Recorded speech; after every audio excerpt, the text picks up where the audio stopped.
Chapter 1.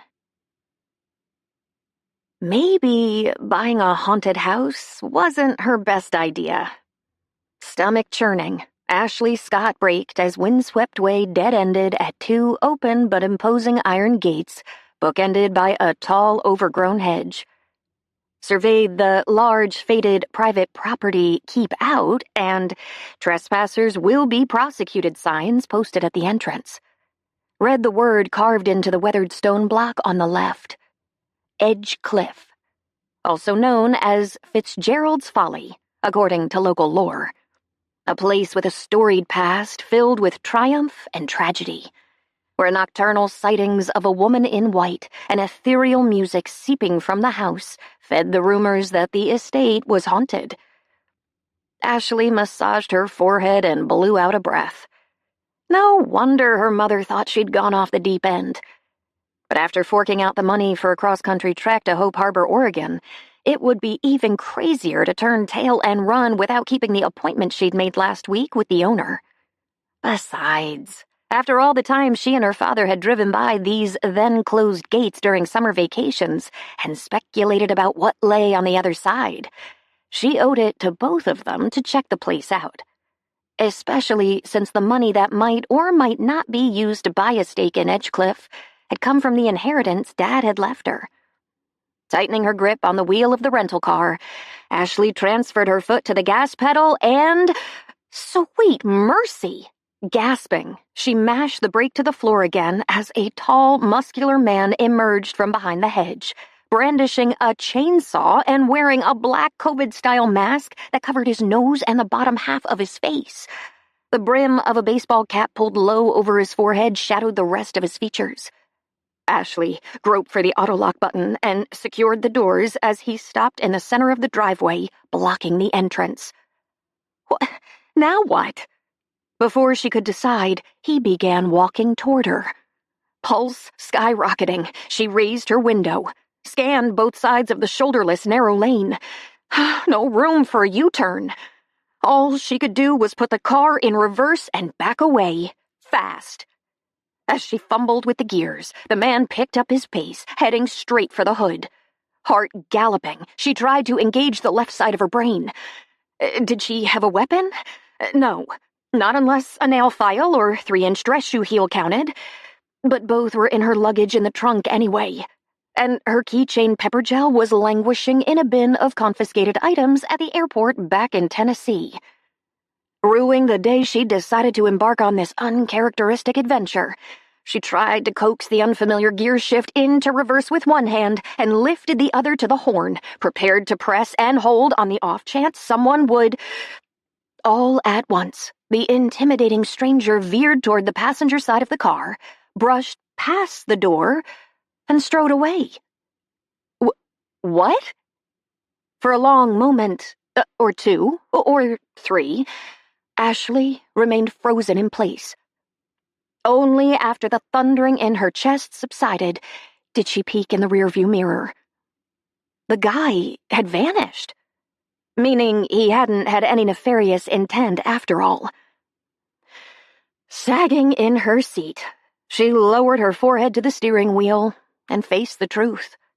She'd overreacted, big time. Jumped to the wrong conclusion, thanks to every nerve-wracking headline she'd ever read about lone women in isolated places meeting untimely and gruesome ends. No wonder Jason had preferred someone who was more daring and exciting and bold. Maybe she ought to eat the cost of this trip, can her half-baked idea, and slink home, like she'd done the day their so-called relationship had crashed and burned. As all the emotion she'd felt in those first devastating moments, hurt, resentment, anger, shock, swept over her again, Ashley clamped her lips together and straightened up. No, she was not going to run at the first little glitch. She would see this through, even if the trip ended up being a bust. Easing back on the brake, she continued through the gates and into a tunnel of dense foliage that put the brambles and thorns Sleeping Beauty's prince had battled to shame. Thank goodness a passageway had been cleared for vehicles. But if the rest of the grounds were as overgrown as this, and if maintenance on the house had also been allowed to slide, she was out of here. She may have let herself get carried away with the fanciful notion of owning a piece of historic property, but she wasn't about to get lured into a bank account breaker. Blue sky appeared around a bend at the end of the tunnel, and she pressed harder on the accelerator. The house should be... Whoa!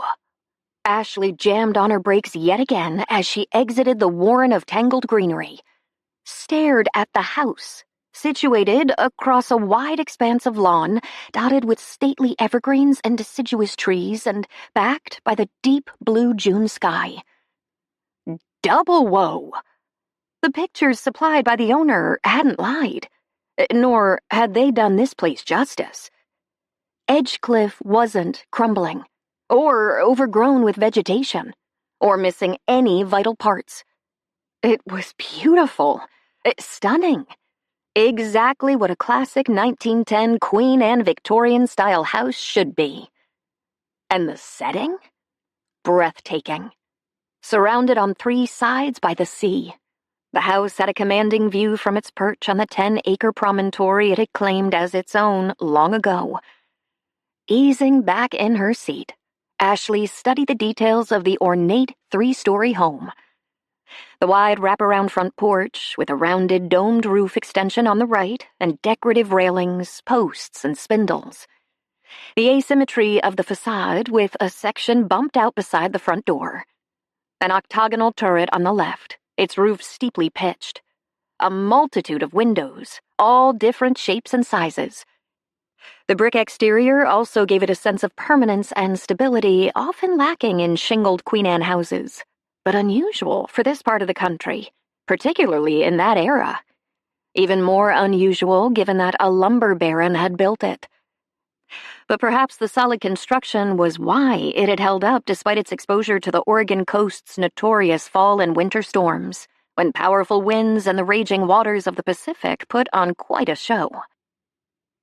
Or so she'd read while researching the location.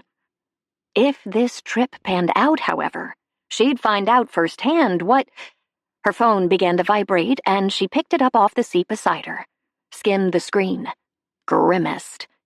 She did not need any more negativity undermining her confidence, especially on the heels of her unsettling encounter at the gate. However, if she didn't answer, her mother would keep calling until she picked up. Bracing, she pressed talk and put the cell to her ear. "Hi, Mom. Have you arrived?" "You know I did. I called you from the airport in North Bend after I picked up my rental car." Ashley squinted into the distance as one side of the house's double front door opened part way. "I mean, are you at the house? Have you seen it yet?" "I just pulled through the gates. And?" "It's amazing. From a distance, anyway." "Oh, Ashley. No, it's too soon to make that call." Dismay, along with more than a hint of exasperation, flattened her mother's inflection. "Oh, you're so like your father. You know how he got carried away whenever a new project lit a fire in him, and how he often ended up getting burned. You'll find a structural engineer to go over the place before you commit to anything, right?" "Yes, that's the plan. But the house is brick. It's also more than 100 years old."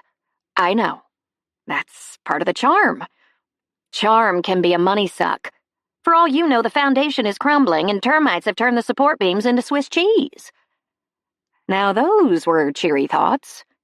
"I promise not to leap without doing my homework, Mom." "You've already leapt.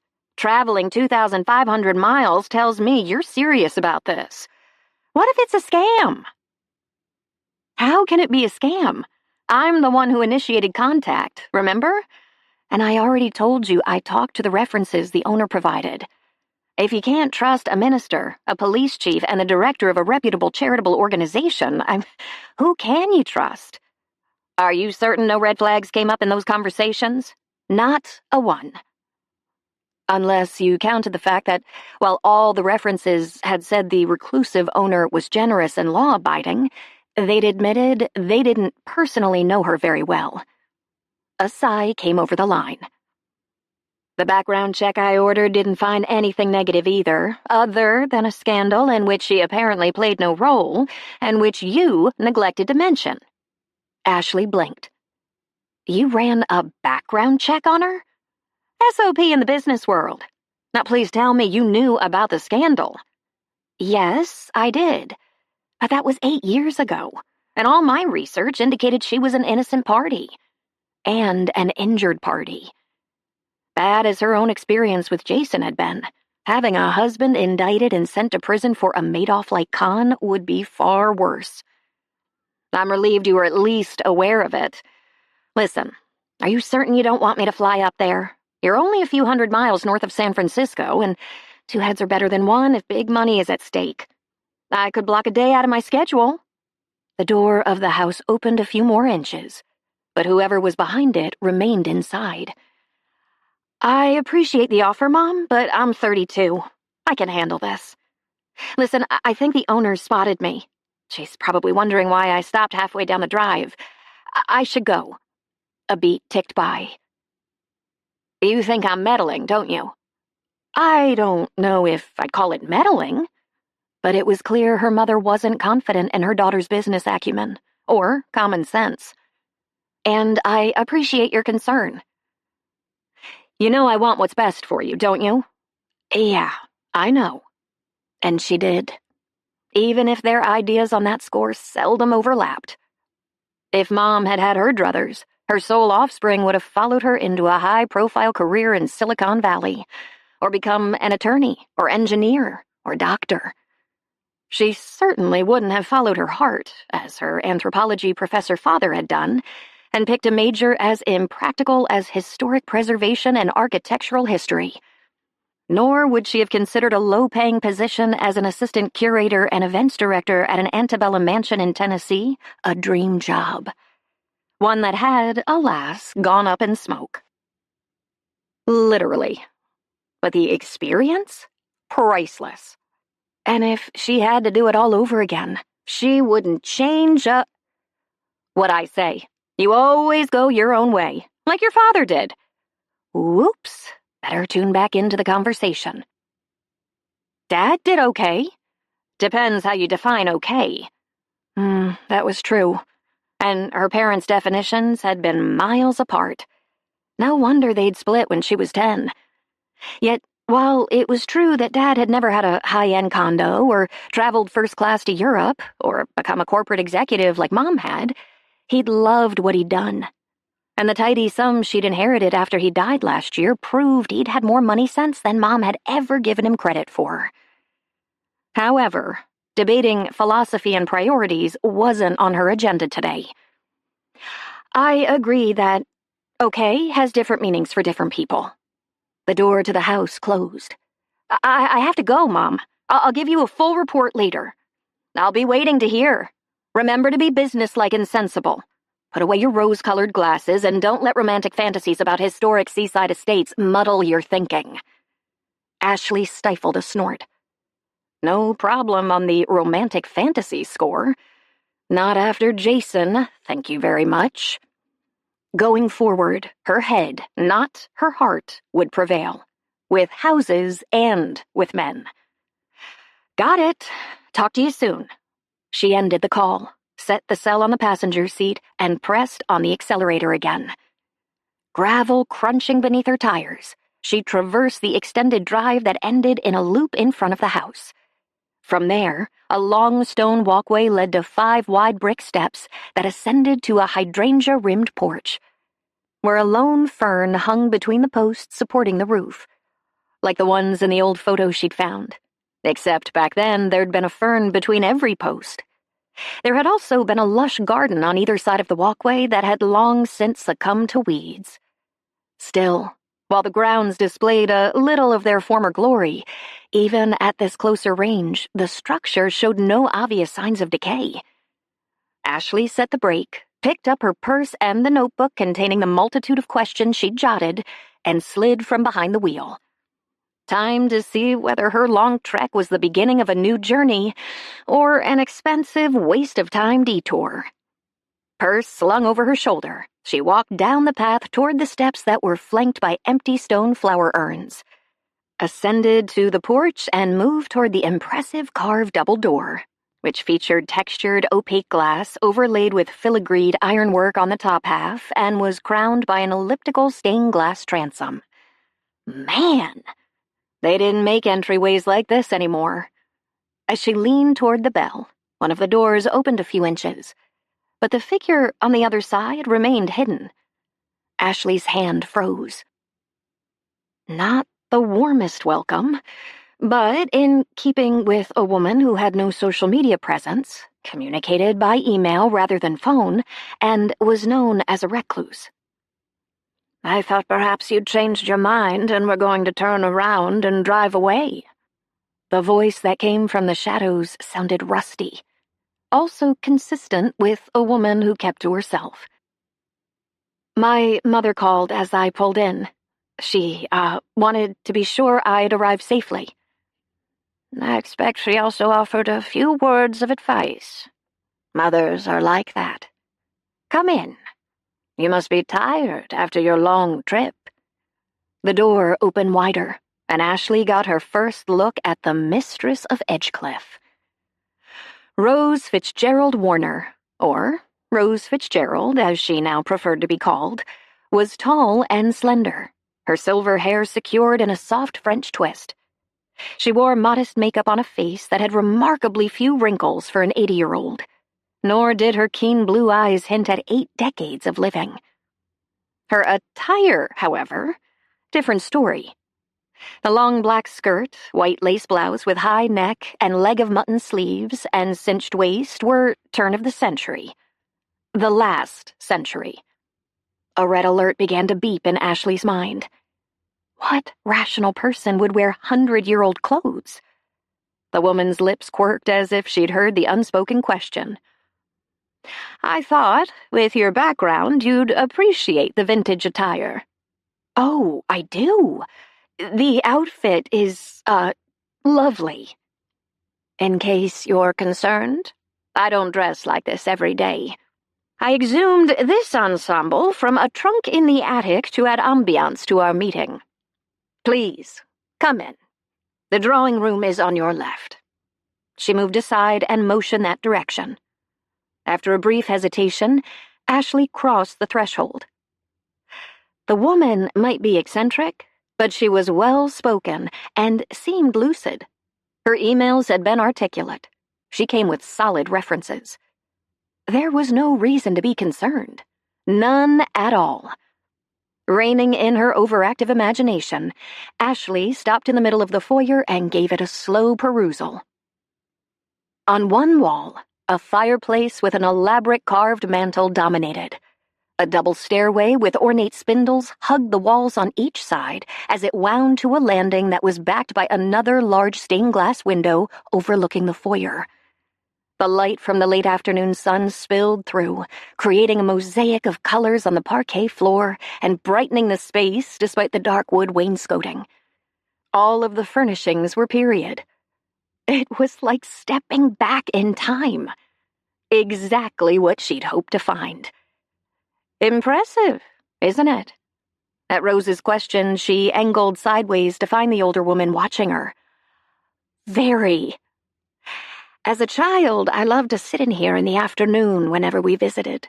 Delicious aromas would waft from the kitchen, and I'd watch the kaleidoscope of colors on the floor. It always felt safe and peaceful and permanent. Her melancholy smile faded. But, of course, nothing is. She swept a hand toward the drawing room through a broad opening that could no doubt be closed off with pocket doors. "Shall we have tea and a chat? Or are you having second thoughts?" Third thoughts would be more accurate, but admitting that could kill this deal, assuming she decided to go through with it after additional due diligence.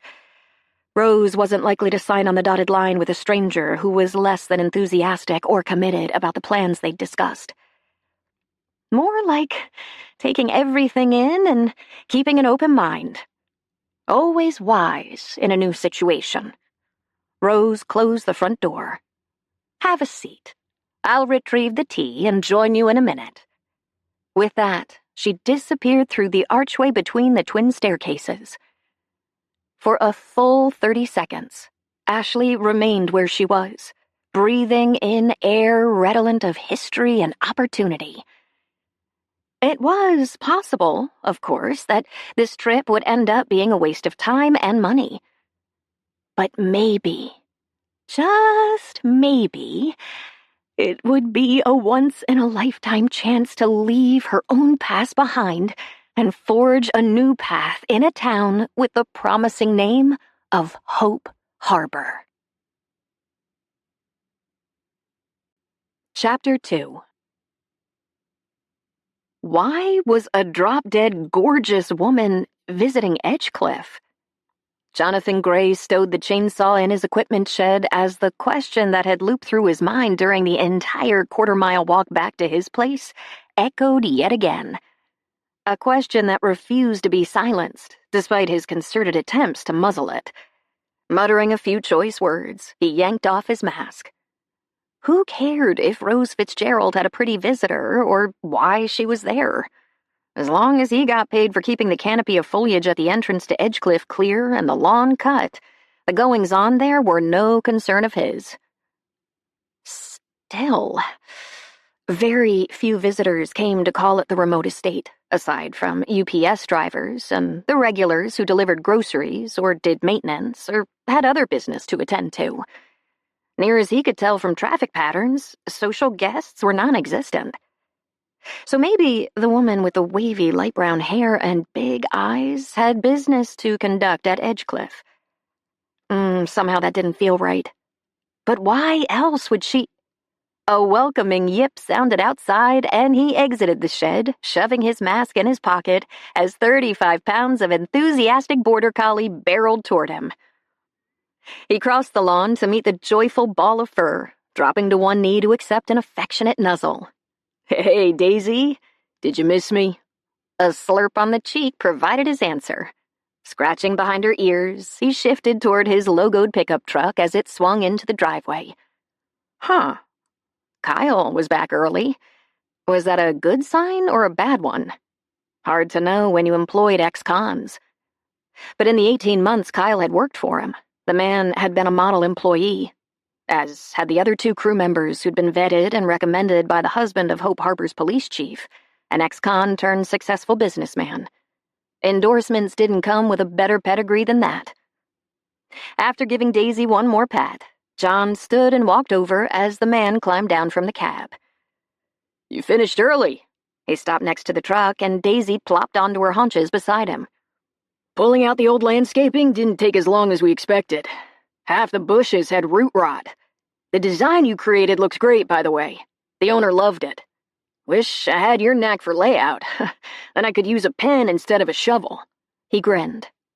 "Not that you don't do your share of heavy lifting. Like on tomorrow's job, that'll require all hands on deck. But after working on bids and designs all day, I'll be glad to trade in my laptop for a shovel. Thanks for covering for me on the site today and picking up the last load of mulch." "No problem. I told the guys to be there at 7:30 sharp. We should get an early start." "I agree." John motioned to the man's older model Nissan, parked off to the side. "Go on home to that new wife of yours. I bet she'll be glad to have you for an extra hour today." "That's my plan. I already talked to her." Kyle slid his fingers into his back pockets, transferred his weight from one foot to the other. "Listen, you want to have dinner with us? Sarah's roasting a chicken, and she said she'd bake cookies if you came." John throttled a groan. Kyle's offer was kind, as the previous ones had been. But pity never sat well, no matter how good the intentions. He reached down and stroked Daisy's head as he framed his response. "I appreciate the invitation, but I'm covered for dinner. Besides, I'm sure your bride would rather have you to herself." It was her idea this time. Twin creases appeared on the man's forehead. "Can I tell you something?" Uh-oh. That question always led to an uncomfortable exchange. John kept his tone neutral. "Am I gonna like it?" Probably not." But someone needs to say it. Don't put your job in jeopardy. The implied threat in his response ought to put a stop to this conversation. Except it didn't. Kyle squared his shoulders. I'll take the risk, because I owe you.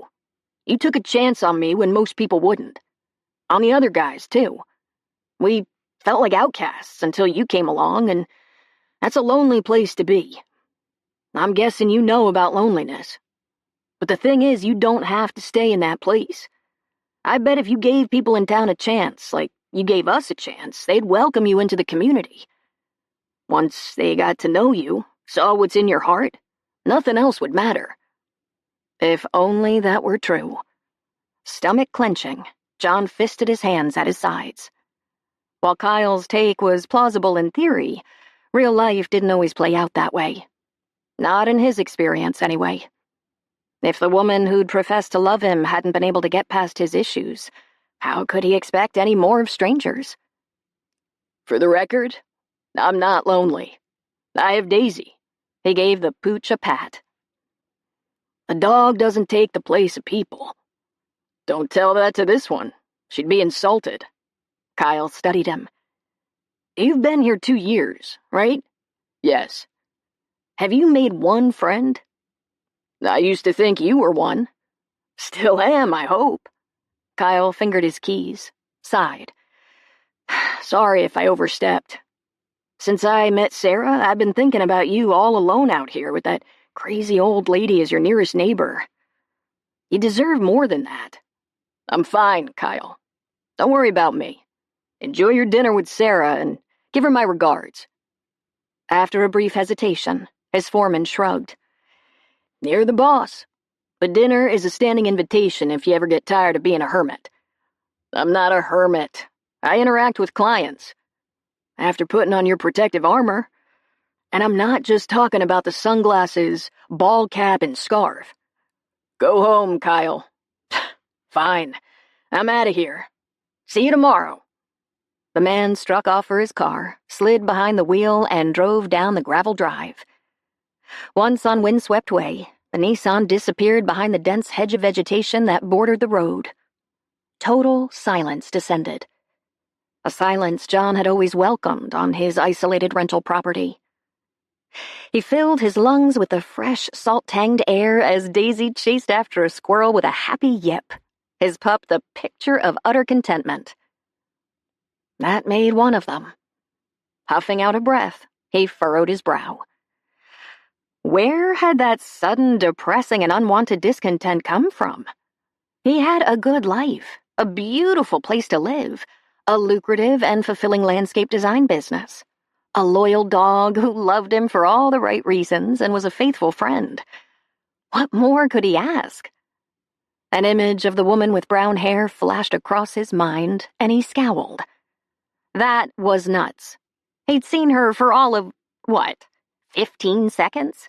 And only through a windshield, for crying out loud. He ought to forget about her.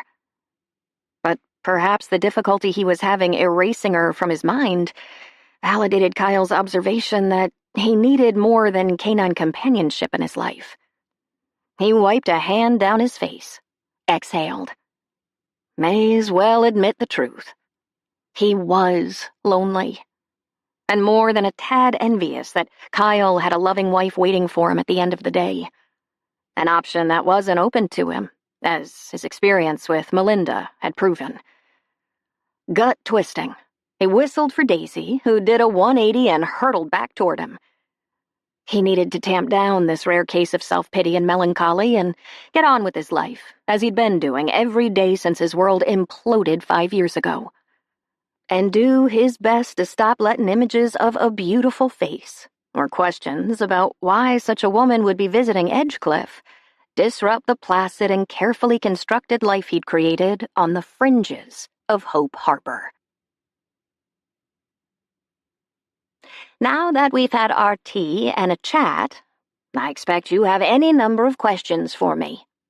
Rose patted her mouth with a linen napkin, set it beside the plate that held the crumbs from her scone, and leaned back in the upholstered armchair with tufted back and curved carved legs. Ashley set aside her delicate antique cup, flipped open her notebook, and switched into business mode. Yes, I do. I'll answer as many as I can. But first, I have a confession to make. I had my attorney run a background and credit check on you. Okay. Not what she'd expected from an 80-year-old vintage clothes-wearing recluse who appeared to have a few dealings with the outside world. Take it I passed. Yes, or you wouldn't be here. The woman linked her fingers in her lap.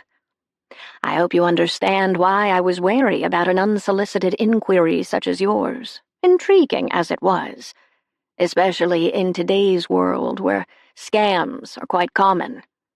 A hint of pain flickered in her eyes. She had to be thinking about the one her husband had used to bilk people of their life savings. I do understand, and to tell you the truth, writing that letter was out of character for me. But sometimes you have to take a leap of faith. Indeed, you do. The very reason I agreed to the interview you read in the Herald, which was out of character for me. But the editor was both persistent and charming. And of course, any story about the lumber industry in Oregon wouldn't be complete without paying tribute to my father and grandfather. Who better to do that and to ensure the story was accurate than me? I agree. Primary sources are always the most reliable. Spoken like the historian you are. One with impressive credentials. I also read a few of your well-researched articles. They were impressive, too. A rush of pleasure warmed her. I enjoy what I do. For me, research is a joy, not a chore. I assume you delved into my family history, too. Whoops. She'd walked straight into that one. To some degree. Give me the highlights of what you found, and I'll fill in the gaps. Ashley smoothed out a wrinkle in her slacks. How much should she share? Too little, and it would appear she hadn't done her homework. Too much, and Rose could think she'd been overzealous about digging for dirt. It might be prudent to skirt around the more sensitive details. Your grandfather, Patrick, made his fortune in the lumber industry. He built this house in 1910. Yes, as a wedding present for his bride. Why brick instead of wood? None of her research had uncovered that nugget. Rose's lips twitched. Because he could. Building it out of lumber wouldn't have cost him a cent. Brick, on the other hand, was money out of pocket, and therefore more impressive. Since he came from nothing, the outward trappings of success were important to him. That's also why he often threw lavish parties here until my grandmother died, 3 years before I was born. Sensitive detail number 1. According to historical accounts, the woman hadn't just died. She'd been swept off the cliff by a high wind during a storm. I did read an account of that tragedy. To pretend she didn't know how the woman had perished would be disingenuous. I assumed you had. My grandfather always warned her not to venture too close to the cliff, but she was a bit of a daredevil. He deeded the house to my father as a wedding present in 1942 and never returned. Did you come here often? Yes. Rose stood and walked over to the mantel, stopping beside a faded framed photo of a couple and a young girl, ran a finger down the edge of the tarnished silver frame. This was our weekend and holiday retreat. And your parents moved here permanently after your father sold the lumber business in 1985. Correct. A few years later, my mother began showing signs of dementia. Eventually, she started wandering the grounds in her nightgown. I imagine that's what gave rise to the haunted rumors. And then history repeated itself. Rose's demeanor remained placid, but sadness darkened her irises as she turned back toward the room. I expect you know that, too. A few of the details. It happened 20 years ago, I believe. Yes. My father kept close watch over my mother, but one foggy night she escaped from the house, wandered too close to the cliffs, and fell off. Rose swallowed and rested a hand on the back of the chair beside her, a match for the one she'd claimed earlier. My father was devastated, consumed with grief and guilt. After the funeral, he shut the gates and withdrew from the world. I joined him here after my own tragedy and cared for him until he died last year. There was no dancing around her reference to the scandal. I read about your husband's conviction. I'm sorry. Rose's expression remained impassive, but pain shimmered in her eyes. Finding out he'd bilked people of their nest eggs, robbed them of their security, was shattering. We'd grown apart over the years, but I still couldn't believe he would do such a terrible thing. Rose slowly returned to her chair and sat. After it all came to light, I was tainted by association. Once he was convicted, our so-called friends deserted me and our son. Ashley stared at her. Son? Rose had a child? Why hadn't her diligent research uncovered that fact? You didn't know about Mark. Rose's comment was more statement than question. No. Not surprising. A shadow passed over her features, and for the first time she appeared closer to her age. Mark was a late-in-life child. He also had Down syndrome, which was an embarrassment to my husband.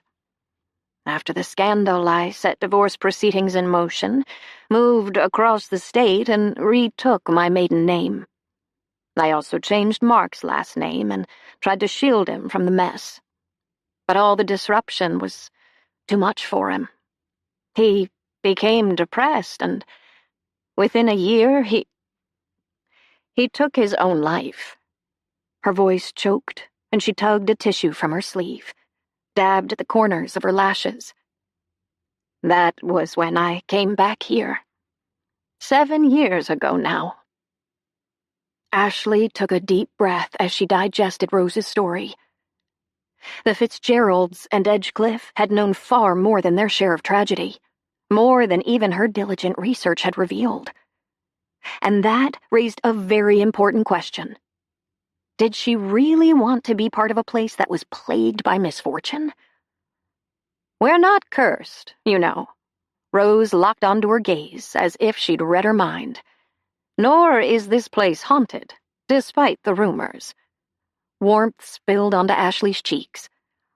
I don't believe in curses or hauntings. I'm happy to hear that. Rose wadded the tissue in her fingers and leaned forward, her posture intent. Edgecliff has seen sadness, but it was built in love. For a bride. There was also much happiness here. I have many wonderful memories of this place. I'd like for love and joy, not tragedy and grief, to be its legacy. That's why your note seemed providential. I was struck by how you picked up on my passing comment in the article about wishing to preserve the history in this house and bring the place alive again. It made me think you could be the person to help write its next chapter. She'd thought so too, but all at once it felt like a tall order. I don't know about next chapters, but I do have a few ideas that could help accomplish your goal. And I like all of the ones you've shared. Rose leaned back. I knew from the credit check and the bank statement you provided that you had the financial wherewithal to enter into an agreement, and your correspondence certainly brimmed with enthusiasm. But words and numbers on paper don't provide a total picture. That's why I asked you to come out here. Tell me again about your vision for Edgecliff. Ashley glanced at the page of questions she'd prepared for this meeting. Looked like they'd have to wait while she rehashed the ideas she laid out in her proposal. She closed the notebook and folded her hands on top. Most of the concepts aren't original. I adapted many of them from my experience at my previous job. Since the property where I worked wasn't as well preserved as yours, or furnished with original pieces, there was less emphasis on historical interpretation there. It was primarily an events venue. Edgecliff has much more to offer. As Ashley gave voice to her ideas, tours of the house, programs featuring speakers knowledgeable about the era's architecture and customs and clothing and food and landscaping, hands-on educational opportunities for school groups, in addition to the use of the house and grounds for weddings and other gatherings. The sense of excitement she'd experienced as she'd put her plan together again bubbled to the surface.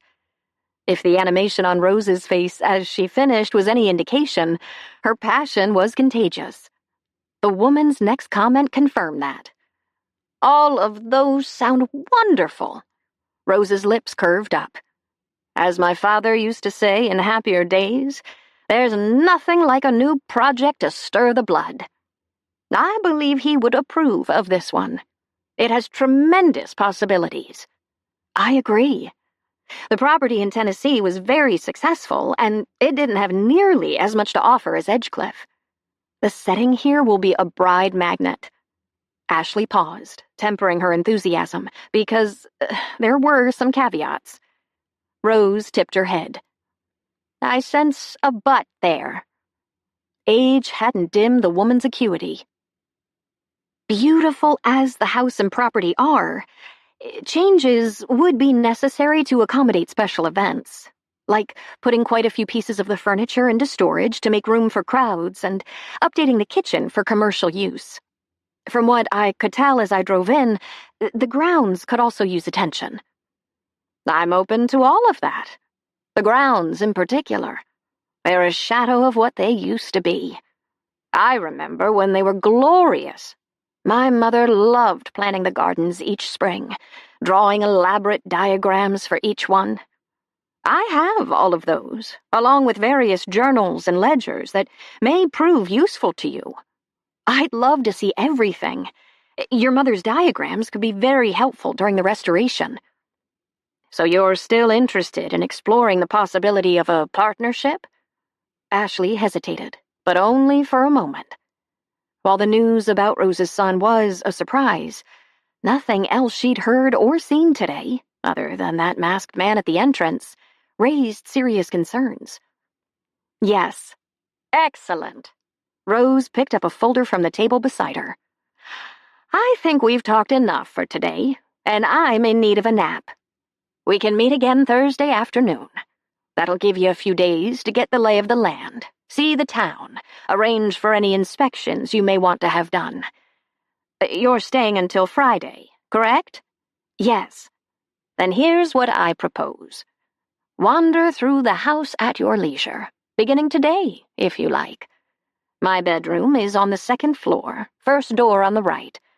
Other than that, the place is yours to explore. Take a walk around the grounds. You'll see where the gardens used to be, and the remains of the gazebo. And read through this. She held out the folder. What is it? Ashley took the file. The draft of an agreement I had my attorney prepare. I included his contact information if you'd like to see maintenance records on the house, or have any questions of that sort. I'd suggest you also have an attorney review this document. I've put the name of one in Hope Harbor inside the file if you care to consult him. He was recommended to me by the pastor at Grace Christian Church. I'm sure this man can also refer you to other local firms you may wish to contact for additional advice. She stood. Ashley rose more slowly. Their tea-time chat was over, and she hadn't asked one of the questions on her list. Her mother would have a fit. But tomorrow, as Scarlett O'Hara had always said, was another day. For now, a walkthrough of the house and grounds would give her a ton of first-hand information. Ashley followed Rose to the foyer. Thank you for the tea. It was a pleasure to put my baking skills to use for someone besides myself. Rose pulled a key from her pocket. Please lock the door as you leave. Few people venture to the end of Windswept Way, but it never hurts to be careful. Occasionally, strangers or curiosity seekers do wander out here. Speaking of strangers, as a matter of fact, there was a man at the entrance when I arrived. Maybe Rose could shed a ray of light on his presence. He, had a chainsaw. The older woman gave a dismissive wave. I expect it was someone from the firm my attorney hired to keep the entrance passable and mow the grass. He could have been clearing up downed limbs from the storm we had a few days ago. I imagine he's gone by now. You shouldn't run into anyone else as you wander about. I enjoyed our chat today. She extended her hand. I did too. Ashley gripped the woman's delicate fingers and received a strong squeeze in return before her potential business partner turned and slowly ascended the grand staircase, leaving her alone to explore this amazing place. A wave of excitement swept over her, and it didn't abate for the next 2 hours as she poked through all the rooms, peeked under the dust covers shrouding the furniture on the second and third floors, ogled the large library and lavish ballroom, and wandered the grounds while staying far back from the cliff edge. As the sun began to dip over the sea, she ended her tour on the large stone terrace at the back of the house, sitting on the edge of the low wall that surrounded it. Everything was as she'd hoped it would be. Period furnishings, essentially intact except in the somewhat updated kitchen. Expansive grounds that would be an ideal backdrop for weddings once the gardens were restored. No obvious signs of decay in the house itself. A caretaker's cottage and carriage house, the future residences for her and Rose should they end up agreeing on terms that appeared to be in excellent condition even though they were locked. It was perfect. A lone pelican soared across the sky over the sea, its wings gilded by the setting sun, and Ashley inhaled the fresh, briny air. Already, this felt like home. Yes, she had much work to do. There were experts to consult, bids to solicit for the work required, legal reviews to arrange. Any of those could produce deal-breaking information, and she'd be unbiased and objective as she considered the data. But every instinct in her body said this was where she was meant to be. That in bringing to fruition Rose's dream to infuse Edgecliff with joy and life, she'd find her own destiny. No doubt her mother would chide her for such quixotic thinking, exhort her to be sensible and prudent. And she would be. She wasn't going to waste Dad's legacy if negatives cropped up. Yet neither was she going to discount her instincts. They may have misled her with Jason, but mansions and men were two different things. And if she were a betting woman, she'd wager a month's salary from her previous job that Edgecliff was going to be a far superior match for her than Jason had ever been. Chapter 3. Bottom line, as legal agreements go, this one is about as straightforward as you can get. Eric Nash leaned back in his leather chair and steepled his fingers. It also appears eminently weighted in your favor. As the attorney Rose had recommended wrapped up his assessment of the proposed contract, Ashley homed in on his last comment. Apparently, she hadn't misread the startling clause she'd found in the document last night as she'd pored over it in her room at the Gull Motel after her meeting with Rose. You're talking about her bequeathing me her half of Edgecliff if we get past the 2-year probation period. Yes, along with her agreement to refund your investment if you don't. I knew about the refund, but my understanding from our correspondence was that I'd have the option to purchase her share upon her death. The bequest was a total surprise. The 70-30 profit split in your favor is also very generous. I know. I was expecting 50-50. The dark-haired man tapped his index fingers together, faint pleats marring his brow. I'm not a real estate expert, but the property appears to be undervalued, given the number of acres involved. Coastal land here goes for big bucks, and from the rumors I've heard, the house is filled with valuable antiques. It is. So why a partnership versus hiring someone to run the place according to her specifications? The same question she'd asked in their initial email exchanges. Rose says she has the funds to give Edgecliff new life without a partnership deal, but not the energy or expertise. She wanted someone on board who would have a vested interest in the property long term, and she thought a partnership would ensure continuity in management. I think Rose is more interested in preserving the legacy of the estate than adding to her bank balance. In that case, it would appear you've lucked into a once-in-a-lifetime opportunity. I agree. So you didn't spot any red flags in the contract? Ashley waved her hand toward the document on his desk. Not unless the renovations you plan to do are going to break the bank. Those are a 50-50 split. Is the house in decent shape? It is, from what I can tell. I do want to have a structural engineer weigh in, though. Do you by chance have any recommendations? As a matter of fact, I do. Stevens Design and Construction.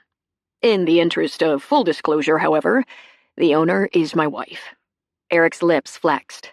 Not that I promote or condone nepotism in general, but BJ's excellent at her job. She's an architect with a strong background in structural engineering. Besides, she'd kill for a peek inside that house. Sold. Eric withdrew a business card from his desk and held it out.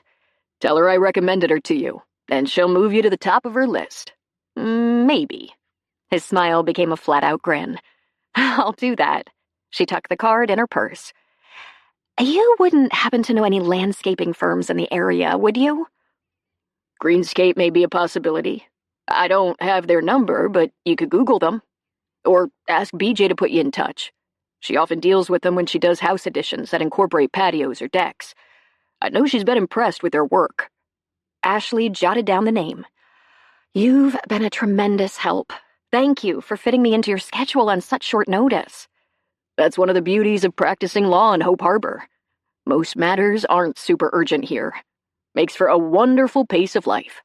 I highly recommend it. And you won't find a nicer bunch of people. Good to know. She stood. I'll give your wife a call as soon as I round up lunch. Eric rose too and crossed to the window that offered a view of the harbor and dockside drive. Peered north. I think you may be in luck on the food front, too. Charlie is cooking today instead of painting. She tipped her head. You'll have to explain that. Charlie's our resident artist. World famous, though you'd never know it to meet him. He also makes the best fish tacos this side of heaven. His stand is at the end of the street next to the Pocket Park. You can't miss it. Thanks for that recommendation, too. The cinnamon roll I had at the bakery this morning was phenomenal. But the energy boost it gave me is beginning to wear off. I'll call your wife after I sample those tacos. I'll let her know. Enjoy your lunch. Once Eric showed her to the door and she stepped onto the sidewalk, Ashley had no trouble spotting the taco stand. But following her nose would have led her there anyway. Delicious aromas were wafting down Dockside Drive. She set off at a brisk pace, passing Sweet Dreams Bakery where she'd indulged in her high-fat, high-calorie breakfast. Yet, despite her hunger, her pace slowed as she surveyed the scene, and the peace of the bucolic setting that had charmed her this morning again seeped into her pores. In the harbor, boats bobbed in the gentle swells. Planters filled with colorful flowers were spaced along the sidewalk above the cascade of boulders that led to the water. Across from the harbor, on the opposite side of crescent-shaped Dockside Drive, shops sporting bright awnings and flower boxes lined the sidewalk. At the far end of the street, which dead-ended at the river, a white gazebo graced the tiny park. The unhitched white food trailer beside the park with Charlie's, spelled out in colorful letters above the serving window, appeared to be doing a brisk business. As the savory aroma roused her appetite, Ashley picked up her pace. Once in line, she tried to shush the rumble in her stomach as she watched two gulls circle a boat that was passing the long jetty on the left and the pair of rocky islands on the right that kept boats in the marina safe from the choppy waters beyond. When she at last arrived at the window, the man behind the counter greeted her with a warm smile. Sorry for the long wait. Everyone must want tacos today. One order? Yes, please. She scanned the area around the window for a menu. but the sole piece of printed matter was a hand-lettered sign that said, "Cash only." If you're looking for a bill of fare, I don't have one.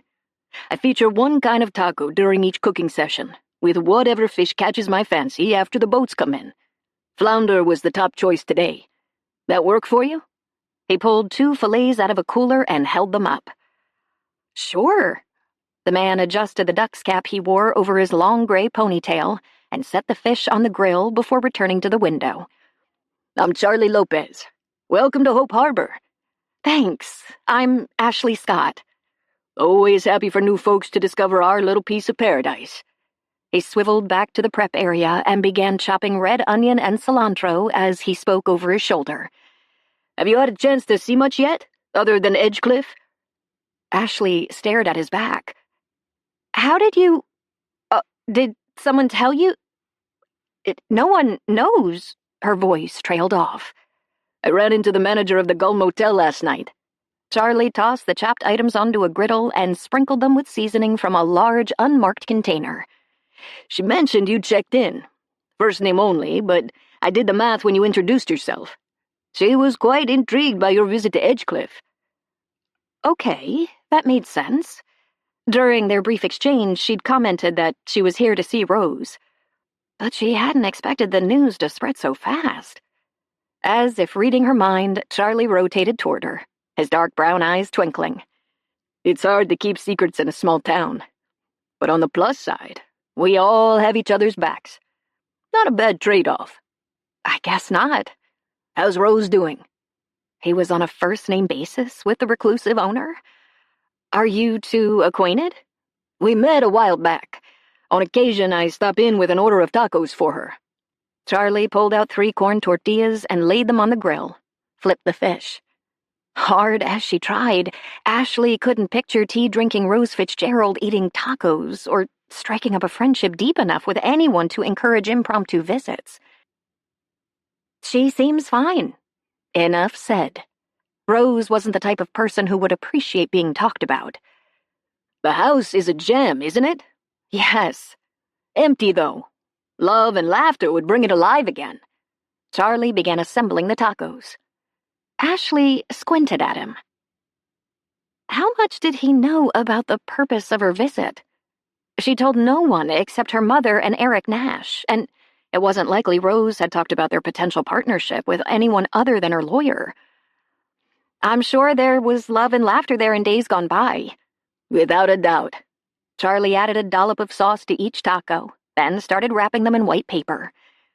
I expect Rose would like to see that again. There's been too much sadness at Edgecliff. I agree. But she loves the place anyway. She says she has fond memories of childhood vacations spent there. Well, shoot. So much for being circumspect. Happy memories are a treasure that make hard days easier to bear, and they help keep bitterness at bay. Rose is an inspiring illustration of that. I admire her great capacity to find quiet joy amid trials and tribulations. Ashley gave the taco chef a slow blink. How well did he know the woman? Near as she'd been able to discern from the references Rose had provided and the research she'd done, the sole occupant of Edgecliff wasn't close to anyone now living. Would you like a bottle of water to go with your tacos? Charlie slipped the 3 packets into a brown paper bag. Yes, thanks. He added the beverage and slid the bag across the counter. Enjoy. How much do I owe you? Ashley opened her purse, still trying to wrap her mind around Charlie's familiarity with Rose. First taco order for newcomers is on the house. He was giving her a free lunch? Frowning, she waved a hand toward the family group that had claimed a bench by the wharf. Clearly tourists, based on the Cardinals baseball t-shirt one of the younger boys wore. Do you give free tacos to every first-time customer? A newcomer is different than a customer. Charlie began lowering the window. Break time. Visit the lighthouse if you have a few minutes. Wonderful view from up there. And please, tell Rose I said hello. The window clicked shut. For several seconds, Ashley remained by the shuttered taco truck, fingers crimped around the top of the paper bag. That had been a strange encounter. Then again, this trip had been filled with strange encounters. An unsociable chainsaw-wielding man at the gates of Edgecliff. A reclusive owner who'd greeted her in turn-of-the-century attire. Now a taco-making artist who knew an awful lot about a woman and an estate that, for most people, were shrouded in mystery. Eric Nash had been the only normal person she'd met. The aroma emanating from the bag tickled her nose, and Ashley wandered down the wharf, claimed a bench, twisted the cap on her water, and pulled one of the wrapped bundles from the bag. If Mom were here, she'd be uncomfortable with the whole setup. Anything that couldn't be explained with charts, graphs, tables, or diagrams was anathema to Jessica Scott. In general, it would bother her to some degree, too. So why wasn't she more disconcerted? Nervous, even? She unwrapped the taco as two seagulls fluttered down to the pavement beside her, broke off a piece of fish and tossed it to one of the birds, who pecked it in half and pushed a portion toward his companion. Sweet and endearing, like Rose. The woman's willingness to look to the future and her desire to create a legacy of joy and love despite all the tragedy that had darkened her life were touching. Ashley poked a loose piece of red onion back into her taco and spread a generous paper napkin on her lap. As for Charlie, the man was intriguing. Somehow he'd managed to get to know Rose. Yet it wasn't hard to figure out how he'd infiltrated the older woman's defenses. There was a quality about him that encouraged trust and confidences, and the quiet peace radiating from him was calming, like a refuge in the midst of a storm. The chainsaw-wielding guy? Different story. While he'd exhibited no ill intent during their encounter, there had been an off-putting, almost furtive quality in his manner, as if he had something to hide and couldn't get away fast enough. There'd been no redeeming qualities about their brief meeting. Nevertheless, it was hard not to feel a bit sorry for the man. Someone that unsociable must have been hurt somewhere along the way. Like the abused pup she and Dad had found years ago, who'd nipped at them and refused to let them get close for weeks until they proved they weren't going to hurt him. An odd analogy to come up with for a stranger, but it somehow felt apt. Ashley bit into her taco, and as the tangy sauce, spicy seasoning, subtle sweetness of the onion, and savory grilled fish sent her taste buds into nirvana, she closed her eyes. Eric Nash hadn't been kidding. These tacos were heaven. In fact, this serene little town with its interesting characters, beautiful setting, and sense of possibilities also had a certain utopian appeal. So once she finished her lunch, she'd call Eric's wife and the greenscape company he'd mentioned and set up appointments to have them look Edgecliff over and give her their assessment and estimates. Then she'd say a few prayers and hope whatever numbers came back didn't nix the deal. Because unless the maintenance records from Rose's lawyer indicated a pattern of major problems and expensive repairs, she was pretty certain Hope Harbor was about to become her new home. David was calling. Of course. The surprise was that it had taken him this long. Lips bowing, Rose took a sip of her tea, set the cup down, and pressed the talk button on her cell. "Good morning, David." "Hello, Rose. I hope I'm not interrupting anything." "Not at all. I'm having my afternoon tea on the terrace. It's a beautiful day at Edgecliff." "I'm certain your view is much better than mine." "I'm certain it is, too." She may never have been in her attorney's office, but no vista could ever surpass the vast sweep of sky and sea at Edgecliff, especially on a day like today, with puffy white clouds studding a sapphire blue sky, and the Sitka spruce, pine, and hemlock trees soaring toward the heavens all around her. You must visit again soon. "I'd enjoy that. May I ask how your meeting with Miss Scott went yesterday?" "Very well. She appears to be a sensible and pleasant young woman, and her enthusiasm is contagious. I gave her the contract to review." A moment of silence passed. "Do you think that may have been a tad premature? I believe we discussed waiting until closer to the end of her visit to pass the document along." "We did, but your background check on her was thorough. I don't believe we have any concerns on that score. Meeting her was more about seeing whether we clicked, which we did. I felt quite comfortable moving forward. But I won't sign until you and I have another discussion." "Would you like me to talk with her, too? Give you my impressions?" Rose smoothed back a wisp of hair the capricious breeze had tugged free from the pins that restrained it. Windswept Way had earned its name. "I appreciate the offer, David, but I trust my instincts. With one exception, I'm not a bad judge of character." "That was on him, not you, Rose. Everyone he swindled trusted him, too. He fooled many people." "Thank you for saying that. And for being not only a business and legal advisor, but a friend." "Your father was a valued client for many years. I'm glad we've continued that long relationship." A squeak sounded, as if he'd leaned back in his chair. "How much have you told Ms. Scott about your other activity?" "Nothing. It's not relevant to our agreement, and I prefer to keep it confidential." "If she accepts your offer to live in the carriage house, she could find out at some point." "My quarters in the caretaker's cottage will be private and off-limits. However, if she proves to be as trustworthy and discreet as she appears, I may tell her about it down the road." "I have every confidence you'll use sound judgment with that matter. If she has any questions about the agreement, don't hesitate to call me." "Thank you, David. I'll do that.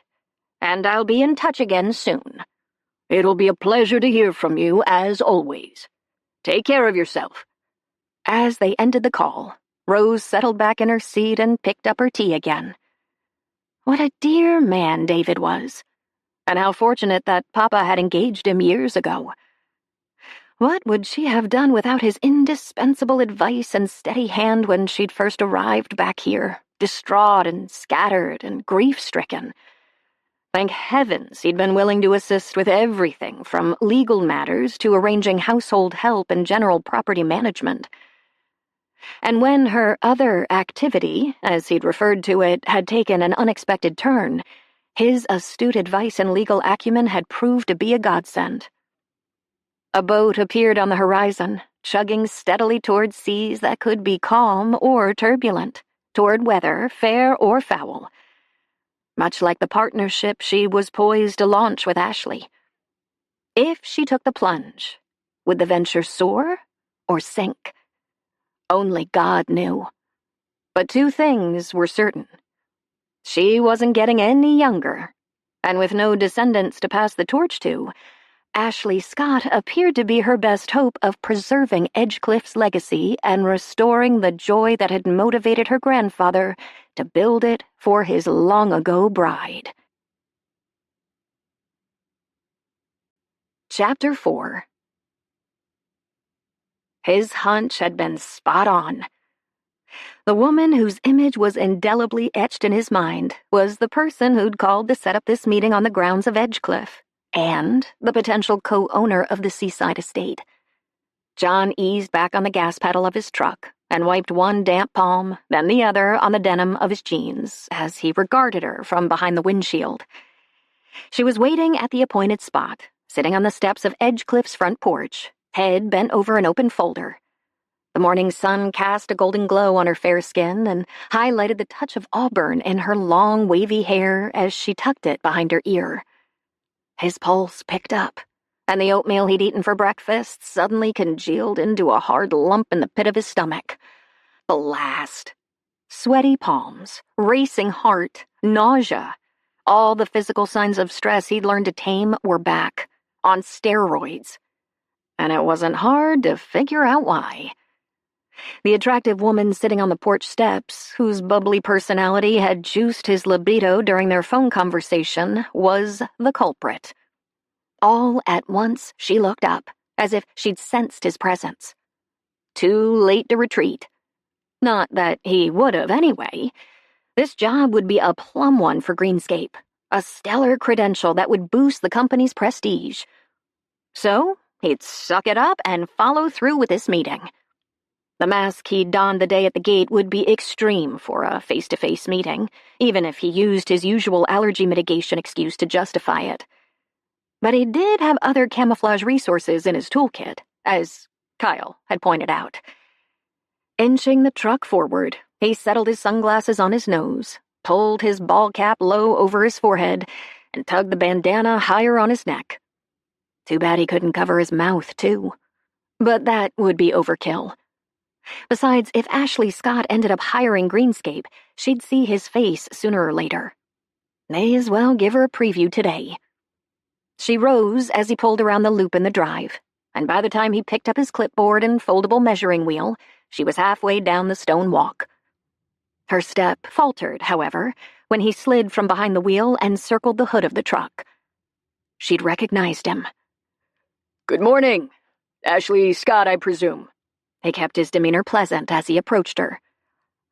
Yes, and you're the guy with the chainsaw who came through the gate on Monday, a.k.a. Jonathan Gray." "Guilty. And I go by John." She offered him a tentative smile as she resumed walking. "I have to tell you, your sudden appearance that day invoked visions of the old Chainsaw Massacre movie.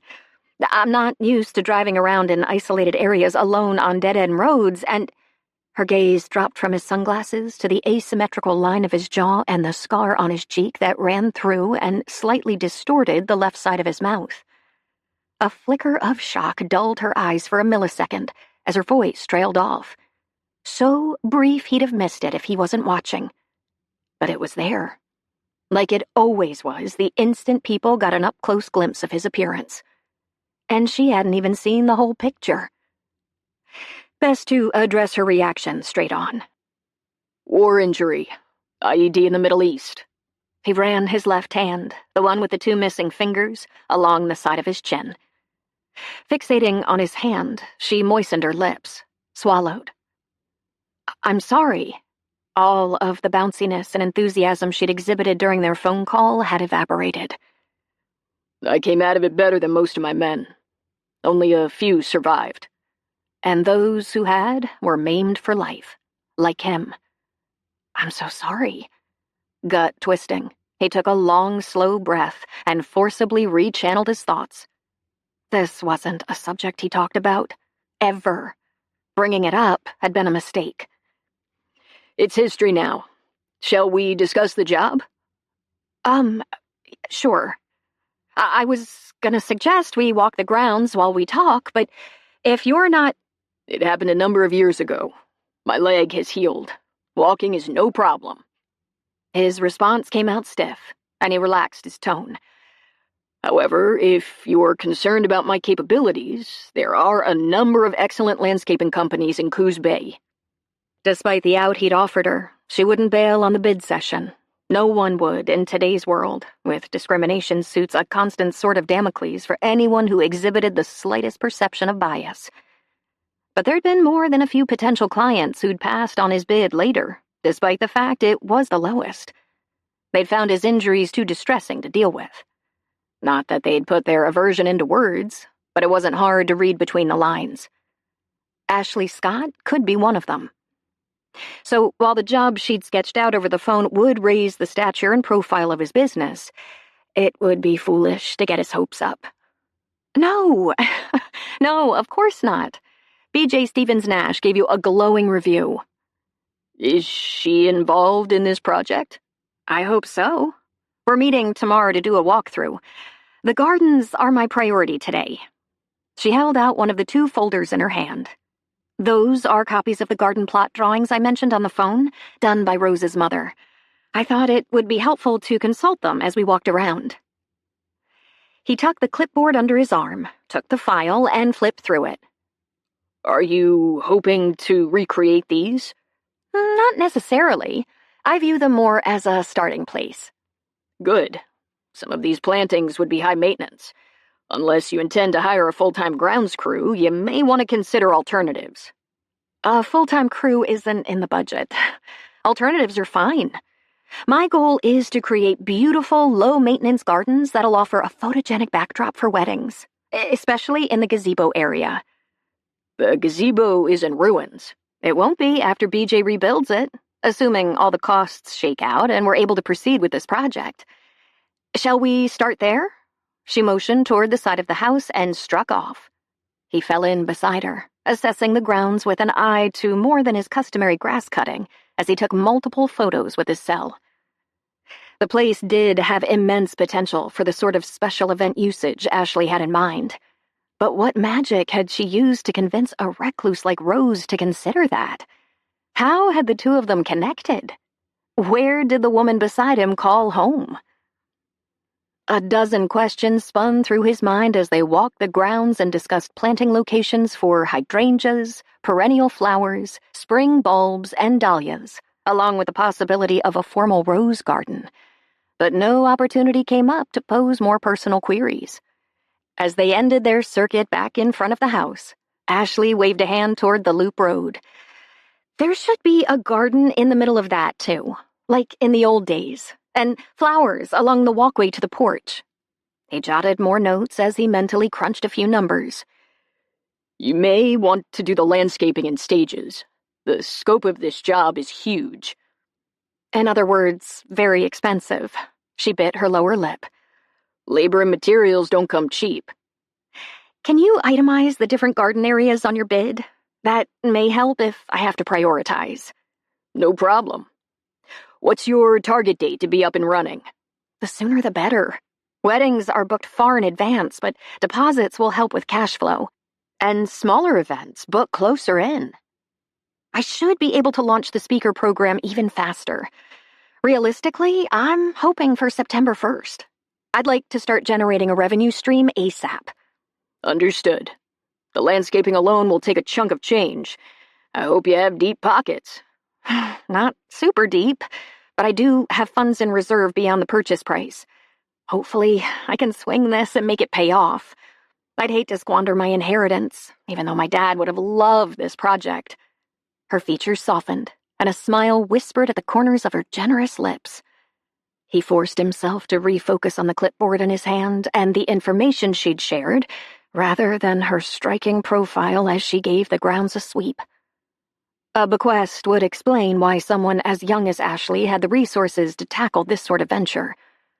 What it didn't explain was her interest in a century-old home. Was your father a historian?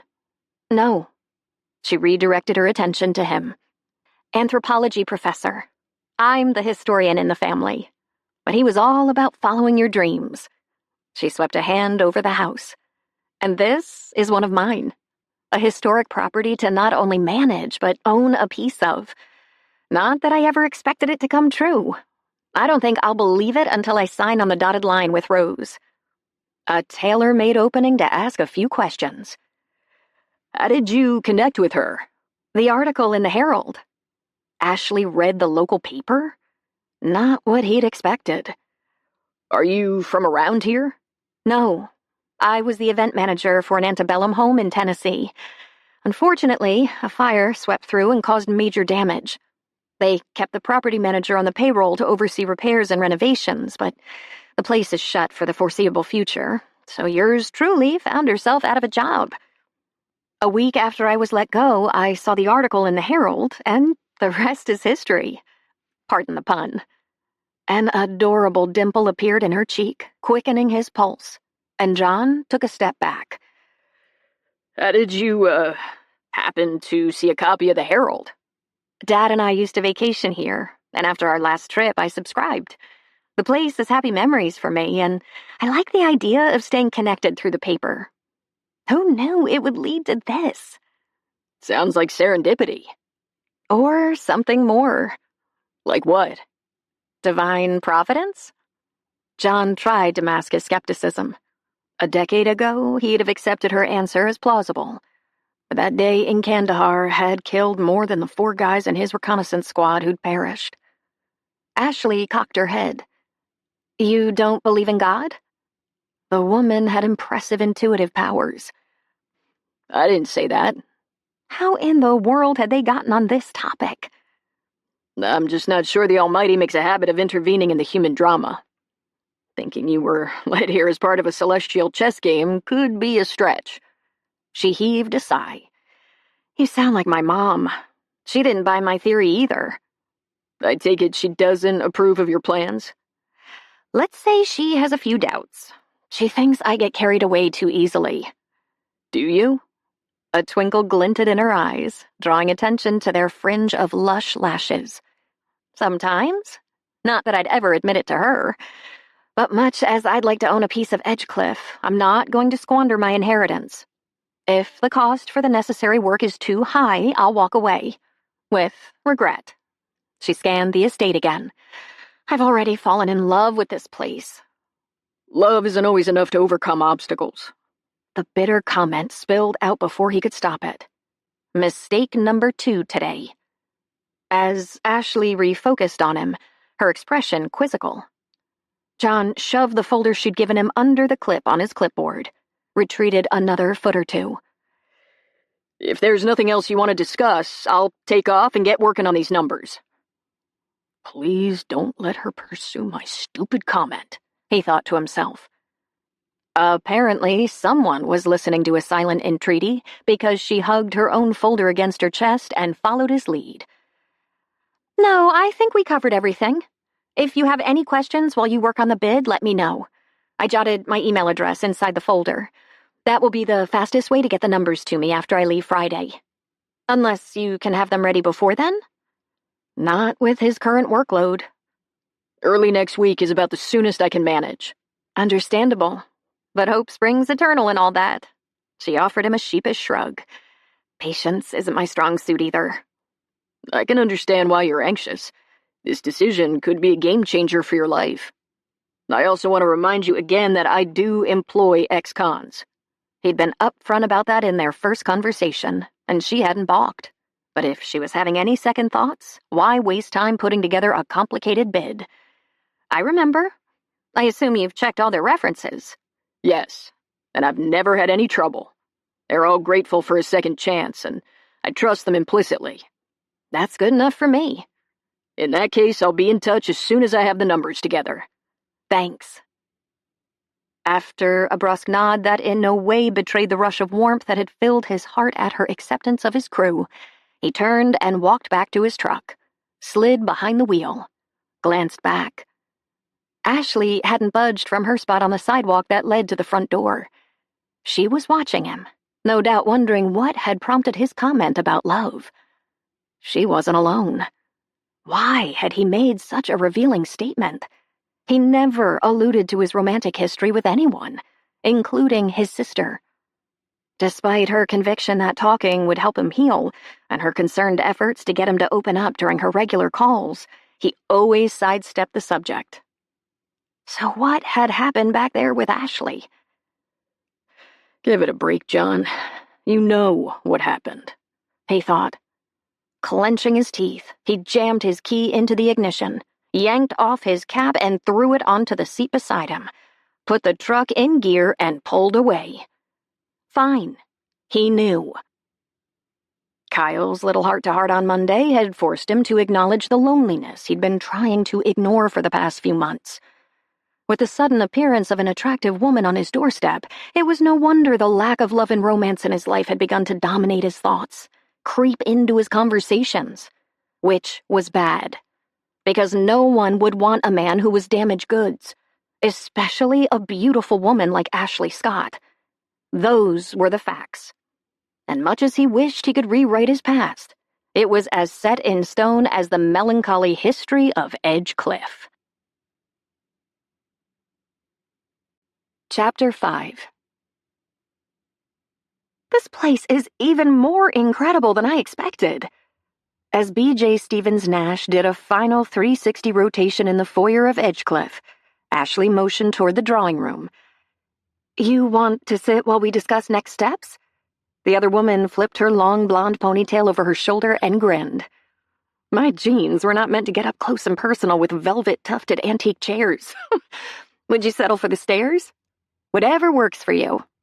Ashley followed her over, pulse picking up. While BJ had offered a few preliminary comments about the condition of the house during their walkthrough, her bottom-line assessment over the next few minutes could make or break this project. Once they'd each claimed a step, the woman got straight to business. From what I can tell, based on a cursory inspection, the house appears to be in excellent shape for its age. I also reviewed the maintenance documentation the attorney provided. No red flags popped up. That sounds promising. What I saw is encouraging, but I only did a quick pass. To give you a more complete picture, I'll have to examine the infrastructure and exterior walls. I'll also need to evaluate the integrity of load-bearing walls, joists, beams, roofing, and foundation. And any of those could be found lacking. How long will that take? For a house this size and this old, I'll want a full day. I can schedule it for next week if you want to proceed. Yes, I do. An inspection like that wouldn't come cheap, but the peace of mind it would buy was priceless. I'll slot you in. Now let's talk about other changes that'll have to be made, aside from updates in the kitchen.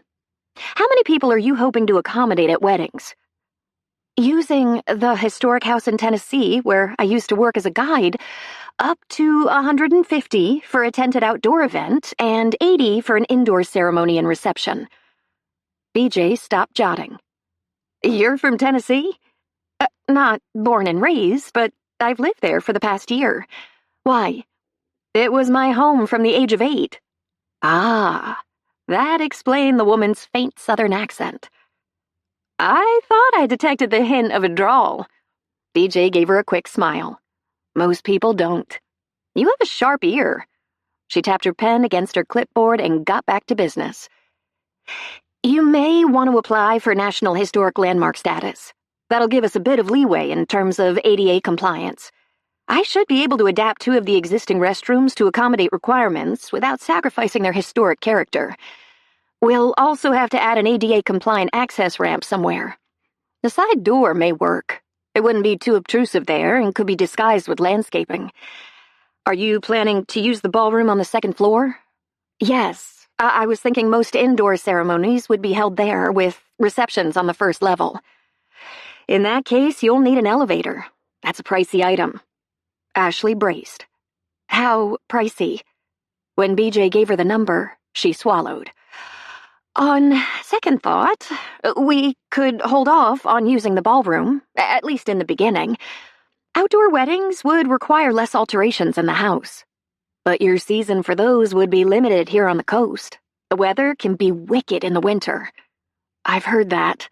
She watched a few dust motes dance in a rainbow prism beam of sunlight from the stained glass window on the landing. Took a deep breath. Assume we're having indoor weddings and itemize everything you recommend in terms of renovations and maintenance. Will do. Did you touch base with Greenscape? A natural segue to probe for more information about the scarred veteran who'd walked the grounds with her. His manner cordial but detached, except for his terse, cynical comment about love. Yes, I did. The owner came by yesterday. John's a good guy. BJ slid her pen in her shirt pocket as if preparing to leave. Shoot.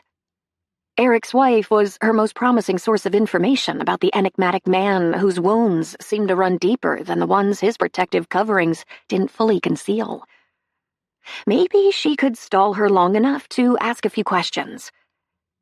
Have you, done many projects together? Quite a few since he set up shop 18 months ago. His timing was providential. The owner of the landscaping firm I used to recommend was retiring, and none of his children were interested in the business.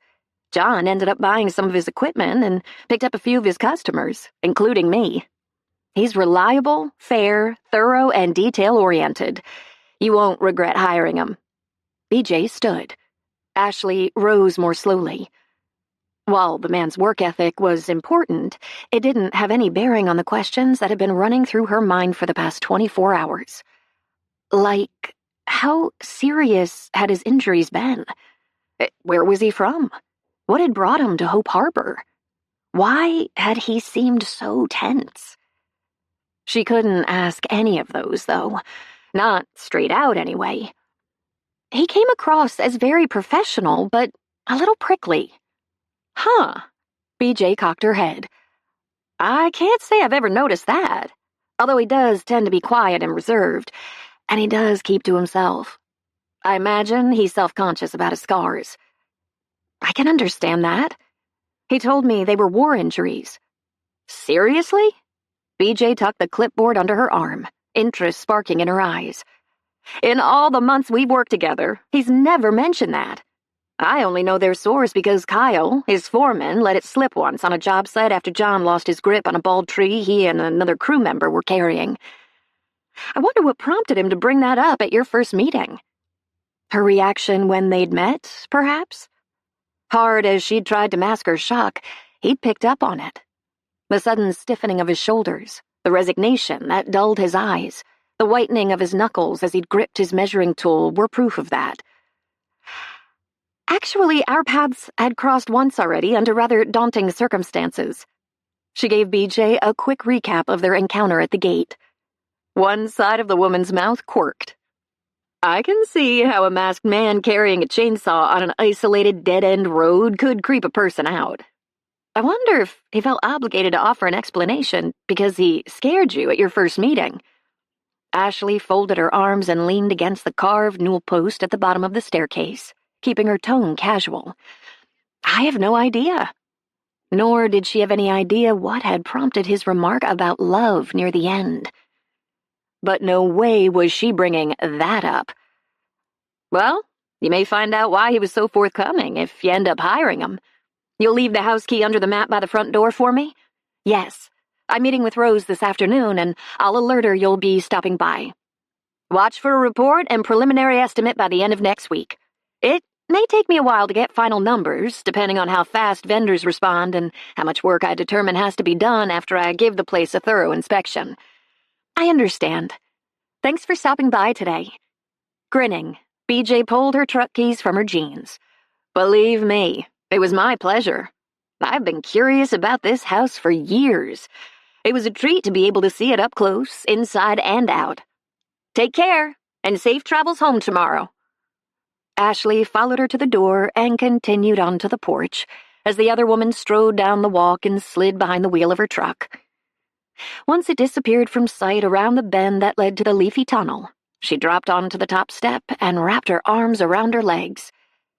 The past 3 days had been busy, but productive. All that was left on her agenda before driving north to the airport early tomorrow morning was her meeting this afternoon with Rose, who'd kept herself scarce since their first chat over tea and scones. Strange how fate had brought them together. A recluse and a woman on the rebound, separated in age by almost 50 years, yet both wanting to start a new chapter in their lives. Ashley propped her elbows on her knees and rested her chin in her palms as 2 seagulls circled overhead. In many ways, Rose was as much of an enigma as John Gray.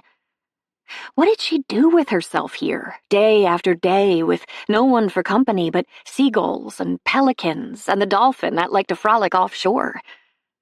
Such a solitary, lonely life. Her solitude was on the cusp of evaporating, however. The place would be buzzing with activity if the deal went forward. A big if at this point, though, and becoming bigger by the day. Assuming the house passed BJ's inspection, the necessary changes to bring it up to ADA commercial code would be expensive. And her potential landscaper had already warned her his work didn't come cheap. Maybe she'd bitten off more than she could chew. Wouldn't be the first time, as Mom liked to remind her.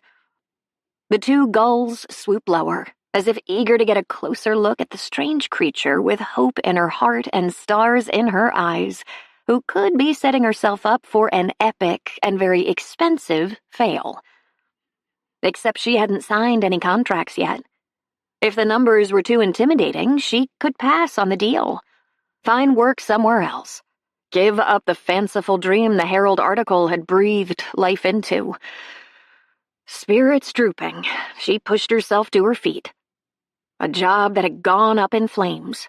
A romance that had crashed and burned. An opportunity that had blazed brightly but could be poised to fizzle out. How depressing was that? Ashley, honey, don't ever let anyone take away your dreams. They're worth more than gold. Remember what Thoreau said. If you've built castles in the air, that's where they should be. Now put foundations under them. As the encouraging words her father had once shared echoed in her mind, Ashley straightened her shoulders and lifted her chin. Dad was right. She wasn't going to give up. Yet. So she'd march into that meeting with Rose with all the confidence she could muster, and hope the woman didn't see through her facade of optimism to the doubts undermining the excitement that had set her on a cross-country trek in pursuit of a dream that might fade away like a Hope Harbor mist. Her potential partner was worried about money. As Ashley waved goodbye from the loop drive and climbed behind the wheel of her rental car, Rose wrapped one hand around the carved post that supported the porch and leaned against it. The young woman who'd spent the past few days consulting with experts and soliciting bids hadn't voiced her concern, but subtext was easy to read if one listened with the eyes and heart.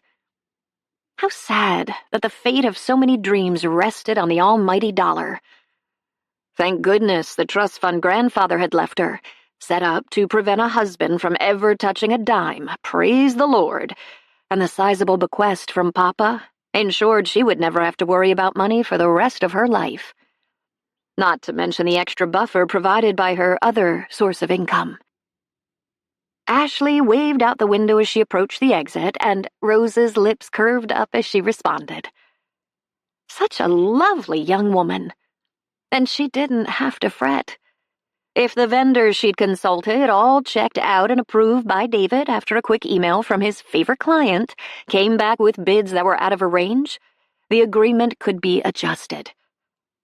The rental car disappeared into the greenery, and Rose returned to the foyer. After locking the front door and detouring to the drawing room for her sweater, she continued through the house to the back, where the view was always a balm to the soul. Pausing in the middle of the stone terrace, she surveyed the velvet green lawn that dropped off sharply to the water, the ever-present boom of waves against the sea stacks muted behind the caw of seagulls soaring on the thermal wind currents overhead. Perhaps she was being foolish, not creating a nonprofit entity that would assume control of the property under her management until her death, as David had advised. But if she'd chosen that course, the home to generations of Fitzgeralds would be run by strangers who came and went after she was gone, who had no personal investment in or connection to Edgecliff, who regarded their work here as a job and Edgecliff as their employer. In the end, of course, it could come to that if Ashley got cold feet. But she'd do everything in her power to pave the way for their partnership. Then she'd place it in God's hands. For as Papa had always said, if something was meant to be, it would happen. A few dark clouds scuttled across the sky, obscuring the setting sun for a moment and adding a chill to the breeze. Rose shivered and pulled her sweater tight around her body. The capricious coastal weather appeared to be on the verge of turning. With one last survey of her domain, she re-entered the house. Tea cleanup and dinner prep next, followed by an hour with Allison while her chicken baked in the oven. That would brighten her spirits despite the son's sudden game of hide-and-seek. And after her evening meal was finished, she'd wander over to the caretaker's cottage and end her day with the perfect companion, Lucy Lynn. Chapter 6. If I didn't know you, I'd think those dark circles under your eyes were evidence of heavy partying over the weekend. But since I do know you, I'm guessing you spent your so-called free time burning the midnight oil.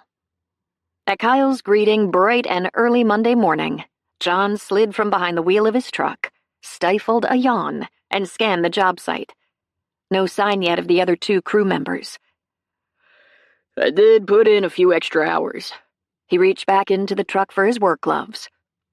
The bid for the Edgecliff job has a ton of moving parts. Do you really think the owner and her potential partner are gonna shell out the big bucks it'll take for the sort of work you told me about last week? No idea. And it's a boatload of money no matter how I slice and dice the numbers. But I want that job. Some outfits would cut corners to win a bid like this. Not my style. I know. And I agree, taking the easiest or cheapest route is bad policy. A stunt like that may get you short-term results, but it'll bite you in the long term. If I can help you out with anything at this early stage, just let me know. John began to close the truck door, hesitated. Should he pull Kyle into the bid process? Sharing numbers with the crew was an SOP, but his foreman's job site input was often astute. And from everything he'd observed, the man was programmed for efficiency. Hadn't he come up with a clever idea that allowed them to reduce costs on their last job by 10% without sacrificing one iota of quality? Decision made, John reached back into the cab and pulled out the draft of the proposal he'd labored over throughout the weekend, along with the notes he'd jotted during and after the tour of the grounds with Ashley. If he wanted to give his foreman more responsibility, what better place to begin than by asking for his upfront input on a project that was vast in both scope and prestige? Why don't you read this over? See if you spot any major errors or opportunities. After all the hours I've put in on it, the numbers are beginning to blur on me. I could use a set of fresh eyes. Kyle gave the papers John held out a once-over. Are you sure? I mean, I'm usually a dirt-under-the-fingernails kind of guy. People have always tapped me for physical, not mental work. Not to downplay your considerable contributions in sweat equity, but from what I've seen, you also have a sharp mind. A flush suffused Kyle's cheeks, and he shoved his fingers into the back pockets of his jeans. I only have a GED, John. I never studied business and economics like you did. And I don't have your fancy degrees in horticulture or landscape design. Don't discount on-the-job training. I've learned more in the real world than I ever did in school, even if my academic credentials did open doors. And one of the biggest lessons I learned was not to pass up opportunities. John waved the papers in front of him. Going once, going twice. Kyle snatched the sheets and motioned toward two cars that were parking nearby. The guys are here. We're ready to roll. You want me to look at this over lunch? I'll get them going while you read through it. Find a quiet spot and don't rush. Okay, I'll give it my best shot. John started to turn away, but a hand on his arm stopped him. Thank you. Kyle's choked words of gratitude, along with a deep appreciation in his eyes, tightened John's throat. I'm the one who should say thanks. And more often. You do great work. I'm lucky to have you. He called up a grin. Now take a gander at that and be ready to give me your 2 cents. You can leave the paperwork on the seat of my truck after you finish. I'm on it, boss.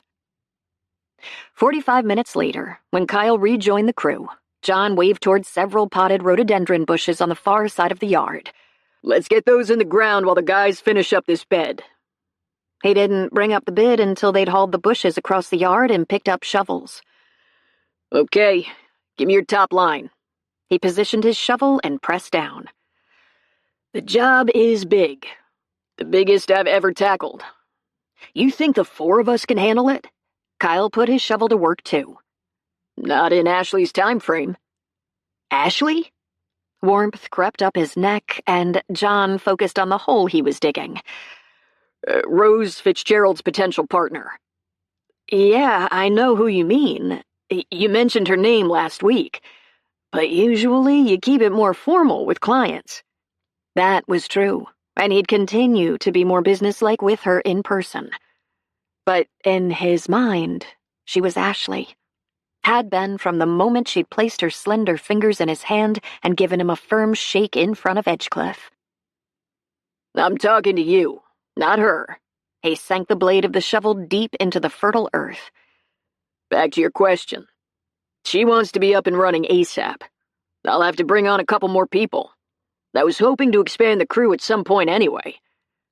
What about after this job is over, assuming we get it? The Edgecliff project should help the business grow. As it is, I have to refuse too many bids because I don't have the personnel to get the work done in a timely manner. But that doesn't happen often enough to justify new hires. Adding to the crew shouldn't be a problem if we get this job. And more people on staff will also allow me to go after not only more, but bigger projects. What else struck you? Kyle dug out another shovel full of dirt. I like how you're proposing to salvage a fair number of the existing plantings rather than start from scratch. The rhododendrons, for example. Pruning them and stripping away the berry vines that are choking them, rather than replacing the bushes, will save your clients serious dough. I know. The roadies at Edgecliff have been neglected, but these babies, he toed the one beside him, can live for hundreds of years. Besides, antique plants go with an antique house. Makes sense. Kyle turned over another shovel full of dirt. I liked your ideas for the planting bed in the middle of the loop road in front of the house. And I agree the gardens on either side of the walk leading to the porch should be colorful. First impressions and all that. But why not use some hostas there instead of all the annuals? If you intersperse them with hardy annuals for season-long blooming, the client wouldn't have to replant everything each year. A little more expensive up front, but a cost saver in the future. Also, less maintenance in the long haul. Excellent idea. Anything else? As they dug and planted, Kyle offered several other suggestions that proved he had more to offer than dirt under the fingernails type work, as he'd called it. I do have one final comment. Kyle finished filling in around his last bush, set the edge of the shovel blade on the ground, and rested one hand on top of the handle. I'm not a numbers guy, but the prices seem on the low side. That was true, and it wasn't surprising Kyle had picked up on it. While his foreman hadn't been privy to previous bids, the man had been working for him long enough to have a feel for the cost of both labor and materials. John loosened the last rhododendron in its pot and removed it. They're lower than usual, so our margin will be minimal. But the job should be worth a fortune in promotional value.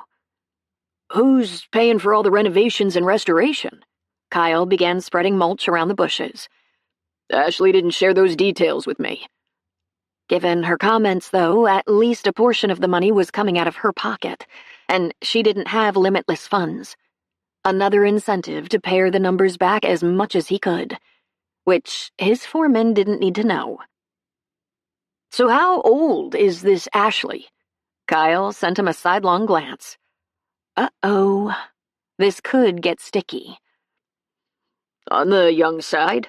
He began loosening the roots with his fingers. How young? Does it matter? Not in terms of the job. I was just curious. John bit back the why hovering on the tip of his tongue.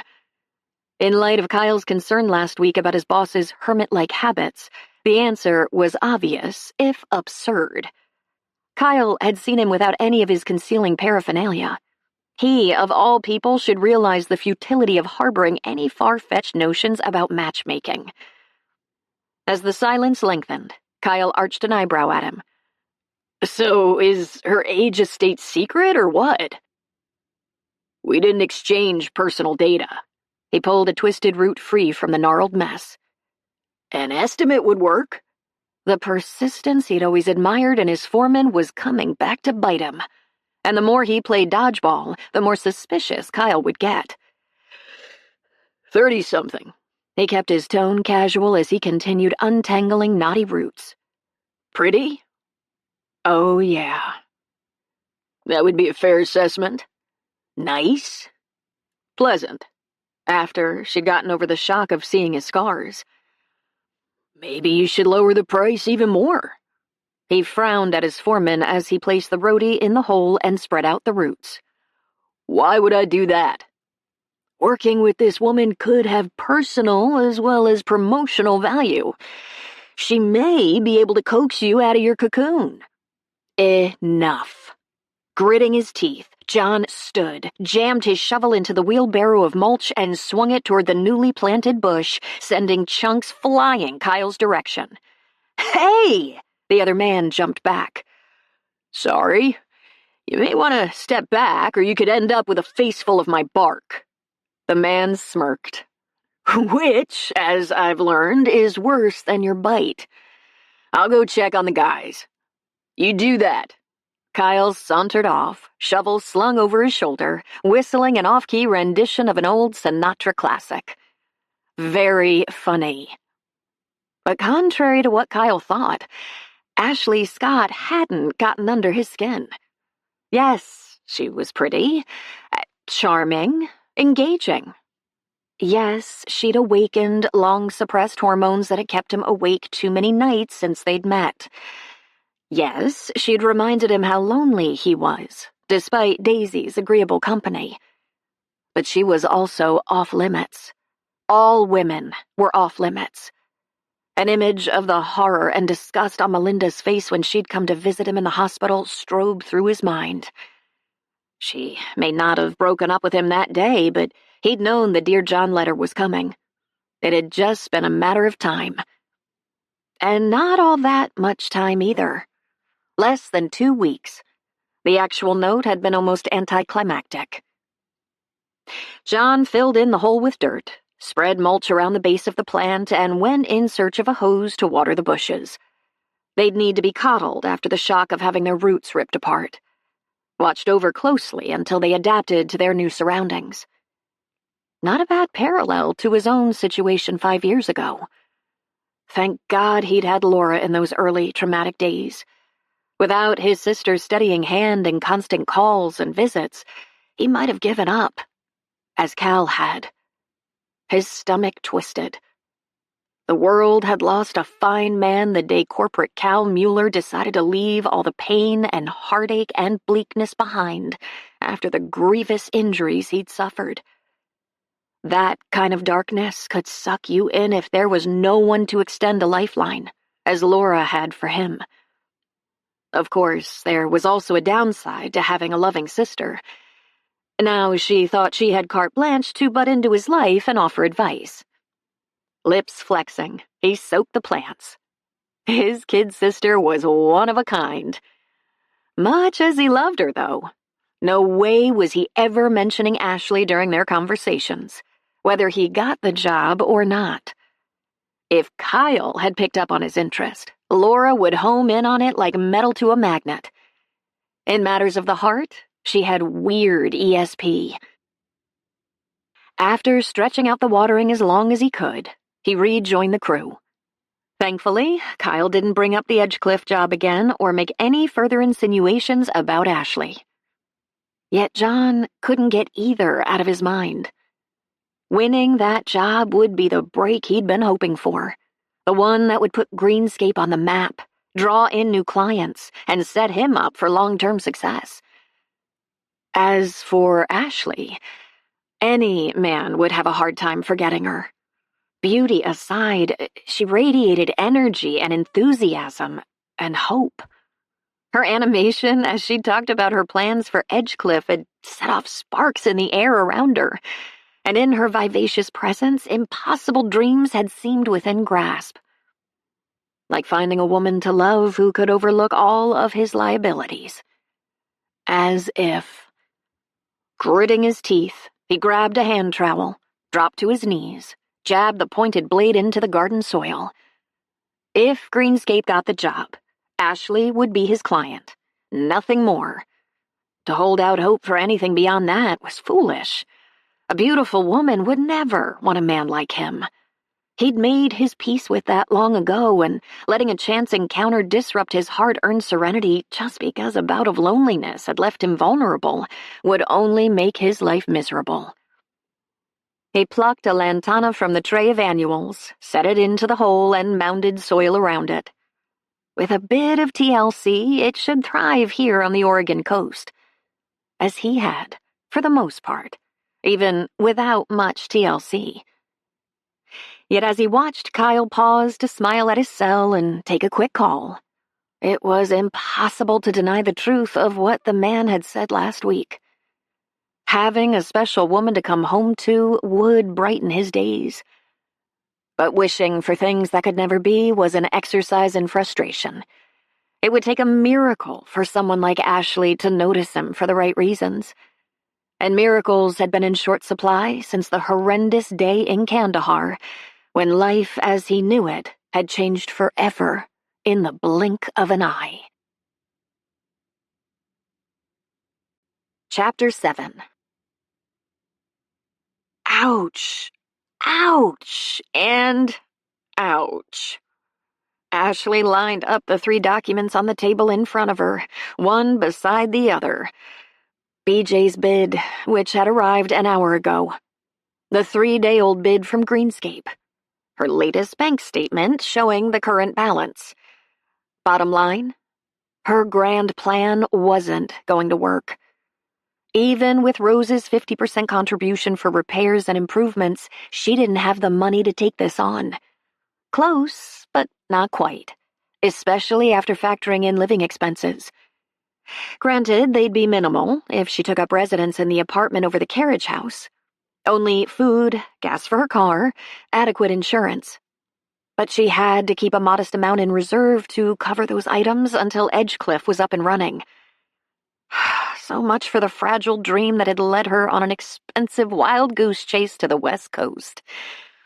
Vision blurring, she gathered up the printouts on the table.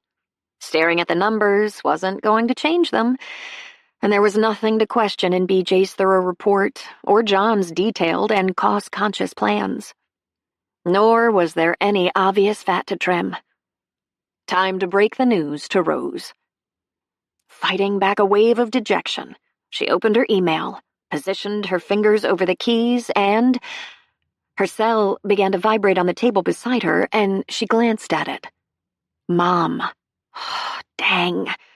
Could her timing be any worse? But on the plus side, a brief chat with her mother would give her an excuse to put off writing the thanks but no thanks note to Rose for a few more minutes. She picked up the phone. Hi, Mom. Is that contract you sent me on the level? Ashley squinted at the blank email on her screen.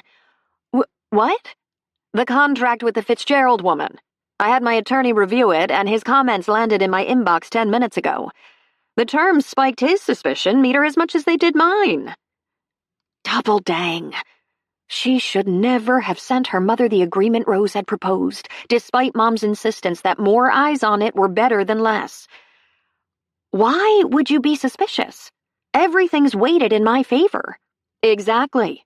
Why on earth would this woman leave a stranger her half of a valuable property upon her death?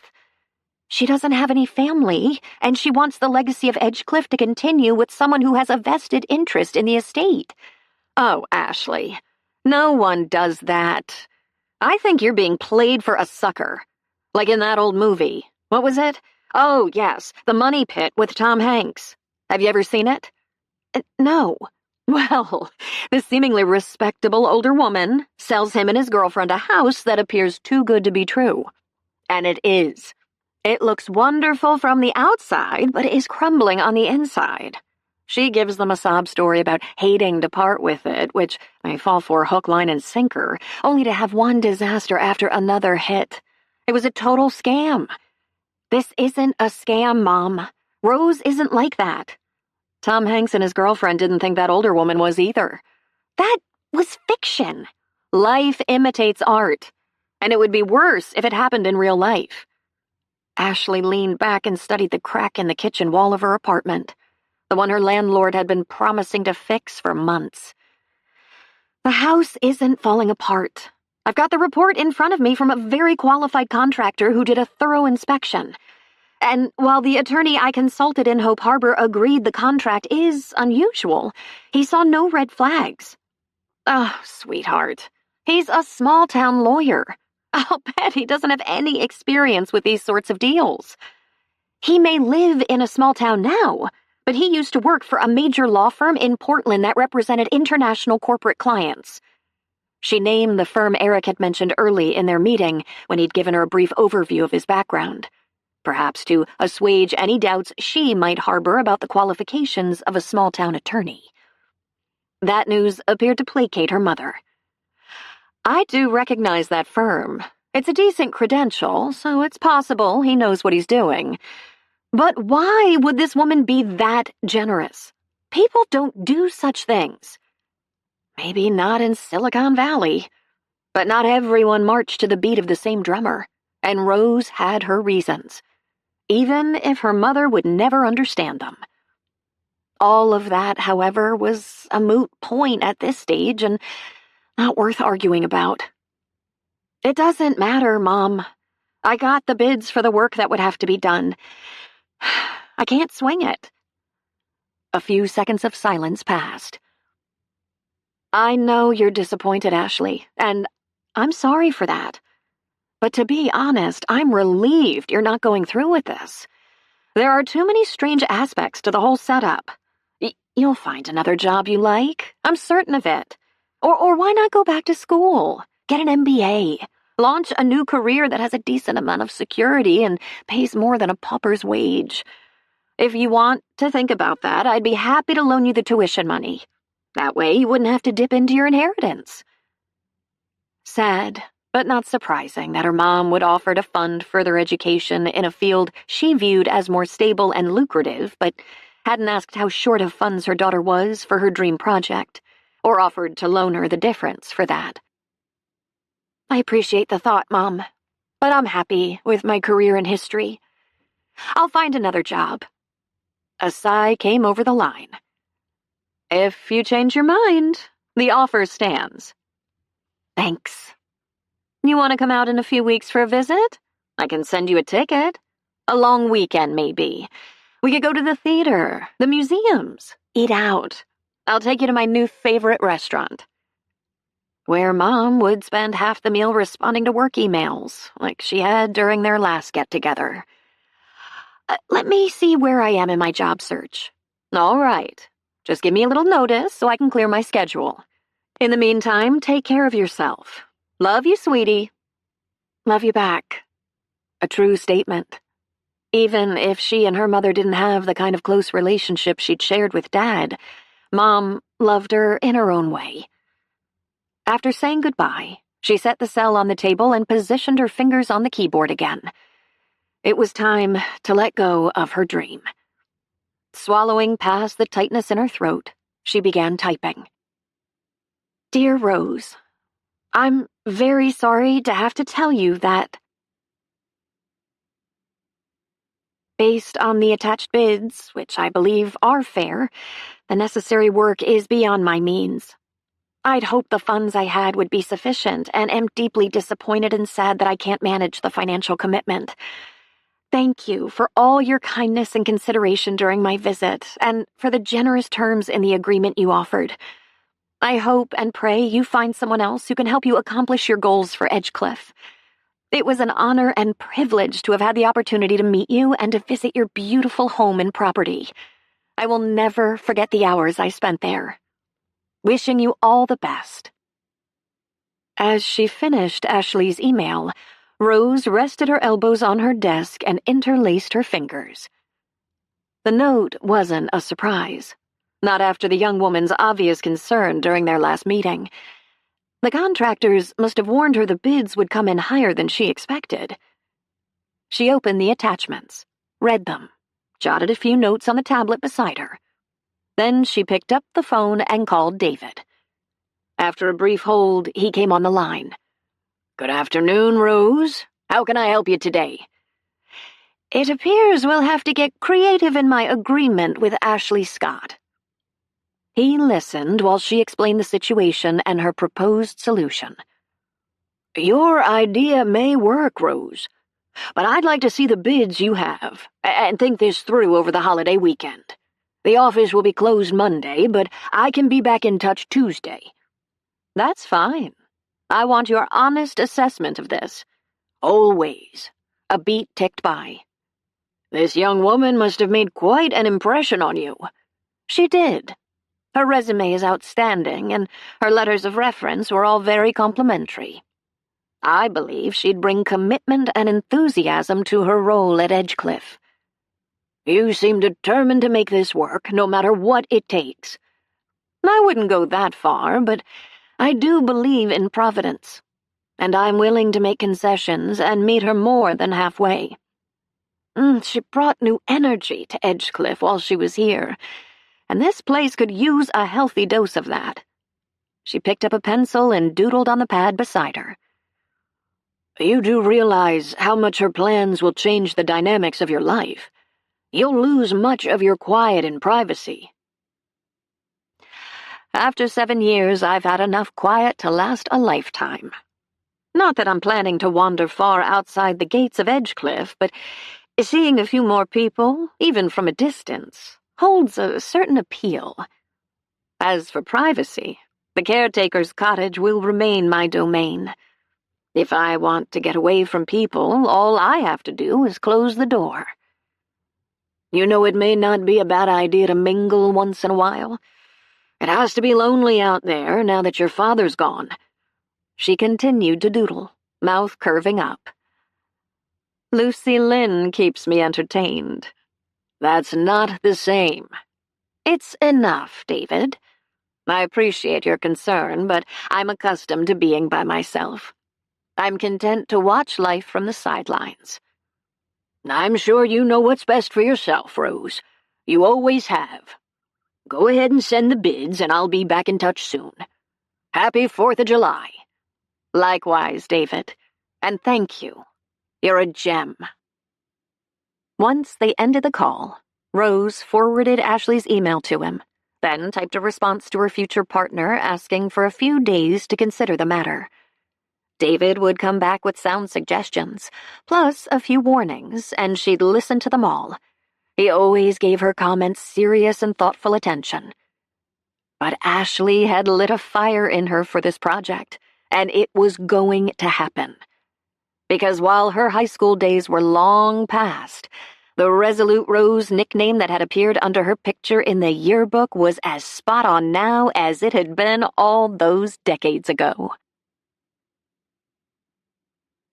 This was so lame. As the thump of hammering and the high-pitched hum of an electric saw filled the air on the quiet residential Hope Harbor Street, John braked behind BJ's truck. Based on the cacophony of construction noise, her current house renovation project must be in full swing. But just because he'd happened to spot her truck as he stopped at the corner didn't mean he should track her down to see if she'd heard anything yet about the Edgecliff project. After all, it was possible she hadn't submitted her bid yet. Not everyone would labor over the weekend crunching numbers, as he had. Nor work late on a bid Monday night, as he had. But incorporating Kyle's input had taken a while, and he'd wanted to get the proposal sent off at the crack of dawn Tuesday morning. He ought to be patient. Ashley would contact both of them once she'd made a decision. As he lifted his foot off the brake to drive away, BJ came out the front door of the house, a piece of crown molding in hand. She spied him at once and detoured his direction, depositing the decorative millwork on 2 sawhorses en route. "Hey, John!" She lifted a hand in greeting. "You looking for me?" No, I was passing by and noticed your truck. Sounds busy in there." He motioned toward the house. "We're reconfiguring the floor plan to accommodate a master bedroom suite, plus adding a sunroom. A medium-sized project, but nothing like the Edgecliff job would be." Lucky for him, she'd introduced the very topic he wanted to discuss. "Heard anything on that yet?" He tried for a nonchalant tone. "Nope. I don't expect to for a few days. I didn't send my bid off until this morning.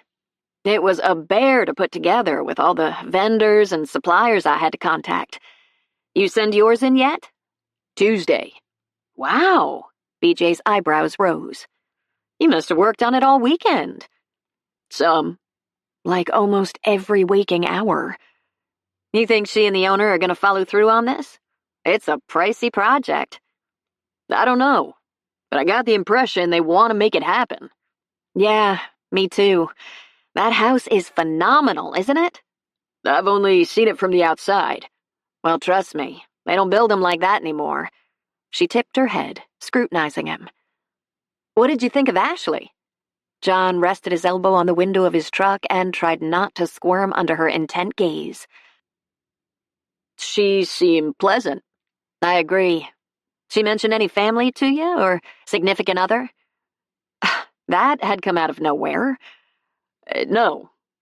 "I have a feeling she's unattached." He tightened his grip on the wheel. Why was everyone suddenly talking about relationship stuff? We didn't get into personal matters. Neither did we, but if you ask me, we could use a few more single women in town. The new guy up at Sandcastle Inn, for one, might like to meet her. John frowned. Don't you think matchmaking may be premature? Not necessarily. He who hesitates, you know. Or so my husband always says whenever I'm vacillating over a decision. She smiled and motioned toward the house. I should get back. If the Edgecliff job does pan out, we'll have to wrap this up fast. Ashley wants to jump on the project. See you around, John. Yeah, see ya. While BJ strode toward the house, John put his trucking gear and aimed it toward his own job site. At least BJ had answered his question about the status of the bids. Unfortunately, she'd also passed on a bit of information that was as unsettling as waiting for word on the job, and for reasons far more elusive. Why in blazes should he care if BJ tried to set Ashley Scott up with the guy at Sandcastle Inn, whoever he was? It wasn't as if his potential client had shown any interest in getting cozy with a certain landscaper, or ever would. John flipped on his blinker as he approached the T intersection, braked at the stop sign, hesitated. He ought to turn right and get back to the job site. Lunch was over. But he was the boss. If he needed a break to straighten out his head, he could take one, like a quick detour to Pelican Point Lighthouse. Without further debate, he flicked his turn signal the other direction and swung left. And if fate was kind, the fresh air, brisk breeze, and wide-open view on the headland would chase away his disconcerting jumble of emotions that were as tangled as the root balls of the roadies he and Kyle had planted on Monday. Chapter 8. Wow. Double wow. Ashley closed her eyes, counted to 3, opened them again, reread the email from Rose containing a summary of the proposed new terms. Terms that would allow the project to go forward. Changing the profit split from 70-30 to 60-40 seemed like a more than fair trade-off for Rose's willingness to fund 70% of the improvements instead of half. But it would be prudent to let Eric Nash weigh in before committing. First, however, a quick response to the email that had done more to dazzle her than the distant fireworks she'd watched from her tiny balcony last night. Yes, I absolutely want to reconsider.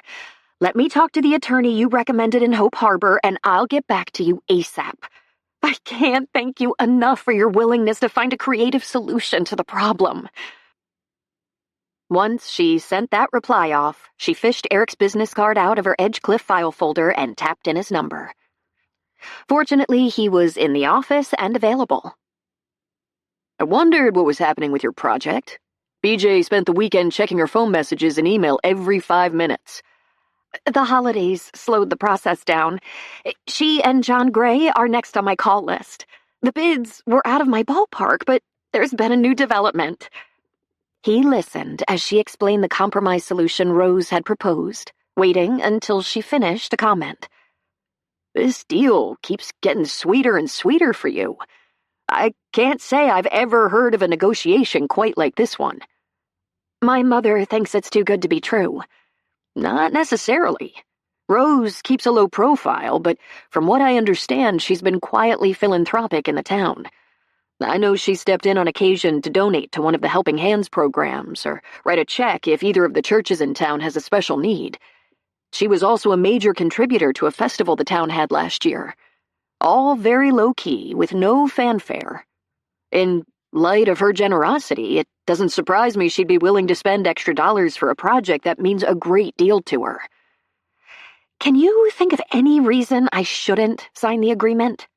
I'll be happy to review the amended sections, but if the language is as straightforward as the original, I see no downsides, assuming you haven't gotten cold feet about jumping into such a huge undertaking. No cold feet. I'll email you the new version as soon as I hang up, and I'll give BJ a call. She'll be over the moon. I'll have to pick up a celebration treat at Sweet Dreams after work. Expect to hear back from me within the hour." After a final thank you, Ashley ended the call and tapped in BJ's number. The call rolled to voicemail, so she left a message asking the woman to get in touch at her earliest convenience. She struck out with John, too. When that call also rolled to voicemail, she left a similar message. What a bummer that neither had been available to hear her wonderful news. But in light of how interested both were in the project, they'd call the instant they got her message. Until then, she had plenty to do. Unless Eric found an unanticipated glitch in the revised agreement, all it would take to get her new life rolling was a signed agreement with Rose and their signatures on the bids. Both could happen before this day ended, meaning she should put together a to-do list pronto. And right at the top, hire a moving company ASAP. Not that this would be a big job for them. Her tiny one-bedroom apartment wouldn't take long to pack up. She could be out of here fast and with no regrets. For as much as she'd enjoyed working in a Tennessee antebellum mansion, she was more than ready to launch a new chapter in her life as part owner of a historic cliff-top estate on the Oregon coast. This was it. As the Tennessee area code registered in his log of missed calls, John's pulse stuttered. Funny. While the 7 days since he'd sent Ashley his bid had dragged by like molasses, all at once, he was in no hurry to get the verdict. But delaying the inevitable wouldn't change the outcome. Taking a deep breath, he played the message back and moved behind his truck, out of sight of the rest of the crew. They could handle cleanup alone for once. The message was short, just a request for a return call. But did he detect an undercurrent of excitement in her inflection? Or was that wishful thinking? Only one way to find out. He placed the call. She answered on the first ring. "John, you got my message." "Yeah, sorry for the delay. We were into heavy-duty digging, and I didn't want to get mud all over." "It's a go!" His heart lurched. "You mean we got the job?" "Yes! Well, not officially yet. I have to have my attorney give me the final green light and finish the paperwork with Rose, but I think all of that is more of a formality. I should be able to sign your bid today. How soon can you dive in?" He tried to think past the euphoria that was muddling his brain. I can get everything rolling within a week, I think. How many of the itemized projects are we doing?" "All of them, eventually, but some have higher priorities than others, like the front walk, circle drive, and gazebo area. You'll have to coordinate with BJ on the gazebo. That's the first project I want her to work on. Depending on her schedule, you may be able to get to it fast." As Ashley continued to enthuse about the plans, her words tumbling over each other, John listened with one ear while he tried to wrap his mind around the fact that a once-in-a-lifetime job had dropped into his lap like manna from above. He frowned. No, scratch the Bible analogy. God's hand wasn't in this. It was serendipity, nothing more than sheer luck, like the subscription to the Herald that had led Ashley to Edgecliff. Still, however it had come about, landscaping the grounds of Edgecliff would be a stellar addition to the Greenscape portfolio. "In touch by phone." He tuned back into Ashley. Sorry I missed that last comment. Cell phone service here can cut in and out." "I said I don't want to delay the work until I'm on site. We can stay in touch by email and phone." "That's how I often communicate, even with clients who are in town." His choice, for the most part. But he left that unsaid. "When are you moving out?" "As soon as I can pack up my place. I'm anxious to get there and settle in, but I think I'll spread the trip out over 3 days since it's a long drive alone." A solo cross-country drive? That didn't sit well. But voicing his reservations could be interpreted as chauvinistic. At least, in today's cell phone world, help would be a call away if she ran into trouble. "I agree it would be safer not to push yourself." To tell you the truth, though, I'm so pumped I think I could jump in my car right now and do the drive nonstop, with energy left over. At her infectious animation, John's mouth bowed. Leaning one shoulder against the side of the truck, he watched as two seagulls that were a bit far afield from their usual foraging grounds at the harbor circled overhead. Save it up. You'll need every ounce with all the ambitious plans you have. Trust me, I have energy to spare. And an exciting project doesn't consume energy, it creates energy. I imagine you felt the same when you launched your business. Not quite. To a certain degree, but landscaping wasn't in my original plans. Scowling, John straightened up as the words fell out of his mouth. What had prompted that admission? He never talked about the shattered dreams that had forced him to find a new direction, far off his original course. Only with Laura had he opened up, on rare occasion, and only after a ton of pushing and prodding on her part. Really? What did you intend to do? Ashley's tone remained chatty and conversational. I know your company is new, but I assumed you'd always been in the field. Your academic credentials are impressive, and I saw on the background information you supplied with your bid that you worked with another landscaper in the Portland area. That was just to gain field experience while I compiled those credentials. My plan after I left the service was to go back to school for a master's degree. In what? He was getting in deeper and deeper, but how could he dig himself out of this hole without being rude to a new client? Foreign affairs. Whoa! Well, that's about as far from landscaping as you can get. What did you want to do with your degree? Get a job with the State Department. I had my sights set on the diplomatic corps. No kidding? Her manner was still bubbly. Well, I imagine that would have been exciting. Why did you change direction? He worked a rock loose from the dirt with the toe of his boot and kicked it. Hard. Diplomatic work requires face-to-face interactions, negotiating with foreign nationals, assisting U.S. citizens who are traveling overseas, doing presentations and programs, representing the U.S. at all kinds of public events. It wasn't a good fit after I got out of the service. In the silence that followed his explanation, he tightened his grip on the cell. Ashley appeared to be an intelligent woman, and it didn't take a genius to read between the lines of what he'd said. A career in the diplomatic service that focused on one-on-one interactions wasn't an option for a man whose distracting appearance would get in the way of dealing with U.S. citizens who needed assistance, comfort, and guidance, or with foreign nationals who had to be persuaded or won over or influenced. So you went with a second-choice career. Her tone had grown pensive. Second choice at the time, but in hindsight, an excellent fit. No way did he want her sympathy. Outdoor work has always appealed to me. After I got the appropriate credentials, I applied for a small business loan and hung up my shingle. Turns out I love what I do, and I couldn't have picked a more beautiful spot to live than the Oregon coast. After a moment, she spoke again. It's strange how unexpected events can lead us in directions we would never have anticipated, isn't it? As her quiet question hung in the air between them, the two gulls landed a few feet away and snuggled close together, watching him. Her comment could refer to his war wounds or the fire at the place she'd worked, but a poignant undertone hinted that it wasn't only about either of their altered career trajectories. Are you talking about the fire? If there was a more subtle approach to probe for information, it eluded him. That's one example. When she continued, the bounce was back in her voice. Now I should let you get back to work. As soon as I have the green light, I'll text you. She wasn't going to share anything more.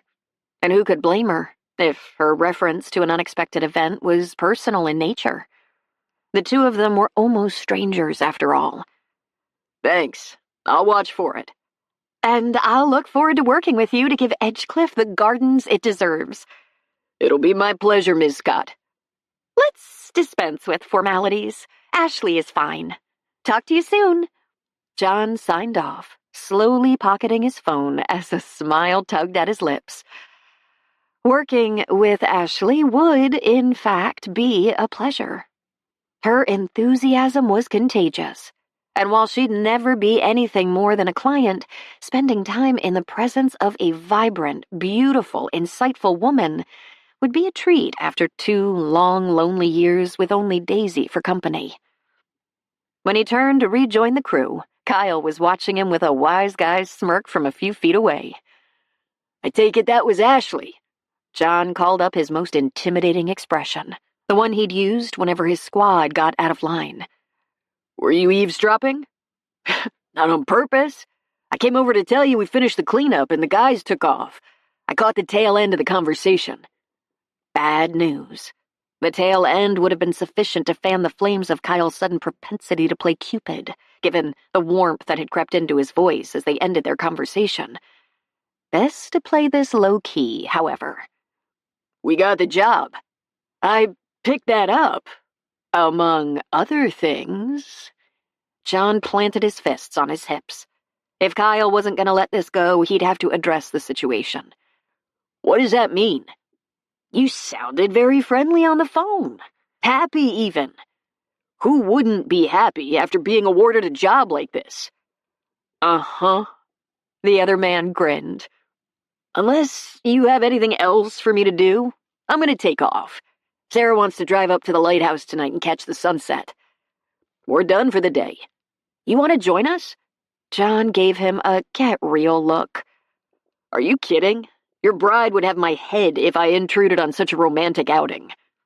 "Who said anything about romance?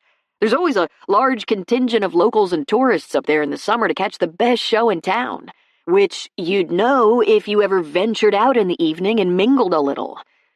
You must have romance on the mind. Go home, Kyle." The man shrugged. "You're the boss. If you change your mind, though, give me a call." Jingling his keys, he walked to his car.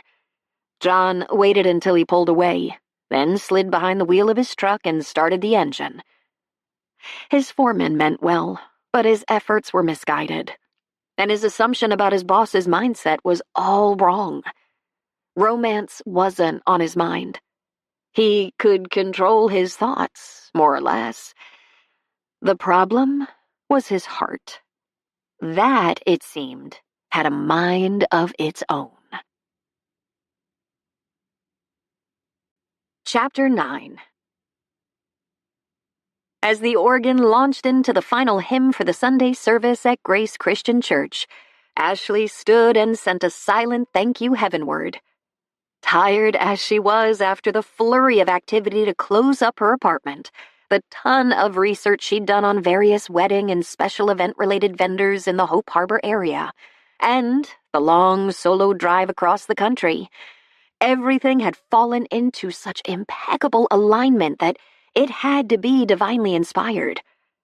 And what more appropriate place to offer thanks than here, in the Almighty's house? Once the last notes of the hymn died away, Ashley sat again in her pew while the congregants filed out. Anxious as she was to meet the Hope Harbor residents, the 12 days since Rose's new terms had sealed the deal had been nonstop. And her late arrival last night hadn't helped. Carrying on a lucid conversation in her present state of fatigue would be difficult, and first impressions mattered. It would be wiser to defer a meet and greet until she clocked a decent night's sleep. When only a handful of people remained in the nave, she rose and headed toward the back. A few congregants were still in the vestibule, gathered in small groups, but she ought to be able to slip past them and— "Good morning. Welcome to Grace Christian." Oh, drat. So much for her discreet escape. Tamping down her weariness, she turned to find the pastor approaching. "Thank you. It was a wonderful service. "I'm delighted you joined us. Reverend Paul Baker, a pleasure to meet you." He extended his hand. "Ashley Scott." She returned his firm handshake.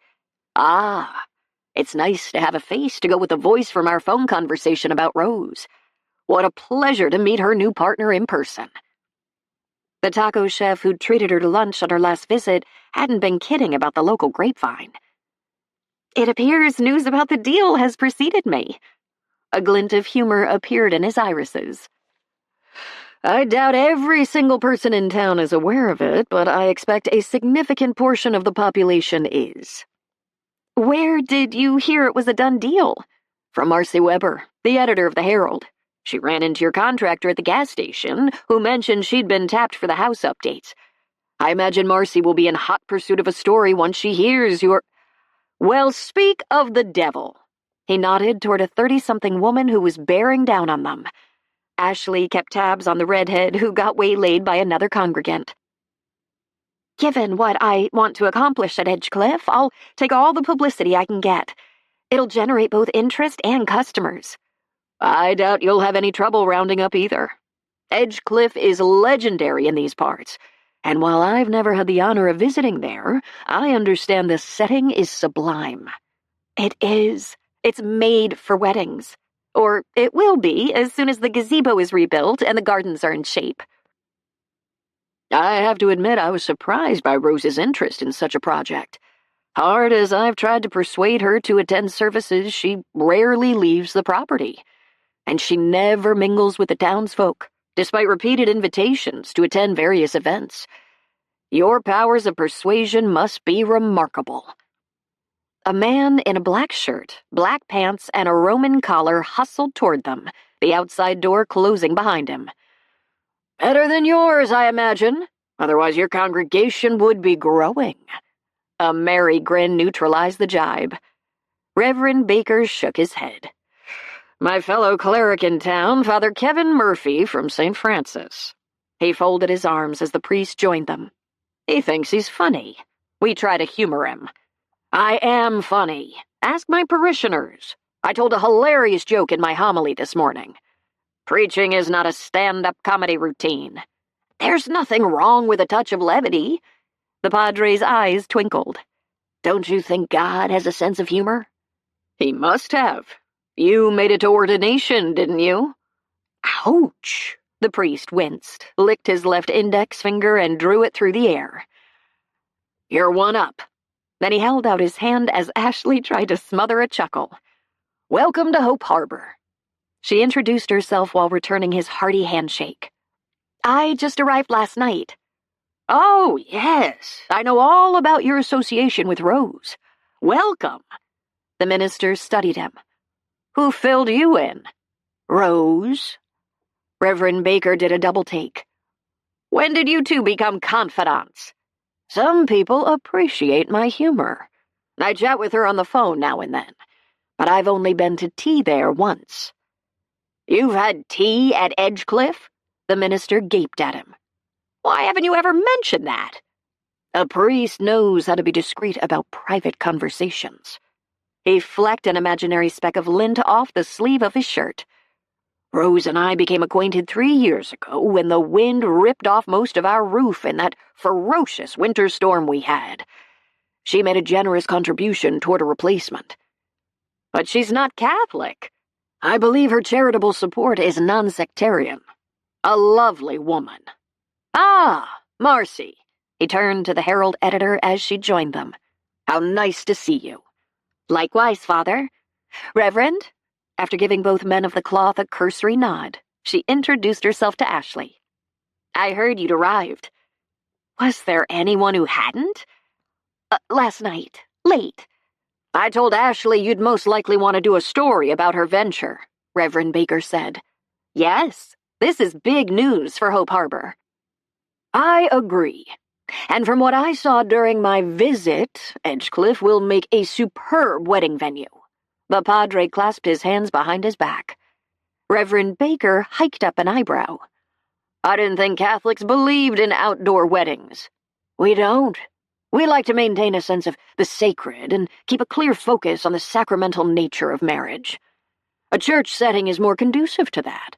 But, as you know, I have a deep appreciation for the beauty of God's handiwork. Nature can be very spiritual. My friend here does have a way with plants. Reverend Baker tipped his head toward the priest.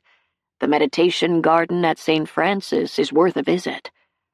I'll second that. It's beautiful. Marcy pulled out her cell. Thank you both. Father Murphy gave a tiny bow. You're welcome to visit any time, Ashley. Like Rose's generosity, our garden is also non-sectarian. I'll stop by soon. The minister touched her arm and motioned toward a door off to the side. I hope you'll join us for coffee and donuts in the fellowship hall. Even though my Catholic comrade here claims St. Francis has superior donuts, he often manages to show up at our door on Sunday during the social hour after one of our services. I'm not here for donuts, the priest gave an indignant sniff. I came to pick up my copy of the minutes from our last Helping Hands board meeting, which I believe you were supposed to send out. However, as long as I happen to be here while donuts are being served, I may detour that direction and sample one. Would you like to join me, Ashley? Thank you, but after my marathon drive, settling into my quarters and a nap are my highest priorities. Understandable. Please tell Rose I'll be in touch. I'll do that. I hope to see you again next Sunday. Reverend Baker once more shook her hand. That's my plan. If you ever get tired of this guy's sermons, Father Murphy waved a hand toward the minister, don't hesitate to swing by St. Francis. I can usually be counted on to liven up my preaching with a laugh or two. You might use a few Bible verses instead of jokes. Reverend Baker took his arm and tugged him toward the side door. I use plenty of Bible verses. Try not to mix up Elisha and Elijah again. The priest heaved a sigh. You're never going to let me forget that, are you?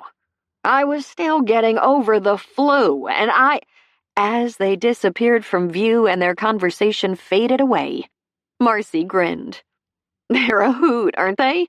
I'll say. They're not like any clerics I've ever met. I hear ya.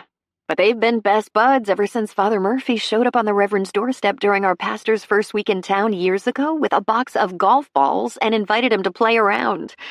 From that day on, they've had a standing tea time every Thursday. So when can we schedule an interview? She opened the calendar on her phone, finger poised. This dynamo didn't waste a moment in pursuit of a story, as Reverend Baker had predicted. Soon. I want to get the word out as fast as possible to generate interest. Money is going to be flowing out at a mind-boggling clip, and I need to begin refilling the coffers. Does Tuesday morning work? That should be fine. I'll come out around 10. I can't wait to visit the house again. Rose served me tea on my first visit, but I only got to see the drawing room. I'll give you the full tour. Fantastic. Do you think Rose will join us? I'll ask, but don't get your hopes up. She made it clear she wants to be a silent and largely invisible partner in this enterprise. If she declines, though, I'd be happy to pass on a few questions, and she could email you answers. That'll work in a pinch. Ashley tried to stifle a yawn. Sorry, it was a long trip out. If I didn't have to drive again for a year, I'd be happy. You won't have to drive much at all here. Everything is close in Hope Harbor, and Coos Bay isn't far away if you crave a bigger town fix. She twisted her wrist and scanned her watch. Oops, gotta run. My husband's on duty with our 3-year-old twins, one of whom has the sniffles, and I promise not to linger. See you Tuesday. She dashed toward the exit, vitality pinging in her wake. Ashley followed at a much slower pace. Too bad she couldn't absorb a smidgen of the Herald editor's energy. How strange to be dragging at this hour of the morning. But she'd be back in top form by tomorrow, ready to tackle the multitude of items on her to-do list. First up, an in-person conference with BJ, who also had boundless energy, and the intriguing landscaper who'd won the bid to restore the Edgecliff grounds and who seemed somehow in need of restoring himself. Not her problem, though. John Gray was a contractor, nothing more. Despite the tidbit of personal information he'd shared about his career choice during their first long-distance call. But in light of his subsequent cool, somewhat aloof manner, that had been an aberration, which was fine. Romance wasn't in her plans with anyone, let alone a scarred veteran who hid his face behind camouflage and his heart behind a high wall. Maybe someday, after Edgecliff was up and running and the wounds Jason had inflicted on her healed, she'd risk another relationship. But until then, she intended to keep her distance, emotionally if nothing else, from any man who entered her orbit. Especially men who were clear from the get-go that they had no interest in her. I had a feeling I'd find you out here on this sunny afternoon. At the greeting, Rose shifted toward the familiar voice as Charlie Lopez appeared around the side of the house. Now, isn't this a pleasant surprise? Please, have a seat. She motioned to the empty chair across from her at the table on the terrace. Are you certain I'm not intruding? I understand a transformation is afoot out here, and I wouldn't want to get in the way of progress. No work is done on Sunday. Do I smell tacos? You do indeed. He swung the brown bag to and fro as he approached. This was my last order of the day. They should still be warm. And I brought you a slice of Eleanor Cooper's legendary chocolate fudge cake, too. She sent a piece over for me today, but I saved it for you. I believe chocolate is one of your few vices. You know me very well. She eyed the plate covered in plastic wrap as he set it on the table. That looks delicious. Who's Eleanor Cooper? A long-time resident. Wonderful woman. You'd like her. I'd be happy to introduce you if you'd like to venture into town. She ignored that as she pulled a wrapped packet from the bag. Inhaled. This smells divine. The highest praise. Thank you. He took a seat. There's a bottle of water in there, too, along with a plastic cup. I know swigging isn't your style. Typical Charlie. Always thoughtful. She extracted the water and cup and spread a napkin on her lap. I've been expecting you to visit. Why is that? Because you know me better than most around here do. She picked up a stray piece of avocado and tucked it back into the taco. I assume you're surprised by my decision to let strangers traipse around Edgecliff. The weathered skin beside his eyes crinkled. Pleased would be more accurate. Perhaps one of these days I can convince you to come into town for a taco. If you don't want to meet Eleanor, you could share a bench on the wharf with my friends Floyd and Gladys. My decision to open up Edgecliff doesn't mean I've decided to socialize, Charlie. My conversational skills are on the rusty side. Not that I've noticed, but Floyd and Gladys won't expect you to talk. Why not? They're seagulls. A chuckle bubbled up inside her. That sounded like Charlie. He had an affinity with the animal kingdom, just as he had uncanny insights about people, along with a remarkable ability to instill trust. After all, only Charlie would have been able to charm his way into her refuge 7 years ago with a smile, a bag of tacos, and a heart that seemed to understand her pain and disillusionment and grief and desire for solitude.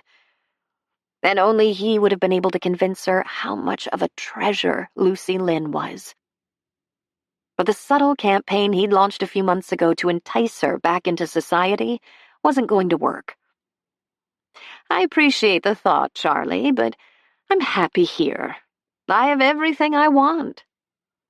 That may have been true when you came back here to live with your father, but circumstances change.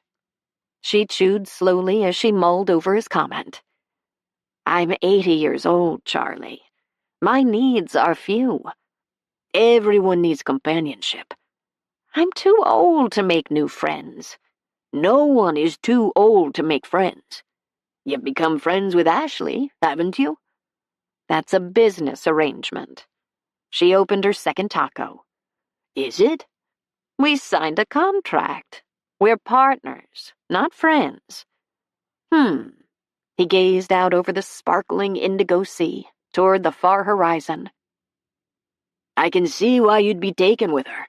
She's quite charming. You've met her? She stopped by the stand one day during her first visit. Well, look who's come to call. Rose stopped eating as 2 seagulls swooped down and landed on the stone wall of the terrace. That's odd. I don't believe I've ever seen a seagull come this close to the house. And I don't believe I've ever seen Floyd and Gladys wander this far south. If you won't go to them, it appears they'll come to you." These were the gulls Charlie had been talking about a few minutes ago? Rose squinted at them. Near as she could tell, they were identical to every gull she'd ever seen. How do you tell one gull from another? All of God's creatures have unique personalities. Plus, Floyd has a nick in his beak and a black spot on his head. She inspected them again, but they were too far away to discern details. You must have excellent vision. Or just the ability to recognize friends. That has more to do with the heart than the eyes. He refocused on her. Like how you felt drawn to Ashley. I never said I was drawn to her. You didn't have to. You and I have known each other for quite a long while. It would take a special person to convince you to let strangers enter your world. It's the price I have to pay to bring joy back to Edgecliff. And perhaps to yourself? She finished her taco. You're quite the philosopher today. I don't philosophize. I observe. And what do you observe in me? He rested his elbows on the table and linked his fingers. I see opportunities and possibilities. What does that mean? I'm not certain. I imagine time will tell. How are the tacos? She wiped any stray sauce off her lips with a napkin. Delicious, as always. But more than I can eat in one sitting. Save the other one for later. But you have to sample Eleanor's cake. He withdrew a plastic fork from the bag. I suppose I could try one bite. She opened the plastic wrap, broke off a small piece, and put it in her mouth. Rich flavor exploded on her taste buds. My, whoever this Eleanor is, she knows how to bake a chocolate cake. Eleanor has many talents and a fascinating story. You'd enjoy hearing it. You could tell it to me. Stories are always best heard from the source. He gave the grounds a sweep. Where's your partner today? Sleeping, I expect. The poor girl was exhausted after her long drive. I saw her leave this morning. Church, I'm guessing. When she came back, she disappeared into the carriage house and hasn't reappeared. She motioned in the direction of the structure that was around the side of the main house and hidden from view. So you've had the place to yourself? Except for Lucy Lynn. And I enjoyed every minute of it. It was important for him to understand that, despite his gentle prodding, she had zero inclination to rejoin society. Speaking of Lucy Lynn, may I visit with her while I'm here? Catch up on her latest escapades? Of course. It's always a delight to welcome you to the cottage. She indulged in one more large bite of cake and rewrapped the remainder. Also a rare privilege, for which I'm grateful. She rose, cake in hand, and took his arm. Rare friends deserve rare privileges. Thank you for that. He picked up the brown bag. The thanks are all on my end. If it wasn't for you, I wouldn't have Lucy Lynn. And the world would be a bit less bright. As they strolled toward the cottage, the two gulls flapped their wings, rose into the air, and flew toward the carriage house. Charlie watched them, his expression pensive. Curious. How so? I expected them to head back to sea. He placed his hand over hers. I believe interesting times are ahead. He changed the subject then, but it was hard to concentrate on the conversation, thanks to an unfamiliar tingle tickling her nerve endings. Could it be nervousness? No. It was impossible to be nervous in Charlie's presence. The man radiated peace and serenity. It was more like anticipation? Yes, that was it. This was how she'd felt the day she'd been accepted into the conservatory and the whole world had brimmed with potential. But that had been almost 6 decades ago, when youth had been on her side. Before a less-than-happy marriage and scandal and death had tarnished her dreams and snuffed out any thought of bright, shining possibilities.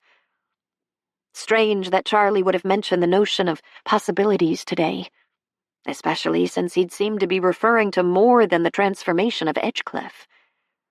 After you, Rose. He paused at the door of the cottage she now called home. She twisted the knob and stepped inside. You'll notice quite a few differences. Once I decided to move in, I did a fair amount of redecorating. I appreciate this peek into your inner sanctum. Lucy Lynn wouldn't have it any other way. She ushered him toward the back of the cottage and began to fill him in on all the latest developments. It was fun to chat about Lucy Lynn with Charlie, and safe, because her taco-making artist friend knew how to keep secrets. Chapter 10. He was early, but Ashley was earlier. Emerging from the greenery that shrouded the entrance to Edgecliff, John eased back on the accelerator. The female figure was too far away to see clearly, but at 6:30 in the morning, it had to be her. His crew wouldn't be here for another hour, nor would BJ's. He wouldn't have risen at the crack of dawn either if he hadn't wanted to take a few measurements in the gazebo area before BJ's people descended. However, spending one-on-one time with Rose's partner hadn't been in his plans. The first rays of sun peeking over the hills to the east gilded her slender form, and as she lifted her face toward the heavens, his pulse hitched. Blast! That kind of adolescent reaction was crazy. It was also unprofessional, immature, pointless, and pathetic. Ashley Scott was his client. Period. Clamping his jaw shut, he pressed on the gas again. He had to get a handle on his emotions, shove any that were inappropriate into the darkest corner of his heart with all the others he'd stowed there over the past few years. And he would.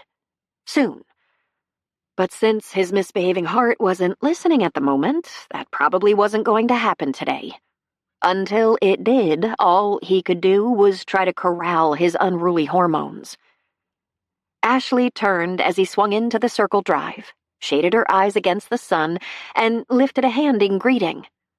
Rather than walk over to meet him as she had at their last encounter, she waited near the gazebo site while he parked, sipping from a lidded mug.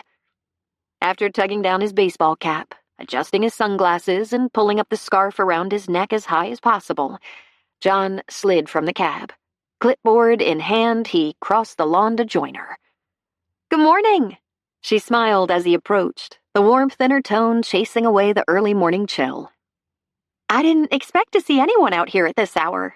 Our meeting with BJ is at 8, right?" Yes. I wanted to get here early and take a few more measurements around the gazebo. What's your excuse for being out and about at the crack of dawn? She made a face. "I think I have jet lag, minus the jet. The time change must have messed with my circadian rhythm. If yesterday is any indication, I'll be dragging by 6 o'clock tonight, even if I manage to sneak in a nap. On the plus side, I didn't have to commute to get here early like you did." It's not much of a commute. I could walk it if I didn't have equipment to haul. Her eyebrows rose. "You live around here?" Yes. Next house down on Windswept Way. I was walking home the day you saw me with the chainsaw. Ah. Now, your appearance out of nowhere and your disappearance down the road makes sense. My nerves have yet to recover. A masked man with a chainsaw is more than a little scary. A cute dimple dented her cheek. He tried not to stare at it. Sorry about that. But you'd have been more scared if I hadn't been wearing the mask. He motioned toward the gazebo area. Why don't I go ahead and...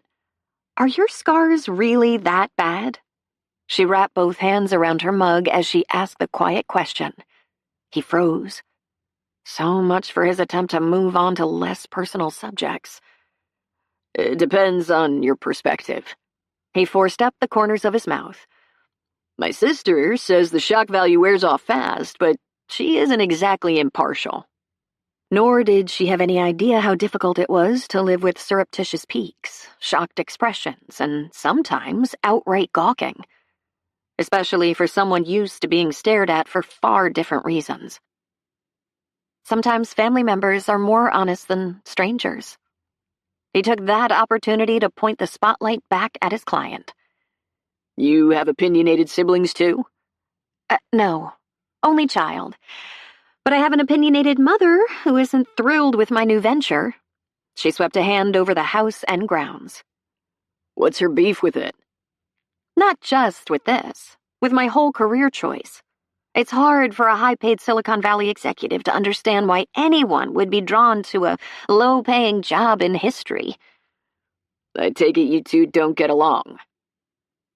On the contrary, for two people who live in different worlds and have different priorities, we have a decent relationship. I know Mom loves me, so I accepted long ago that she'd never understand my passion for this field. Do you get along with your sister? In general. But you don't think she's being honest about the scars? They were back to that. He gave a stiff shrug. Her opinion is honest. I'm not certain it's valid. You could always ditch the disguise and see what happens. His stomach clenched, and despite his effort to maintain a neutral inflection, a touch of resignation crept into it. I know what would happen. They'd make people uncomfortable. Or worse. How can you be sure of that? The image of Melinda's sudden and total loss of color during their first meeting after the accident in the handful of seconds before she lost her lunch strobed across his mind. Experience. Parallel creases appeared on Ashley's brow. I can see how scars might shock people at first, but once they got to know you, your appearance would be less important. She and Kyle must be on the same wavelength. That's not how it had worked with Melinda, though, and she'd known him well before shrapnel ripped through him. What sounds logical in theory doesn't always pan out in real life. She sipped from her mug as she regarded him. I expect there's an element of vanity involved, too. Vanity? Frowning, he pulled the brim of his cap lower. He'd never been vain, even back when his appearance had mattered. Had he? No. Not that he could recall. But could vanity be a factor in his decision to cut himself off from the world now? Had he become a hermit to keep other people from feeling awkward, or because he was self-conscious and embarrassed and vain? As the silence between them lengthened, pink spots bloomed on Ashley's cheeks. Sorry, that was too personal. I don't know what came over me. In the future, I'll stick to my area of expertise and stop dabbling in psychology. She hefted her mug. I need a refill. Would you like a cup? No, thank you. Go ahead and take your measurements while I get another Java infusion. Hopefully that will activate both my brain and my diplomacy. Be back in a few minutes. With that, she pivoted and sped toward the house, as if she couldn't escape fast enough. For a full minute after she disappeared around the side, toward the carriage house, John remained where he was, mind whirling. What had just happened here? 1 minute they'd been talking about landscaping around the gazebo, the next about his scars and his rationale for masking up and maintaining a low profile. Conversations like that weren't going to help him keep his distance from his new client. Meaning, they couldn't happen again. But while he could continue to hide his physical wounds going forward, somehow Ashley had managed to unmask his invisible scars. The ones left by Melinda as well as the ones he'd inflicted on himself.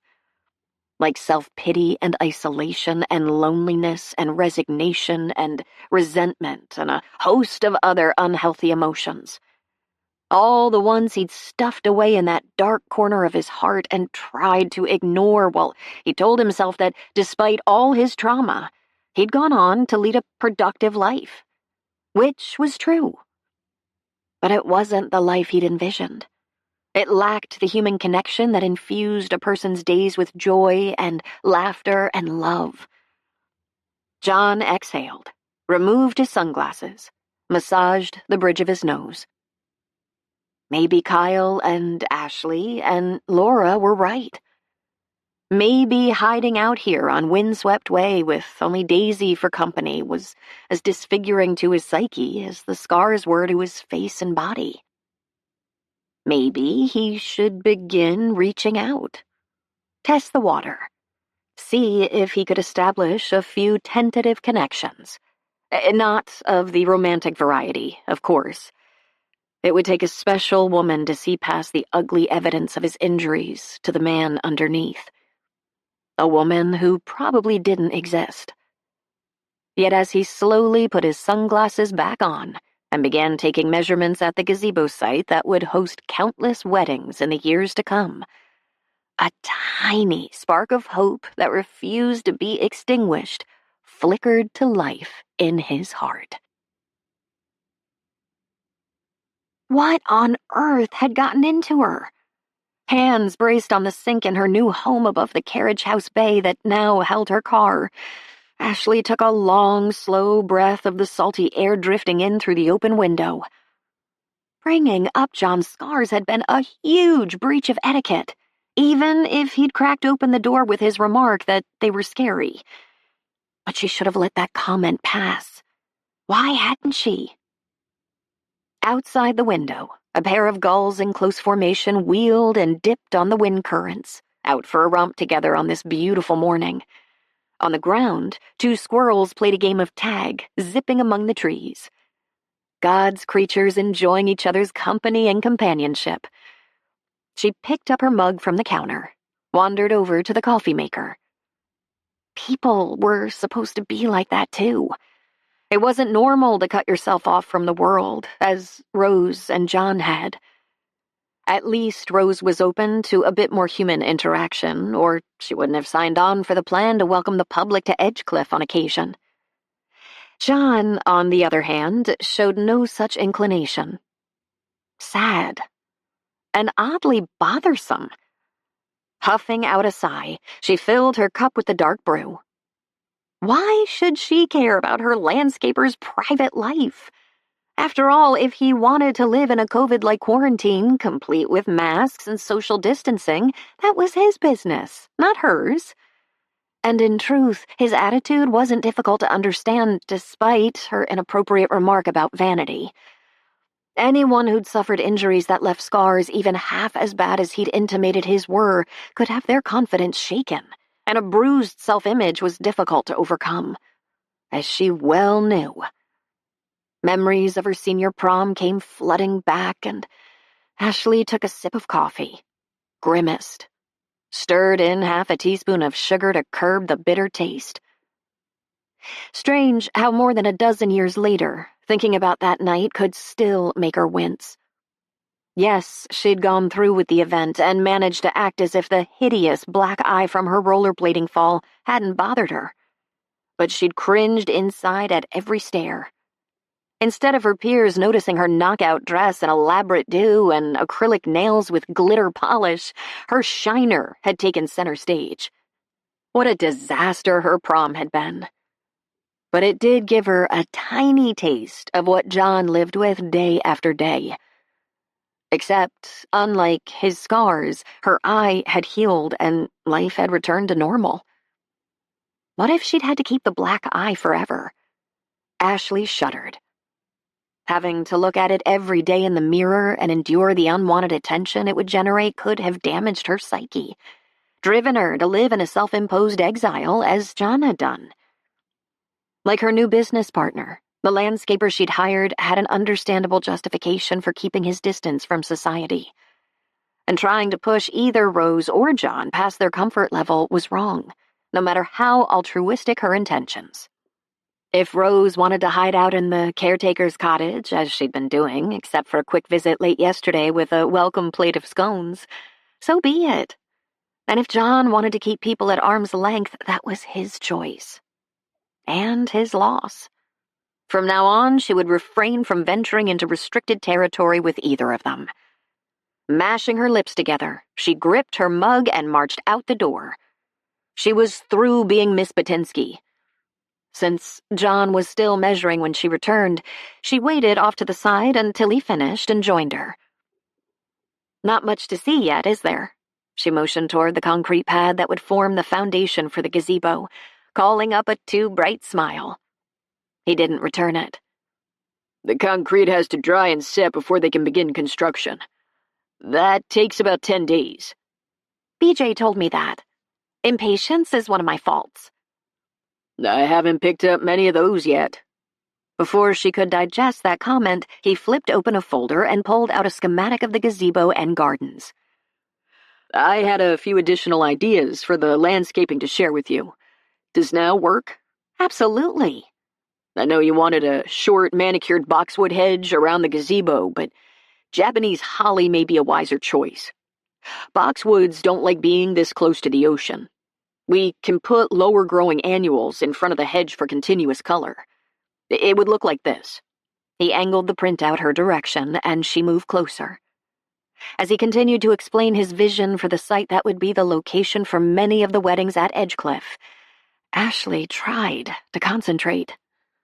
But the scent of a very masculine aftershave swirling around her was super distracting. So were the long, lean fingers holding the diagram inches in front of her, and the broad shoulder that brushed hers as John pointed out the various plant groupings while he discussed his proposed alterations from the bid. Oh, he had a pleasant voice. Mellow, deep, calm, composed.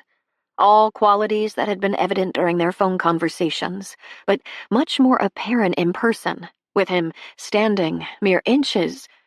Unless you disagree? Oops. How was she supposed to answer a question she hadn't heard? Curses on her inappropriate mind-wandering. Sorry. I zoned out for a second. She lifted her mug. The caffeine is taking a while to kick in today. Lame, but it was all she could come up with on the fly. Thankfully, he didn't question her explanation.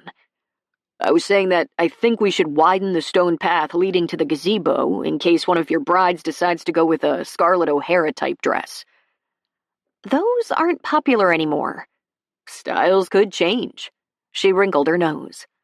Let's hope hoop skirts never come back into vogue.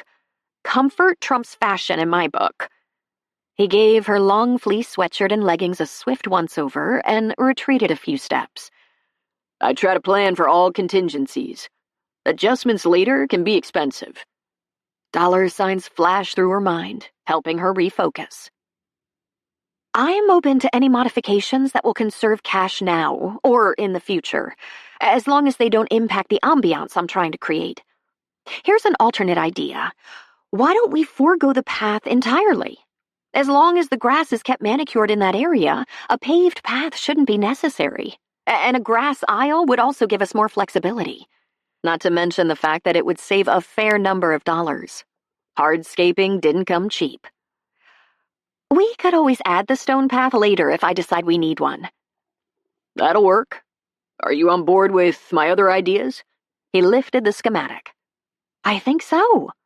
Even if she hadn't heard all of his suggestions. But the preliminary designs he'd sent with his bid had been impressive. If he'd made adjustments, they'd been well thought out. May I keep a copy to review again later this morning? This one is yours. He handed it to her as a car appeared at the entrance and crunched down the road. That's Kyle, my foreman. I'll introduce you as soon as he parks. Any other questions? John turned back to her. Oh, yeah, a dozen. None of which were appropriate or business-related. Like, what color were the eyes he hid behind those dark glasses? She frowned. Where on earth had that come from? Dipping her head, she pretended to brush dust off her pristine leggings. Who cared about his eye color? The only man's eyes she'd ever noticed were Jason's. She snuffed out an image of the baby blues that had sucked her in and spit her out, gritted her teeth. John's eye color was of no concern to her. And the tiny tingle in her nerve endings had nothing to do with attraction. She was done with men for the foreseeable future. No questions. When John cocked his head at her sharper-than-intended tone, she softened it. You were very thorough. I'm impressed with all the designs. I can tell you put a lot of thought into them. This is a beautiful place and a plum job. It deserves an extra effort. The car parked in the circle drive, and John motioned the driver over as the man opened the door and stood. Either Kyle or I will be on site while the work is underway here. Probably both of us most days. But if I'm not available, don't hesitate to speak with Kyle. As the foreman joined them, John did the introductions. Kyle held out his hand and gripped her fingers in a firm clasp. It's a pleasure. John's told me about you. What did that mean? With most of her landscaper's features covered, it was impossible to tell. But from the flat line of his lips as he spoke to his foreman, it was clear he didn't appreciate the man passing along that tidbit. You ready to work? It wasn't a question. The crew's not here yet. We'll get started without them. I want to tackle the circle garden today. Ashley, we'll regroup at 8 after BJ arrives. Without waiting for a reply, he strode toward the front of the house. Kyle watched him, his expression amused. Why? What had he found funny in that exchange? I guess we're clocking in early today. Kyle shifted toward her with a grin. He can be a tough taskmaster. Watch out, or he'll put you to work too. Not happening. I have a whole list of appointments today with vendors who may be interested in recommending Edgecliff for weddings and other events. I'll escape before I can be recruited to wield a shovel. John said one of the two of you would always be on site, so if you ever need to speak with me, try the carriage house or the main house. Or call my cell. She motioned toward the caretaker's cottage, tucked farther back among the coniferous trees on the fringes of the property. That's Rose's domain. Consider it off-limits. Got it. But I expect John will be here most days, given all the opportunities this job represents. He hooked a thumb toward his boss. I better get over there. When the man says it's time to work, he expects all hands on deck. As Kyle walked away, Ashley pretended to study the new gazebo garden rendering while keeping surreptitious tabs on the two men. Once Kyle reached his boss, they talked for a moment. After glancing her direction, John fisted his hands on his hips and leaned toward Kyle, his words too faint to hear. But Kyle's laugh in response carried clearly in the quiet air before he walked toward the truck. A few seconds later, John followed. Within minutes, they were hard at work, marking the perimeter of the garden that would grace the center of the circle drive. Ashley lingered as long as she could. But with nothing to do until BJ arrived, she had no excuse to hang around outside. The guys would think she was watching them, and earning a reputation as a micromanager wouldn't be wise. Garden rendering in hand, she returned to the new digs that were a huge upgrade from her old apartment. And the smell of fresh paint, the pristine carpet, and the spick-and-span appearance that had greeted her Saturday night were the nicest welcome Rose could have given her, as she told the woman during the scone delivery on Sunday. Her new partner might not be into socializing, but her effort to put out the welcome mat was a clear indication she had a kind and empathetic heart. It was possible John did too, despite his aloof manner. Just because he kept people at arm's length didn't mean he wasn't a caring person. In fact, every instinct in her body told her he was. But it was hard to get a definite handle on a person without being able to look into their eyes, whatever color they were. And in light of the dark shades John never removed, it appeared the window to his heart would remain firmly closed, which dampened her spirits on this otherwise bright and sunny day, for reasons she refused to ponder. Chapter 11. Why was a strange car parked next to his house? And why hadn't Daisy run up to greet him as usual at the end of his workday? Setting the brake in his truck, John surveyed his backyard and the wooded area beyond. Nothing but the wind in the spruce trees broke the peaceful stillness. Where was the owner of the car? And where was Daisy? As if on cue, a happy bark sounded from the woods. Seconds later, Daisy raced toward him. John climbed out of the truck and bent down to give the pooch a pat. "Hey there, girl. How did you—" His voice petered out as a familiar figure emerged from the thick copse of evergreens. "Aren't you going to say hello to your one and only sister?" As Laura called out the question, he stared at her and rose. "What are you doing here?" "That is not an acceptable greeting, big brother." She jogged over and threw her arms around him, squeezed. He squeezed back, still trying to come to grips with her unexpected appearance. "It's great to see you." "Much better." After holding tight for another moment, she backed off and scrutinized him, gave an approving nod. "You're looking good. Outdoor work agrees with you, and the scars have faded quite a bit since I last saw you." Not true, but she meant well. "Thanks for the pep talk." She squinted at him. "You don't believe me?" "The scars are never going away, Laura." "I didn't say they were gone. I said they'd faded. The change may not register with you because you look at your face every day in the mirror, but I haven't seen you since you set up shop here. There's a definite improvement. If you'd ever let anyone take your picture, you could compare and see the difference." "Cameras and I parted company long ago. So what are you doing here?" Thankfully, she got his message and dropped the subject. For now. "Can a girl visit her brother?" "You know you're always welcome. But why didn't you tell me you were coming? What if I'd been gone?" One of her eyebrows rose. "Do you ever go anywhere?" She had a point. Not that he'd admit it. "What if I had?" She shrugged. "I'd have made myself at home until you got back." She pulled his spare key from the pocket of her jeans. "I knew where you stashed this, thanks to the emergency information you sent me. But I assumed you'd be back about now, and I only arrived an hour ago.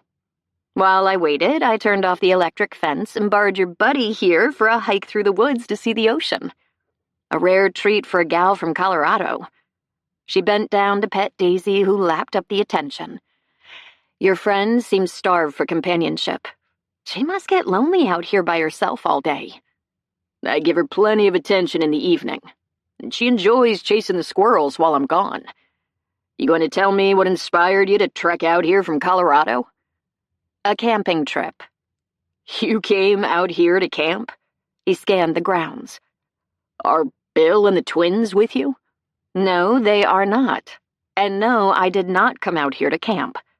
Bill and the boys decided to go camping, and I declined their gracious invitation to join them.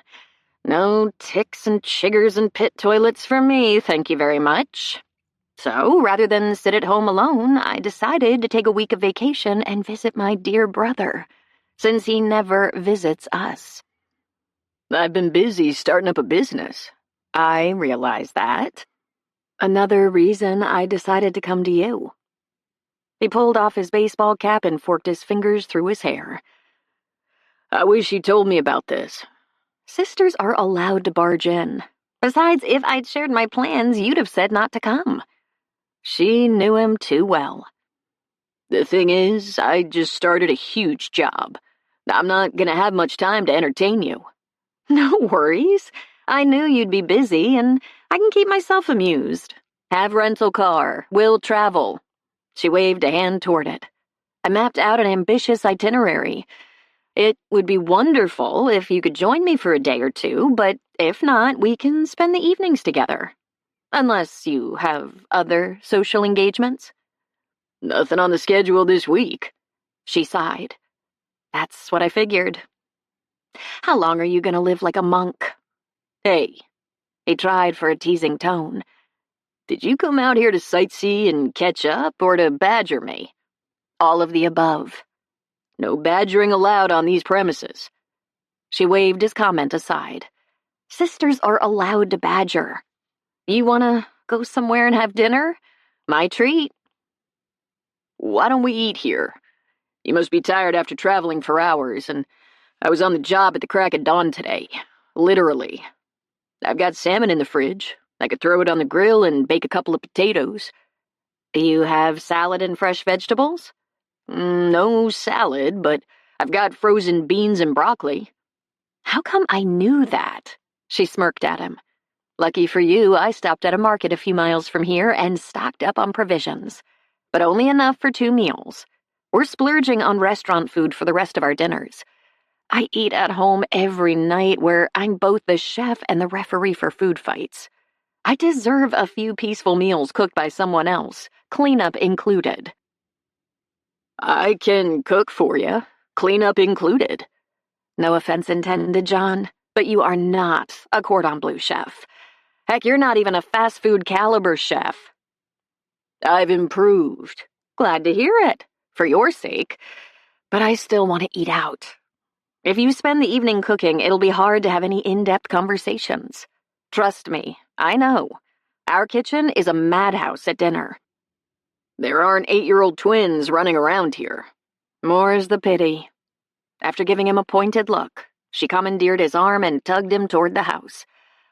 I want quality visiting time while we eat decent food neither of us has cooked. Tonight being an exception. I'll admit I'm tired after traveling all day, but beginning tomorrow, you and I are going to have long talks over dinner. About what? As if he couldn't guess. Anything and everything. Your business, this new job you mentioned, how you like living in Oregon. Romance. There's nothing to discuss on the romance front. We're going to talk about that, too. John stifled a groan. Much as he loved his sister, she could be as dogged as a seagull following a fishboat. But she was only going to be in town a week. He could dodge and weave for that long. Try to appease her by coming up with a few creative dinner locales that didn't involve sit-down restaurants. Tell her about his business. Give her a peek at Edgecliff. Perhaps steal away from work for a few hours and take her up to Shore Acre State Park. She'd enjoy the gardens there.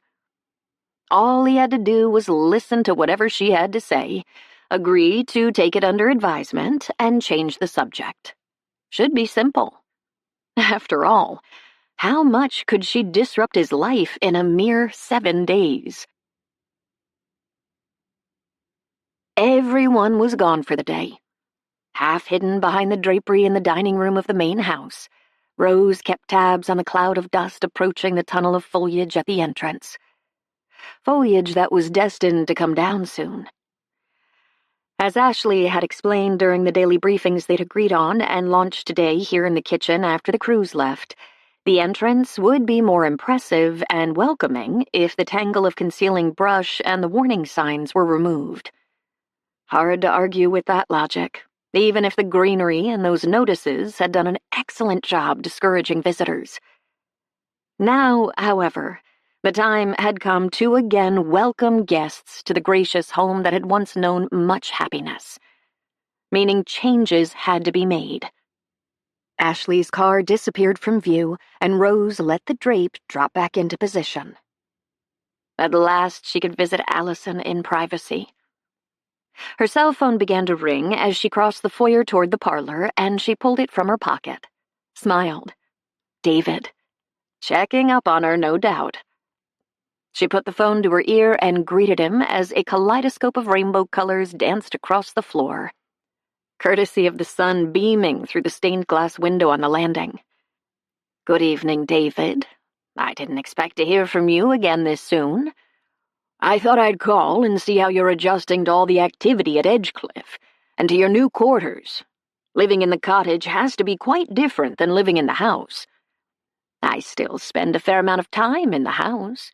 I'm here now, as a matter of fact. Ashley gave me a briefing in the kitchen a few minutes ago on our project, and the cottage is cozy. Plus, I have Lucy Lynn close by there. So far, it's all been working out fine. Glad to hear it. I'll have to drive over soon and see the progress. You're welcome any time. Eugene isn't that far away. Give me a day's notice, and I'll have a batch of scones waiting. I'll hold you to that. Any special plans for the evening? She continued toward the parlor. I'm going to spend an hour with Allison.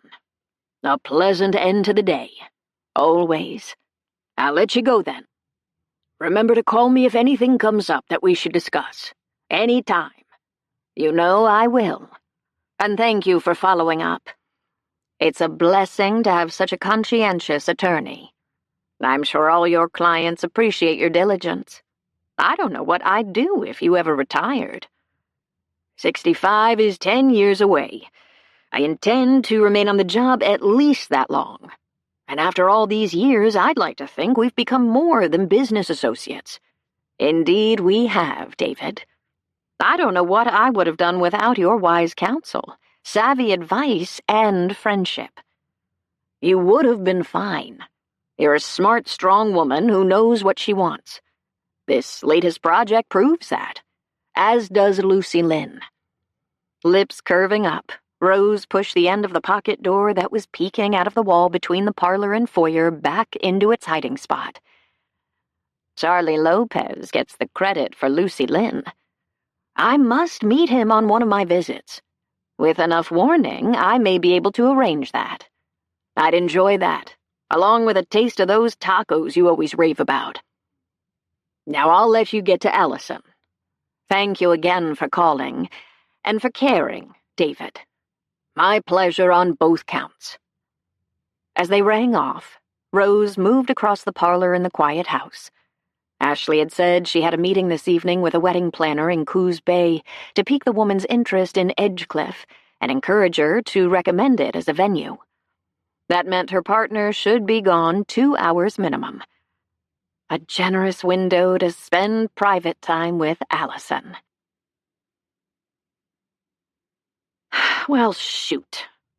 Ashley stopped at the end of Windswept Way and riffled through the folder on the seat beside her. The revised schematic of the gazebo gardens John had given her this morning wasn't in there. She'd have to go back and get it. Could be worse, though. What if she'd been halfway to Coos Bay when she thought of it? After scrutinizing Highway 101 both directions, she pulled out and executed a wide U-turn. Accelerating back toward Edgecliff, she kept a tight grip on the wheel as she navigated the narrow road, paying no attention to the few houses scattered along the isolated stretch. Nor did she slow as she passed the driveway closest to Edgecliff's entrance, as she had on her more leisurely first trip. Who cared if John lived there? It wasn't as if he would ever invite her to visit. She didn't ease back on the gas pedal until she passed through the iron gates and hit the gravel drive that led to the main house. Going too fast on this type of surface would be foolish. Speeding wouldn't only reduce her traction and control, but kick up small rocks that could chip her paint. And her older model Civic had to last 5 more years, minimum. Rather than circle around back as usual, she parked in the loop drive. It would be faster to dash around the side of the main house and up the stairs to her apartment in the adjacent carriage house. Purse in hand, she slid from behind the wheel, zipped across the front lawn, and came to an abrupt halt as beautiful, classical music seeped through the walls of the house and floated through the air. Ashley stared at the ornate structure. No one should be in there. BJ was gone for the day, and other than her contractor, only she and Rose had keys. The piano notes died away as the piece wound down, and silence descended. Ashley hesitated. Should she call Rose? See if she knew what was going on? Yes, excellent idea. She dug her cell out of her purse and punched in the woman's number. After 4 rings, it rolled to voicemail just as the music started again. This piece she recognized. Claire de Lune.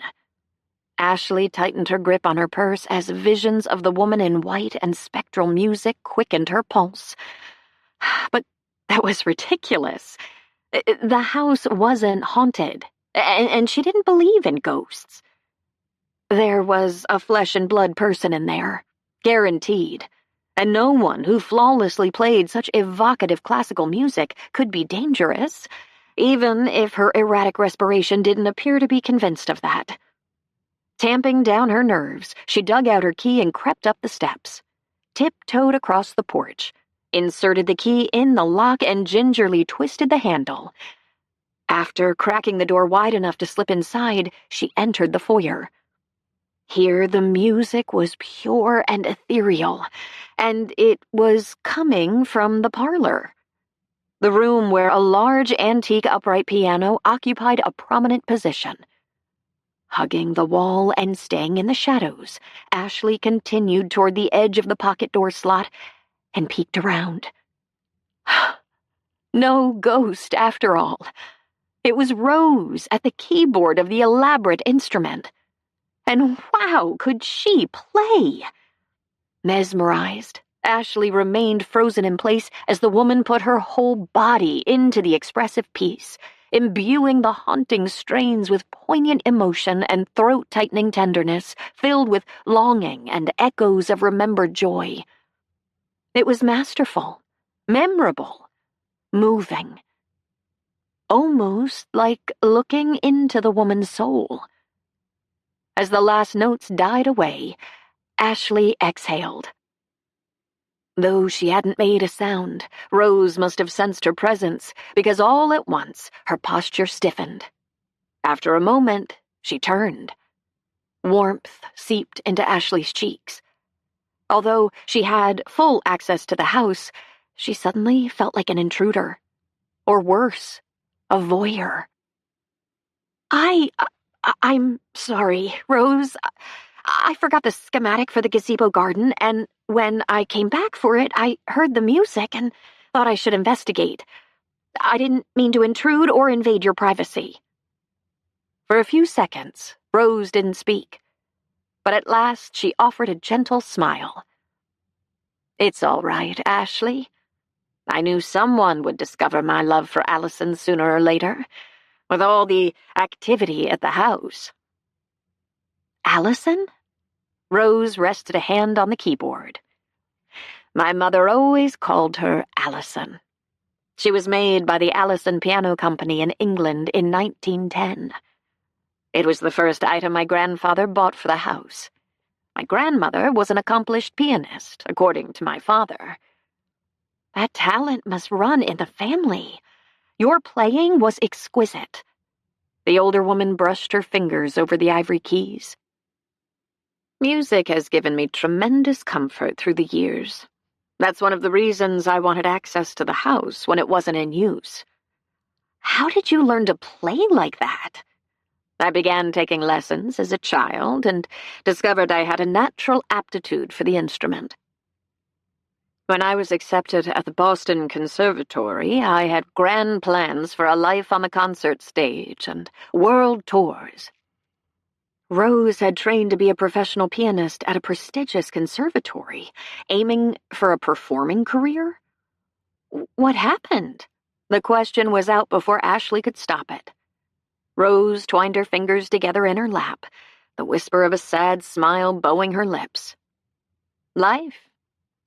It takes years to establish a name in the classical music world, but I was making progress until I met my husband. Love, or in my case, infatuation, can derail plans. He dazzled me with his continental manners and smooth talk and extravagant gestures. And you gave up performing? Her shoulders rose. I didn't think it would be forever. He convinced me to stop traveling while we settled into married life. But it's very hard to regain lost momentum in that business, and my heart wasn't in it anymore after I discovered I'd been duped. Turns out my husband didn't want a famous or successful wife. He wanted someone wealthy and pretty and talented who could entertain the clients he courted. Love wasn't in the equation. Why did you stay with him? Rose smoothed a wrinkle from her skirt. Pride, plain and simple. My mother never liked him. She warned me I'd regret the marriage. It was hard to admit she'd been right. And by then, my career was over anyway. I'm So sorry. Ashley's throat tightened. That was a huge loss. Your playing is amazing. Thank you, my dear. I did continue to play for myself, and I took in an occasional student, which was rewarding. Music has tremendous healing power. She tapped her watch. If you linger much longer, you'll be late for your appointment. Yes, she would. Yet she hesitated. Rose seemed so alone, sitting here in the empty parlor with no one to listen to her remarkable playing but the imaginary ghosts of Edgecliff. Would you like to, I know you don't go out much, but why don't you ride along with me? The scenery is beautiful, and you could stay in the car, and we could stop on the drive back for ice cream somewhere. The woman's expression softened. That's very kind of you, my dear. But I'm content here, and I have Allison for company. She stroked the polished mahogany of the massive piece. No surprise she'd rebuffed the impulsive offer, but it hadn't hurt to try.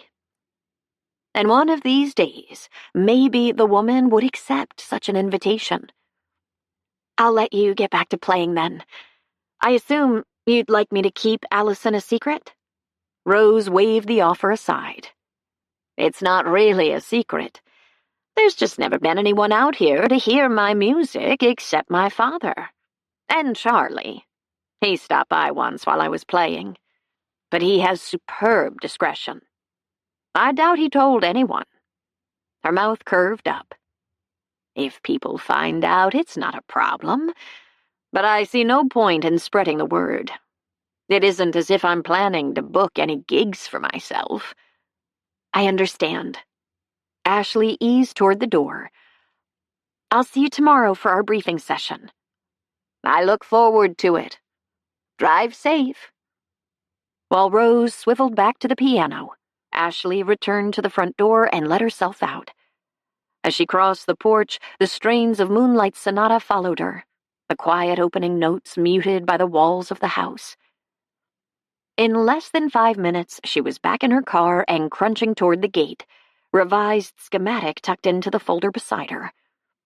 Just before she entered the foliage tunnel, she glanced back at the house where a cloistered woman with incredible talent spent her days finding solace in music for all the blows life had dealt her. It was heartbreaking.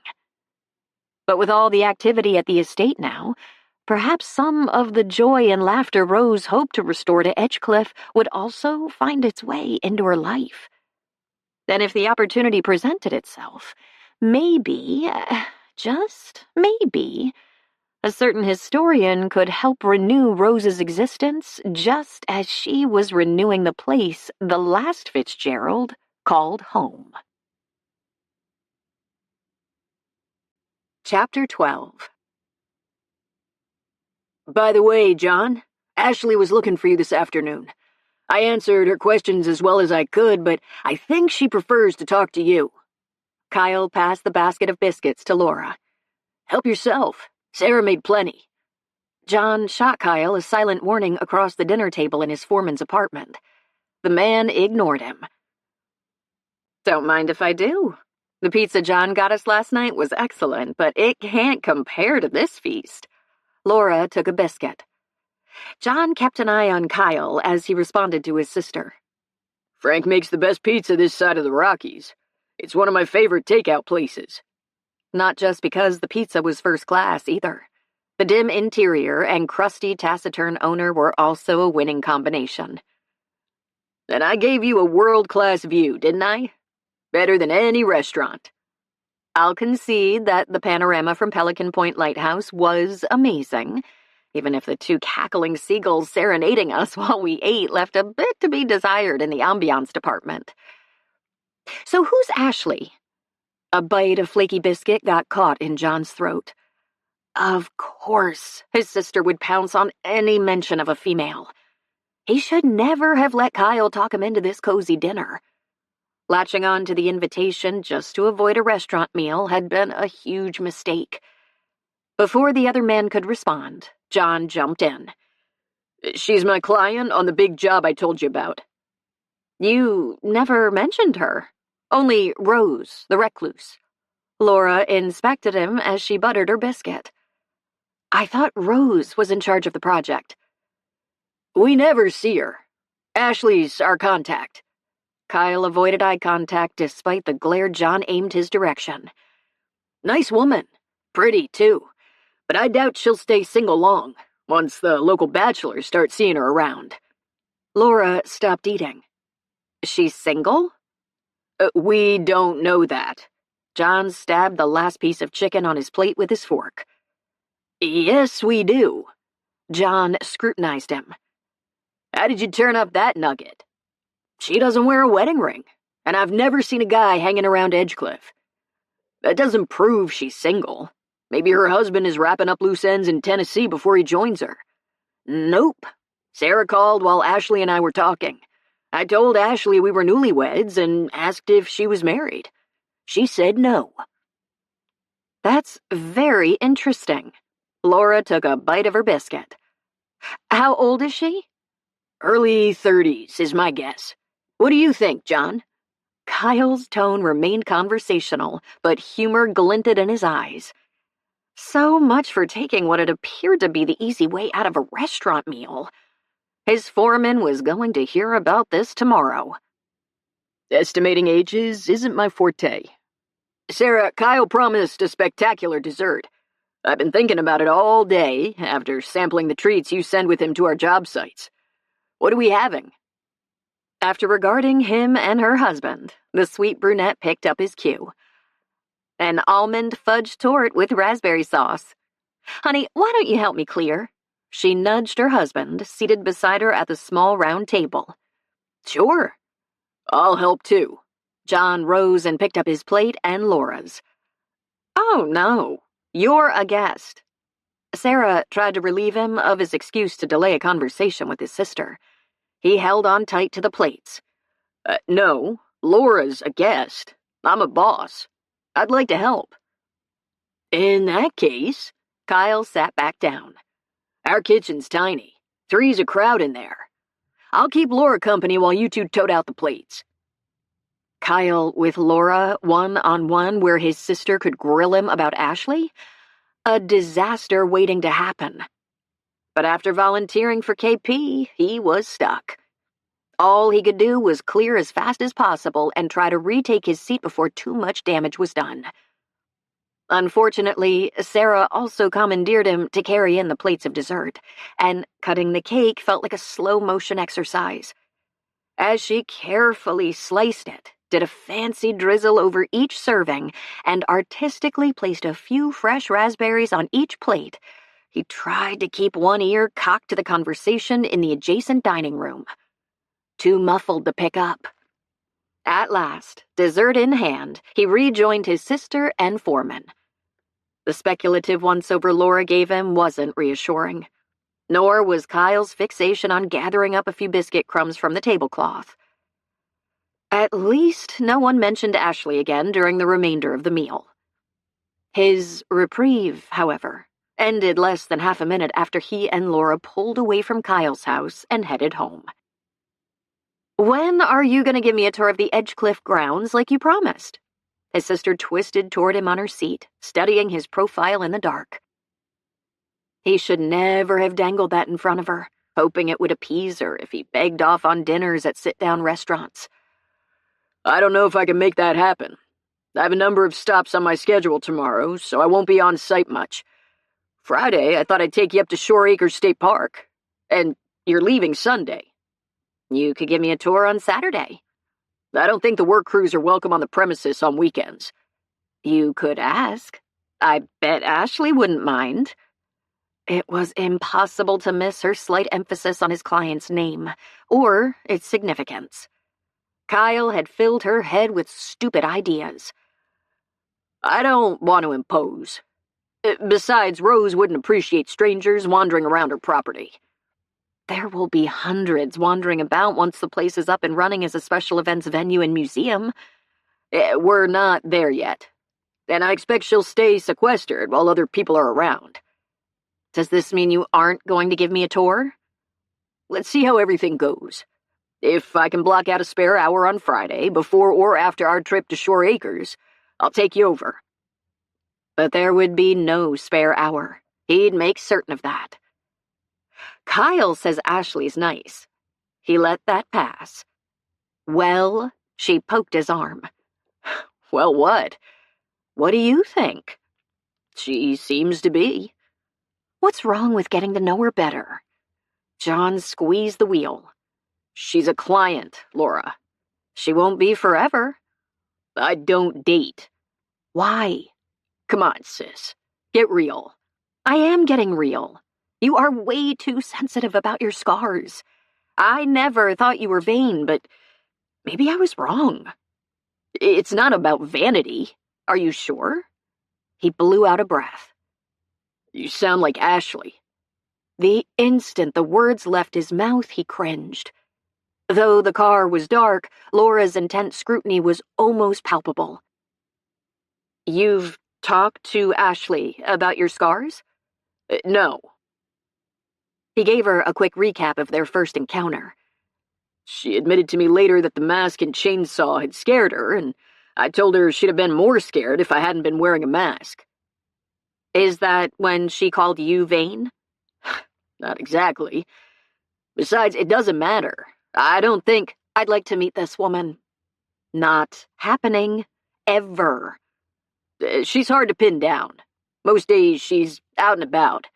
And he'd confirm her absence if Laura managed to strong-arm him into giving her a quick tour of the premises. His sister settled back in her seat.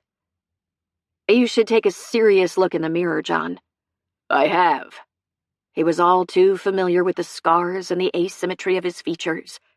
No, it wasn't the stuff of horror movies anymore, but it wasn't anywhere close to normal either. Just because Melinda couldn't deal with Laura. He was done discussing this. If it took a bit of shock value to end the conversation, so be it. The first and last time she saw me after the accident, she puked. Several moments of silence ticked by.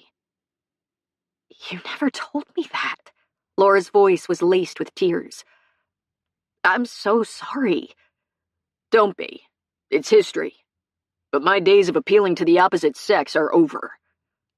I think you're wrong about that. You may not be a chick magnet anymore, but believe me, the women who were drawn to you in those days aren't the type you'd want to spend the rest of your life with anyway. True love goes a lot deeper than superficial appearance. Says the prom queen who led the cheer squad and married the football hero big man on campus after college. So I haven't walked a mile in your shoes. I get that. But I can imagine how awful it would be to lose your physical self-image. You, the real you, the you that matters, hasn't changed, though. And the right woman would be able to see past any physical flaws and love the real you. He called up a smile. You always were a dreamer. Sometimes dreams come true. Hold that thought. Now let's talk about plans for the rest of the week. Thankfully, she let him guide the conversation for the remainder of the drive home. But as they parted for the night, she gave him an extra tight squeeze. You know, I bet if Melinda saw you now, she'd be sorry she walked out. Not likely. But why waste any brain power on what-ifing? Thanks. Sleep well. You too. They parted in the hall, and John continued toward his room, veered toward the master bath, flipped on the light and faced the mirror, a rare occurrence, except while shaving. Judging his current features by his pre-roadside bomb appearance was pointless. He'd never looked like he had 5 years ago. Nevertheless, compared to the early days, there was noticeable improvement. The surgeons had done a remarkable job patching him up. He'd been spared the burns and traumatic brain injuries many in his squad had suffered, thanks to his location farther from the explosion. But the shrapnel that had pierced and shattered his jaw ripped off 2 fingers, taken most of the vision in his left eye, and left a mottled mass of white scars from forehead to chin, down his neck to the top of his body armor, and along his left arm and leg, had altered his appearance forever. He wasn't a pretty boy anymore, and he'd never win a spot on The Bachelor. But he wasn't horror movie material either. Not like he'd been in the beginning, when the sight of him had turned Melinda's stomach. The question was, were Kyle and Laura right?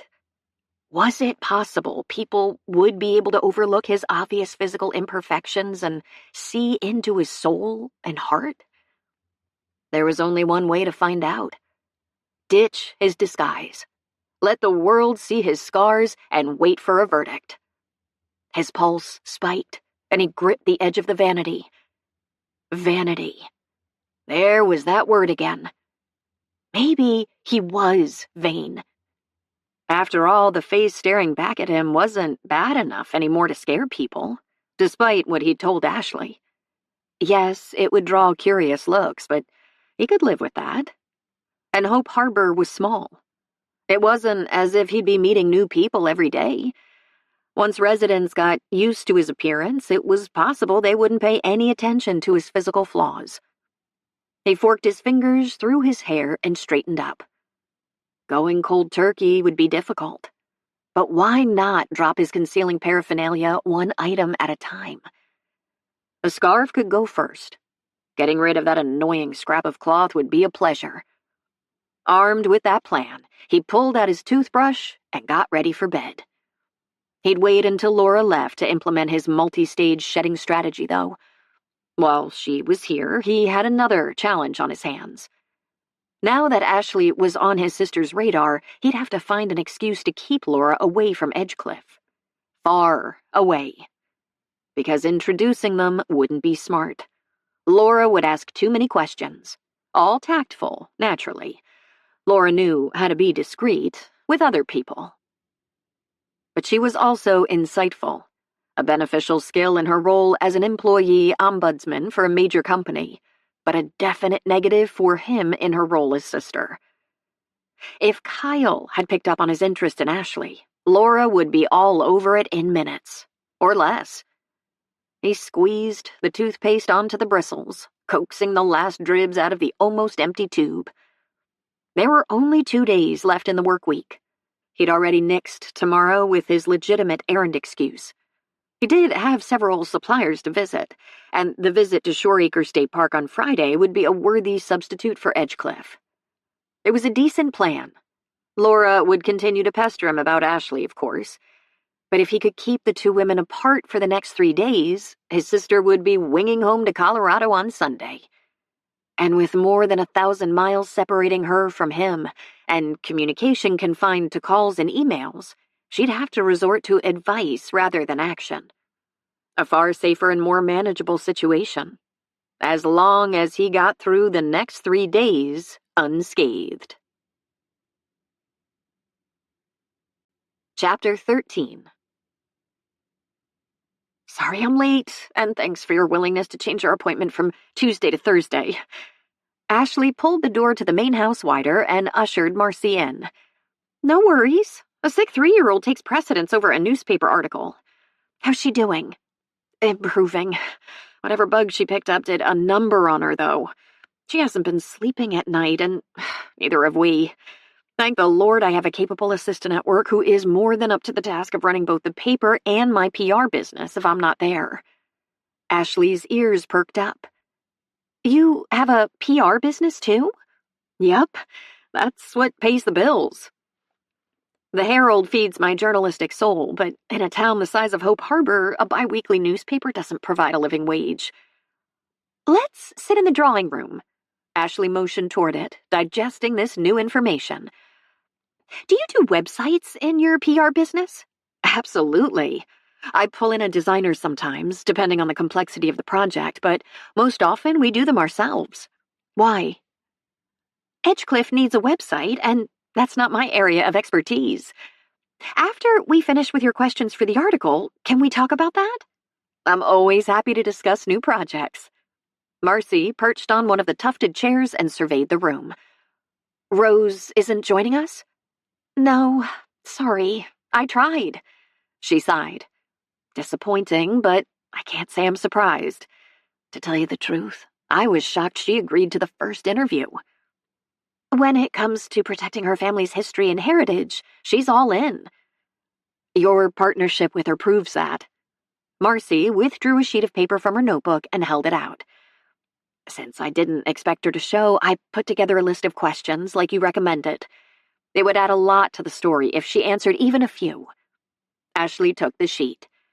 I'll pass it on and try to convince her to contribute. For the next hour, Marcy peppered her with questions.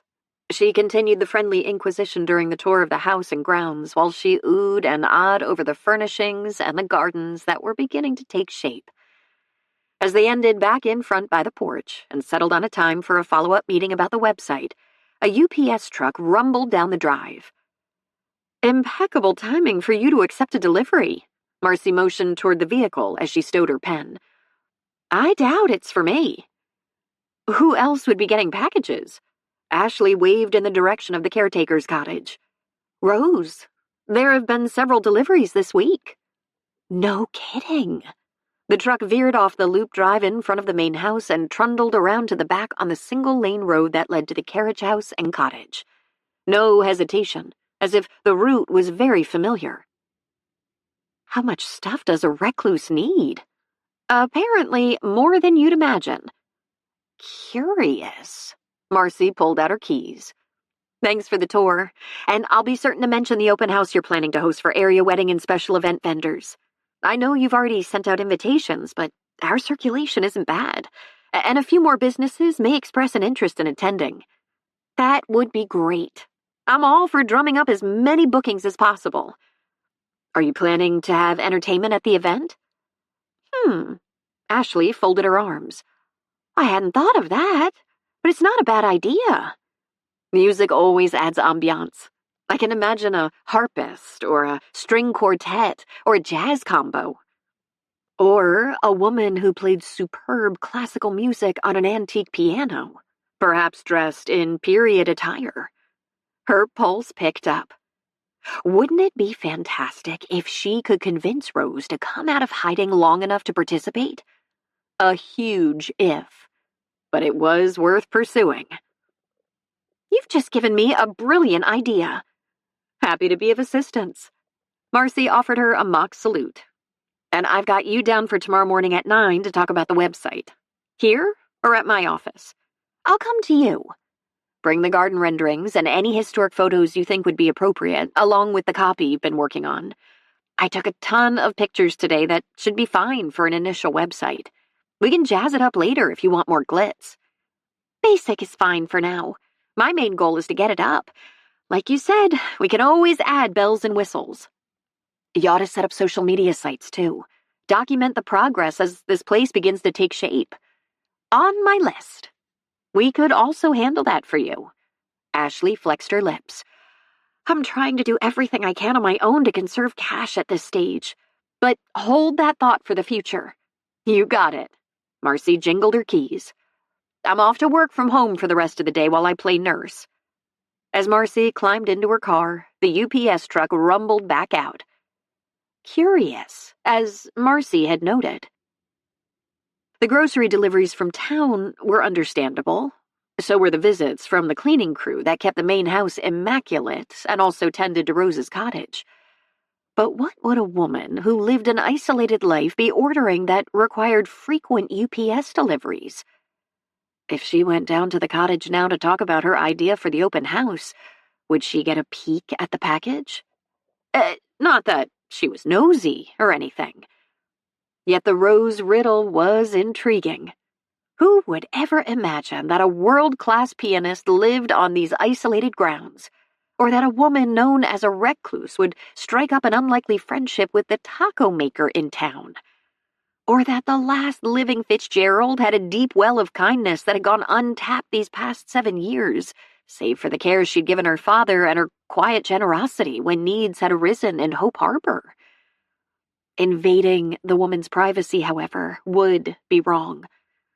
Rose had been clear from the beginning that the cottage would be her domain, and all communication would be by phone, email, or during their daily briefing sessions in the main house. Ashley blew out a breath. Rose's willingness to stay hands-off and let her run the whole shebang was flattering. But how was she supposed to help her partner reconnect with the world when the woman gave her no opportunities to do so? Yet one had just dropped into her lap, and she'd call up every argument she could think of to persuade Rose that classical music wafting through Edgecliff would be a huge selling point, one that would make the open house guests more receptive to using or recommending the estate for special events, which in turn would help bring joy and laughter back to these walls, and perhaps to Rose herself. Was that Laura walking down the gravel drive toward Edgecliff, with Daisy in tow? Yeah, it was. John muttered a few choice words. "Isn't that your sister?" Kyle came up beside him, wiping his forehead on the sleeve of his shirt as the early afternoon sun heated up the late July Thursday. Daisy gave a happy yip and strained at the leash, propelling Laura forward.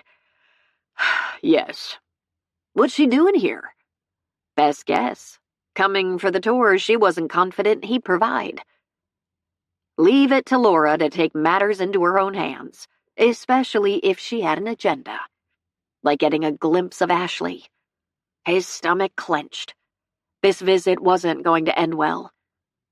John glanced toward the house. No sign of his client. But she'd been on the grounds all day today, according to the Edgecliff version of the Herald, a.k.a. Kyle. Per his foreman, she'd spent most of the morning giving the editor of the real Herald the grand tour. "Hey, what's she doing here?" Kyle prodded his arm as he repeated the question. "I have no idea." Liar, liar, he thought to himself. "But I'll find out," and head her off at the pass. Leaving Kyle behind, he strode away from the gardens on either side of the walkway that led to the house and hurried toward his sister. They met in the circle drive. "What's up?" He paused in front of her, blocking her path. "I decided to take Daisy for a walk." "Why this direction?" "I saw your truck pass by the house and figured you'd be here. I was hoping to kill two birds with one stone. A doggy walk and a tour." "I'm only here to drop off flats and annuals and hostas." "Can't you spare a few minutes to give your sister a quick peek?" She leaned sideways to look past him and raised her voice. "Hi, Kyle." "Hey, Laura." John didn't turn around. "Not today. I have another errand to run, and I won't be back until—" "John!" At the summons from Kyle, he shifted toward the man. His foreman motioned toward Ashley, who'd come out the front door and was descending the steps. Talk about rotten timing. But Kyle could handle her questions. His first priority was to hustle Laura out of here ASAP. He refocused on his sister. "If we still have light after our trip to Shoreacre State Park tomorrow, I can try to work in a tour here and—" "Is that Ashley?" She leaned to his left again to peer at his client. Tempted as he was to lie, that wasn't his M.O. Yes, she must have business to discuss. Why don't you go on back to the house and—" "I'll wait." She smiled around him at Ashley and waved. No doubt Ashley had waved back. Now what? He could leave Laura standing here, but Ashley would ask about her. How would he explain his reluctance to introduce them? With limited options, this was a lose-lose scenario all around. He exhaled.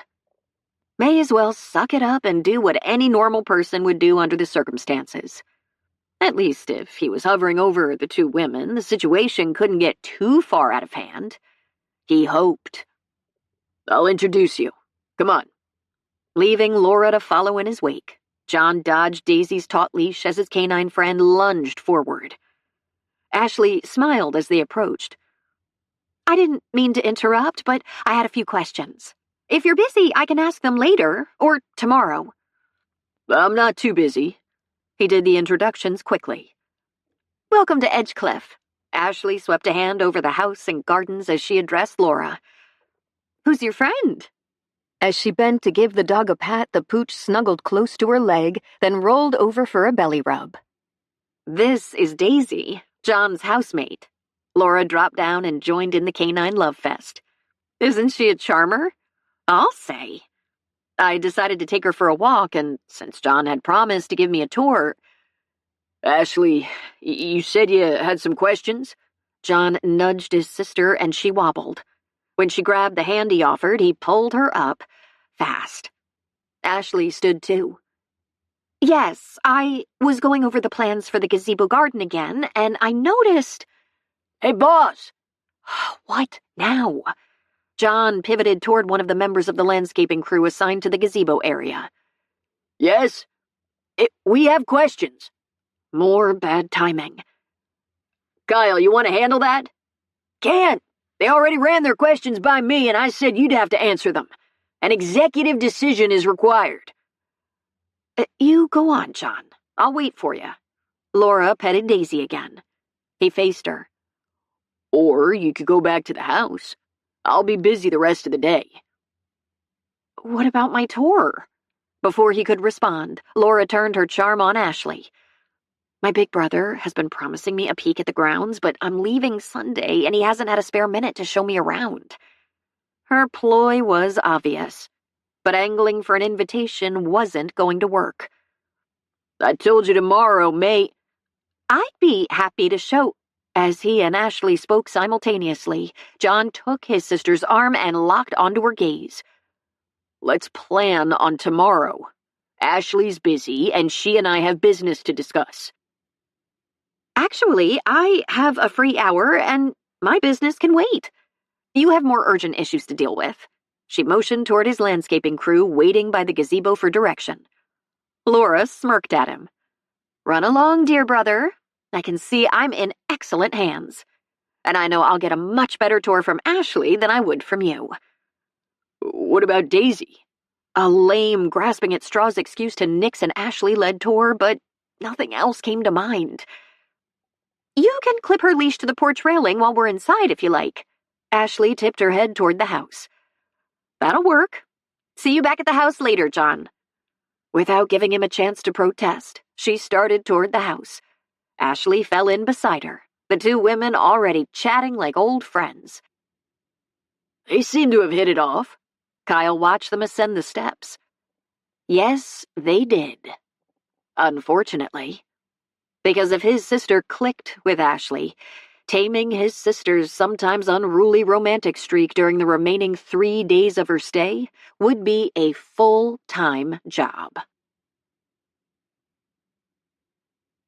Chapter 14. "You want me to do what?" Rose stared at Ashley from her chair at the kitchen table in the main house as their daily briefing wound down. Surely she'd misunderstood. Ashley shifted in her seat and twined her fingers into a tight knot on the table. "It was Marcy's idea, actually. The Herald editor. She brought it up while she was here today for the interview, and I thought it was inspired." "You told her I play the piano?"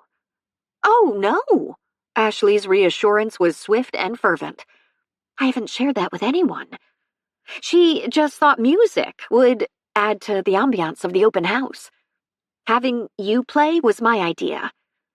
Rose was shaking her head before Ashley finished. "Impossible. I don't perform anymore." "But you could.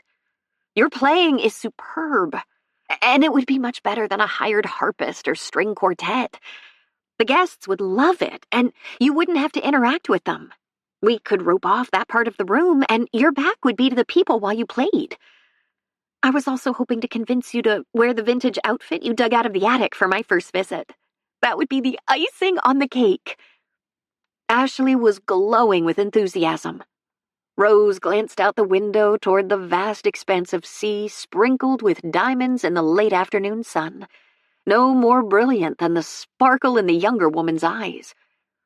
It felt wrong to throw cold water on her plans, but stepping back into the spotlight was out of the question. Shoring up her resolve, she shook her head again. I'm sorry. I can't. People would come just to gawk at the recluse, and I've had enough of that to last a lifetime. Not if we don't tell people in advance you'll be playing.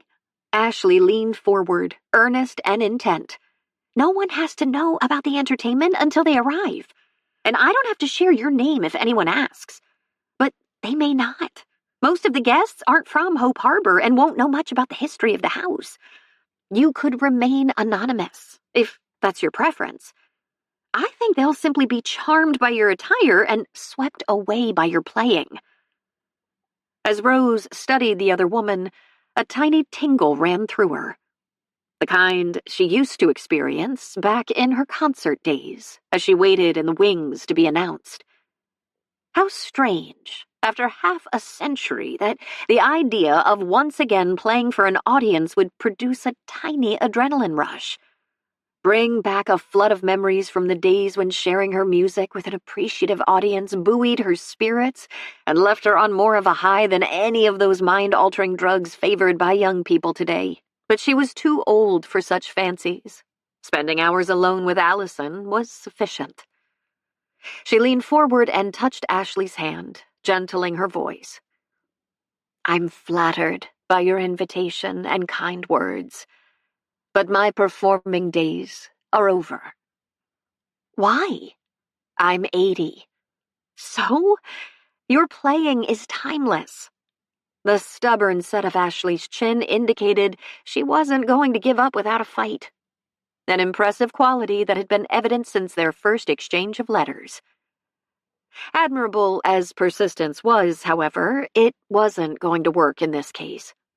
Nevertheless, it was clear she'd have to try a different dissuasion tactic. Rose rested one hand atop the other on the table.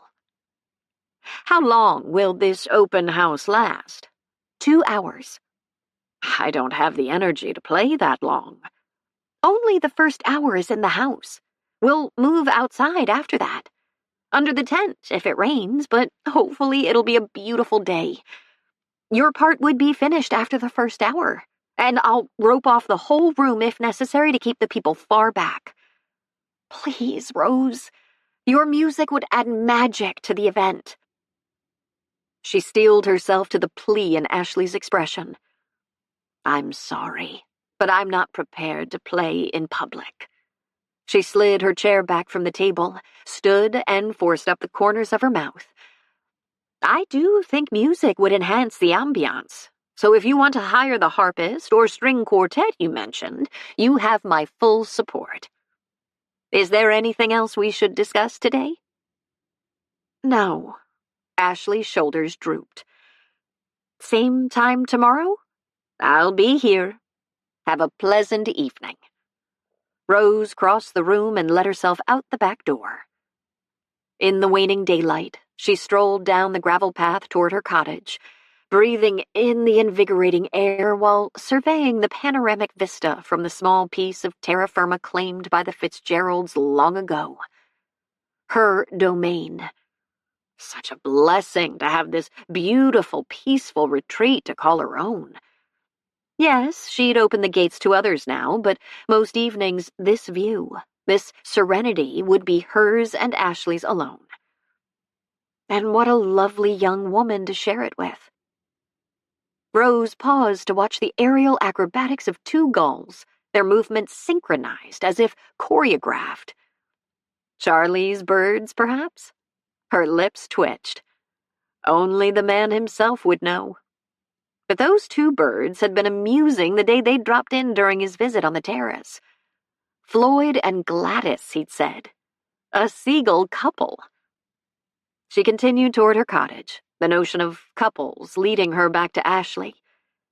Strange that her young partner hadn't caught any man's fancy by now, or vice versa. She was beautiful and vivacious, smart and conscientious. Yet other than an occasional mention of her parents, she never referenced any friends or previous beaux. Could there be a romance gone awry in her past? One far less public than the Warner fiasco and divorce, but possibly as disheartening. If so, she hadn't let it dampen her zest for life.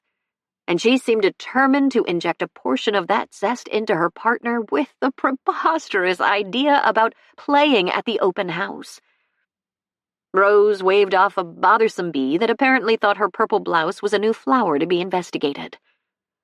Whatever on earth could have made Ashley think a woman who'd left society behind would be receptive to such a suggestion? Much as she'd once enjoyed performing, at this stage of life she didn't need anyone to validate her playing or boost her ego with applause. It was enough to play for her own pleasure. But what about the pleasure it might give others? She thought to herself.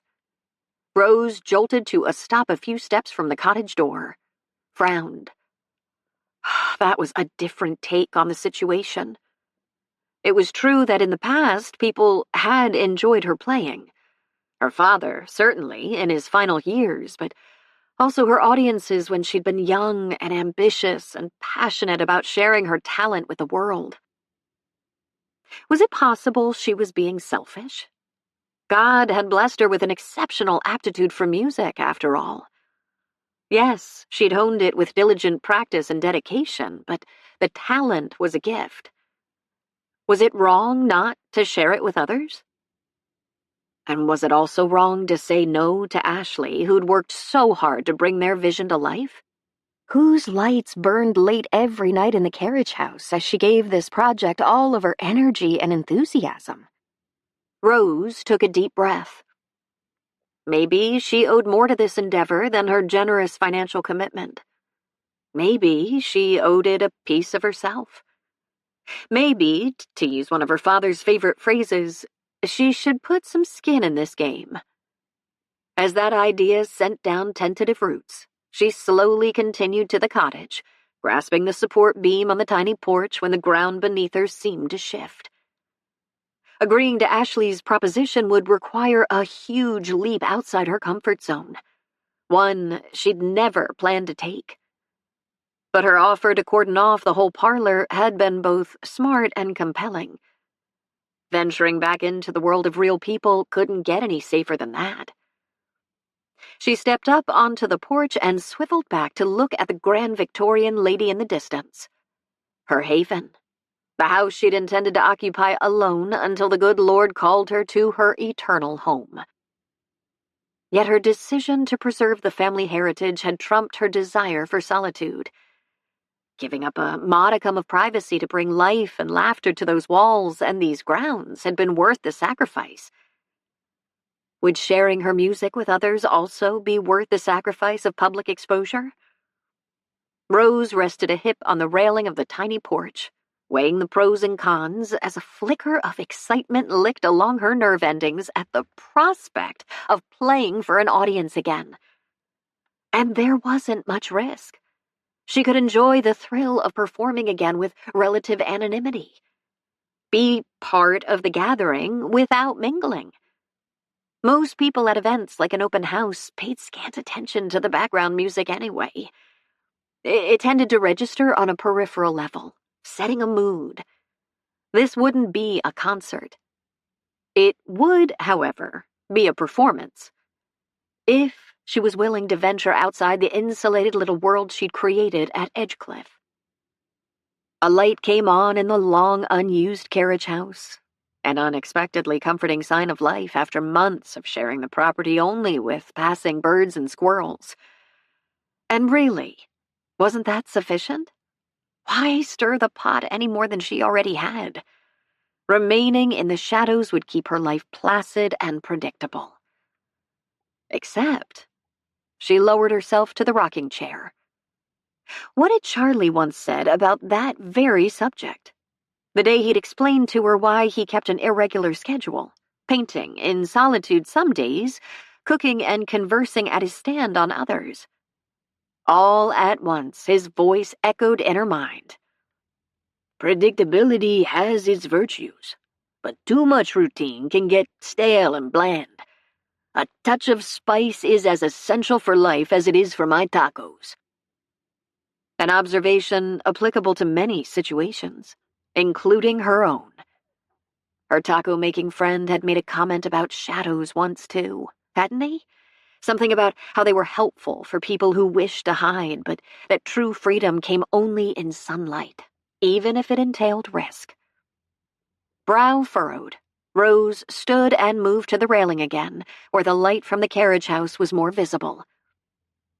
Should she stay sequestered and safe in the shadows, or step into the light and dance with danger? When no answer came to her, she turned away from the carriage house and slipped inside the cottage. Perhaps a few minutes with Lucy Lynn would help clarify her thinking. But this wasn't a decision she'd finalize tonight. It deserved serious pondering for a day or two.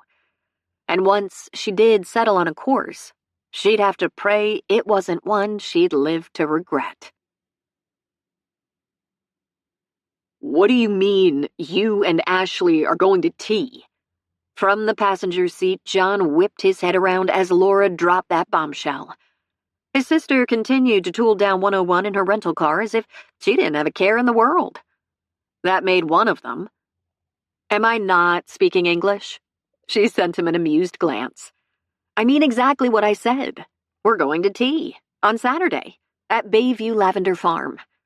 I invited you to join me earlier in the week, if you recall, and you nixed the idea. Since tea should never be taken alone, I asked someone who would appreciate the ambiance." "Get real, Laura. Can you see me juggling a dainty china cup and eating cucumber sandwiches?" "No, but I did offer. I expect I'll have more fun with Ashley anyway. Men tend to gulp down the food at a tea and are ready to leave in 20 minutes. We women like to have long chats over our scones and sweets."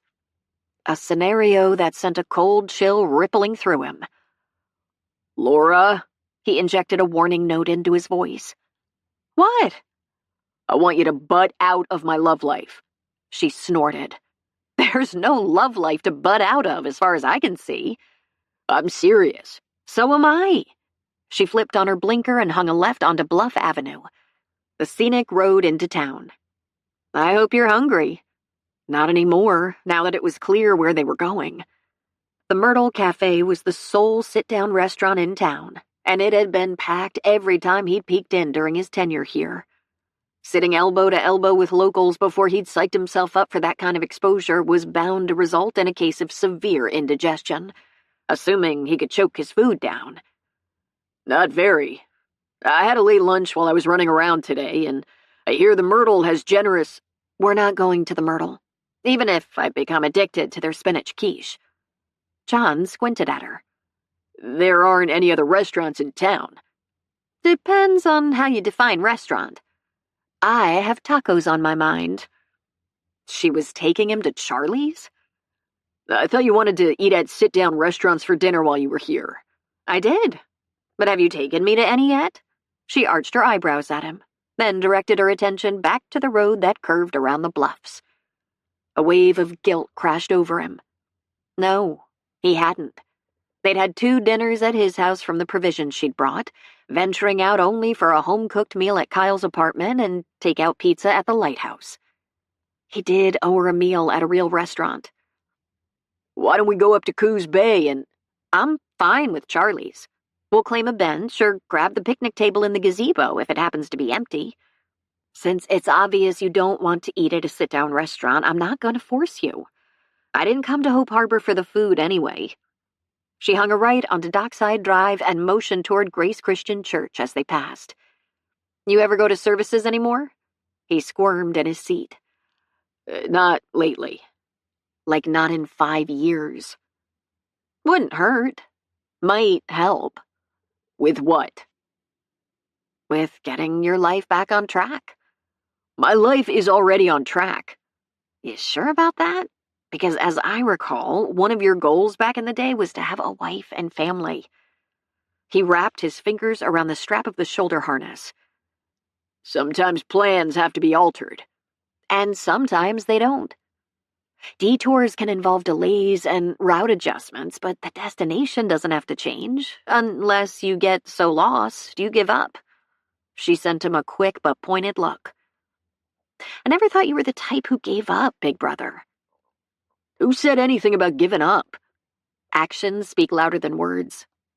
But I'm betting the right woman could change your mind." He erased the image of Ashley his brain conjured up. I'm not discussing this.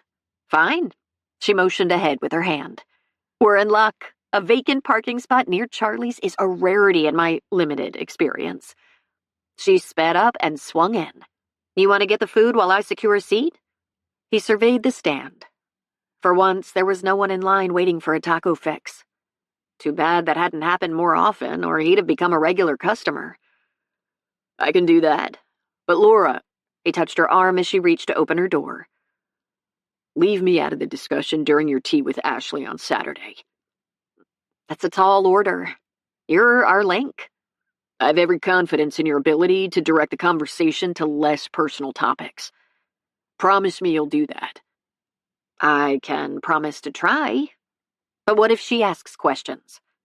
Not out of the realm of possibility, in light of the one she'd posed the day he told her about his scars. Tell her I like my privacy and that in the interest of sibling harmony, you can't talk about me. Taking any mention of you off the table would be weird. She tapped a finger against the wheel. How about a compromise? I can promise not to discuss the accident or anything not publicly known that happened afterward. He could live with that bargain. Deal. But try to steer the conversation away from me. One side of Laura's mouth rose. You think Ashley will try to guide it that direction? He gritted his teeth. I didn't say that. I'm more worried about the direction you'll guide it. I'm picking up matchmaking vibes. You're imagining things. She gave a dismissive wave. Besides, matchmaking doesn't work unless there's interest on both sides. So far, I've only picked it up on your end. For some reason, that observation didn't sit well. I never said I was interested. His response came out sounding peeved, and he reined in his annoyance. As I keep reminding you, she's a client. Uh-huh. She subjected him to a knowing once-over and opened her door. Get the tacos. I'm staking a claim on the picnic table that was just vacated. She was out the door in a flash and jogging toward the pocket park behind the taco stand. John exited the car more slowly and readjusted his scarf, shades, and baseball cap while he walked toward the stand. As he had on past visits, Charlie greeted him with a beaming smile. Welcome back, John. I'm happy to see you out and about on this beautiful evening. The aroma emanating from behind the counter jump-started his appetite. My sister didn't want to go back to Colorado without another taste of your tacos. She picked your stand over a sit-down restaurant. I'm flattered. 2 orders? Yes. I've enjoyed chatting with her on her 2 visits here this week. He pulled fillets out of a cooler and set them on the grill. How goes the Edgecliff project? No surprise Charlie knew he'd gotten the job. Nothing stayed a secret in Hope Harbor, especially from the taco-making artist. We're getting there, but we have a long way to go. Restoring the grounds of an estate that large is a challenge, made more difficult by years of neglect. I can understand that. Charlie chopped up red onion with deft fingers. Bringing ruined gardens back to life, restoring the beauty that was once there, requires vision and patience and plain hard work. He angled sideways. I'd say you're well equipped for that job. As their gazes met, Charlie's dark eyes seemed to see straight into the depths of his soul. John's heart stumbled. Were they still talking about landscaping? Before he could ponder that question, Charlie turned away and tossed the onion onto the griddle. How's Ashley? Fine. An admirable young woman. She'll be good for Rose. John did a double take. You know Rose? We became acquainted not long after she arrived in Hope Harbor. She brews a wonderful cup of tea, and her scones are to die for. Stiff competition for the ones at Bayview Lavender Farm. You've been to Edgecliff? The man was full of surprises. Charlie spoke over his shoulder. Naturally. I'm her taco supplier. But I thought... That is, she has a reputation as a sort of recluse. I didn't think she socialized. She doesn't seek out the company of others, if that's what you mean. But I don't believe she turns away the few people who come to visit her. Don't you two ever talk while you're there cutting her grass?" "No. I've seen a curtain move on occasion, and I wondered if she was watching me. But she's never come out. I assumed she didn't want to interact. It's easier to hide behind curtains sometimes. Or masks, or scarves, or sunglasses, or caps." Charlie didn't say that as he flipped the fish, but the words hovered in the air nonetheless, as real as if they'd been spoken. Or was he imagining a message that wasn't there? The town's resident sage set 6 corn tortillas on the grill and flashed him a smile. "Will you give Ashley my regards? And Rose, too, if you have the opportunity?" "Yes. I'll have to get up there soon and see the progress that's been made." He shook open a brown bag and set it beside him, then began assembling the tacos. "Marcy from the Herald says everything appears to be coming together. The open house should be a smashing success." No need to ask how he knew about that. The man had his finger on the pulse of everything that happened in town. "Let's hope it brings in business. Ashley and Rose are spending a fortune on the renovations." "How could it not, with all the energy and enthusiasm Ashley has poured into this project? It's refreshing to see someone with such passion for her work. The world could use more of that. Success doesn't always have to be measured by the almighty dollar." He finished wrapping the last taco and slid it into the bag along with 2 bottles of water. John fished out his wallet and extracted cash to cover the tab. "But dollars do pay the bills and put food on the table. I agree money is a necessary evil, but it doesn't feed the soul, nor does hiding behind curtains. And now I'm off for a stroll on the beach as this day winds down. Enjoy your tacos." He reached over his head and pulled down the roll-up shutter that closed off the serving counter, ending the conversation. For a long moment, John remained where he was, the savory smell of the tacos tickling his taste buds. It appeared his dinner order had come with a generous side of philosophy, sort of like his last visit had, early in the spring on a blustery day when he'd complained about the wind and the fog-reduced visibility on the roads. What had Charlie said then? Something about how a shift in the wind could usher in a welcome change, clear away fog, and let the sun shine through so the road ahead was clearer. There were certainly winds of change blowing at Edgecliff, bringing fresh air and new life to the isolated and insulated estate.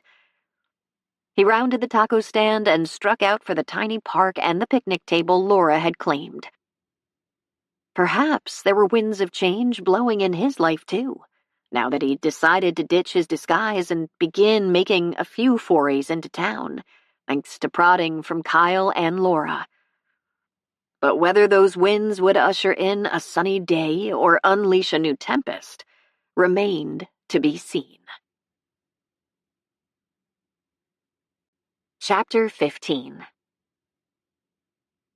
Laura was already seated when Ashley arrived at the Bayview Lavender Farm tea room and was shown to their table. "Sorry I'm a few minutes late." She slipped into the chair across from John's sister. "I got stuck on the phone with the caterer for the open house I mentioned while I showed you around Edgecliff. She had quite a few questions." "No worries. I've been enjoying the relaxing view." Laura swept a hand over the rows of blooming lavender bushes outside the window. "You should, too. I'm guessing you could use a little downtime." Ashley exhaled and looked over the serene scene. "You're right. I've been going non-stop since Rose and I signed on the dotted line, dealing with more than a few challenges and naysayers." "Who's been giving you grief?" "Oops." If Mom hadn't called on the heels of the caterer, she'd never have let that slip. She unfolded the lavender linen napkin and draped it across her lap. "Let's just say my mother isn't gung-ho on this project." She gave Laura a 3-sentence explanation. "But my dad would have approved." "I'm glad of that. Supportive parents are worth their weight in gold." At the tinge of melancholy in the comment, Ashley studied her. "I take it your parents fall into that category." "Yes, they did. They're both gone now." She swallowed, brushed a bead of moisture off her water glass. They were flying with another couple to a weekend getaway 6 years ago. Their friend was an experienced pilot, but for reasons never determined, they didn't clear the trees at the end of the runway. No one survived. Shock rippled through Ashley. Hard as it had been to lose Dad, at least he hadn't been taken in a tragic accident.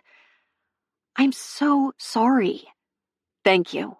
They were wonderful people." Laura sniffed and sipped her water. "Would you like to see their picture? We took a family shot the Christmas before the accident. It's the last one I have of the four of us." "Yes, please." While Laura dug out her cell, the tea room owner approached. "Welcome again." She set menus on the table. "This is our selection of tea. I'll be back in a few minutes to take your order and answer any questions." As the woman departed, Laura finished scrolling through her phone and held it out. From Happier Times. Ashley took it, and though she gave Laura's parents a quick glance, it was the tall, dark-haired man standing beside them that drew and held her attention. It had to be John. And, whoa! While Jason had been handsome, her ex-beau came in a distant second in the hot department to the brown-eyed man smiling into the camera, whose chiseled jaw, flawless features, and confident bearing were the stuff of Hollywood. Going from this to whatever lay under the camouflage she'd layered on after the accident would be devastating. No wonder People always said I resembled my mom.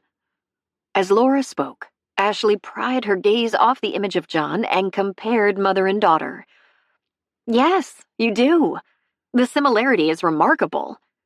She examined the older couple. "They look like nice people. The kind you'd welcome as neighbors or friends." They were. I was blessed to have them as parents. She held out her hand for the phone. After committing John's image to memory, Ashley gave the cell back. "I get the feeling the four of you were close." "Very. John and I still are. More than ever, with Mom and Dad both gone. I also have Bill and the boys to fill in the gaps. I wish John had someone too." She tucked the phone back in her purse. I imagine the injury had a huge impact on his life, beyond derailing his plans to go into the diplomatic service.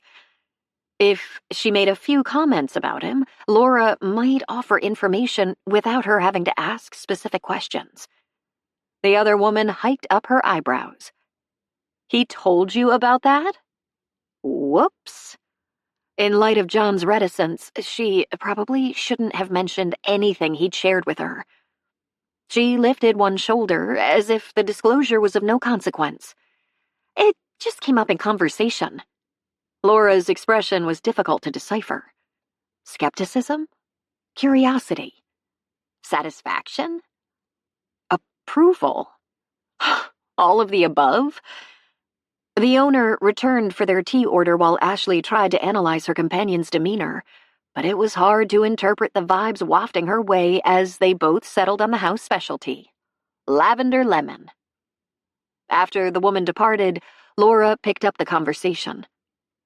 "I think it's fair to say his life took a dramatic turn.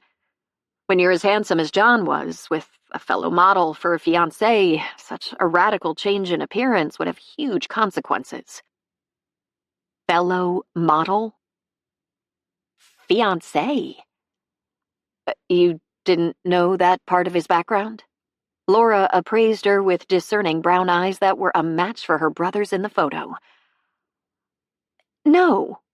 Somehow she found her voice. The tea room owner returned with a loaded 3-tier stand filled with savories, scones, and sweets. But Ashley was too busy trying to absorb Laura's news to do more than half listen to the owner's description of each item. John had been a model, engaged to a woman as beautiful as he was handsome. The kind of injury he'd suffered would be hard enough to stomach for the average person, but for someone who was used to being in front of a camera? A man with silver screen looks, whose larger-than-life photo may have appeared on billboards. No wonder he took refuge behind a disguise. Perhaps as much to hide his face from himself as from others. And if vanity also played a role, as she'd mentioned to him, there was valid justification.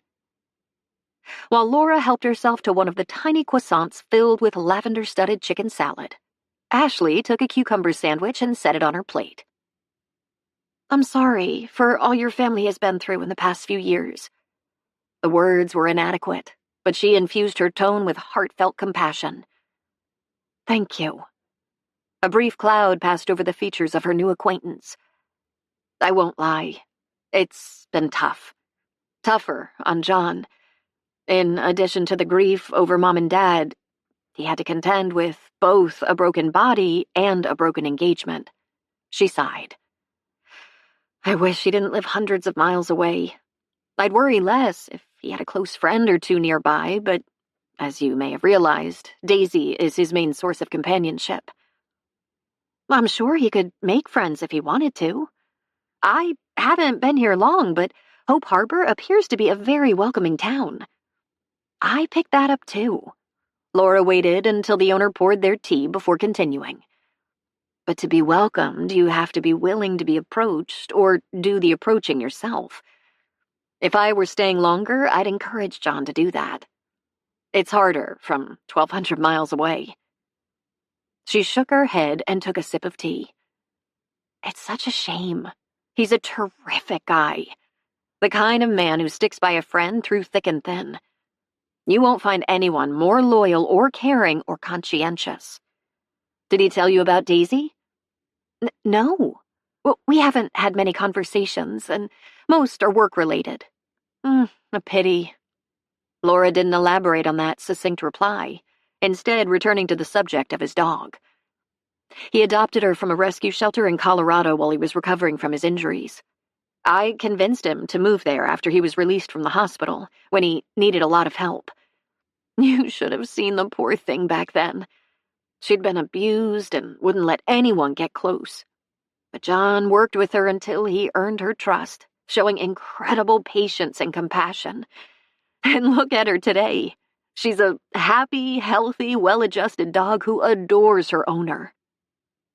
Another insight into her landscaper's character. If he'd been that kind to an animal in distress, it was easy to imagine the compassion and care he would lavish on a person who'd won his heart. "My dad and I had a rescue pup once, too. She was well worth the effort to win over. Daisy is one lucky dog." "That she is." Laura dabbed the napkin at the corner of her mouth. "The thing is, the accident didn't change who John is inside. And people who take the time and make the effort to get to know him will see that. If anything, he's more compassionate than ever." She put her napkin back in her lap. "And now, enough heavy talk. We're here to relax. Try the mini chicken salad sandwich. It's fantastic." For the remainder of the tea, their conversation spanned a wide range of topics, but it didn't return to John. Unfortunately. Yet what they'd discussed had been enlightening. In the course of those first few minutes, she'd learned more about the wounded landscaper than she had in all her encounters with the man himself. By the time she parted from Laura outside the tea room an hour and a half later, Ashley had reached a firm conclusion. Jonathan Gray was a man she'd like to know better. And that verdict had nothing to do with the sparks that had skittered along her nerve endings the day he'd leaned close to show her his revised ideas for the gazebo garden. "Oh, come on, Ashley. Who are you trying to kid?" she thought to herself. Puffing out of breath, she pulled the keys from her purse and stalked over to her Civic. Fine. John did have a certain magnetism, despite his scars and camouflage, even if she wasn't in the market for romance. But beyond that, he also seemed as if he could use a friend, as Laura had confirmed. Why couldn't she offer him that at least? He'd have to be receptive to such an overture, though, and he'd given no indication he was. So what could she do to get past the barriers he'd... Wait. She stopped beside her car, frowned.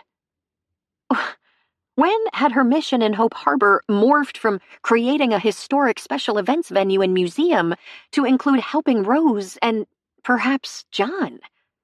Didn't she already have an overflowing plate? Yes. Meaning, she ought to forget about the two isolated people who seemed in desperate need of the warmth and joy that only human contact provided.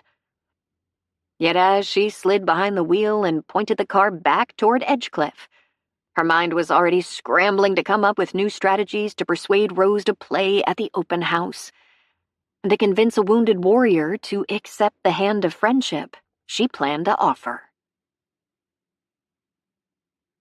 Someone was playing the piano. John slowed his pace in the circled drive in front of Edgecliff as the muffled notes wafted through the darkness. The piece was classical and vaguely familiar, filled with a deep emotion that clutched at his heart.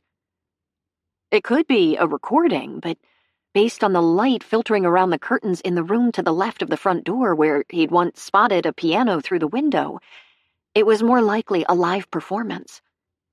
If so, it had to be Ashley. After all, in the many hours he'd spent on this estate over the past 2 years, never once had music seeped through the walls of the stately, silent house. And wow, she was good. Better than good. He might not be a musician, but he could recognize exceptional. The melody followed him to the gazebo, growing fainter as his distance from the house increased. But once he had his forgotten phone in hand, he returned to the mansion. Music continued to fill the night. A different selection, but also stirring and evocative. Could he sit on the steps on the porch and listen for a while? No one would miss him at home. Laura had gone to bed at 9 in anticipation of her dawn rising tomorrow to catch her flight. So what was left of the evening was his. As long as he didn't have a Saturday night date, why not end his day with a private concert? He approached the porch quietly, but as he lowered himself to one of the treads, a slight movement drew his attention. Someone was sitting in the solitary rocking chair on the front porch, in the shadows, head tipped back. In the gentle glow of light from around the curtains, it took him but a moment to identify the profile. It was Ashley. So, who was the pianist? He hovered halfway down, suspended. Stay or go? If he stayed, he'd have to alert Ashley he was here. Watching her clandestinely would be impolite, or worse. But sitting here alone in the dark with her, listening to music that stirred the soul, might not be wise. Not if he wanted to keep his distance, maintain the vendor-client relationship, follow the smart course. Did he? What a ridiculous question. Of course he did. Which meant he had to leave. As he straightened up, the rocking chair creaked and she leaned forward, posture taut, an almost palpable tension emanating from her. John? The question was tentative, as if she wasn't certain of his identity. Understandable, since he'd left his cap, glasses, and scarf at home. Why bother with them when darkness provided excellent cover? Especially since he hadn't planned to run into anyone. Yes. Sorry, I startled you. I left my phone here earlier while I was watering a few of the more fragile annuals we planted. I came to get it, heard the music, and walked closer to listen. She relaxed back against the chair, her features obscured by the dimness. You seem to be making a habit of scaring me. Amusement feathered the edges of her words, lightening the atmosphere. Trust me, it's not intentional. He motioned toward the house. Who's playing? Rose. Given that the property was occupied only by the two women, that made sense. But still, I have to admit, I'm surprised. You and me both. I heard her a few days ago, and for a brief second, I thought maybe the place was really haunted. She set the chair rocking, a hint of laughter in her tone. I'm trying to convince her to play at the open house, but I'm getting nowhere." He shoved his fingers into the pockets of his jeans. "From what I know about her, your campaign may be an exercise in frustration." "I'm finding that out."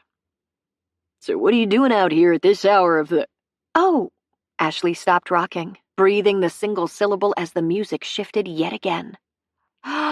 "Puccini. O suave fanciulla from La Boheme." "You know your opera." "Thanks to Dad. We used to listen to recordings on our road trips. He loved classical music." A wistful note crept into her voice. "Why don't you sit? This is too beautiful to miss." After a brief hesitation, he lowered himself to the step. Ashley fell silent as Rose played, and he sat back against the column that supported the roof, tuning into the melody within the house. Even the muffling effect of the walls couldn't diminish the power of the soaring notes. Not until the last one died away did he speak. "Do you sit out here in the dark every night and listen?" "No. I'm never certain when or if she'll play. But I saw her cross the lawn from the cottage about 20 minutes ago, and I had a feeling she was coming to visit Allison." John cocked his head. "Who?" "The piano." Though it was too dark to see her features, the smile in her voice was clear as she explained the name. "It's such a shame she won't share her gift with others." "From what I understand, she hasn't been part of the world for years. I imagine playing in public would be a huge leap for her." "But I've made it as safe as possible." She described the arrangement she'd proposed. "It's not healthy for someone to be that cut off from meaningful human interaction." Silence fell between them as he digested that comment. Was she talking about Rose, or was her remark also directed at him? And since when had he begun looking for hidden meanings behind people's comments? Rose launched into a tune he recognized, and Ashley spoke again, her surprise clear in her inflection. "That's unexpected. I've never heard her play anything but classical music. This is from—" "The Phantom of the Opera, All I Ask of You." "You know your musical theater." His lips curved as she parroted his comment back at him. "No, but I've seen that show." Under duress, after Melinda dragged him to a production. Well, she'd been far more impressed by the dramatic extravaganza than him. This heady romantic melody had stuck with him, as had the lyrics, which had ended up capturing all he'd yearned for during the rough early days of his recovery. And he still yearned for a world with no more night, and someone to lead him from his solitude. Someone like the woman sitting a few feet away. His throat tightened, and he forced air into his lungs. "It's an amazing piece of theater, but I prefer happier endings." Ashley's usual upbeat vibe was subdued. "Life doesn't always provide those." His reply came out choked. "I know." He stiffened. No missing that inference. She was talking about him and the accident, implying she knew what it was like to go through what he'd endured. But no one did. No one had any idea how— "Jason taught me that." "What?" He peeked at her under cover of night. Her head was bowed, her focus apparently turned inward, to an unhappy ending of her own. This wasn't about him, after all. John took a long, slow breath. When had he grown so self-absorbed, so touchy, so quick to assume everyone pitied him that he'd become blind to other people's pain? He forced himself to shift gears.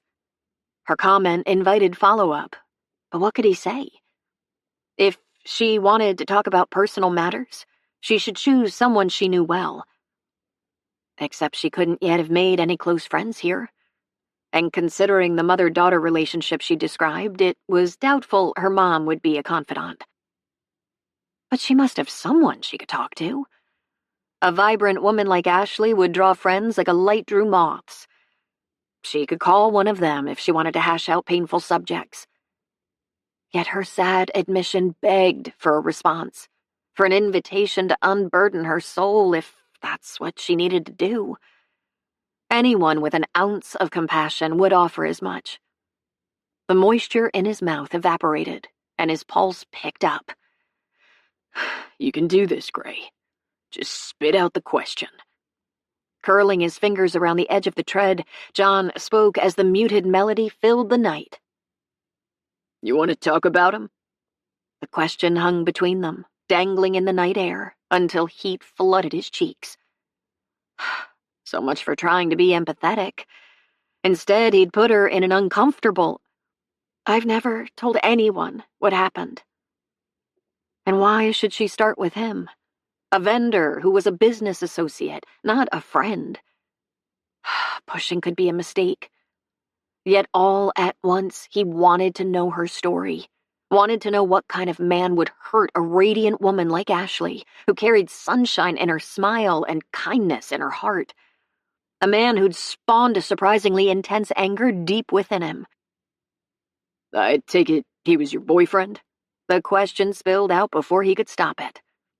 The music swelled to a crescendo as silence fell between them, filled with unasked questions and unexpressed emotion. He'd overstepped. Wiping his palms on the denim stretch taut against his thighs, he stood. I'm sorry. I didn't mean to pry. I should go. It's getting late and... Wait. He froze, a sudden wave of panic engulfing him. Maybe pushing hadn't been smart.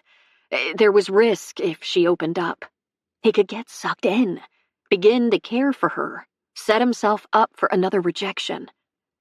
And despite the loneliness that had been plaguing him of late, falling for and losing another woman would be worse.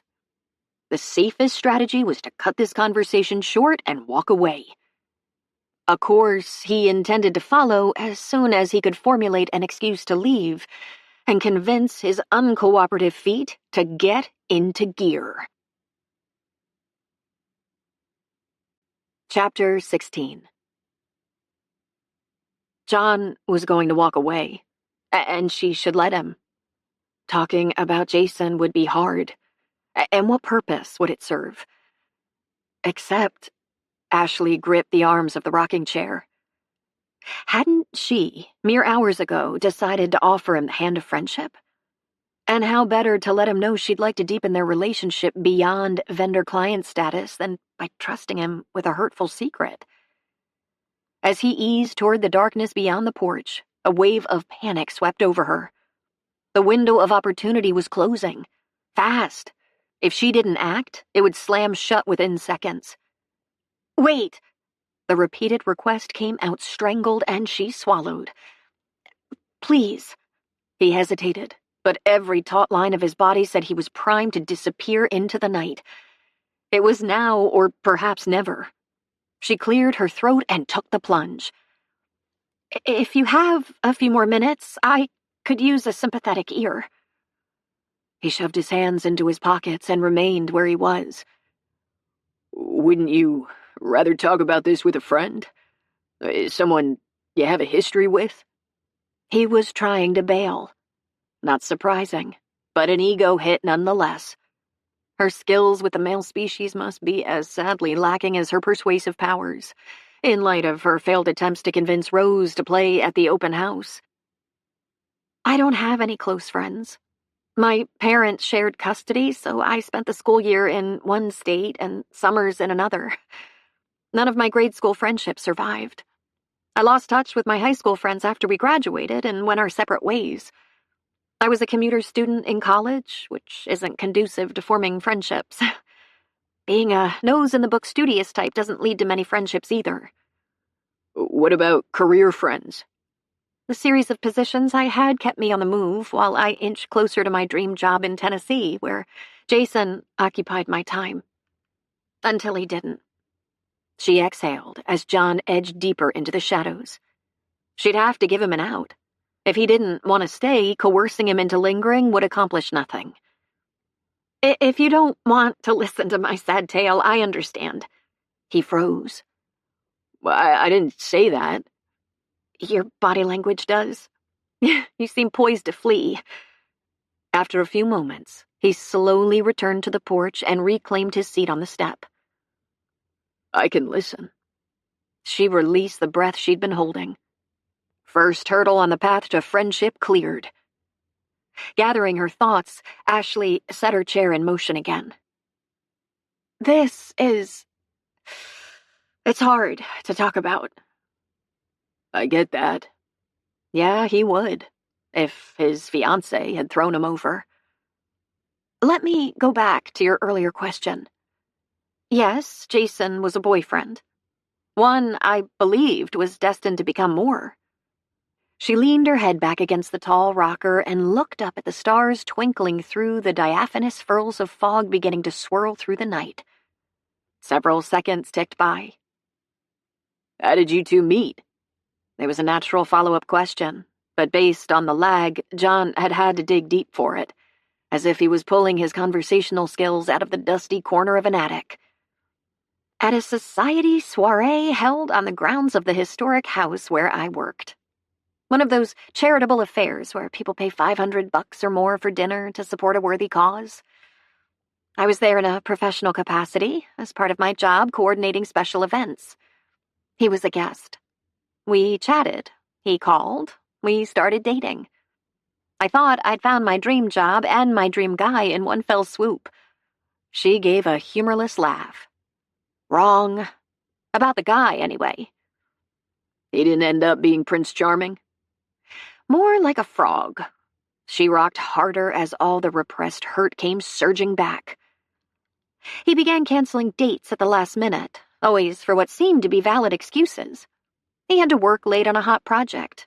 His boss had tapped him for an unexpected business trip. A promising client was in town and had to be wined and dined. None of that was true. John's voice was quiet, but there was a hard edge to it. I imagine some of it was. He did have a busy, high-profile job in investment banking.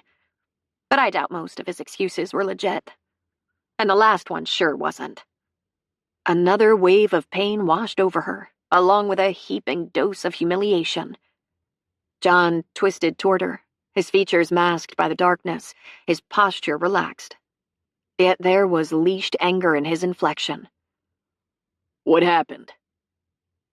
Another last-minute out-of-town meeting came up on his birthday. I canceled the dinner reservation I'd made, but decided to at least give him a memorable homecoming. So I got a giant happy birthday banner, a bunch of balloons, and garland, and went over to his house to decorate his garage door. It was a rear entry job, and I wanted him to be surprised when he pulled in. Except I was the one who was surprised. He was home. John's flat tone suggested he already knew the ending to her story. Uh-huh. And not alone. There was a BMW convertible in the driveway. At first, I wondered if someone had stopped by to check the house and get his mail while he was gone, but through the privacy hedge in back, I could see him sitting on the edge of his pool. A blonde was wrapped around him like an octopus, and there was some heavy stuff going on. Did you confront him? The steel in his manner returned. No. I've never been the confrontational type. I waited for him to call me. 2 days later, he did. He stuck with his out-of-town story until I told him what I'd seen. Did he try to backpedal? On the contrary, he was brutally honest. Thank goodness the darkness hid the blush of mortification on her cheeks. He said that when we met, he'd been getting over a breakup and needed someone to fill the gap until he found a new girlfriend. After he met Deborah, the blonde, he strung me along until he was certain she was the one. He said he'd been planning to break up with me in the next few days. John muttered an unintelligible phrase. There's a term for men like him. I know, and it's not fit for polite company. She tried to inject a light note into her reply, but couldn't quite pull it off. To rub salt in the wound, he said he could never fall for someone whose biggest thrill in life was rooting through dusty archives and uncovering arcane facts of history. In other words, a boring loser. Hard as she tried to remain in control, the last few syllables wavered. Worse yet, a sniff escaped. Dang. Crying hadn't been in her plans. She was past that with Jason. He didn't deserve any more of her tears. Hey. John leaned toward her, extended a hand, then pulled it back. I'm sorry he hurt you. And the way I see it, there was only one loser in the scenario you described, and it wasn't you. The husky timbre of his voice tightened her throat again. Thanks for that. She groped in her pocket for a tissue, swiped at her nose, forcing back the tears. But I do lead a boring life by most people's standards.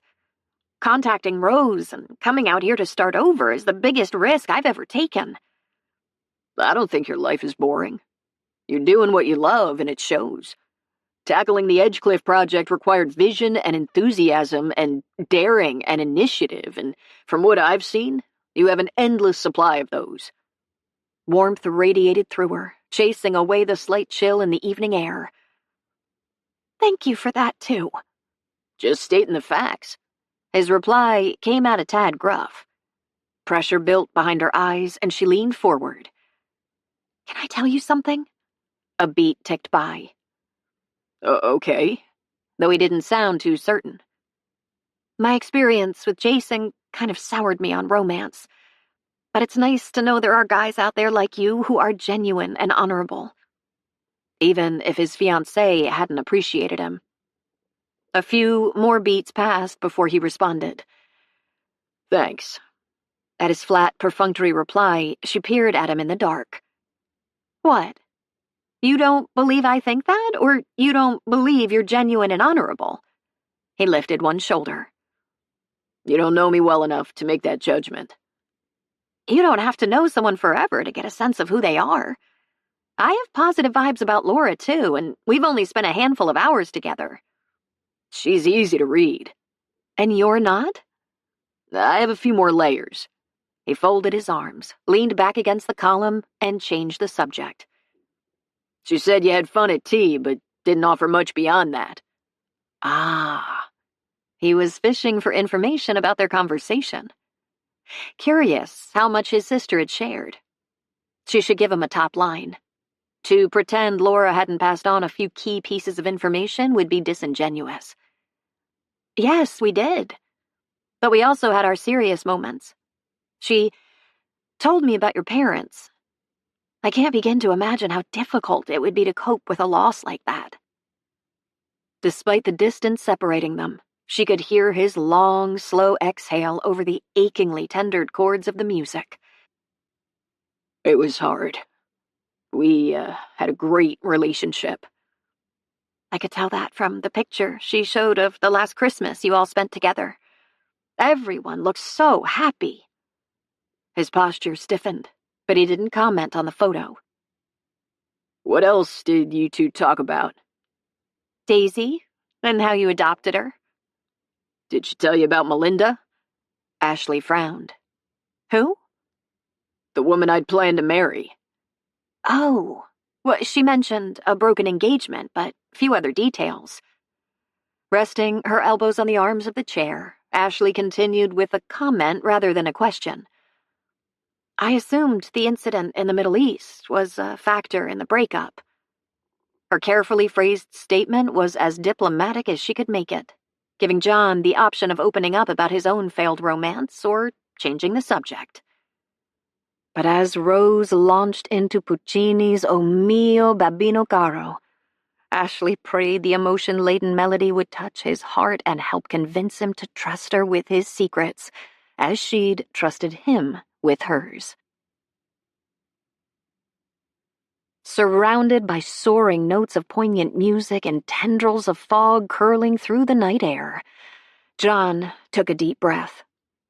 He could shut down this conversation, respond with a simple yes, fabricate an excuse to leave, and disappear into the darkness. But if he wanted a world with no more night, he'd have to step into the sunlight sooner or later, risk exposure, share his secrets. Until now, nothing had enticed him to do that. Not the increasingly oppressive solitude, or the prospect of years ahead filled with empty days and nights, or the lack of physical human warmth in his daily life. Yet for the first time in half a decade, he was tempted to talk about the trauma that had led to his shattered engagement and derailed his plans for the future. Maybe it was the stirring music wafting through the air. Maybe it was the growing need to assuage the chronic loneliness that had begun to chip away at his soul.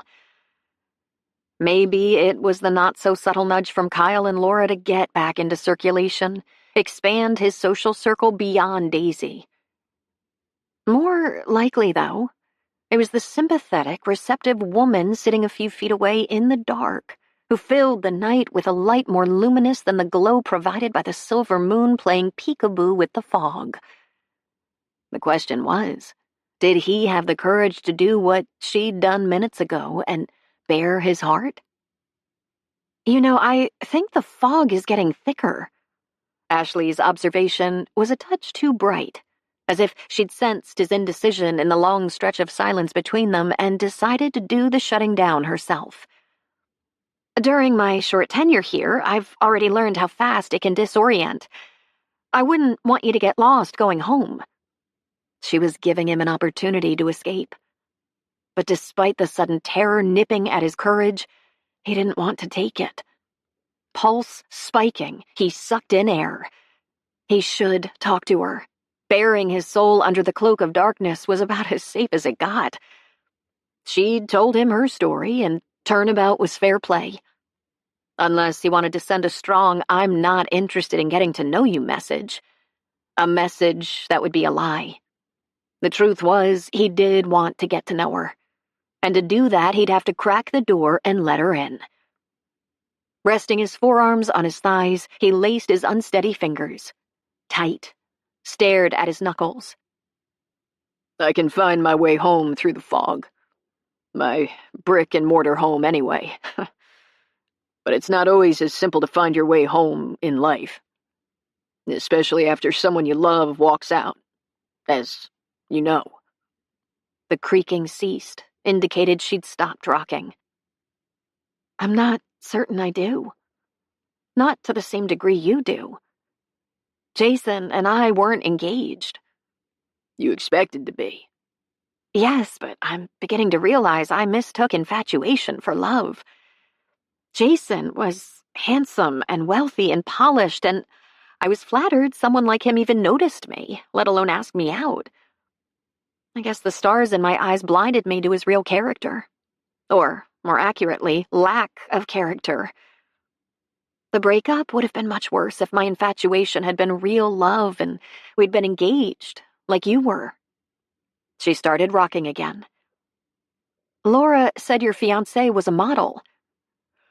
Yeah. He continued to focus on his linked fingers. Did she tell you how we met? No. Did she tell you I used to model too? Not directly. I think she assumed I knew. He loosened his interlocked fingers, flexed them to restore circulation, and leaned back against the column again. It was a fluke, how it came about. An advertising executive in our town saw me in a high school play when I was 16. She approached me afterward and asked me to have my parents contact her if I was interested in a modeling gig for a print ad campaign she was putting together for a new beverage product. She said I had the look she was after. That must have been flattering. Probably not as much to a guy as it would have been to a girl. And I wasn't interested.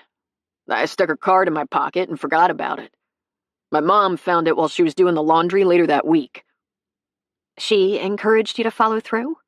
Yes. She knew I was getting ready to apply for a summer job and thought this was worth investigating. As usual, she was right. The pay was excellent compared to what my buddies were earning at fast food joints or doing yard work or selling popcorn at the movie theater. The first job led to another, which led to an agent, which led to more gigs that helped put me through college. Sounds glamorous. The glamour aspect is highly overrated. Did you enjoy it? He shrugged. It was just a job to me. An easy one. And the money was good. But it wasn't what I wanted to do with my life, even before the accident. I already had the State Department in my sights. So how did you end up in the Army? He lifted his head, following the flight of a pelican as it sailed across the moon through the sinuous whorls of fog. I figured military service would be a helpful credential for government work, and at the risk of sounding hokey, after enjoying the liberty so many people in the world don't have, I wanted to do my part to help promote and preserve freedom in places where it was threatened. That doesn't sound hokey to me. Her response was serious and earnest. It sounds generous and brave and admirable. He suffused his cheeks. Don't give me too much credit. If I'd known how it was going to end, I wouldn't have enlisted or re-upped. I stand by my comment. You knew the risks when you did both. In principle. But I was one of those guys who was convinced he was invincible. Melinda worried about the danger more than I did. How did you two connect anyway? Ashley began rocking again. On leave. I was back in the States, stationed at Fort Benning between deployments, and I came home to Atlanta for Christmas. My old agent was having a holiday party and invited me. Melinda was there, and we clicked. Since Fort Benning was only about 100 miles away, we made that drive often. I imagined she was beautiful. At Ashley's wistful tone, John shifted toward her. Surely she wasn't insecure about her own appearance. Not with those killer eyes and generous lips and glorious hair that glinted with auburn highlights.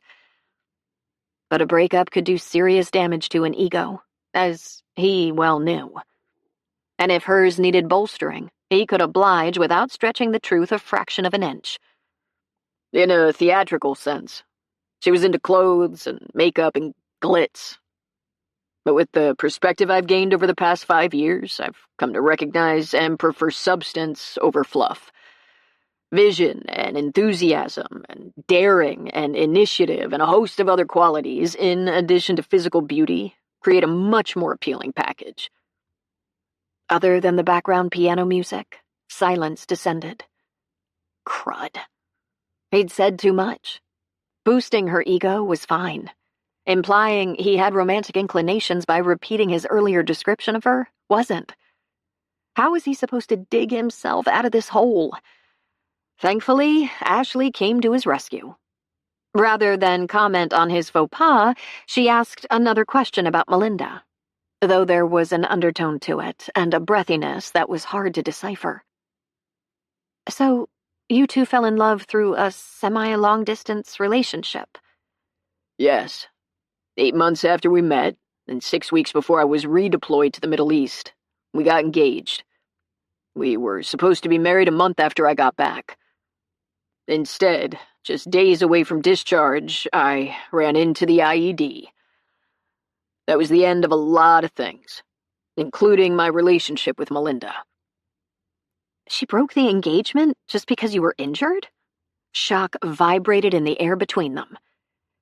If you'd seen me in those early days, you'd understand. No, I don't think I would. You don't desert someone you love. Her declaration was laced with passion and indignation. It's all about for better or worse, right? We hadn't taken that vow yet. Do you think she'd have stuck with you if you had? John squinted at the moon, barely visible now beyond the mist. That wasn't a question he'd ever pondered. But in light of Melinda's reaction the day she'd seen his injuries and the speed with which she'd fled, maybe not.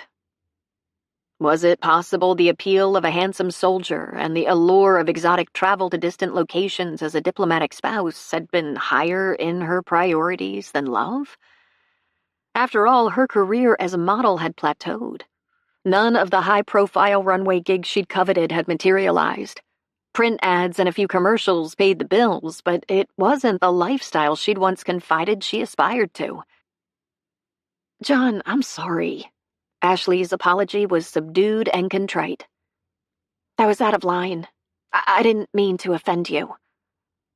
He shifted gears and refocused. No offense taken.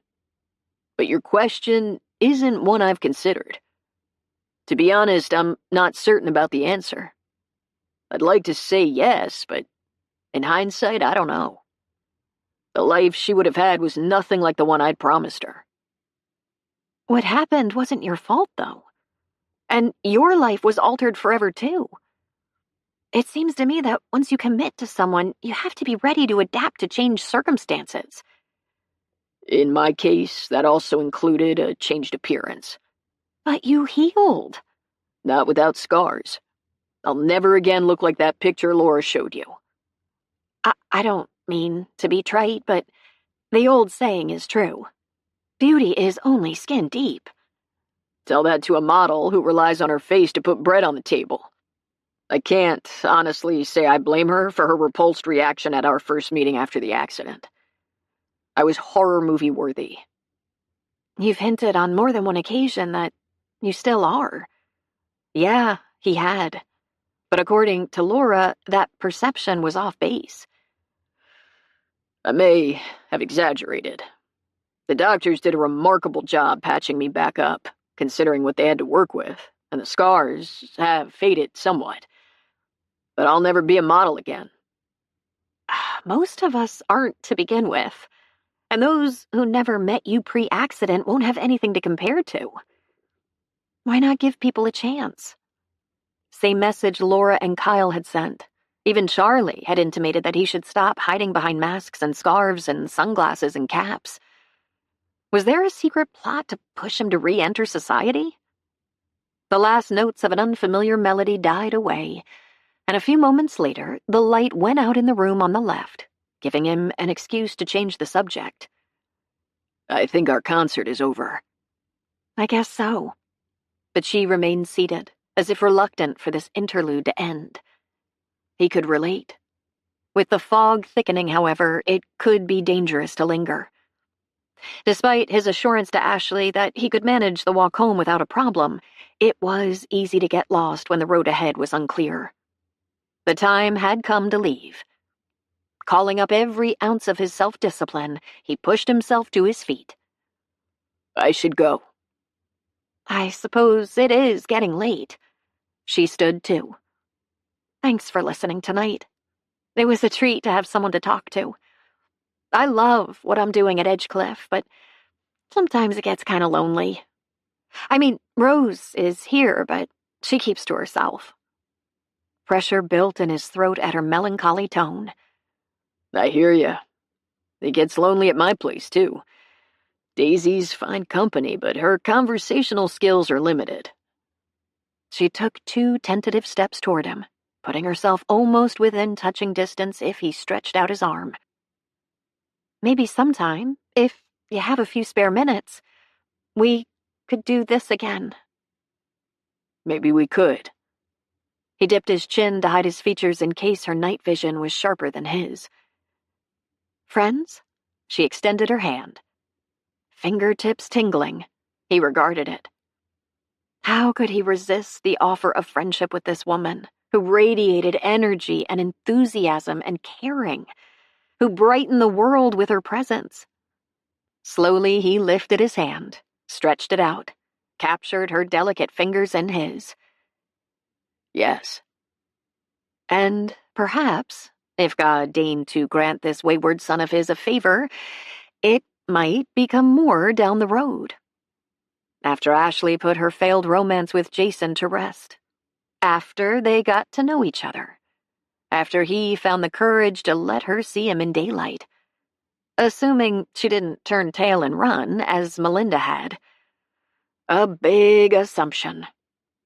Because while his appearance these days was less shocking and scary, it would take a miracle for a beautiful woman like Ashley to be able to see past his scars, and she squeezed his fingers, and a powerful yearning swept over him.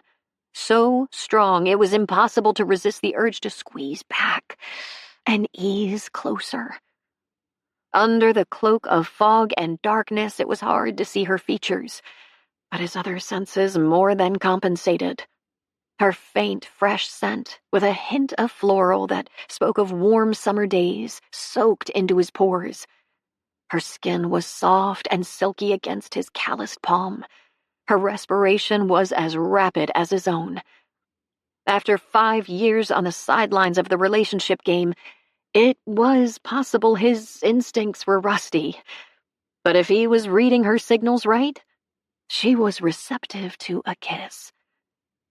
It was too soon for that, though. Or was it? Why not give her a sweet memory to mitigate her reaction when she saw him in daylight and remind her that underneath his scars, his heart had an immense capacity for passion and tenderness? Pulse thundering, he tugged ever so slightly on her hand, urging her toward him. If she resisted, he'd back off. If she didn't, tonight could launch a whole new chapter in his life and mark the end of the solitary confinement he'd consigned himself to during his lonely tenure in a town with a name that promised so much more. Chapter 17. Good heavens! Was that a man and woman holding hands on her front porch? Or was the mist playing tricks on her eyes? As Rose pulled the front door wider and peered into the darkness, her question was answered. The two people jerked apart and swung toward her. They were real, and while it was impossible to read the woman's expression in the dim light and fog, there was no question about her identity. Gracious, Ashley! Oh, you startled me! Rose stared at her while the man melted back into the shadows at the base of the porch. I could say the same. Her hand flew to her chest, and she offered a laugh that sounded forced. I don't often find people on the front porch at this hour of the night, except one Halloween a few years back. But a call to the police chief took care of that problem. I don't think such drastic action is necessary tonight, though. Not by a long shot. Unless she'd misread the situation, a kiss had been imminent. No, definitely not. It's just me and, John. You know, the man who cuts your grass. Also, our landscaper. And a bit more, in light of their interrupted almost clinch. Could there be a budding romance on the Edgecliff grounds? Rose studied the man on the fringes of the porch, who was no more than a shadowy outline. We've never met. My legal advisor handles the contracts for that sort of work. Oh, well, Ashley offered a vague wave his direction. This is Jonathan Gray. We were, saying goodnight. I'm sorry I interrupted. Good evening, Mr. Gray. It's a pleasure to make your acquaintance. John is fine, and it's nice to meet you, too.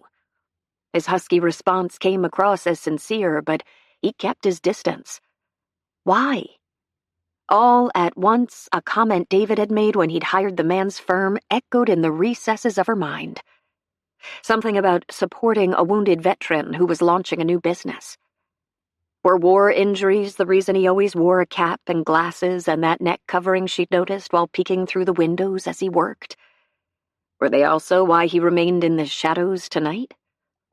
Then how had he and Ashley gotten to the kissing stage in less than a month? Her partner was certainly old enough to make her own decisions about men, and the meticulous plans and accounting records she shared during their daily meetings indicated she had a precise and clear-thinking mind. But hormones could short-circuit even a smart woman's brain. A lesson she'd learned to her detriment, with disastrous consequences. Perhaps it would be wise to get to know this young man, to protect her investment, if nothing else. She pulled her sweater tighter around her. I came outside to sit for a few minutes, but I didn't realize fog had descended. It's quite thick tonight. Yes, we were talking about that while we enjoyed the concert. Warmth flooded Rose's cheeks. You were sitting out here in the dark listening? Why didn't you come inside? I didn't think you wanted an audience.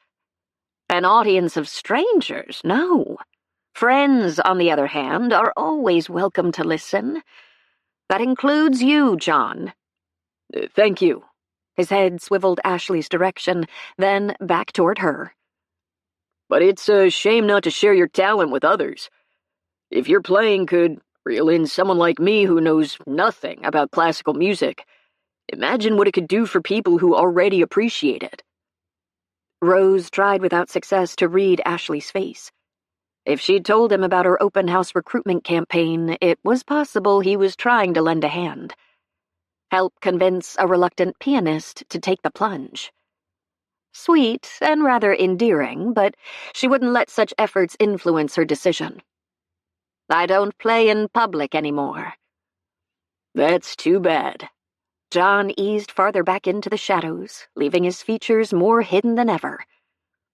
"It's like putting a lamp under a basket, to paraphrase a Bible verse my mom used to quote."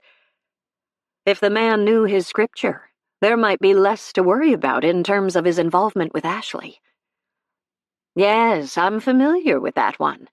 From Matthew." The very verse she'd been thinking about since Ashley had asked her to play at the open house, along with the parable about the talents. Not that she intended to bring that up or discuss the matter further tonight. A change of subject was in order. "I think I'll forego my plan to sit on the porch. It may be more prudent to go back to my cottage before this fog gets any worse." "Why don't I walk with you?" Ashley moved toward her. "It would be easy to trip in the dark." Rose opened her mouth to decline. Shut it. Following the narrow gravel drive that led to the cottage wouldn't be difficult to do alone. But why not give these two young people an excuse to extend their evening? "Your company would be most welcome. Thank you. Perhaps John will walk with us too, in case we run into a ghost or two." "I'm not worried about that." Ashley's lips twitched. "If ever you were to encounter one, though, this would be the place, wouldn't it?" She swept a hand over the mist-shrouded grounds. "But it won't be a problem tonight. The resident ghost isn't doing any haunting this evening. She confines that to Halloween." "You've seen a ghost here?" Ashley's eyes widened. Rose gave a soft laugh. "No, my dear. I am the ghost here.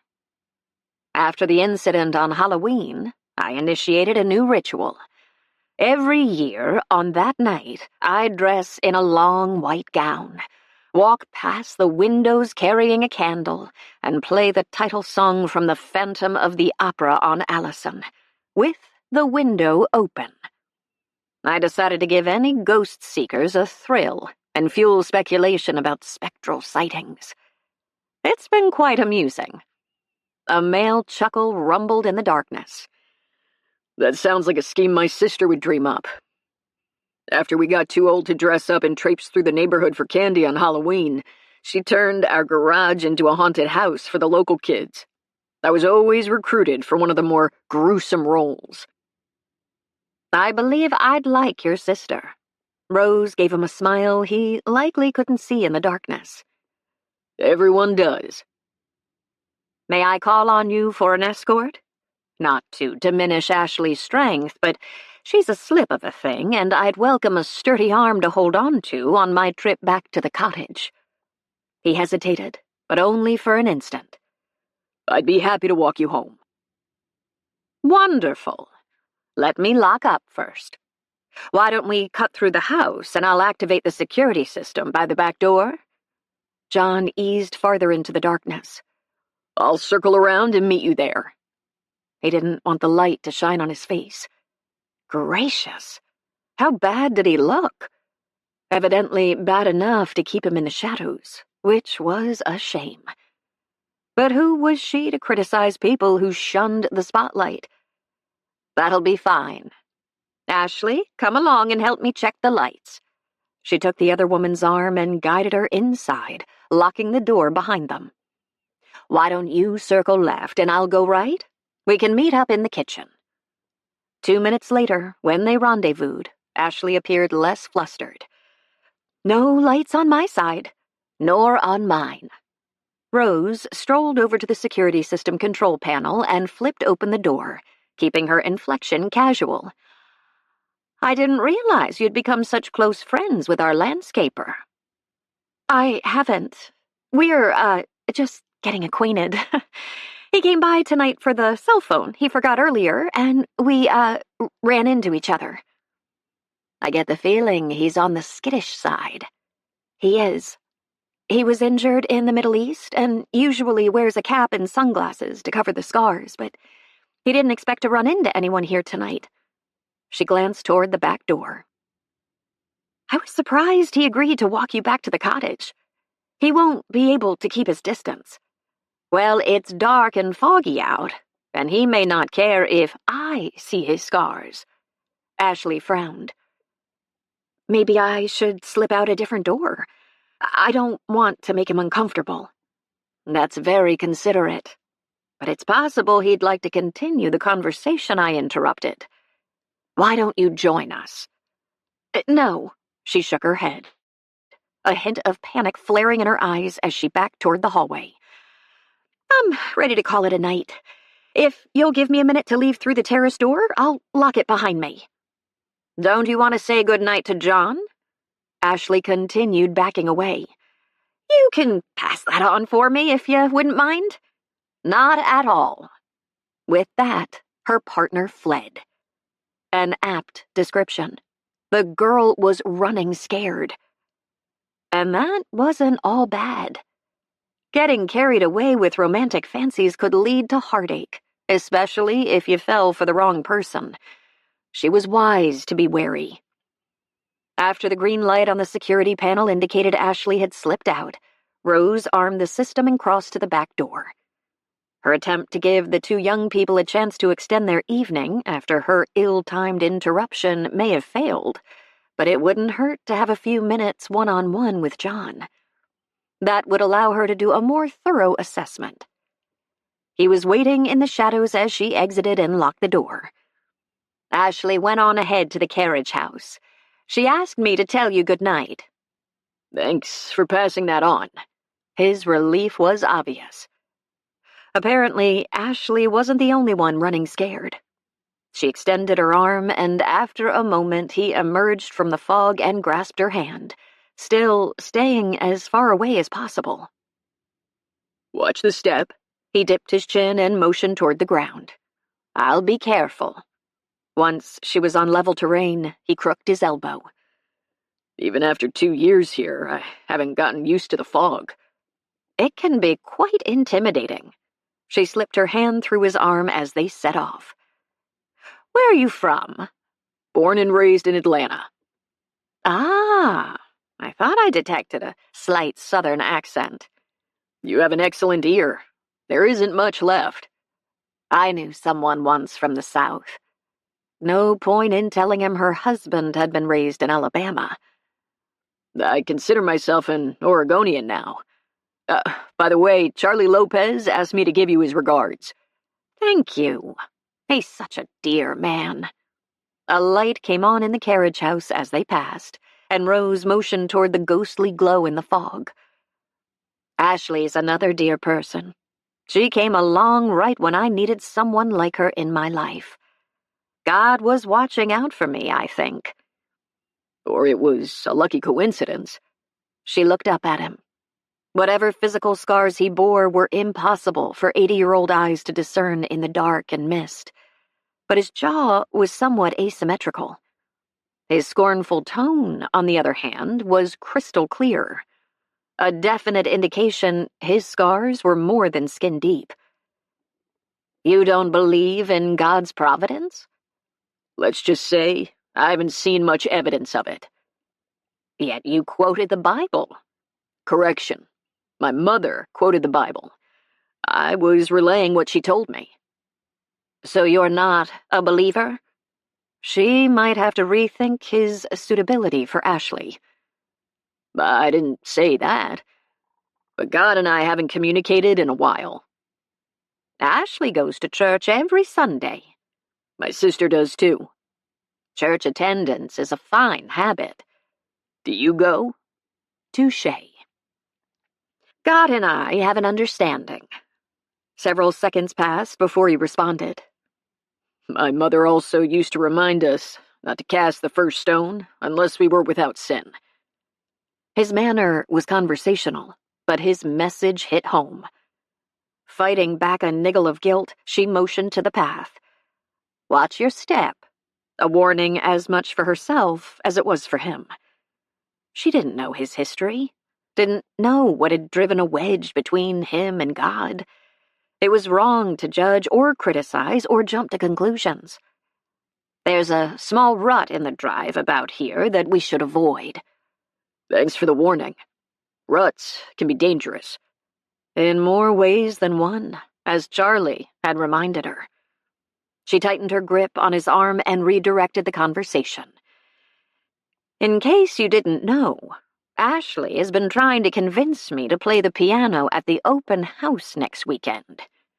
She mentioned that. After tonight, I can see why. I hope you'll reconsider. The light from the carriage house was swallowed up by the fog as they approached the cottage. I'm giving it more thought. Makes sense. Any big step should be carefully considered. His pensive tones suggested he was talking about more than a piano concert. When they reached her small porch, John reclaimed his arm and moved back. Thank you for the escort.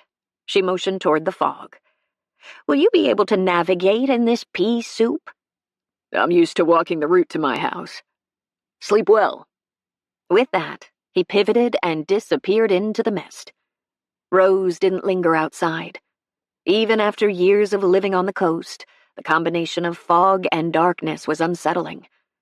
Maybe because her mother had perished on a night much like this one after wandering too close to the perilous precipice on the perimeter of the estate. Truly, it wasn't safe for anyone to be out and about on such a night. But John had been confident about finding his way back to his house, if not to God, or perhaps even Ashley. As she closed and locked the door behind her, Rose flipped on a light. Much better. In the cheery, cozy cottage she now called home, the disorienting fog felt far away. But the decision about the open house loomed, chasing away thoughts of slumber despite her later-than-usual bedtime. A cup of tea and a visit with Lucy Lynn should help clear her mind, though. After taking off her sweater, she ambled through the living room toward the kitchen, straightening the poster she'd recently hung that bore the words she read every day. Never look back. Wise advice. Yesterday couldn't be changed. Today was almost over. But tomorrow? That held promise and possibilities. Thanks to Ashley. Lips curving up, she opened a cabinet and selected a bag of soothing chamomile tea. From the day that young woman had appeared with her energizing vision for Edgecliff, life had become much more interesting. In fact, it had expanded to include more of everything. More people, more activity, more excitement. And both she and Lucy Lynn had benefited from it, even if the path ahead wasn't as predictable or clear-cut as it had once been. She filled a mug with water, added the bag, and slid it into the microwave. One thing for certain. The seed Ashley had planted about playing at the open house hadn't fallen on fallow ground. It had taken root and was sprouting leaves. Whether it would continue to grow and flourish remained to be seen. By morning, it was possible it would wither and die. Yet as she waited for her tea to brew, Rose knew deep in her soul that wasn't going to happen. Unless a severe case of cold feet undermined her courage, she was going to take a giant leap of faith and play at the open house. And hope her bold decision didn't come back to haunt her far more than any imagined ghost at Edgecliff ever had. Chapter 18. John was avoiding her. Shading her eyes, Ashley scanned the workers scrambling to get the gazebo and grounds ready for the open house that was a mere 48 hours away. Her landscaper was nowhere to be seen, as usual. And who could blame him for his disappearing act after the impulsive almost kiss last Saturday? the one that had kept her awake far too late for the past 5 nights. Even now, days later, thinking about the magnetic-like force that had drawn them together sent her pulse skyrocketing. The music, the fog, the feel of otherworldliness in the mist-shrouded landscape, all of those had joined forces to transport them to another dimension for those few brief seconds. There was no discounting a healthy dose of hormones in the mix either. Whatever the factors that had sent them spiraling toward a kiss, the combination had been potent. She sighed. No wonder John had delegated Kyle to run interference for him on the job ever since. He must be as embarrassed by the near miss as she was. And who knew where it would have led if Rose hadn't interrupted? A delicious shiver rippled through her, and she clamped her lips together. That was inappropriate. She wasn't in the market for romance. Not after Jason's betrayal. Nor did she have time for dating and all its attendant demands.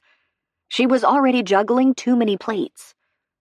There had been one positive outcome from that evening, though.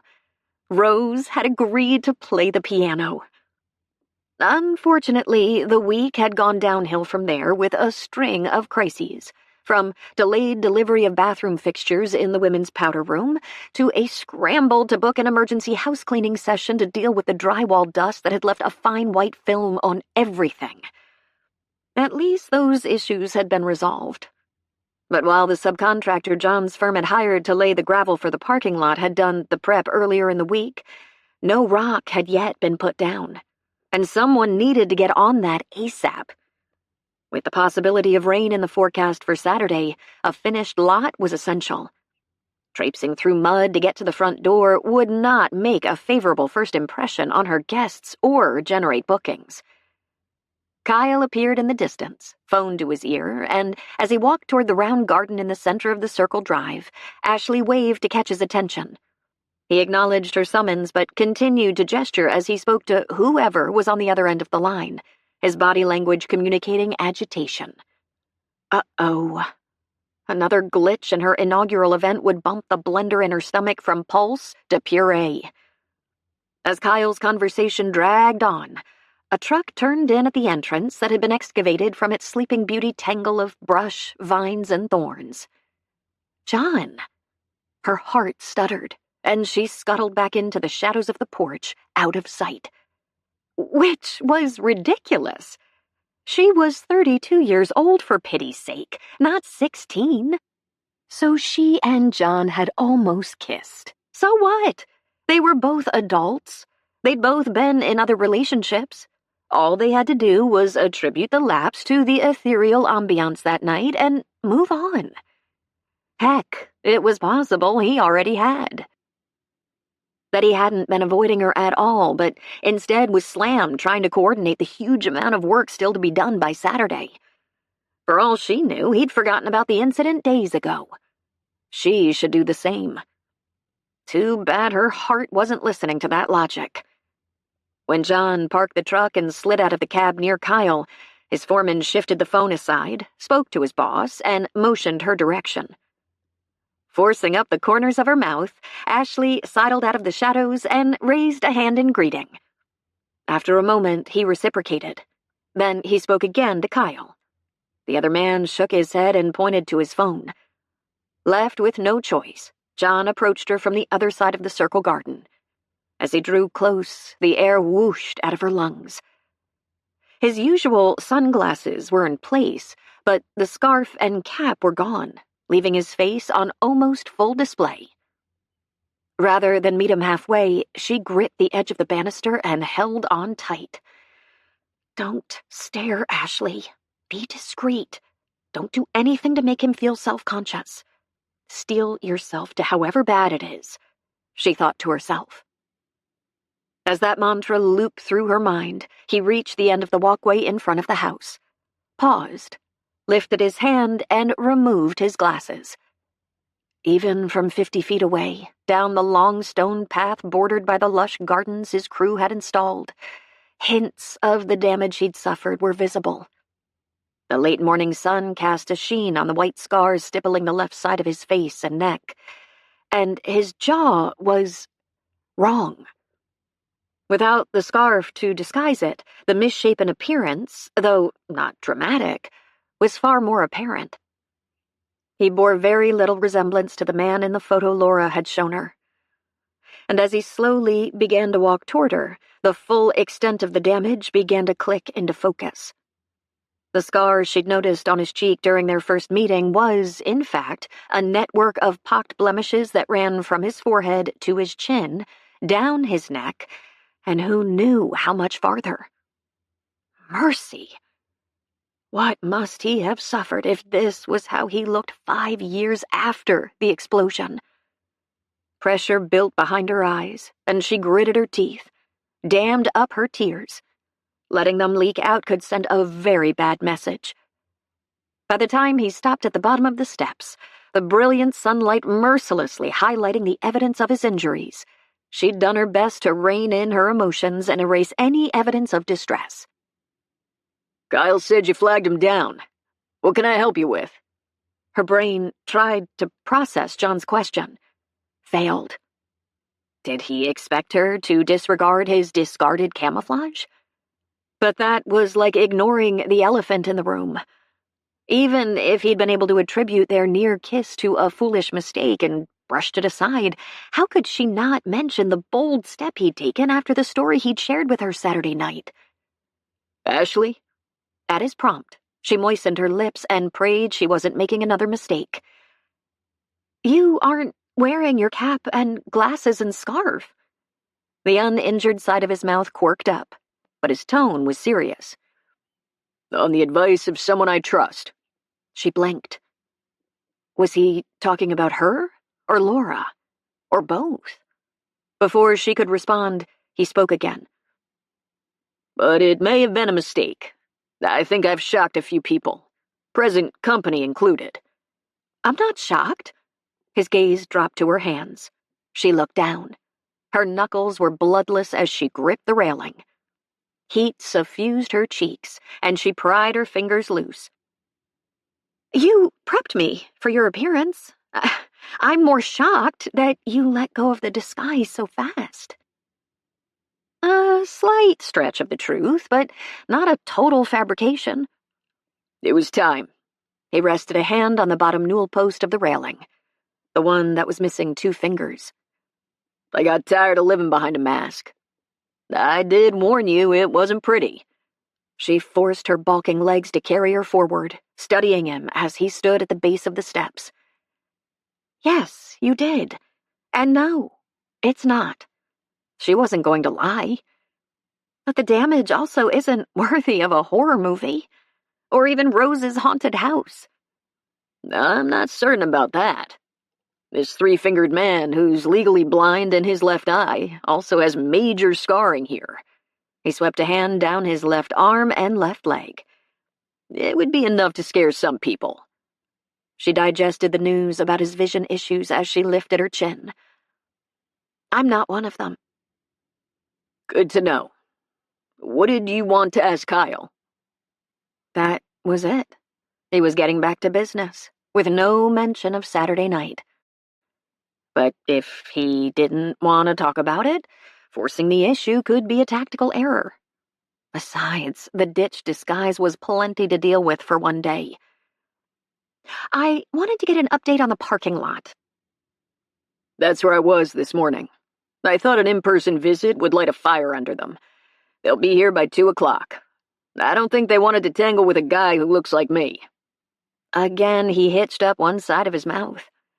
There may be some utility to my appearance on the business side as an intimidation factor. He was joking about his scars? That was a positive sign, wasn't it? Whatever works. I have to have a parking lot by Saturday. It'll be ready.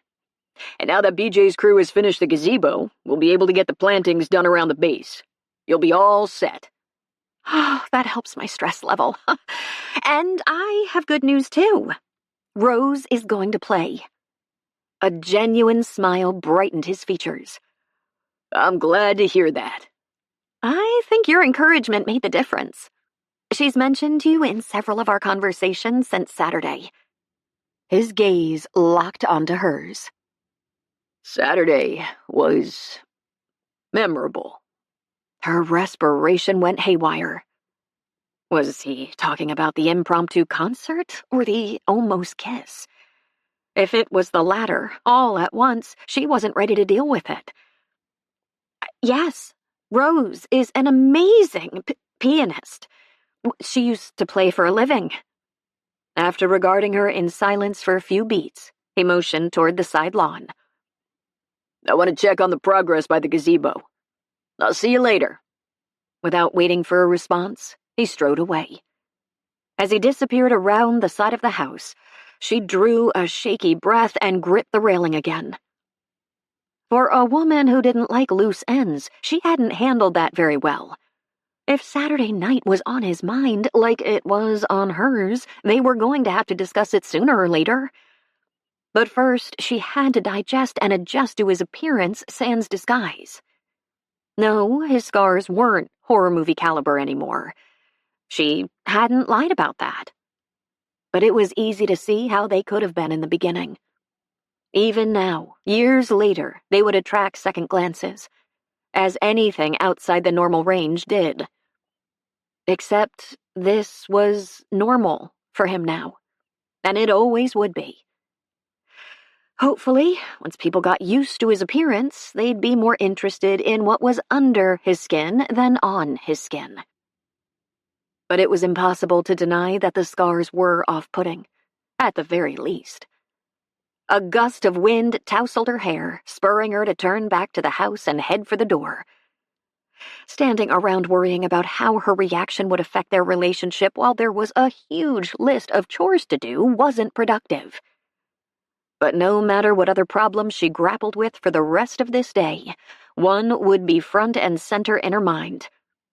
What was she supposed to do about her growing feelings for a man who looked nothing like the Prince Charming of her dreams, but whose courage and persistence in the face of adversity and overwhelming odds put that fairy tale hero to shame?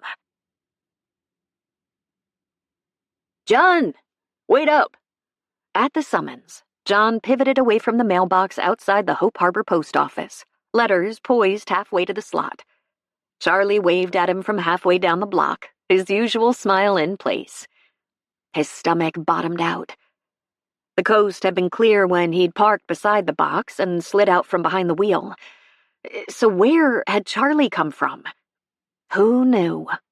But the last thing he needed today was another shocked reaction, especially after his earlier encounter with Ashley at Edgecliff. Yet how could he be rude to a man who'd never shown him anything but kindness and understanding? After dropping his bill payments into the box, he braced, swiveled, and lifted a hand in greeting. Afternoon, Charlie. I'm glad I spotted you. The taco-making artist stopped in front of him. If the exposed scars shocked him, his placid features gave no indication of it. I was in the mood for a café de olla from the Perfect Blend. He motioned toward the coffee shop a few doors down, the one John had been tempted to try on numerous occasions, but had never worked up the courage to set foot in. I was hoping to find someone to join me. Can I tempt you to take a break for a few minutes? Coffee shared with a friend always tastes better. Venture into a public place without his disguise? No way! The construction and landscaping crews at Edgecliff had gotten past his scars after several days of seeing him without his disguise. But the initial shocked stares and averted gazes had nicked away at his confidence, and Ashley's distraught expression an hour ago hadn't helped, despite her efforts to moderate it. Maybe his decision to dispense with his camouflage in one fell swoop rather than piecemeal had been premature. I'm on a tight schedule this week, trying to tie up a bunch of loose ends before the open house at Edgecliff. I imagine you are. That'll be quite an event. I understand Rose is going to play. John frowned. Hadn't Ashley said she was keeping Rose's identity under wraps? I don't think that's widely known. I expect not, but Rose and I stay in touch. I was glad to hear she decided to venture into the world again, if only on a small scale. It isn't healthy to cut yourself off from people, although I do understand the merit of taking small and safe steps." He adjusted the brim of his duck's cap, his demeanor warm and encouraging. Was Charlie talking about Rose? Or was that comment directed at him? The town sage picked up the conversation without giving him a chance to respond. "The perfect blend will be winding down for the day. It closes at 1, you know. I expect there are few customers inside at this hour." In other words, venturing inside should be low risk. And he'd been wanting to try the place for months. The coffee maker at his house produced a serviceable mug of caffeine, but anything other than straight Java was beyond its capabilities. His taste buds began to tingle at the thought of a barista-brewed treat. "I see I've tempted you." Charlie's smile widened. "Let me introduce you to the most authentic Mexican coffee this side of the border. My treat." "That's a hard offer to refuse." "Then don't." The man swept a hand toward the shop in invitation. "I guarantee you won't regret it. Zach's created a peaceful oasis that de-stresses everyone who walks through the door." "Sold." He fell in beside Charlie, but as they struck off down the street, the knot in his gut tightened.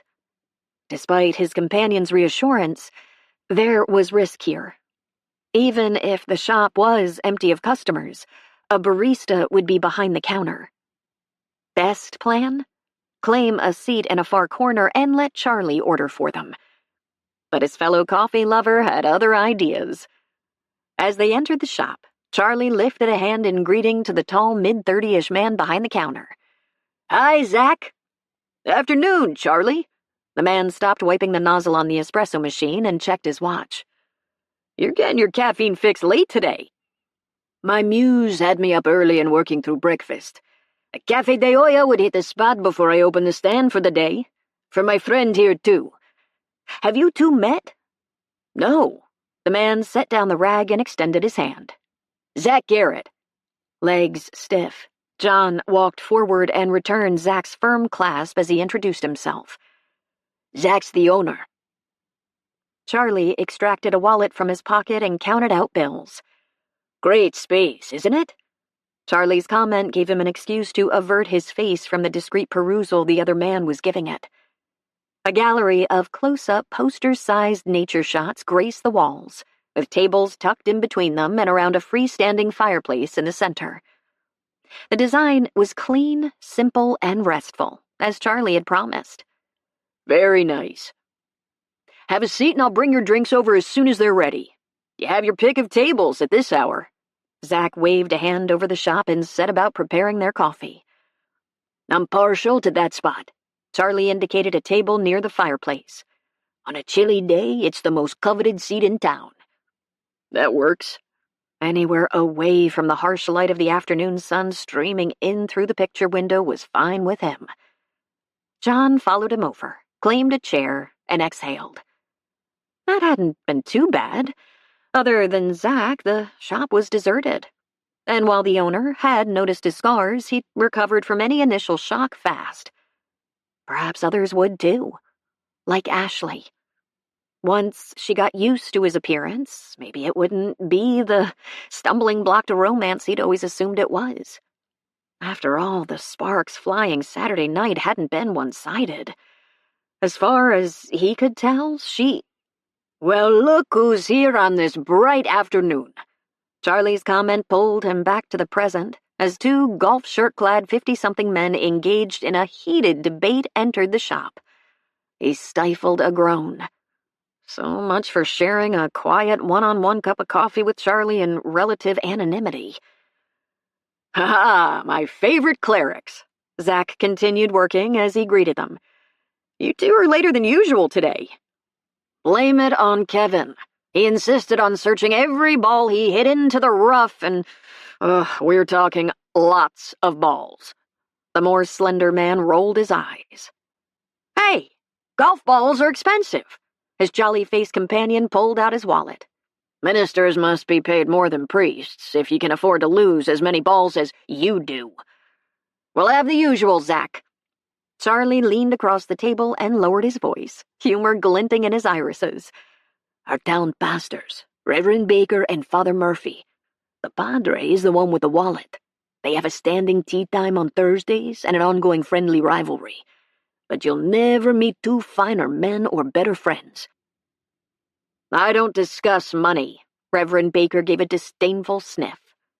You sure spend enough of it. Those high-end donuts you serve after Sunday services are pricey, and they don't hold a candle to St. Francis's homemade ones. I'm not debating donuts with you again. Reverend Baker skirted around his companion and approached their table. Hello, Charlie. I see you were in the mood for a late coffee, too. I'm introducing my friend to the perfect blend. Have you met John Gray? Only by phone. The minister extended his hand, and John rose to take it. Your company did a fine job with the landscaping around our fellowship hall last year. Thank you. 2 Café de Ollas. Zach set their drinks on the table as the minister moved aside and Father Murphy joined them. Charlie repeated the introduction. Happy to meet you. Father Murphy pumped his hand, exhibiting no reaction to the scars other than a brief flicker of surprise, followed by compassion in his eyes. Being a landscaper, you should drop in at St. Francis and see the meditation garden my Catholic counterpart has created. The minister nodded toward his golfing buddy. His talent on the greens may be questionable, but he does have a green thumb with plants and flowers. Thank you for that backhanded compliment. The priest gave his fellow cleric a smirk. But please do stop in, John, if you're passing by. All are welcome to seek refreshment in my little slice of paradise. Drinks are ready, gentlemen, Zach called out from behind the counter. Would you like to join us? Charlie stirred his coffee with the cinnamon stick in his brew. No can do. I have homily prep on my schedule this afternoon. Father Murphy pulled out his car keys. And he needs every hour he can get for that task. Reverend Baker's lips twitched. Very funny. I happen to have it on good authority that a pastor, who shall remain nameless, cited the wrong verse last Sunday while preaching about the Good Samaritan. Reverend Baker arched his eyebrows and folded his arms. Who told you that? I have my sources. You mean spies. Father Murphy shrugged. A source by any other name. For the record, it was a mere slip of the tongue. I corrected it immediately. I would hope so. I would suggest you bone up before our next Bible Trivial Pursuit event. The Padre winked at him. You two enjoy the rest of your day. After adding a similar sentiment, the Reverend followed his friend out. They were still razzing each other as they pushed through the door. They're quite a pair. They'd be a great stand-up comedy team. Charlie motioned toward the untouched coffee on the table. Give that a stir with your cinnamon stick and let me know what you think. John did as instructed, took a sip, and exhaled. The brew was sweet, black, and strong, with a hint of spice from the cinnamon. Now this is a cup of coffee. Glad you like it. All the other drinks are exceptional, too. You'll have to come again. Charlie kept the conversation centered on general chit-chat after that, and by the time they parted in front of the perfect blend 15 minutes later, the tension in John's shoulders had eased. This unexpected social engagement hadn't been too bad. None of the 4 Hope Harbor residents who'd seen his scars had overreacted. On the other hand, they weren't typical either. If Zach really did have a female barista with triple-pierced ears and spiky rainbow-hued hair, as Kyle had mentioned once, a scar-faced man would be nothing more than a blip on his radar. And clerics were no doubt schooled to mask their shock. Otherwise, no one would seek their counsel. As for his host today, Charlie had been Charlie. Kind, empathetic, and always accepting. Meaning the coffee shop excursion hadn't been the best test of going public with his appearance. It was, nevertheless, encouraging. For if those 4 could so quickly get past his looks and proceed to more important matters, maybe others could too.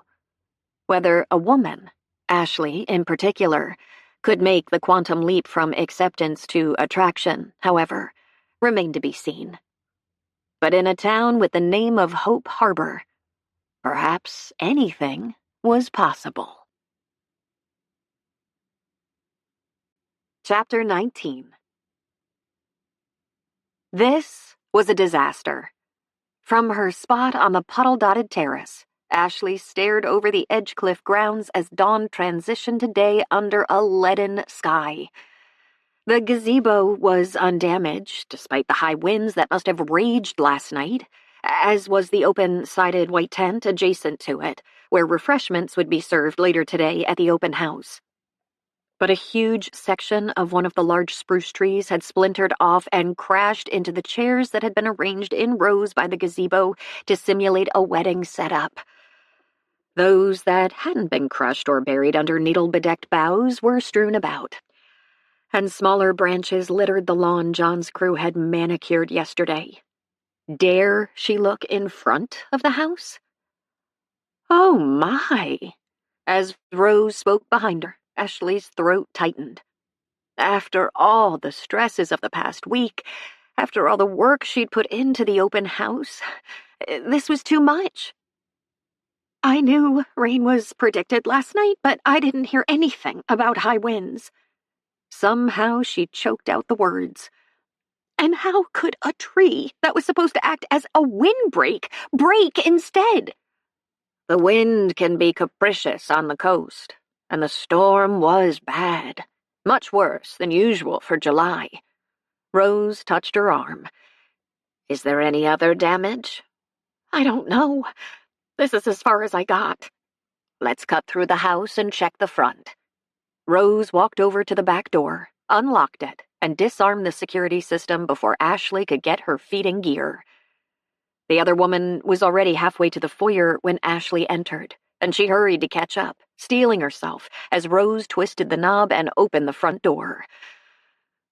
It wasn't good. 2 of the new hanging ferns had fallen, spewing potting soil across the pristine porch. Another large branch had blown into the circle drive, blocking it. Tree debris littered the lawn, freshly planted center garden, and new gravel parking lot. Ashley grasped the edge of the door to steady herself as she surveyed the damage. How could I have slept through all this? You've been running around nonstop for weeks and working late into the night. If the light burning in the carriage house at all hours is any indication, exhausted people eventually cave. I wasn't supposed to cave until after the open house. Panic clawed at her windpipe, cutting off her air supply. How am I supposed to clean all this up before the caterer gets here in 5 hours? She tried to focus, to put together a mental to-do list, but her brain had become sludge. You may want to call the caterer first. I imagine they have more chairs. Ashley turned away from the scene of devastation, pulling out her cell as she lurched toward the kitchen. More chairs are the least of my problem. The beautiful grounds are one of our biggest selling points, and they look like a tornado has... Ashley. She halted and swiveled back. What? I believe your knight in shining armor may be arriving. Not on a white charger, but in a white truck. What? She hurtled back to the door. John's Silverado was trundling down the drive, an open trailer attached. Why would he be here at this hour on a Saturday? You'll have to ask him. Rose withdrew into the house. I think I'll brew a pot of coffee. I expect we'll all need an energy boost to get us through the next few hours. The truck stopped on the far edge of the circled drive, and Ashley pushed through the door. As she clattered down the steps, John slid out of the driver's seat and pulled a chainsaw from the trailer. He was already striding toward the gazebo area when she called out to him. He swung back as she trotted over. What are you doing here? She stopped a few feet from him. One of his eyebrows rose. Good morning to you, too. Heat bloomed on her cheeks. Sorry. Good morning. Why are you here? Have chainsaw. We'll travel. He tipped up the blade and wiggled it. But it's Saturday. Most people sleep in, and how did you know about this? She swept a hand over the carnage. I swung by an hour ago. I figured there'd be a few issues, and I had a feeling you'd be freaking out. God bless this man. That about nails it. But I wasn't up as early as you. My panic is of more recent vintage. I'm guessing you didn't sleep through the storm like I did. That's not an option if you have a dog who hates bad weather and howls with the wind. She was very vocal last night. Meaning he likely hadn't had much sleep. Listen, you must be tired. I can't ask you to... You didn't ask. I volunteered. Kyle will be along within the hour after he rounds up a couple of our people. Pressure built behind her eyes. How can I ever thank you? He gave her a lopsided grin. Save me a few of your caterer's fancy treats. I want to take a shot of them and send it to Laura. She thinks all I eat is cereal and frozen dinners. Done. Would you like me to deliver them to your place later? Not necessary. I'll stop by and pick them up. Okay, but a sampling of appetizers doesn't come close to compensating you for going above and beyond. Why don't I pay you time and a half for weekend work? The extra expense would ding the budget short term, but the longer term negative economic impact would be worse if her guests left with a bad impression. The crew would appreciate that. I'll comp my services in exchange for the food. I'd better get rolling, or we'll still be in cleanup mode when your guests arrive. He started walking toward the gazebo again. John? Once again, he stopped and turned. I hope you know how grateful I am. In the murky light of early morning, it was impossible to read his expression, but the warmth in his husky voice wrapped around her like a comforting embrace. I'm glad I could help. With that, he pivoted and strode across the lawn toward the gazebo. And even though he was wearing jeans rather than chainmail and carrying a chainsaw instead of a lance, in the soft, golden, just past dawn glow, he looked as heroic and chivalrous as any knight from the fabled Round Table. The woman was still watching her. As Rose launched into her final piece to close out the inside part of the open house, she cast a surreptitious glance into the small mirror she'd placed on the piano, positioned to give her a view of the milling crowd. No one was paying attention to her or her playing. As expected, the guests had been too busy inspecting the house and the artist renderings Ashley had placed on easels in the various rooms, showing how the space could be set up for a wedding or reception or presentation or cocktail party. All except the 40-something woman who'd claimed a seat at the entrance to the roped-off drawing room 30 minutes ago and had remained there for the duration, her attention riveted on the piano, the music, and perhaps the pianist. Rose's fingers glided over the familiar keys while her mind spun out possibilities.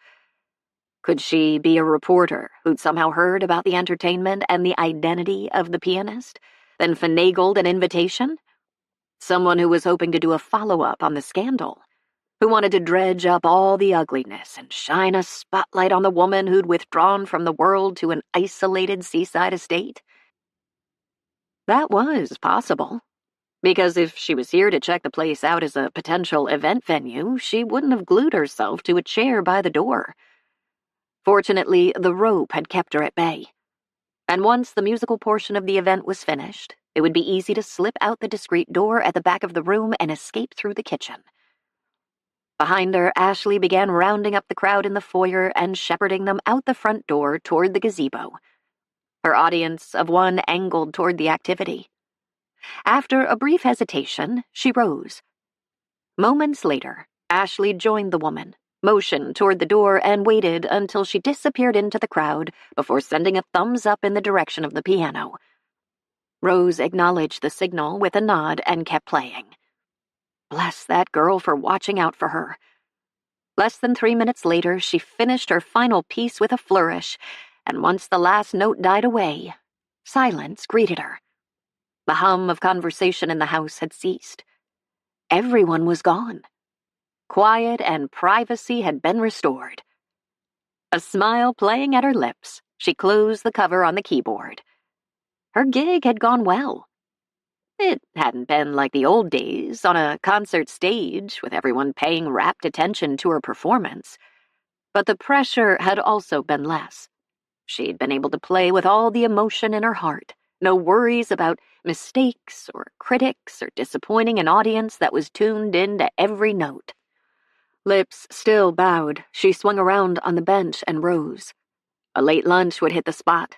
Eating prior to a performance, even one like this, had never been part of her routine, and old habits died hard. She picked up the small mirror and strolled toward the side door.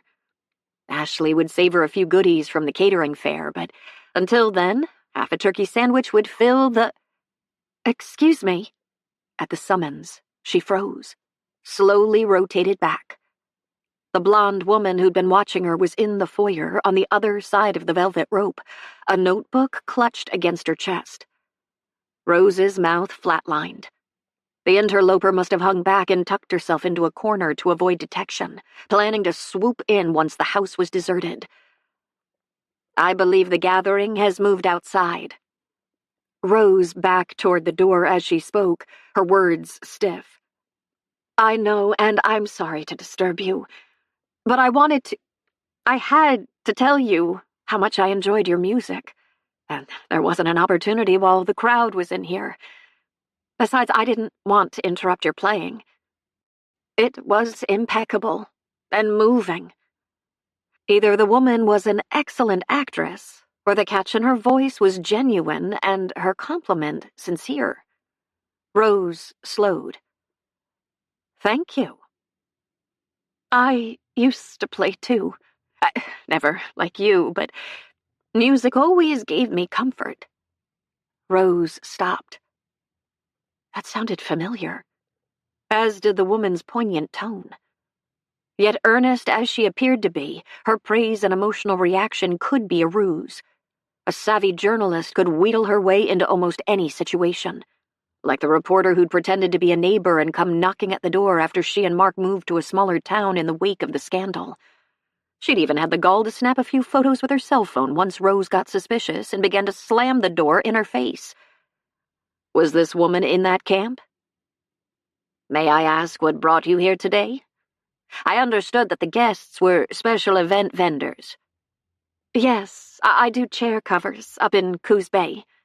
The blonde shifted her weight from one foot to the other. "Those are the coverings that slip over folding chairs to make them fancier for parties." "I'm familiar with the term." Maybe the woman was legit. A true music lover, not someone with a devious motive. Assuming the worst about people had never been her style in the old days. What would it hurt to give her the benefit of the doubt, while keeping a safe distance, of course? "I'm glad you enjoyed my playing." It made me wish I could take it up again. Just for myself, though. Not to play in public like you do. "I bet your book's solid." Was this visitor to Edgecliff really unaware of her identity? Perhaps. There was no trace of guile in her demeanor. Rose took a small step back toward the piano. "No, I don't perform. Today was an exception." Shock flattened the woman's features. "Seriously? But you seem so professional." "I was once. Long ago." "You could be again." "That's not in my plans. I was doing a favor for someone today." "Lucky them. And lucky us who got to hear you play." The woman pulled a card from her purse and held it out. "I'm Mindy Jackson, by the way." After a brief hesitation, Rose crossed the room and took the card. If this woman was an imposter, she'd gone to a great deal of trouble. The card appeared to be legit. "It's nice to meet you." But she didn't offer her name in return. "If you enjoy playing so much, why don't you go back to it?" "I wish I could, but I don't have 5 minutes to call my own these days. What with trying to establish my business and raising a teenage daughter alone. Plus, I don't have a piano anymore." She gave Allison an appreciative scan. "That one's a beauty." "It's been in this house for many years." Rose studied her. Was she a widow? Divorcee? And why didn't she have a piano anymore? Since it would be impolite to ask any of those questions, she settled for one less personal. What piano did you have? A Baldwin. My parents gave it to us for a wedding present. Did your daughter play too? No, she was more into ballet until the lessons got too expensive. Now she does sports at school, and she seems okay with that. But I miss the piano. Mindy gave the antique upright another longing look. Sounded like she and her daughter had fallen on hard times. I hope you can get back to it one day. Thank you. As rusty as I am, though, I'd need brush-up lessons, and those definitely aren't in the budget. Life can be difficult if finances are tight. A fact she could appreciate in principle, if not in practice, thanks to the trust fund money from grandfather and Papa's bequest, which had provided a cushion until Lucy Lynn came along. But this woman obviously didn't have a safety net. Yes. Mindy tucked her hair behind her ear, distress tightening her features. And it's harder when someone you trusted is the reason. A quiver of shock rippled through Rose. Had this woman also been betrayed by her husband? I know what that's like. Rose reached out and touched her arm. I've been there. As the admission spilled out, her pulse stuttered. Why on earth would she share such a private piece of information with this stranger? Mindy's eyes began to shimmer and her breath hitched. Did your husband, did he lie to you too? At the broken question, a host of painful memories stirred to life in a dark corner of her heart. Yes. That's how it was with Frank. I had no idea he had a gambling addiction. Before I realized what was going on, he'd lost all of our savings, and his credit cards were maxed out. The house and cars were repossessed, and we had to sell everything, including the piano. A story of broken dreams and disillusionment almost as sad as her own. I'm so sorry, my dear. Thank you. Mindy sniffed and pulled a tissue from the pocket of her slacks, dabbed at her lashes. I did give him a chance to undo the damage. I said if he got help, we could try to start over. He agreed, but within a month, he was gambling again. I couldn't put my daughter through any more upheaval, so I divorced him. I can understand that. Does he stay in touch with her? No. 2 months after the divorce became final, he was killed in a car accident. Her eyes began to shimmer. He'd never been much of a drinker, but his BAC was way over the limit. On top of everything else, I also had to deal with a boatload of guilt. I'll always wonder if it was the divorce that drove him to alcohol and led to his death. You're being too hard on yourself. He created the mess by the bad choices he made. I know that in theory, but some days it's hard to convince myself of that. She sniffed and swiped at her lashes. Anyway, at that point, I decided to move to Coos Bay for a new beginning. With my daughter ready to start high school, the timing was good to relocate. How long ago did all this happen? Almost 3 years. And launching a new career after being a stay-at-home mom has been tough. But if my business keeps growing, someday I may be able to afford another piano. Rose wove her fingers together, tight. After years of playing it safe, of staying away from strangers, it could be a mistake to let this woman infiltrate her defenses. But she'd taken a risk with Ashley, and all the outcomes up to this point had been positive. Why couldn't they be again? Without further second-guessing, she freed her fingers and unlatched the velvet rope that blocked access to the room, clearing the path for Mindy to enter. Would you like to play a piece on this one? Her fellow music lover looked at Allison, yearning and hesitation mingling in her eyes. My skills are awfully rusty, and I'm a rank amateur next to you. Besides, the owner may not appreciate a stranger playing it. The owner won't mind. And this isn't a competition. Forget I'm here. Play for the pleasure of the music. This would be such a treat, she chewed on her lower lip. Go for it, as you young people like to say. After an infinitesimal pause, Mindy set her notebook on the chair she'd occupied earlier, wiped her palms on her slacks, and approached the piano. This is a beautiful instrument. She ran her fingers over the satiny wood and lifted the keyboard cover. Yes, it is, and it's meant to be played. Go ahead, sit down. I'll wait over there. Rose indicated her favorite tufted chair. Without further encouragement, Mindy slid onto the bench, flexed her fingers, and positioned them on the keys. After doing a few scales, she launched into a piece of Baroque music that was often included in beginner and intermediate repertoires. As the familiar strains of Bach's Minuet in G filled the room, Rose leaned back to watch and listen. Considering how long it had been since Mindy last played, the flow was smooth, with only a few missteps. Her execution was adequate, but her staccato and legato techniques had room for improvement. On the plus side, her posture was excellent and her hands were controlled, with minimal extraneous movement. She kept her wrists level, her fingers straight, and she played with the tips. Most important of all, based on her expression of utter joy, she was savoring every note. When she finished, Mindy exhaled and swung around on the bench. That was such a treat. I know I made a ton of mistakes, but just having my fingers on the keys again fed my soul. I thought you did fine. I hit quite a few wrong notes, and the trills were shaky. Actually, they were mordants, but the difference was irrelevant for this discussion. Those require practice to execute smoothly. I used to be able to do them. She stood. Maybe I will again someday. If my finances ever allow, a piano and more lessons are high on my priority list. She retrieved her notebook and tucked it under her arm. I suppose I should join the group outside.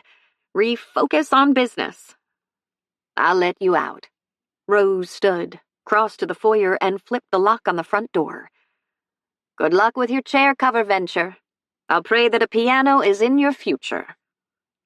Thank you for that, and for the concert. It brightened my day. The woman extended her hand. Rose took it, gave her fingers a firm squeeze, and pulled open the door. Once Mindy left, Rose reset the lock and headed toward the side exit that would allow her to slip out and return to her cottage without attracting attention. But first she paused in the doorway of the drawing room, fingering the card in her pocket as she regarded Allison. There was a shame Mindy wasn't able to find comfort in playing anymore. The mental health benefits of producing beautiful music could be a lifesaver, as she knew firsthand. All at once, the stirrings of an idea began to percolate through her mind. It did have possibilities, if she was willing to sacrifice an even bigger chunk of her privacy than she had this afternoon. Yet today's leap had produced no negative repercussions. On the contrary, it had made someone's day and whetted her own appetite for further, if limited, engagement with the human race. And as she wandered toward the door to let herself out and return to her secluded cottage, her mind was already weighing the pros and cons of taking a step that, as recently as last month, would have been unthinkable. Chapter 20. Her mother was here? As the last open house guests began to mosey toward the parking lot, Ashley did a double take. Yes, the woman who'd emerged from the black sedan parked in the circle drive in front of the house was Mom. But why had she come? After bidding the final wedding planner goodbye, Ashley hustled across the lawn toward the drive. As she approached, her mother lifted a hand in greeting, her usual put-together appearance and composed demeanor a tad askew. I thought you weren't coming. Ashley closed the remaining distance between them in a few long strides, leaning into the hug her mother offered. Inviting Mom to attend the event had seemed like a polite gesture after her frequent calls to check on the progress at Edgecliff, and the sanity of a daughter who would embark on such a wild scheme. But it had been no surprise when she'd passed. Jessica Scott's packed calendar didn't have a slot for inconvenient travel that wasn't business-related, or overnight stays in towns the size of Hope Harbor. I had a last-minute opening in my schedule and decided to surprise you. But my flight was fog delayed, and after I picked up my rental car in North Bend, I sat in traffic for an hour thanks to a major pileup on 101 north of here. She scanned the tent, where the catering company had already begun to load its vans. Grimaced. I missed it, didn't I? Yes, but I wouldn't have had time to visit while everyone was here anyway. Now I can give you my full attention. How long can you stay? My flight leaves at 1 tomorrow. Ashley quashed a pang of disappointment. That's a fast trip. I have a crammed schedule on Monday. Naturally. But at least Mom had shoehorned her in for 20 hours. That counted for something. Let me see if the caterers have any questions, and then I'll take your luggage to the carriage house and give you a tour. Could we eat first? Breakfast was hours ago. Of course. I can scrounge up some leftovers from the caterers. No, let's go out. My treat. You choose the place. The pickings are slim, unless you want to drive all the way back to Coos Bay. She dismissed that idea with a flip of her hand. No, thank you. I've had my fill of car trips for the day. Aren't there any restaurants in the little town I passed a few miles from here? Hope Harbor? One. A small cafe. And the tacos from the stand on the wharf are phenomenal if the owner is cooking. Her mother wrinkled her nose. I don't want street truck food. Is the cafe decent? In other words, was it upscale? It's not fancy, and the menu's simple. But everything I've had has been tasty. That'll have to do. She nodded toward the catering crew. Go ahead and finish up over there. Business comes first. Ashley bit back the dissent poised on the tip of her tongue. Give me 5 minutes. Why don't you drive around back and park by the carriage house? I'll join you there. Sounds like a plan. As her mother returned to her car, Ashley hurried back to the tent to wrap up loose ends. 5 minutes later, she found her mother waiting at the carriage house door that provided access to the second-floor living quarters. Everything squared away? Mom already had her overnight bag in hand. Yes. She unlocked the door, took the bag, and ushered her up the stairs, mentally running through a to-do checklist. There was only one bedroom, so she'd have to change the linens. Also, stock the bathroom with fresh towels. And what was in her fridge for breakfast? Should she stop for provisions in... I didn't realize your space was this small. I should have booked a hotel. Her mother paused at the top of the stairs to survey the compact living dining room. It can accommodate 2 people for one night. Ashley set her mother's bag on the floor. When we get back, I'll tidy up the bedroom for you. Where will you sleep? I have a futon that converts to a bed. Thank goodness she'd brought it with her from Tennessee instead of consigning it to the pile of items she'd donated to charity. I don't want to put you out of your bed. I'll be fine for one night. Let's go eat. Mom didn't argue. Nor did she comment on the spacious, manicured Edgecliff grounds as they drove toward the cleaned-up entrance, now vine and foliage-free. Which must mean she'd found something to dislike. Ashley let her direct the conversation during the drive and throughout their meal. In between texts, emails, and a phone call that couldn't wait, Mom grilled her on expenditures at the house and asked a few questions about today's event. But mostly, she talked about an upcoming business trip to London and the hot new musical she'd seen on her last visit to New York. Typical Mom. She continued to hold forth as they wrapped up their meal and during the drive back to Edgecliff. Ashley half listened as she made a mental list of follow-up calls to several vendors who'd expressed an interest in recommending the venue to a current client.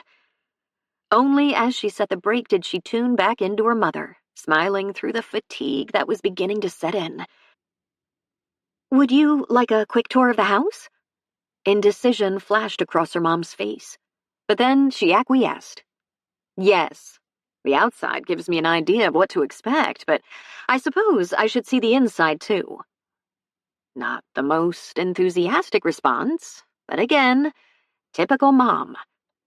Unless the topic or item under discussion was in her sphere of interest, she'd never been able to muster up much enthusiasm for it, even if it meant the world to her daughter. So the circuit would be short and sweet. Ashley showed her through the rooms, offering an abbreviated version of the spiel she'd developed for real tours after spending hours researching the history of the house and its contents, with much input from Rose. Mom dutifully trailed behind her until they ended up back in the foyer where they'd begun. And that concludes the 10-cent tour. Ashley fished out her keys. Any questions? There wouldn't be. Mom had zero interest in history. No, she surveyed the space. It's an impressive house, but everything is very old. Ashley curbed an eye roll. That's why it's a historic property. It's hard to imagine anyone living here in this day and age, though, or spending their life in such an old-fashioned setting. Another jab at her daughter's lifestyle. Let it go, Ashley, she thought to herself. Well, no one lives here now. She summoned up a smile. And the carriage house I call home has been updated, as you've seen. Nothing on the scale of Mom's high-rise condo with its sleek fixtures and white walls and modern art, but it was comfortable and cozy. Yes, your quarters are very cute. But it's also isolated here. Don't you get lonely? No. The place is buzzing with activity during the week. There are a ton of construction and landscaping people on site. And Rose lives here too. It's too late to introduce you to her today, but I could ask her to come over tomorrow. That would be fine. Mom studied her. I do want what's best for you, Ashley. And I do want you to be happy. There was a but coming. I appreciate that. But I don't know how you'll ever meet anyone living in such isolation. Are you referring to a man? Yes. I doubt anyone like Jason will ever show up in a place like this. I certainly hope not. At her vehement response, her mother's eyes narrowed. Oops. Bad mistake. No one but John knew the details of their breakup. With Mom, she'd confined herself to saying it hadn't worked out. Too bad she'd gushed about him ad nauseum at the beginning. He sounded like a suitable match. Mom continued to scrutinize her. You said he was handsome, had an impressive job, took you to classy places. It was time to spill the truth. Otherwise, his name would keep coming up. He was, and he did. But he also had zero class or integrity. He was seeing another woman on the side. Pleats reappeared on Mom's forehead. Are you certain about that? Yes. And that was all she was going to say on that subject. Why don't we go back to the carriage house? You must be tired after your trip, and I want to spruce up the bedroom before you turn in. She pulled the front door open and angled back toward the foyer, motioning for her mother to exit. I'll set the alarm and meet you in the back. At least there's no rain or fog this evening. You shouldn't get lost on... Her mother jolted to a stop on the porch and stared toward the drive. Ashley swung around. John stood at the bottom of the steps. Come for his promised fancy food samples, no doubt. Hi, she eased out beside her mother and called up a teasing tone. You must be hungry. He didn't respond, nor did he move. At the weird vibes wafting through the air, her levity faded. This is my mom. She came up to surprise me for the open house. Mom, this is John Gray. He's responsible for the beautiful grounds here. Neither spoke. Mom, Ashley gave her an elbow nudge. But it was John who at last broke the silence, speaking as he backed off. Nice to meet you, Miss Scott. I should go. I don't want to interrupt your visit. He turned and strode away. John, wait! What about your food? I have it for you in the carriage house. I'll get it tomorrow. He called the response over his shoulder and kept walking. Enjoy your evening. Ashley crossed the porch, stopping at the top of the steps as he picked up his pace. That was bizarre. I've never seen him act like that. When her comment didn't produce a response, she swiveled back. At the shock and revulsion contorting her mother's face, Ashley's stomach knotted.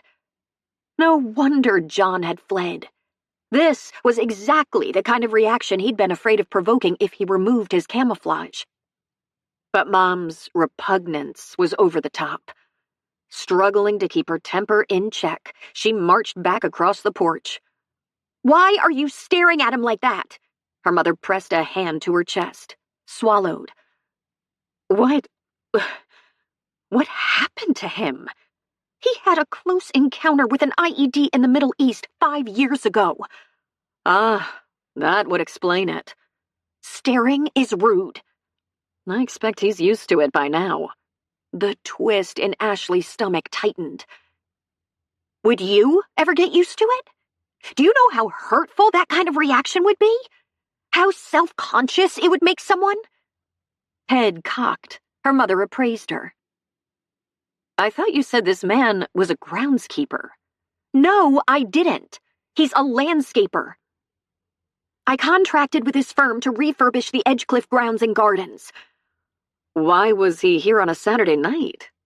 And what was that reference to food all about?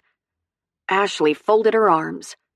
Jessica Scott hadn't risen to the top of a highly competitive profession without possessing strong instincts and an ability to cut to the chase in any situation. It wasn't surprising she'd picked up more than basic humanitarian concern in her daughter's impassioned defense. She needed to tone down the emotion and keep her comments about John business-focused. We had a bad storm here last night. The grounds were littered with debris this morning. As a courtesy, John showed up at dawn to restore order before the open house. To express my thanks, I promised to save him samples of the fancy food we served. Why would a contractor do hours of work for free? I paid his crew time and a half. But not him. If her mother hadn't been a business executive, she'd have made a formidable prosecuting attorney. No. A few seconds passed. Why don't we sit for a minute? She motioned to the 2 adjacent rocking chairs. I thought you were tired. This won't take long. Mom chose a chair and sat, meaning she wasn't going to budge until her daughter complied. Posture taut, Ashley perched on the edge of the second chair. Her mother began to rock. You know, a man doesn't make a special trip to someone's home on a Saturday night at this hour just to collect a plate of food. It wasn't much of a trip. He lives down the road. Ashley, you've only been here a month. Her mother gave her the look. The one she always used when she'd concluded her follow-your-heart daughter was on the verge of making a mistake. I know. You're fresh out of a bad relationship, based on what you told me tonight. I know. There's a certain rebound danger in situations like that. I'm past the rebound stage with Jason, Mom. That's reassuring. But living in an isolated place like this has to be lonely. It could prompt you to seek companionship in the wrong places. Her mother's tone was gentle, but the implication nevertheless made her bristle. What do you mean by wrong? Well, I'm sure John is a fine, hard-working man. But he's a landscaper who also happens to be highly educated. His credentials were on his bid. He has 3 degrees to my 1. Oh, that news stopped Mom, but only for a moment. That's impressive. But you're a beautiful young woman. With your looks and intelligence, you could have your pick of the men. You don't have to settle for whoever is available in this godforsaken spot. Settle? Ashley's irritation morphed to anger, and she vaulted to her feet. First of all, you're jumping to too many conclusions. John and I are friends, nothing more. And second, from what I've seen of him, any woman would be lucky to win his affections. So you are interested? I didn't say that. You didn't have to. I know you. Plus, I've picked up a few people skills through the years.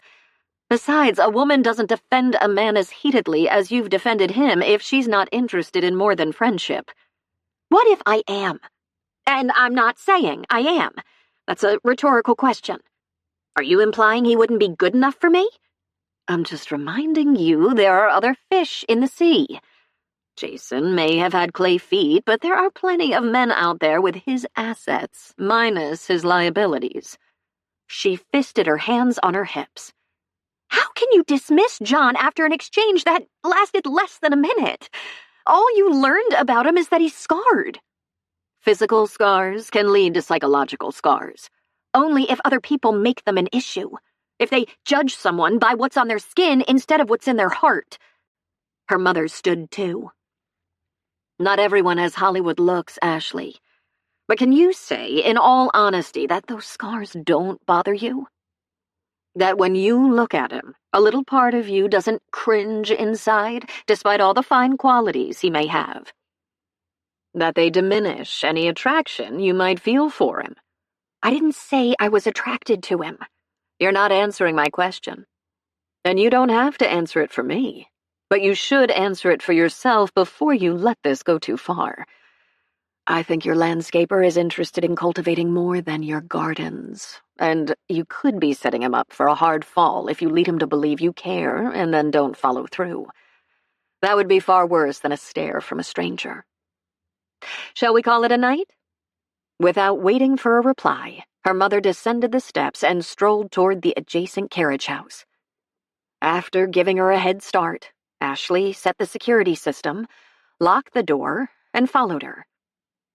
She wasn't leading John on. Was she? All at once, the answer was unclear. Of course, she wouldn't mislead him intentionally, but in hindsight, it was impossible to know who'd initiated that almost kiss a week ago. She could have been the one who'd leaned in a fraction, sending a message she was receptive to a lip lock. The only thing she knew with absolute certainty was that she'd been all in, thanks to the music and fog and intimate darkness. Not to mention John's admirable character and kindness. Every one of those elements had played a role in generating the sparks that had flared inside her. But his appearance hadn't been among them. That was the truth of it. Had the scene transpired in the light of day and without a soaring romantic score, would the sparks have been as strong? Or would the scars have been a turnoff? She blew out a breath and kicked at a stray pine cone, a leftover from last night's storm missed by the grounds crew. For someone who'd preached about beauty being skin deep, it was disheartening to realize she might be too shallow to put that adage into practice in her own life. There was no getting around the fact that his scars were disfiguring and somewhat off-putting. No matter how beautiful his heart was, his face would always be unattractive. That wouldn't matter much in the context of casual acquaintances or friendships. People could get past appearances eventually in those kinds of relationships. But romance was different. It had a physical component, one that required a visceral attraction. The magnetic buzz had definitely been there last Saturday night, but his features hadn't been on full display, and the scars below his neck had remained hidden. Unless she could look at him in broad daylight and feel the same spark, Mom was right. Encouraging his interest would be worse than unfair. It would be cruel. Sighing, she joined her waiting mother at the stairs to her apartment. And as she unlocked her door, she reached a decision. Until she determined whether John's appearance was a deal-breaker, she'd be friendly, nothing more, starting tomorrow. Because hurting this man who'd already endured more than his share of disappointment and rejection wasn't an option. Chapter 21. Laura was calling. While Daisy romped at his feet on the sand to the beat of the up-tempo ringtone that came nowhere close to mirroring his mental state on this Sunday afternoon, John weighed the cell phone in his hand.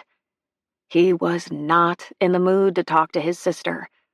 Not after his encounter with Ashley's mother last night. As two seagulls soared on a wind current above him, circling higher and higher in a spiral against the cobalt blue sky, An image of the woman's expression that had seared itself in his mind materialized. Her shock hadn't been as profound as Melinda's, nor had she thrown up, but her revulsion had been clear. And not unexpected for someone who hadn't been schooled to brace for a jolt. The minimal response from the clerics and barista and Charlie a few days ago was the outlier. After all, they were locals who'd likely heard about his history and been more or less prepared for his appearance. Ashley's mother's reaction was what he could expect for the rest of his life from strangers, and that had forced him to face a hard truth. He took a deep breath as the distant boom of the surf against the sea stacks offshore reverberated through the air. Difficult as it was to deal with revulsion personally, subjecting a woman he cared about to curious stares and bewilderment whenever they were out in public together, directed at her by people who wondered how she could find someone like him attractive or appealing, would be worse. That kind of scrutiny would be a constant and selfish burden to impose on anyone. End of story. Including the fantasy he'd begun to concoct about himself and a certain historian with sparkling eyes and vivaciousness to spare. The phone stopped ringing, and he slid it back in his pocket, heart heavy. Letting himself get carried away had been foolish. He knew better. It would be him and Daisy against the world. Period. After giving his faithful canine companion a pat, he retraced his steps through the woods that separated his house from the beach. He could always return Laura's call later, after he stopped as the music kicked in again. Exhaled. His sister's persistent streak hadn't abated in 30 years. Should I answer, Daisy?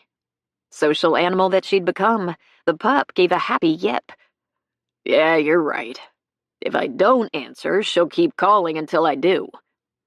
As had become her habit since the bomb incident. He pulled out the phone, put it to his ear as a childish wail sounded in the background, and injected as much enthusiasm as he could muster into his greeting. Morning, sis. I take it the campers have returned. Thursday night, covered with chigger and mosquito bites, assorted bruises and scratches, and poison ivy. Can I run away to your place again? You're always welcome. I'll hold you to that if it gets too bad around here. Listen, I won't keep you, but I wanted to see how your first foray to church went. Whistling for Daisy, who'd taken off in hot pursuit of a squirrel, he started walking again as he debated how to answer that question. Too bad he told her about his plan to slip into an early service today. But the decision had seemed reasonable after his encounter at the Perfect Blend and the evening he'd spent with Ashley listening to an impromptu concert. It didn't seem reasonable anymore. Not after last night. Opening that can of worms with his sister, however, would be a mistake. A simple explanation would have to suffice. I didn't go. Why not? I thought you said... Hold a minute. She issued a few muffled instructions about wiping shoes and washing hands, then returned to the conversation. What happened? You know the Edgecliff open house was yesterday? Yes, Ashley told me about it. We had a storm Friday night. The crew and I assembled at dawn to do cleanup. It was a race to the finish. I was pulling out of the entrance with the last load of debris as the first car turned in for the event. I was beat. True enough.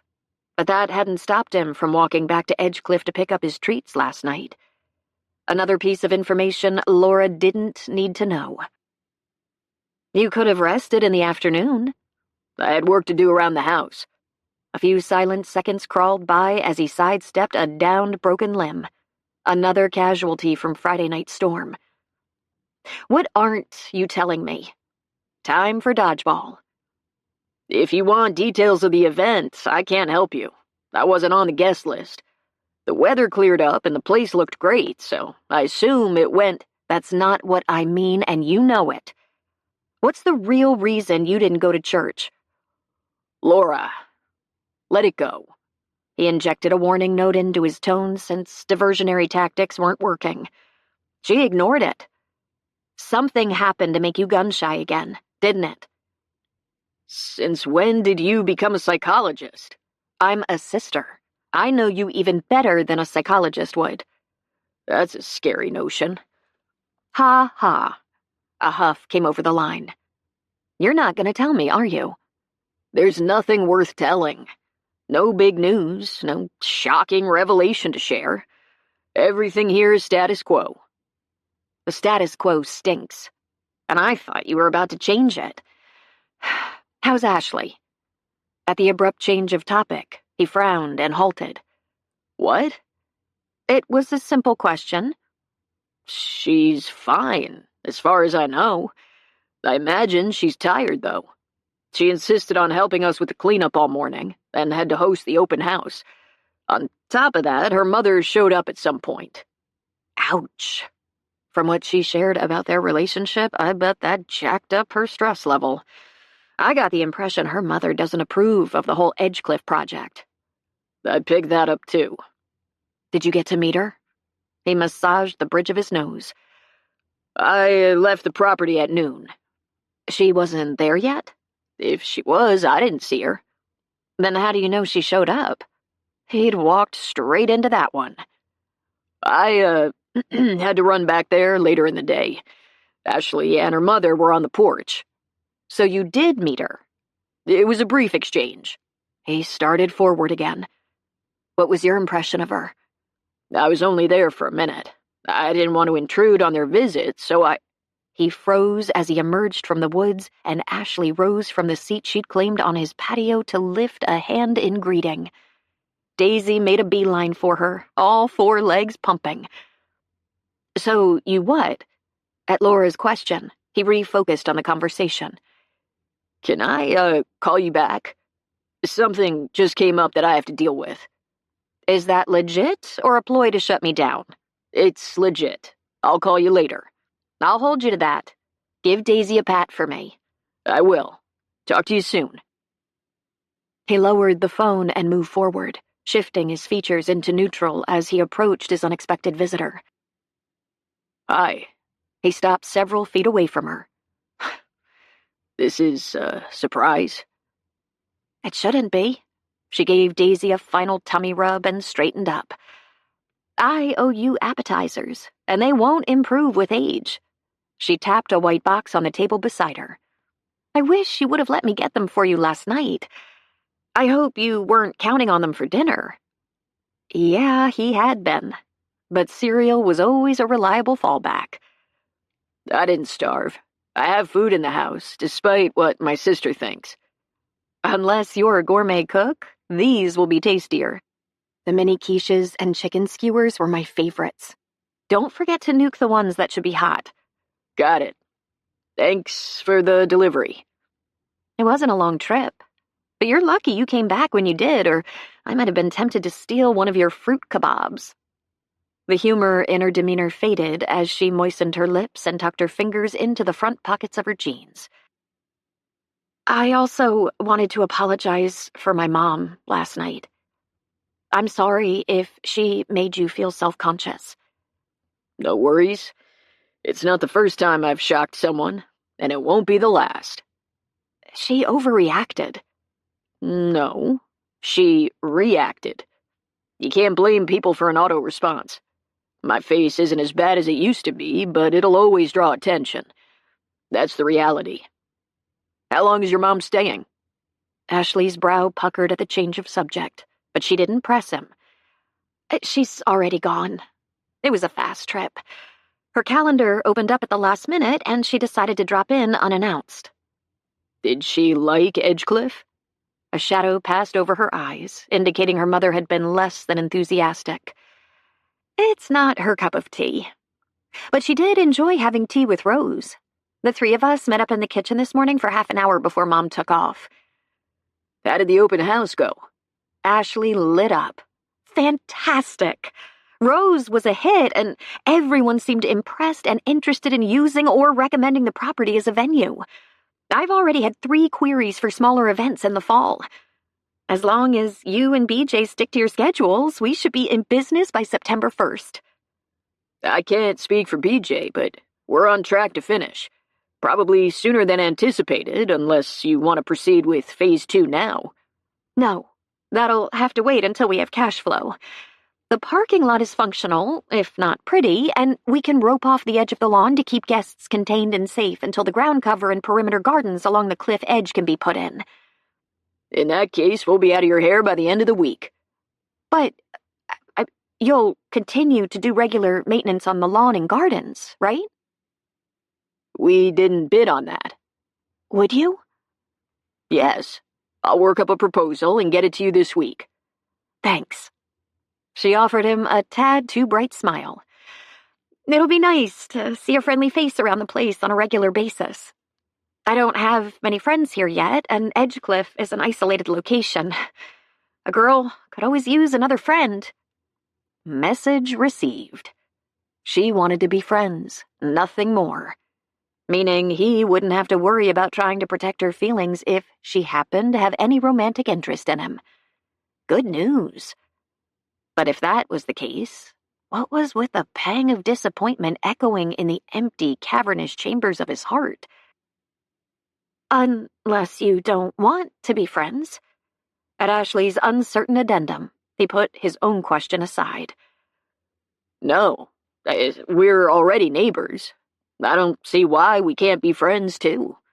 He propped up the corners of his mouth and motioned toward the white box on the table beside her. Thanks again for the delivery. I'll enjoy those for lunch. She took his hint and retreated a step. I'll let you dive in. I should be going anyway. I have a ton of chores waiting for me back at Edgecliff.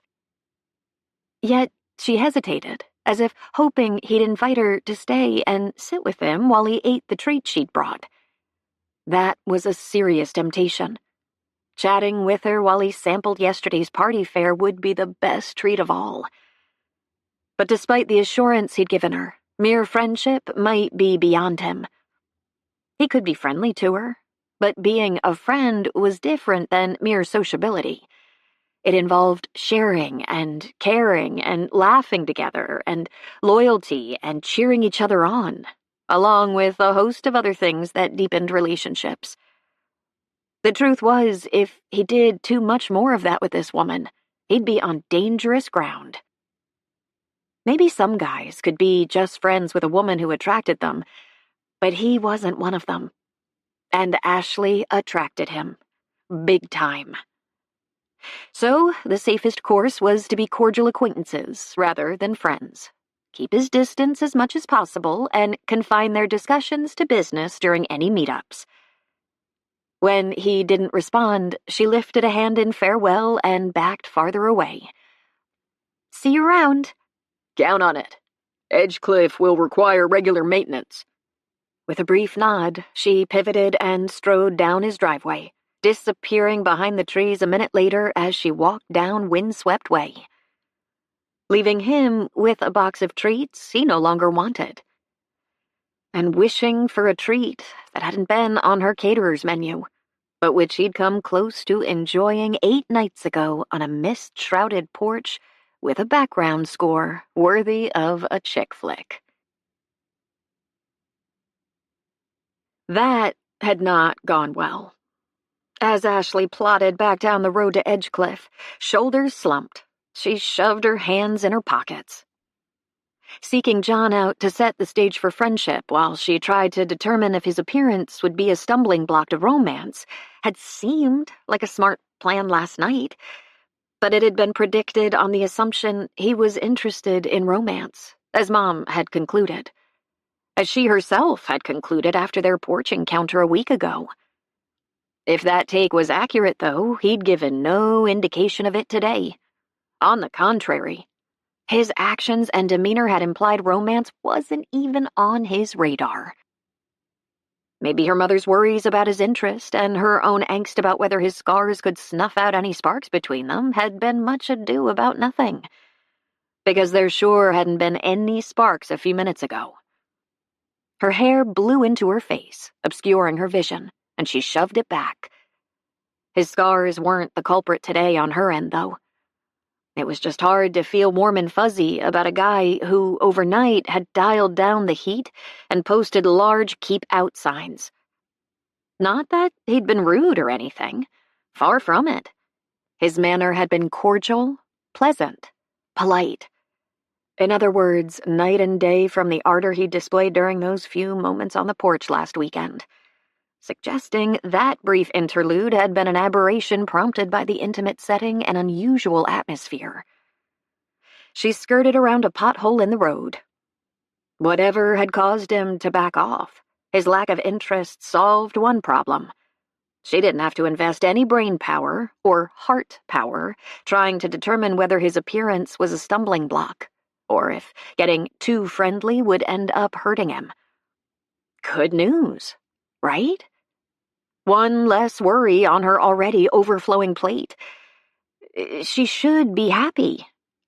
So why wasn't she?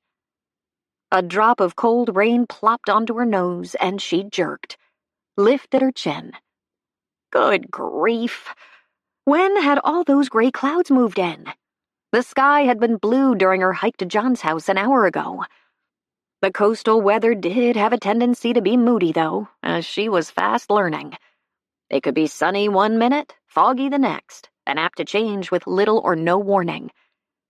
Sort of like her relationship with John. Another raindrop landed on her cheek, and she broke into a jog. If the skies opened, she'd be soaked. There was no cover between here and Edgecliff. Less than a minute later, the sudden beep of a horn sent her veering to the side of the road. As she swiveled around, Charlie waved through the window of a vintage silver Thunderbird with a white top. "Getting in your daily exercise?" He stopped beside her. "Not exactly. I was, making a delivery." "Did John forget one of his tools?" "How did you... I didn't realize you knew he lived out here." "He mentioned it once." "What are you doing in this neck of the woods?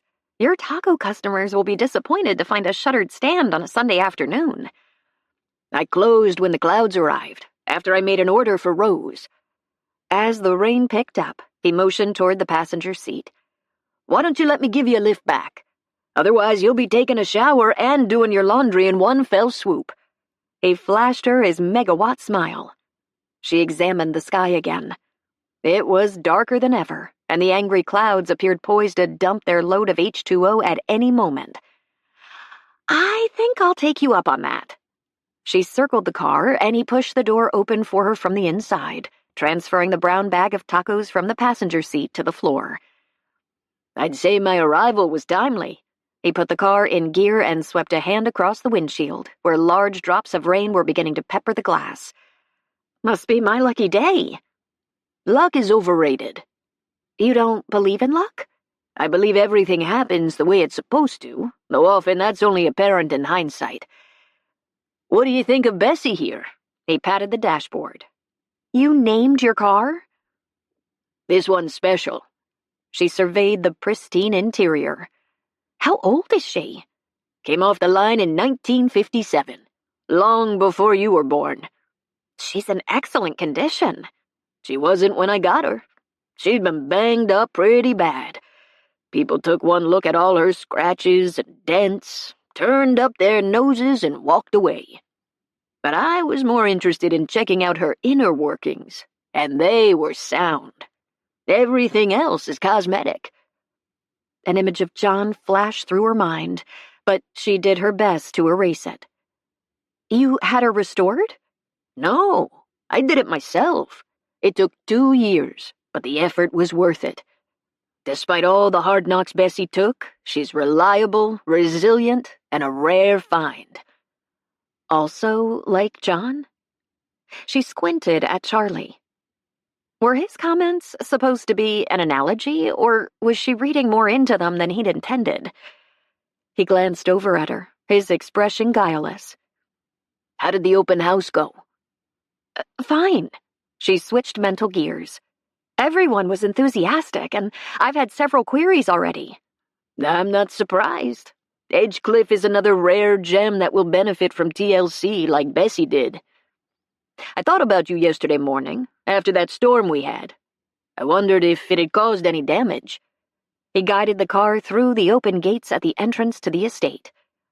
"A little." She gave him a quick recap. But John showed up at the crack of dawn to clear out the debris. That sounds like him. Do you know him well? Maybe she could glean a few more insights about him from the town sage. I wouldn't say that, but we do chat during his infrequent stops at the stand. I imagine you've seen more of him in the past month than I have in the 2 years he's lived here. Mostly from a distance. He doesn't get too close. I expect there are reasons for that. He swung onto the circled drive as the rain drummed against the roof of the car. Yes, she plucked at a tiny piece of fuzz on her jeans.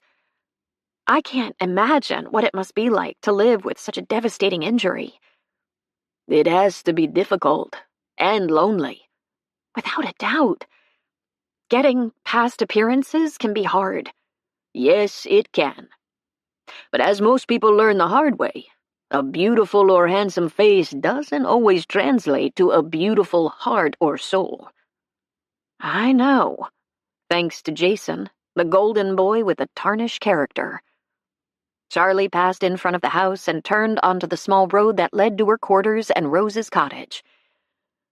John's done a fine job sprucing this place up. Yes, he has. Please tell him I said hello when you see him next. I'll do that. But the Phase 1 landscaping projects here are winding down. I doubt he'll be around much. And given his attitude today, the probability was high he'd send others from his crew to do the routine maintenance. He's not far away, though. A friendly visit on occasion wouldn't be out of line. The very notion she'd broached to John. Yet he hadn't been all that receptive, nor as warm as usual during her impromptu visit. Was it because he'd picked up on her message that she wasn't ready to jump into romance? Or had his attitude shift already been in place even before her visit? Who knew? I'm not certain he wants visitors, Charlie. She unlatched her door as he stopped the car. Sometimes people are afraid to ask for what they want. At his quiet comment, she twisted toward him. His eyes were kind and astute, as if he'd sensed her turmoil and wasn't judging her for it. Somehow that gave her the courage to take the opening he'd offered. But what if they want more than you're able to give? Most people only want a chance. I didn't get that impression today. It felt more like a brush-off. Charlie pursed his lips and studied the terrain through the front window, where the steady rain was obscuring the familiar landmarks. If that's true, I wonder what the reason would be.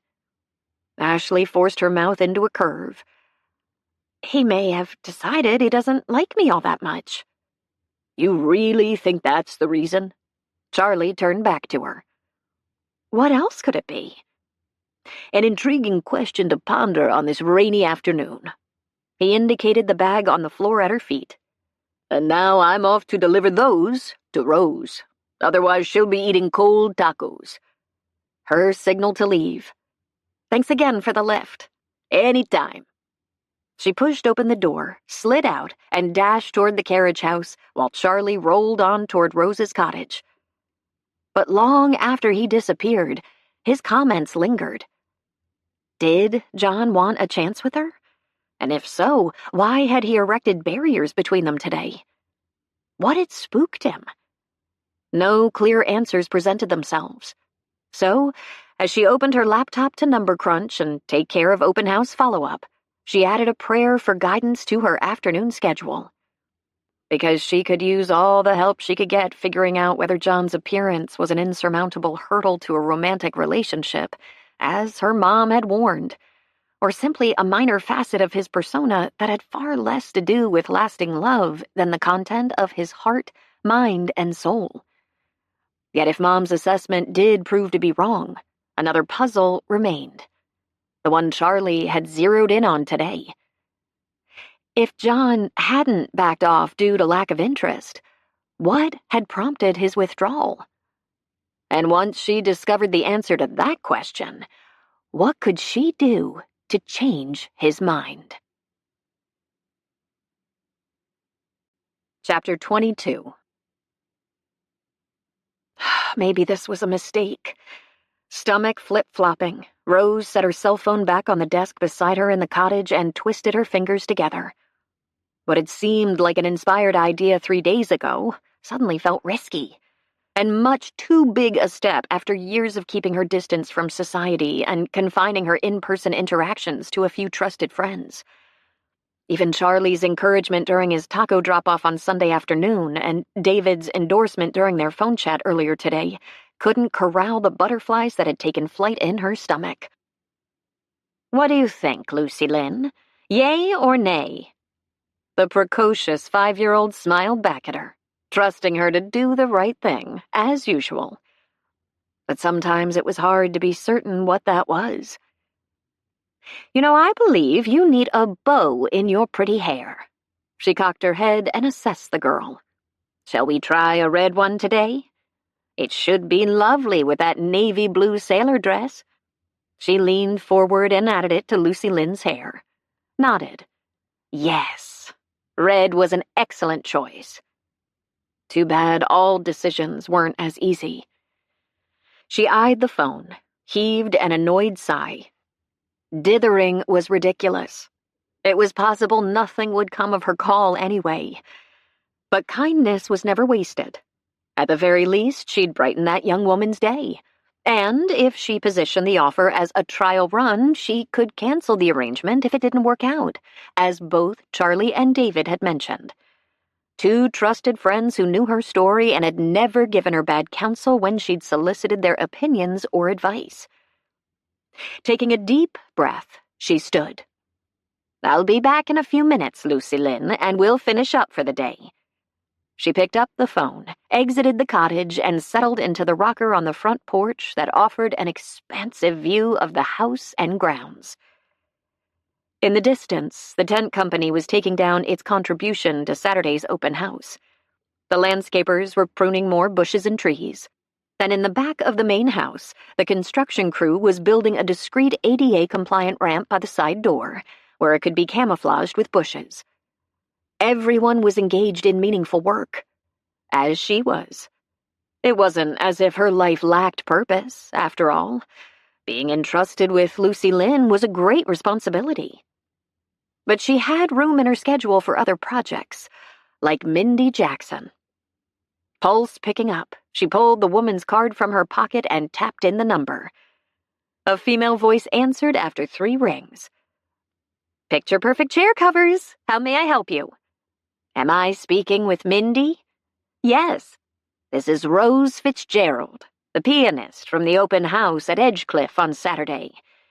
Do you have a minute to talk?" "Oh!" Surprise raised the woman's pitch. "How nice to hear from you. Yes, I have a few minutes." "I won't keep you long, but I have a proposition for you. After I quit playing piano professionally, I offered lessons to a few select students. I do have the credentials to teach." She gave Mindy a quick recap of her conservatory education and the faculties she'd studied under. "I thought lessons could be beneficial for both of us. If you're interested, of course." Dead silence. As Rose waited for a response, Ashley appeared on the terrace in the distance and homed in on John's employees at work on the far side of the property. At last, Mindy spoke. I'm sorry, I'm just taken aback. I'd love to accept, but as I mentioned on Saturday, finances are very tight, and Oh, there wouldn't be any charge. I should have made that clear up front." Another pause. "But I don't understand. Why would you do this for free?" "There would be compensation of a different kind. I like teaching, and I would enjoy getting to know you. I realize your time is stretched thin, though, so if you can't squeeze lessons in, No, I'll find a way to make this work. Except I don't have a piano to practice on." That had been the one flaw in the plan from the beginning. Coos Bay was too far away for Allison to be a practical practice option. There was, however, one possible solution. "I did think about that, and I have a suggestion. In the distance, Ashley shaded her eyes with her hand and did a slow pivot, as if she was searching for someone. Most churches have a piano. If you attend one on a regular basis, it's possible you can get permission to use their instrument to practice on until you can buy one of your own. My daughter and I do attend a local church. A note of excitement and a touch of hope crept into her inflection as she continued. I've chatted with my pastor after services on occasion. I could ask him. Is he aware of your personal situation? Not in any detail. He may be more receptive if he knows a bit of your story, assuming you're comfortable sharing that with him, of course. I think I would be. He comes across as very kind and empathetic, and I know he's had sorrow in his own life. I believe he lost his wife a few years ago. I'll call him and see if I can stop by in the next day or two to discuss it with him. Smart. Face-to-face meetings were always wise if favors were being requested. You can let me know the verdict whenever it's convenient. A hummingbird darted to the feeder on her porch, its reddish-orange throat glinting as it hovered in the sunlight to draw sustenance from the nourishment she'd provided. I will. Where would the lessons be? At Edgecliff. You mean on the antique piano? Yes. You must have influence with the owners. Rose's lips flexed. You could say that. I'm one of them. Edgecliff was built by my grandfather, and, well, I've lived here for many years. You live in that beautiful house? The question was hushed and tinged with awe. Not since Ashley and I became partners and decided to open it to tours and special events, but I do live on the grounds. Wow! Well, now I'm even more amazed by your offer. How many students do you have? You'll be the first in many years. I have other interests that keep me busy. But your situation struck a chord with me and nudged me to reach out. I'm glad you did. Thank you. Don't thank me until we get the details worked out. A practice piano is essential. I'm on it as soon as we hang up. I'll call you the minute I have news. She exhaled. I can't believe this. It's like an answer to a prayer. Being able to not only play the piano again, but also improve my skills would be such a blessing. And teaching you would be a blessing for me. I believe this will be a win-win. If we can work out all the details, let's give it a trial run and see what we both think. As they ended the conversation and rang off, Rose leaned back in her chair. So far, she'd been batting 1,000 with her ventures back into society. First Ashley, now Mindy. Who would be next? A figure emerged from around the corner of the main house. A man. Rose squinted at him. Was that John? Hard to tell from this distance. The darkness had masked his features the night Ashley introduced them on the porch, and prior to that, he'd always hidden behind sunglasses and caps and neck coverings. It could be one of his crew. The man stopped at the under-construction ramp and chatted with the workers for a few moments, then stepped back and gave it a once-over, perhaps to weigh a few tweaks to the landscape design. After taking a measurement, he started to walk toward the back of the house, but jerked to a stop the instant he spotted Ashley on the terrace. She was focused again on the work being done on the far side of the property, unaware of his scrutiny as he backed into the shadows. Ah, it had to be John. Only a man running scared would avoid a woman he was attracted to. And he was attracted to Ashley, no doubt about that. With 8 decades of living under her belt, she was long past the stage where crazy hormones could lead to the angst of unrequited longing. But that didn't mean she'd lost the ability to recognize it. That young man had it bad. But those scars of his could be a game changer. Or not, depending on the maturity of the woman involved. Was Ashley up to the task? From all indications, she was. But while acumen in business matters and strong people skills often led to professional rewards, they didn't always translate to success in romantic relationships.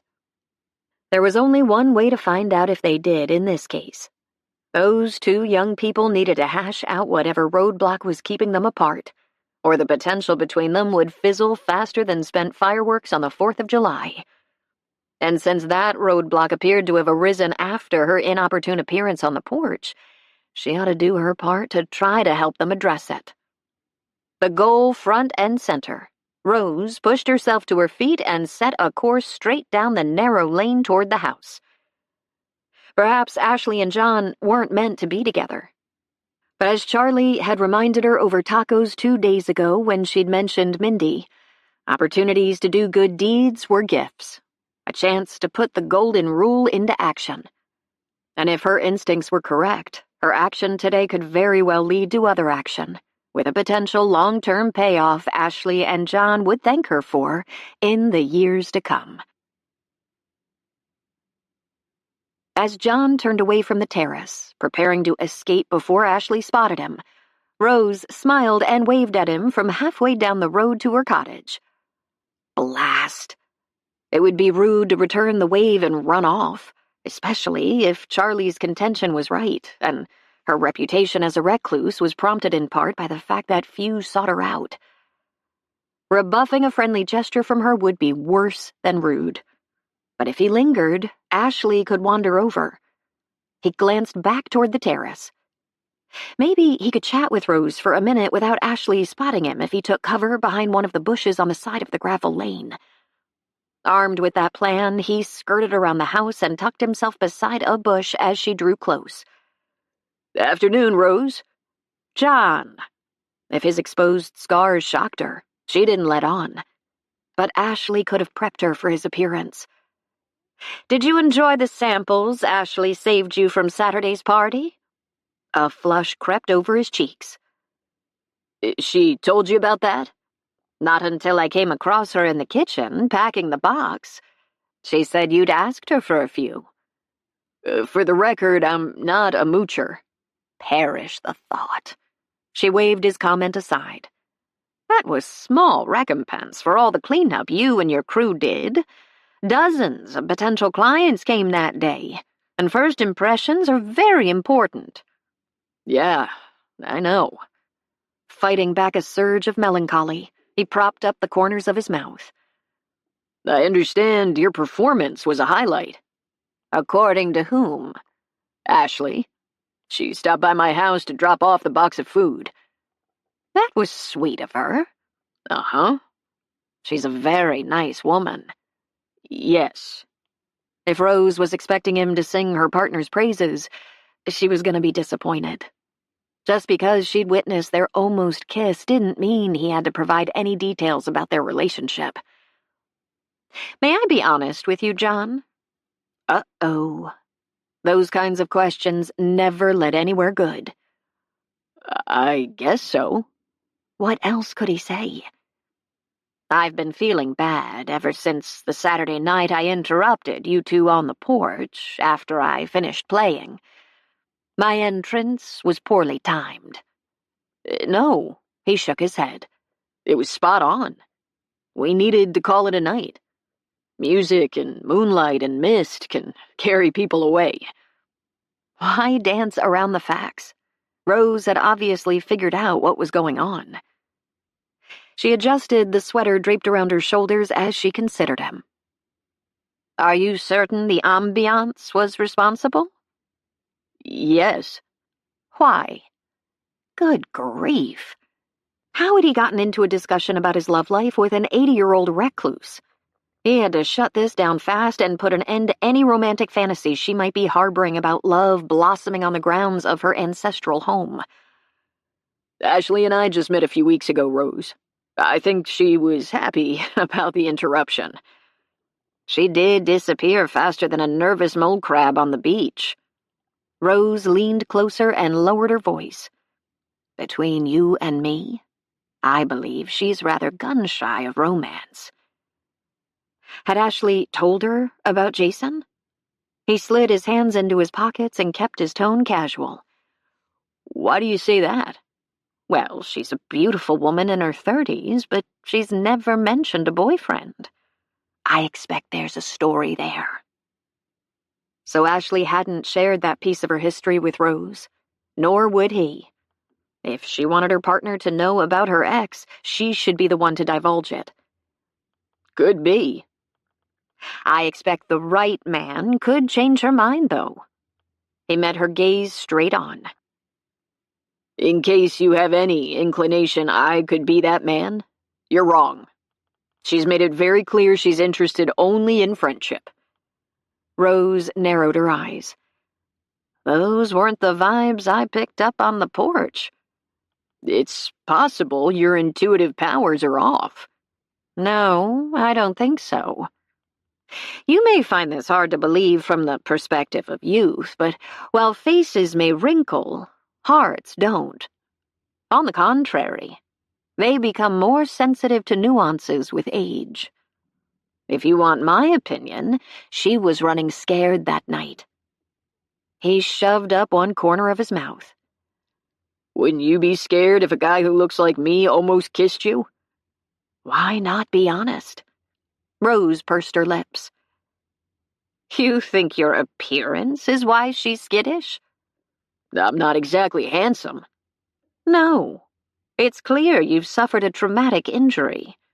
Ashley told me it was battle-related. Another subject he wasn't inclined to discuss. Yes. If Rose was put off by his curt reply, she didn't let on. I'd describe you as intriguing, and anyone who looked close would also see the kindness in your eyes, and the integrity. She continued to inspect him. Have you given Ashley a chance to look close? A muscle spasmed in his cheek.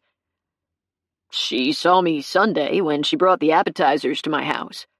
His voice sounded stiff, even to his own ears. And during her visit, she made it clear her interest was confined to friendship. Friendship can lead to much more. Not unless both parties are receptive. You don't think Ashley is? I wasn't referring to her. I'm not interested in where, as you put it, a friendship could lead. She scrutinized him for a moment. May I be honest again? Without waiting for a response, she continued. I don't think you're being honest with me. My romantic fancies are all in the past, but I still recognize them in other people. I'd wager my beloved Allison that you're very interested in where a friendship with Ashley could lead. John stifled a groan. This conversation was going from bad to worse. People can be interested in a lot of things they never pursue. He twisted his wrist and scanned his watch. I should run. I've got another job to bid on today. Not for 2 hours, but Rose didn't know that. And it appears I have a delivery. She motioned toward a UPS truck as it rounded the corner of the main house and rumbled toward them down the gravel lane. But I'll leave you with one thought. She fixed her keen gaze on him. Deciding what's best for other people may seem noble, but it can also be presumptuous and lead to regrets all around. Enjoy the rest of your day. With that, she walked back toward the cottage, the UPS truck following in her wake. A cloud of dust wafted toward him, and John retreated around the side of the house, farther away from Ashley's sight. Yet as he plodded back to his truck, Rose's final words continued to echo in his mind. How could she have discerned that his rationale for keeping his distance from Ashley was motivated by a desire to protect her? And why would she imply that such a selfless act was misplaced? More important, had shutting Ashley out on Sunday been a mistake? All of those questions deserved serious thought. And until he came up with answers, it was safer to keep his distance so he didn't make any more tactical errors he could end up regretting for the rest of his life. Chapter 23.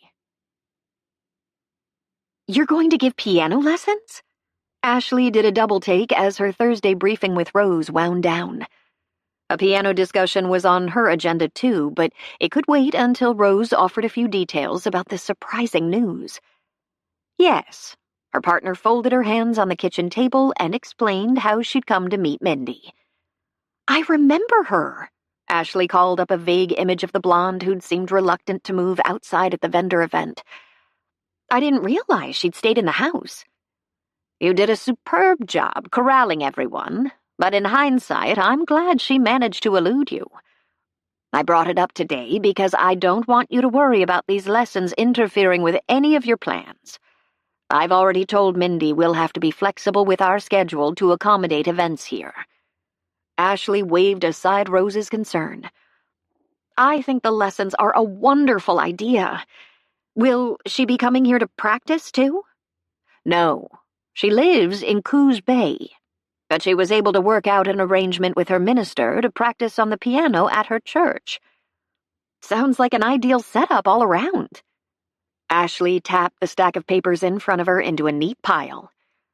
Considering how well Rose's performance had gone at the open house and her willingness to give a stranger piano lessons, it was possible the next to last item on the meeting agenda today wouldn't be too hard to sell after all. I do have 2 other topics to discuss with you. The first is also piano-related. As I've told you, I had numerous compliments on your playing last Saturday. A faint tinge of pink bloomed on Rose's cheeks. I appreciated you passing those on. I have to admit that having an audience again was more satisfying than I expected. I'm glad to hear that, because I've had 2 inquiries about your contact information and availability. Rose blinked. Availability for what? To play at events here. One is for a small wedding that will be held on the terrace, followed by a cocktail party. The other is for a 25th anniversary dinner in the drawing room and foyer. Both requested that you wear vintage attire like at the open house. Goodness! Rose's flush deepened, and her hand fluttered to her chest. I can't believe people want to hire me to play. Why not? They used to. That was decades ago. But you never stopped playing, and it shows. Otherwise, people wouldn't be clamoring to book you. And look how you captivated Mindy. I'll admit I'm flattered by all the compliments, but paying engagements at my age? Oh, I don't know. Yet the spark in her eyes said she was tempted. Ashley leaned forward and touched her hand. Why not do this, Rose? Your skills are ageless, and I doubt the guests will know who the pianist is in advance. It's not as if you have to worry about unwanted publicity. When are the events? Early September. May I think about this overnight? Of course. And if you decide to accept, don't underprice your services. Oh, I wouldn't be doing it for the money. I realize that. But based on my experience in Tennessee, you deserve top dollar. Rose's lips curved up. Thank you for that. What's the other matter we have to discuss? Ashley took the top sheet off her stack of papers. I asked Greenscape, John's company, to give us a bid on regular lawn and garden maintenance. Kyle, his foreman, passed this on to me today. She handed it to Rose.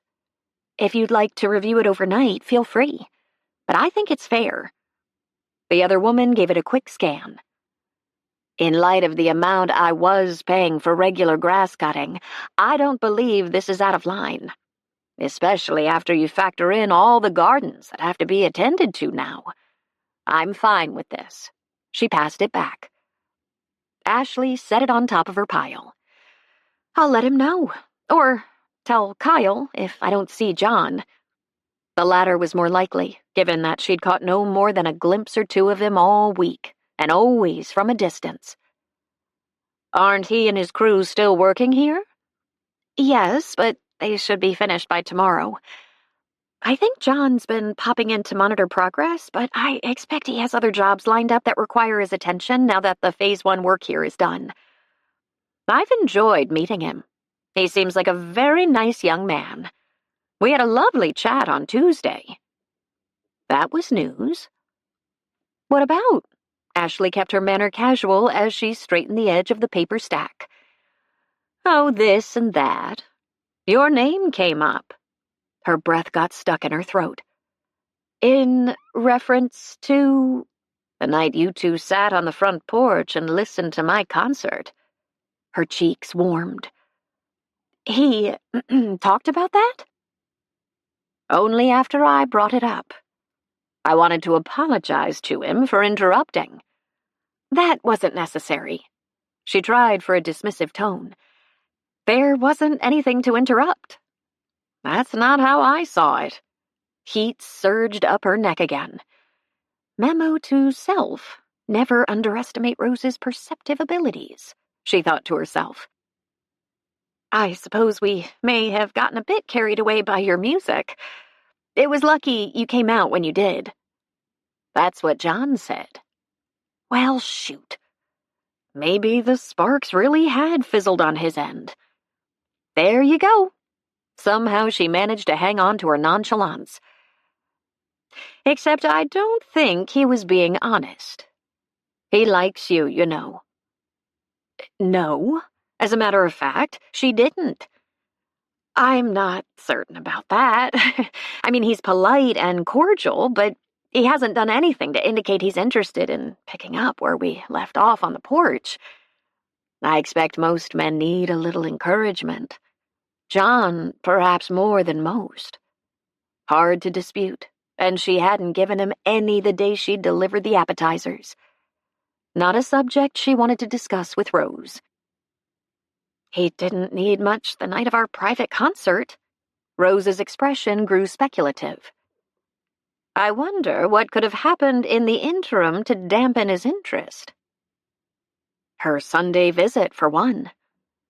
But he hadn't been all that warm and welcoming even before she'd started dropping the friend word. I don't know. I've only talked to him twice since that night. And the first exchange, when he stopped by the house Saturday night while Mom and I were on the porch, was very brief. He met your mother? Yes. Ashley ran a finger along the uneven grain in the kitchen table. It was kind of awkward. I think Mom made him uncomfortable. She, stared at him. Ah. A look that was hard to decipher passed across Rose's face. I wonder if that could be related to his change of heart. Ashley squinted at her. How so? Why not ask him? You and John are adults, well able to handle an honest discussion. And putting fears and concerns on the table is better than spending sleepless nights trying to guess how another person feels. Rose pushed her chair back and stood. I'll let you know by tomorrow about playing at those events. Enjoy your evening. As her partner slipped out the door, Ashley set her elbow on the table and propped her chin in her palm. Not much chance of that, with John on her mind. Should she do as Rose had advised and initiate a conversation with him about their relationship? Explain why she wanted to confine it to friendship for a while? Or would admitting she needed time to determine whether his appearance could be a stumbling block to romance be too honest and hurt him more? That would be awful. 10 minutes later, no closer to a course of action, Ashley armed the security system and exited. Best plan at this muddle mess stage?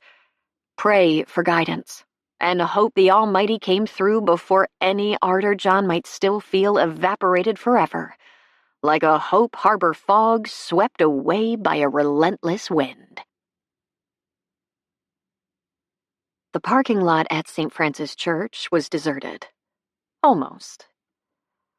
But the two cars occupying spots near the entrance weren't anywhere close to the meditation garden and back, so the coast should be clear. John rolled past the cars and continued to the rose-bedecked arbor topped by a sign that said, "All are welcome." If this place was half as peaceful and contemplative as Reverend Baker had claimed, perhaps it would help him work through the questions Rose had planted in his head about Ashley. He gave the adjacent church a pensive perusal as he parked. Once upon a time, he'd have sought guidance by chatting with the Almighty, but the long radio silence between them was hard to bridge. The garden would have to do. And maybe, there in the shadow of his house, God would take pity on a wayward son and give him a blinding flash of insight, even if that son wasn't willing to venture inside. He could hope anyway. John set the brake, opened the door, and froze halfway out of the truck as a radiant bride, hand in hand with her groom, emerged from the arbor. A photographer with an assistant came out behind them and proceeded to pose the joyful couple under the cascade of roses as their laughter floated across the parking lot. John's throat tightened. Talk about rotten timing. He eased back onto the seat, keys clenched in his fingers. Hard as he tried to be happy for the newlyweds, the scene reminded him too much of all that was missing in his own life. What might always be missing, unless he was willing to subject a woman he cared about to lifelong scrutiny and pity. Rose had implied that his decision to back off wasn't necessarily the noble course, but wasn't protecting those you cared about always the honorable choice? The very question he'd come here to seek an answer to today. But the trip was a bust. As soon as the wedding entourage left, he was out of here. A visit to the garden wouldn't be very helpful in light of the sudden funk that had descended over him. Within a handful of minutes, the photographer wrapped up and the small group traipsed toward the cars near the front door, the bride's wispy veil trailing behind her, held aloft by the gentle breeze. As the couple got into their waiting car, the photographer and assistant stowed their equipment in their own vehicle. Minutes later, both cars pulled out of the lot. His cue to leave as well. He reached toward the ignition, just as Father Murphy walked through the rose arbor. When the cleric caught sight of him and lifted a hand in greeting, John groaned. He was stuck again, like he'd been the day Rose waved to him at Edgecliff. Rather than get out of the truck, though, he started the engine and drove over to the Padre, rolling down his window en route. "Good afternoon, John," Father Murphy greeted him as he braked. "I thought that was you across the lot. What brings you here on this beautiful Saturday?" "I was going to visit your garden, but it was occupied." "Ah, yes. Wedding photos. Most brides and grooms stop here after the ceremony for a few shots before following the guests and the rest of the wedding party to the reception or other scenic locales for more pictures. It's all yours now." He swept a hand toward the entrance. "I think I'll come back another day. I was only planning to stay a few minutes, and the photo shoot ate into those." "I hear ya. We all run on tight schedules these days, don't we? If you could spare 5 minutes for a bit of free advice, though, I'd appreciate it. I put in a sword fern a couple of years ago that flourished in the beginning, but now appears to be under stress. I was going to call the nursery where I bought it and talk to an expert, but a bird in hand and all that." He grinned. It was impossible to refuse the jolly cleric. "I can take a quick look, but I'm not a fern specialist. I guarantee you know more than I do. I'm a self-taught amateur. Let me show it to you." He trotted toward the entrance. John followed more slowly. Yet once he entered Father Murphy's little piece of paradise, as the man had called it, the serenity seeped into his pores and loosened the taut muscles in his shoulders. As he followed the priest down the meandering circular stone path, he gave the space a slow, appreciative perusal. Annuals and perennials were tucked among hydrangeas, rhodies, and other bushes, producing a pleasing palette of varying heights. The soft splash of water from a fountain in the middle mingled with birdsong to create a soothing background that muffled the sound of any traffic beyond the arbor. 2 wooden benches were tucked into the greenery at discreet intervals, one beside a statue of St. Francis of Assisi. The overall effect was restful and refreshing. By the time he caught up with Father Murphy, the garden had worked its calming magic and boosted his lagging spirits.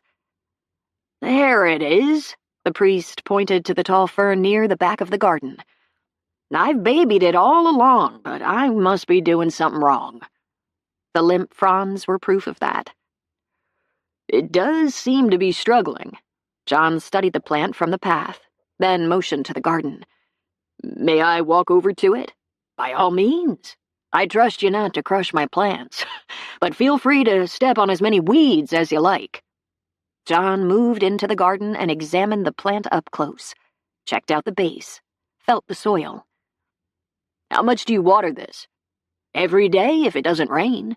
I know ferns like to be kept moist. John pushed aside a small amount of mulch and worked his finger into the soil. Problem solved. He stood and rejoined the priest. You're right about ferns and moisture, but too much of a good thing can be bad. The water is cutting off oxygen to the feeder roots and drowning the plant. Overwatered sword ferns are also particularly susceptible to a fungus called Phytophthora cinnamomi, which causes the frond wilting you see here. Dismay flattened the priest's features.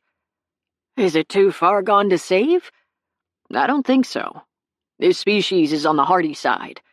My advice is to water it less and amend the soil around the roots with compost to improve the drainage. I'll take care of that as soon as I've finished my masses tomorrow. Thank you for the excellent counsel. My pleasure. The priest shifted his attention to the plant and shook his head. Just goes to show how we can kill something we love with kindness. All with the best intentions, of course, and in the interest of keeping it safe. I expect I should let hardy plants fend for themselves instead of assuming I know what they need to flourish. John frowned. Father Murphy was talking about plants, but his comment could also be true about people, like Ashley. Was he killing any possibility of love between them because he wanted to protect her and keep her safe? Because he was trying to predict what would help her thrive instead of recognizing she was a strong woman and letting her make her own choices? Was that what Rose had meant when she'd implied his selfless act was misplaced? You seem in deep thought, my friend. John transferred his gaze to the padre, whose kind, caring demeanor invited confidences. Sorry, I do have a few things on my mind. You've come to a perfect place to think. He indicated the garden. But you're also welcome any time at Mass. I'm not Catholic, Father. He stared at the ground, nudging a stray pebble off the path with the toe of his boot. To tell you the truth, I'm not much of anything anymore. Ah, you and God are on the outs. There was no recrimination in his voice, no reproach. Instead, the priest's tone was conversational and matter-of-fact. John lifted his head. My lapsed faith doesn't bother you? The word bother often implies annoyance, and that doesn't fit this situation. It does sadden me to see anyone distanced from God, but I understand how it can happen. The blows life deals us and the mistakes we make can drive a wedge in what should, in an ideal world, be a relationship of total trust and acceptance on both sides. God lives up to his part of that bargain, but we humans often fall short on both counts. Blows and mistakes pretty much nail it for me, Father. That combination can certainly erode faith for many people. If you have a few more minutes, I could share with you a story. I often tell people who come to me seeking guidance and comfort. At this point, there was no hurry to leave, and if the priest could offer even a sliver of insight or direction, it was worth hanging around. I have a few more minutes. Shall we sit by St. Francis? Father Murphy motioned toward the bench beside the statue. I've been on my feet all day, and 5 o'clock Mass isn't far off. Sure. John walked over to the bench and claimed one side. The priest settled in next to him. My Protestant colleague, Paul, claims I have a tendency to run off at the mouth, so in the interest of brevity, I'll rein in my propensity for embellishment. He winked and smiled. This story goes back to my early years as a priest. A young man came to me, conflicted about a woman he'd fallen in love with. It was an opposite side of the tracks story. She was from a prominent family, and he came from an impoverished, broken home. He'd also gone to prison for a burglary in which a man was killed. Not by his hand, but he believed in his heart he could have stopped that shooting. John rested his arm on the back of the bench. How did two people from such different backgrounds meet? By chance, or not, depending on how much credence you give divine providence. They both volunteered at a food bank, and the more they got to know each other, the more he came to love her. But even though he'd turned his life around, he didn't feel worthy of her love because of the mistakes he'd made that cost a man his life. What did you tell him? I reminded him that we're often a harsher judge of ourselves than God is. He knows we're not perfect. All he expects is that we acknowledge our failings, learn from our mistakes, try to do better, and trust in his mercy and love. I believe I reassured him on that score, but he was also afraid the stigma of his past would hurt the woman he loved if they got involved. John's pulse skittered at the similarities between this story and his. Don't you think his concerns were valid? The priest offered him a gentle smile. Wanting to protect those we love is always admirable, unless we overreach. I'm not an expert on romance, but I believe the most loving thing we can do for those we care about is respect their free will and trust them to make their own choices rather than decide what we think is in their best interest. Or its best interest, as my experience with the sword fern proves. Rose and the Padre appeared to be tracking the same direction. What happened with this couple? They celebrated their 25th anniversary last year. A fan of crinkle lines radiated from the corners of the priest's eyes before he grew more serious. Not that they haven't encountered challenges, you understand. There have been quite a few bumps along the road. But their deep, abiding love for each other and their strong faith have kept them on track. Deep, abiding love and strong faith.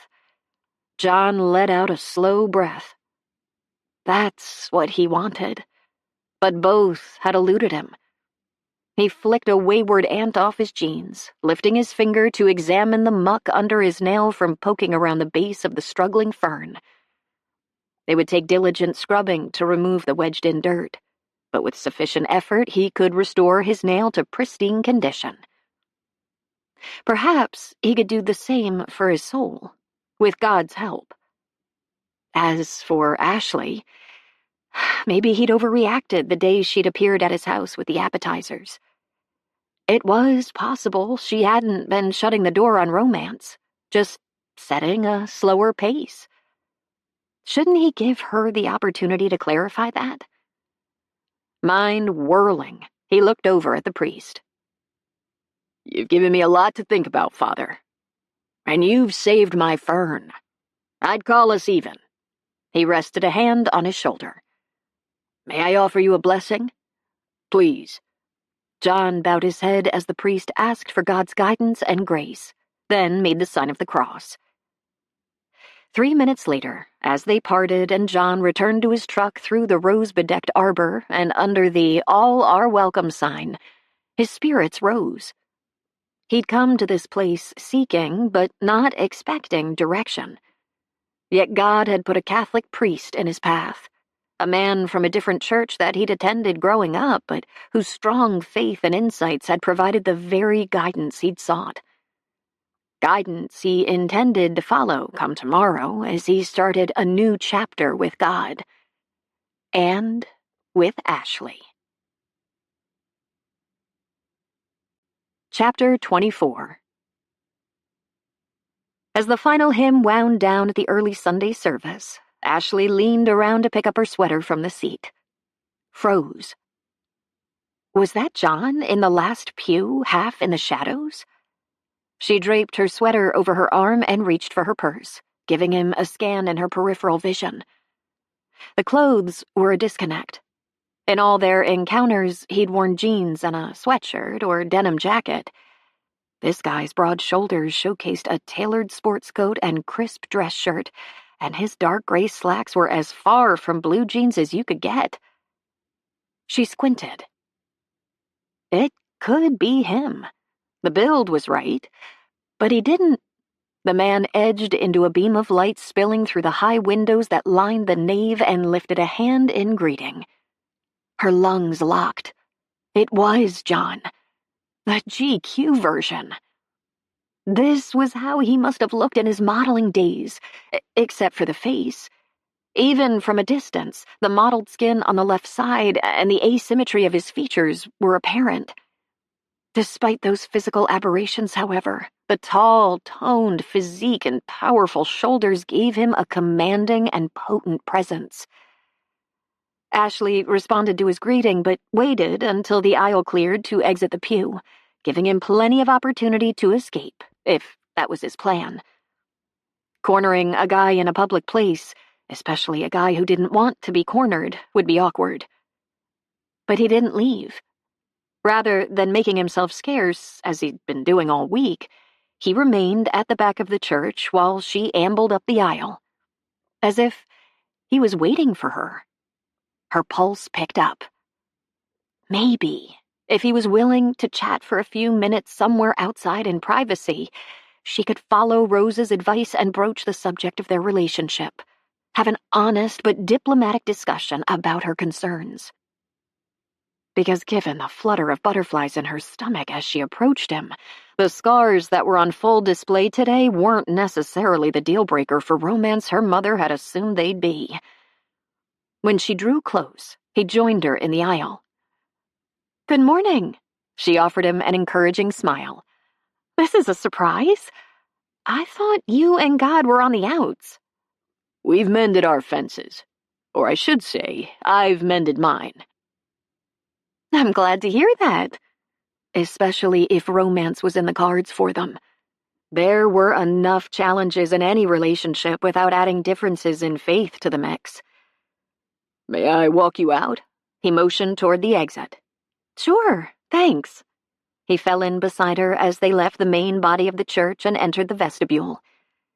If he was aware of the curious but discreet peeks directed at them by the congregants gathered in small groups, he gave no indication of it. Yet the fact that he didn't make eye contact with any of them could mean their perusal had registered and he didn't want to encourage engagement. Because he wasn't ready to subject himself to up-close scrutiny? Or because he wanted to spend a few private minutes with her and preferred not to be waylaid? Perhaps both. Reverend Baker waved at them over the heads of the people clustered around him, but following John's example, Ashley kept moving as she responded.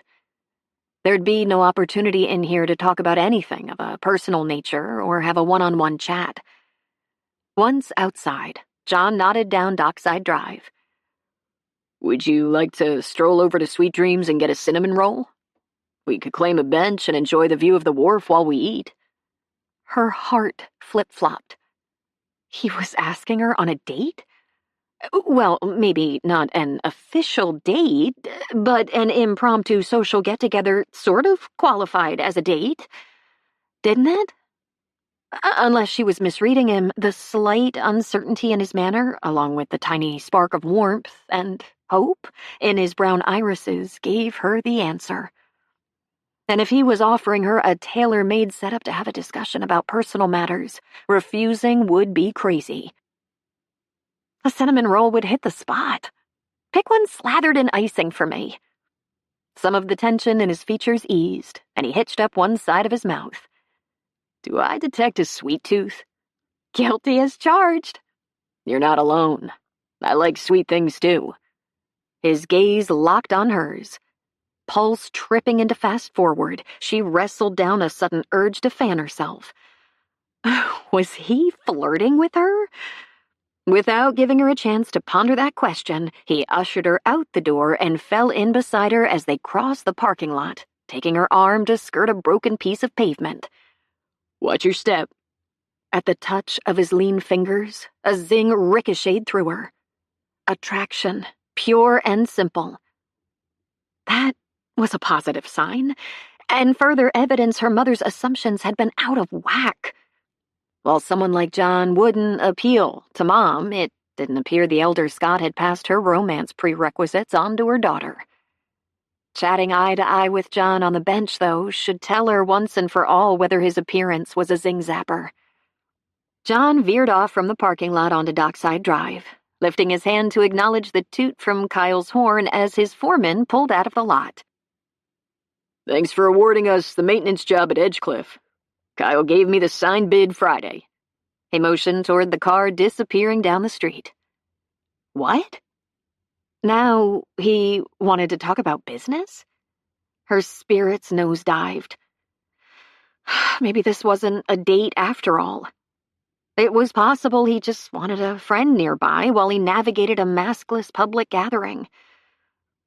Shoving up the corners of her lips, she draped her sweater over her shoulders to ward off the morning chill. I talked it over with Rose. We both agreed the price was more than fair. I'm glad to hear that. The maintenance chores will help keep the extra crew I brought on for the big job busy until our work volume ratchets up. That's already happening, by the way, courtesy of Edgecliff. Thank you again for giving me that opportunity. You had the credentials. Credentials aren't always enough to win bids. Why not? She glanced over at him, shading her eyes against the rising sun as they strolled along the sidewalk above the sloping bank of boulders that led to the water.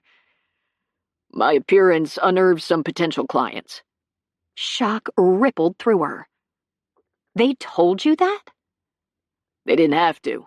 I knew we had the lowest bid, but I could sense their discomfort during our initial meeting to discuss their project. I did the math. Anger bristled through her. That's crazy. Why should they care about anything other than your work ethic and skills? They shouldn't. His tone remained calm, as if he'd long ago accepted the unfairness of such skewed judgment.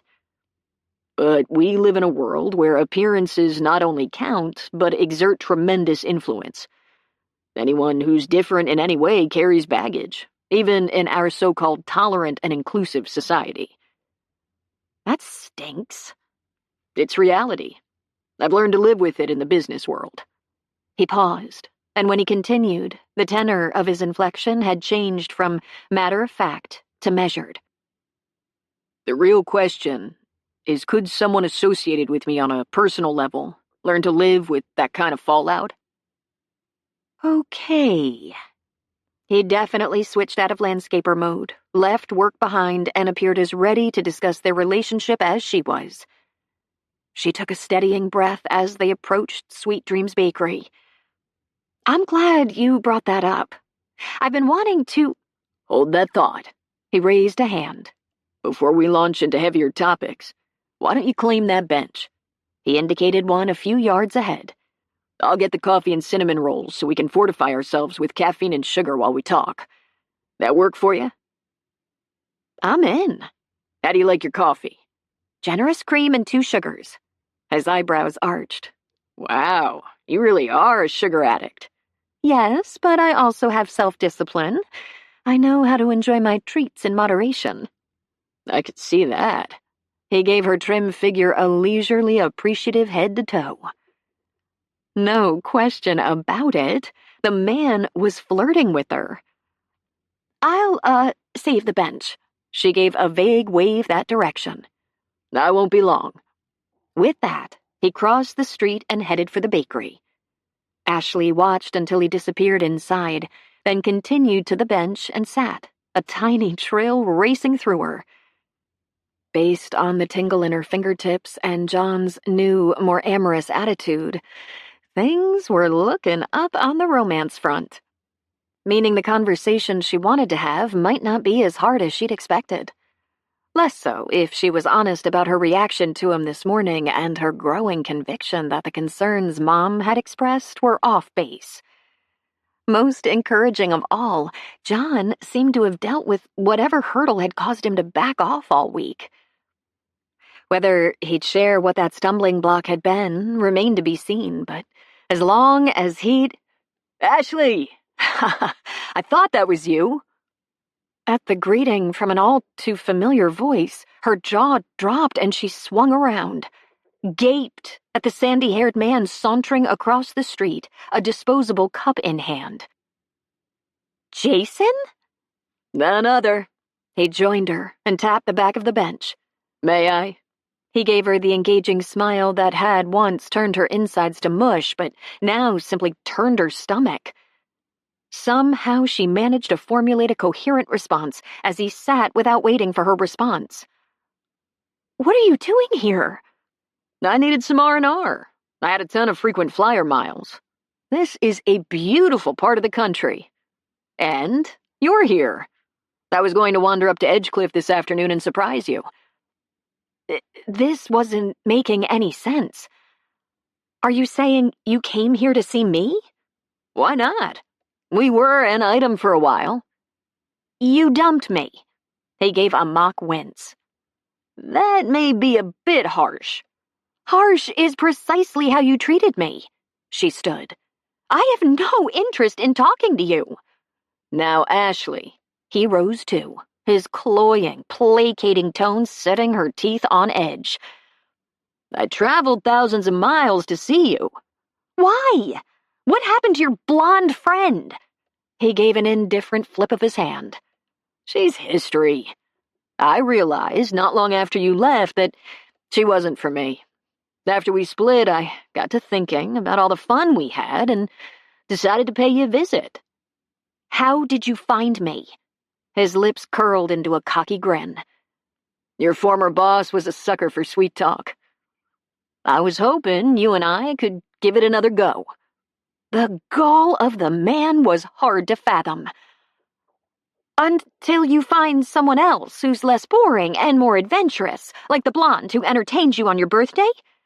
No, thank you." "Oh, now, Ashley, honey, don't hold that against me. I wasn't thinking straight that night. I'd had a few too many martinis." Ashley swallowed past her disgust and squared her shoulders. "Go back to Tennessee, Jason. We're done." "Let's not be hasty." He edged closer. Too close. "Why don't you give me another chance to—" "The lady said move on." As John issued the measured but firm directive, he circled the bench and stood beside her, juggling a tray containing the 2 cups of coffee and a white bag. Jason did a double take as he looked between the two of them. Then the curl returned to his lips, this one the snarky variety. "Who's your friend?" Ashley gave him her most withering glare. "There's no need for introductions since you're leaving and I doubt our paths will ever cross again." A muscle ticked in his cheek and his jaw hardened. "You used to be more polite than that." "I don't have to be polite to people who use me." She edged closer to John. "Not when there are far worthier people to spend time with." He gave John a derisive once-over. "Are you telling me you'd choose Scarface here over me?" Ashley sucked in a breath, her stomach nodding at Jason's crudeness and abject cruelty. How could she ever have thought this man was worthy of her affection, let alone her love? She checked on John. He continued to focus on Jason, his expression impassive. If her former beau's callous and brutal insult had affected him, he was hiding it well. "Let's have our coffee somewhere less crowded, John." She slipped her arm through his. "Ashley, you can't be serious." Jason's eyes froze over. "Is this the kind of man you're willing to settle for?" Settle. The same word her mother had used, and it didn't sit any better today than it had then. She tugged her arm free of John's, planted her fists on her hips, and got right in Jason's face. "Let me tell you something, Mr. Smooth-talking cheater. John has more integrity and character and courage and kindness in one finger than you have in your whole body." Jason gave him another disparaging survey, lingering on his left hand. "He's missing a few of those, too." Anger coursed through her, so violent she began to shake. "You know what, Jason? For the first time in my life, I'm tempted to use language that would shock my father. Except you're not worth violating my standards for." A crimson stain spread across his cheeks, and he grabbed her arm. "I came thousands of miles to see you. The least you could do—" "Let her go." John's hand shot out to grip Jason's wrist. "Stay out of this." I said let her go, now. John's voice was quiet, but deadly. And what if I don't? John didn't respond, but all at once Jason's complexion paled. Seconds later, he released his hold on her, jerked his hand back, and rubbed his reddening wrist. You overstepped. He flexed his fingers. No, you did. John urged her back, putting himself between her and Jason as he set the tray on the bench. In case there was trouble? Man, this was not how she'd expected this day to... "Morning, folks." One of the Hope Harbor police cruisers stopped beside them. Chief Lexi Grahamstone behind the wheel. "Everything okay here?" Ashley looked at John, who looked at Jason. When neither responded, she spoke. "We're fine. Just chatting with a former acquaintance of mine who's leaving now." She lasered Jason a pointed, if mute, message. For a moment, he stared her down.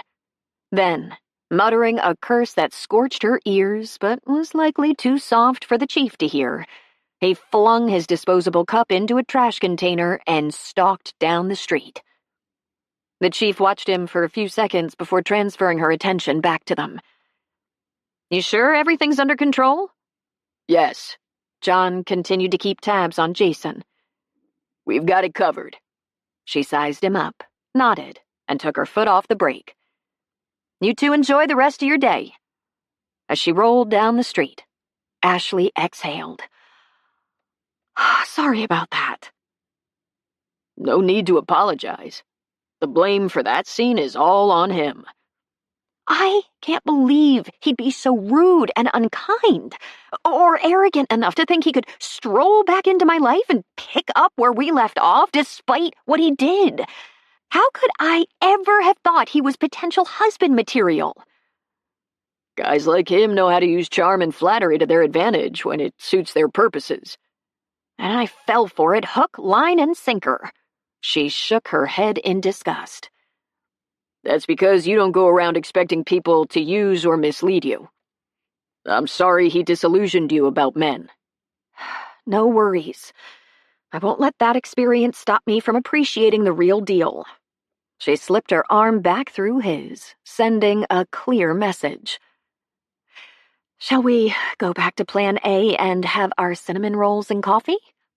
He picked up the tray, his brow pinched. Do you mind if we pass today? A residual effect of my injuries is headaches, and I've got one coming on. My appetite is gone. For cinnamon rolls or romance? The implication was the former. Yet every instinct in Ashley's body said it was the latter. That today's altercation had shifted the landscape of their relationship yet again. But if his head really was aching, now wouldn't be ideal for a discussion about that.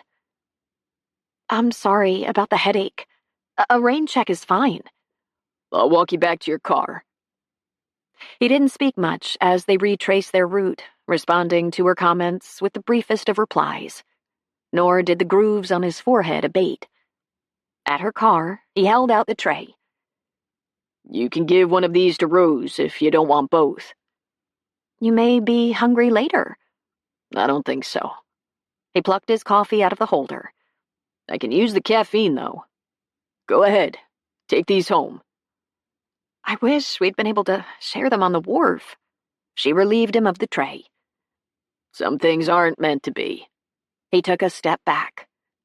Drive safe going home. As he turned and strode to his truck on the other side of the lot, pressure built in Ashley's throat. It was possible John was just upset by the encounter with Jason and wanted space to regroup. She could use a few minutes to pull herself together, too.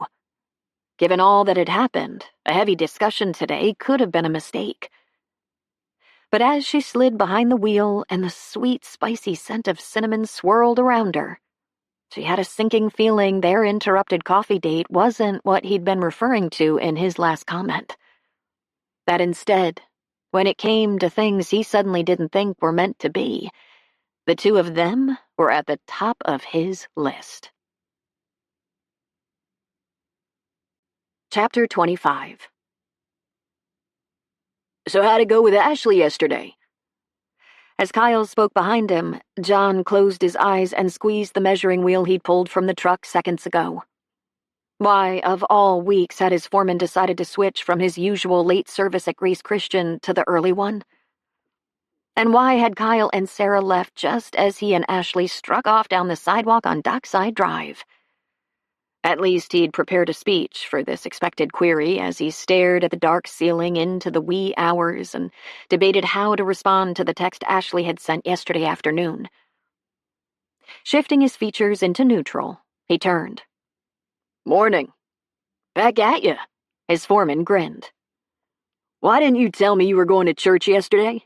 You could have sat with us. I didn't decide until the last minute. And I thought you preferred the late service. We usually do, but we were both awake and decided to get up early. I didn't see you as we walked out. No doubt because he'd stayed in the shadows until Ashley approached up the aisle. I was in the last row. I'm still surprised we didn't spot you. So, where were you and Ashley off to? He waggled his eyebrows. We were thinking about having coffee together, but ended up going our separate ways. End of speech. Kyle's humor evaporated. What happened? Long story. He motioned toward the stark new deck at their latest job site, in need of softening with bushes and plants. I want to double-check my measurements before we start digging. As he closed the truck door and began to walk away, Kyle caught his arm. Hey, was that go-your-own-way temporary or permanent? Of course, his #1 guy would push for more information. Doesn't matter. It's not a good fit. For you or for her? Her. Why not be honest? Kyle had already picked up on his boss's interest. So you decided you'd do her a favor and back off? John clenched his teeth. Had he and Rose and Father Murphy all compared notes and decided to launch a unified attack? One of us has to make the smart choice. You don't think Ashley's capable of that? John shrugged. Emotions can muddle people's thinking. She strikes me as level-headed. I'd agree with that in general, but not in terms of you. He unfolded the measuring wheel, giving the rote task more attention than it deserved. Let's just say I'd prefer not to put her in a position where she always has to defend me or her decision to be with me. Ah, this is about your preferences. No, he frowned at Kyle. I'm thinking of her. You know, Kyle crossed his arms. If I tried to decide for Sarah what was in her best interest, she'd have a fit. Sweet Sarah. Somehow I can't picture that. Don't let her fool you. There's steel under that sweetness, and I mean that as a compliment. She's strong and decisive and doesn't take kindly to anyone trying to control her life. Yeah? John didn't try to hide his skepticism. Yeah. Kyle hoisted the shovel he'd been leaning on to his shoulder. Here's a primo example. I was a goner for her after a handful of dates, and I could tell she liked me too. But I didn't think it would be fair to saddle her with an ex-con. Too much baggage. So I stopped calling. When she tracked me down to find out what was going on, I was honest. And I'll never forget what she said. A few beats passed. John expelled a breath. You're gonna make me ask, aren't you? Kyle grinned. That's what storytellers do. They build suspense. Fine, I'll ask. Lay it on me. His foreman sobered. She said, I know what I want. I also know the price, and I'm willing to pay it, because you're worth every penny. Kyle's voice scratched, and he dipped his chin, cleared his throat. I'm not certain that last part is true, but I do know love can work miracles. And in our experience, it's also smoothed out the rough spots we've hit. The same takeaway in Father Murphy's tale. Yeah, I heard a similar story not long ago. But I'm nowhere near love. You know what they say? A journey of 1,000 miles begins with a single step. If you ask me, you're already way past the starting point. No comment. But thanks for giving me a few things to think about. Hey, what are landscaping foremen for, if not to plant a few seeds? Kyle blinked away the shimmer in his eyes as his sunny demeanor returned. You want me to get the guys rolling? He motioned to the 2 crew members who were parking across the street. Yeah, thanks. I have a couple of messages to respond to. One in particular. As Kyle greeted the 2 men and waved them toward the bushes loaded in the back of the truck, John moved off to the side and opened Ashley's text message from late yesterday afternoon. Hope your headache is gone.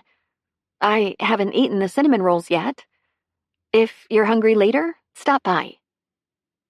He should have responded, but after the encounter with her ex, bummed hadn't come close to describing his mood.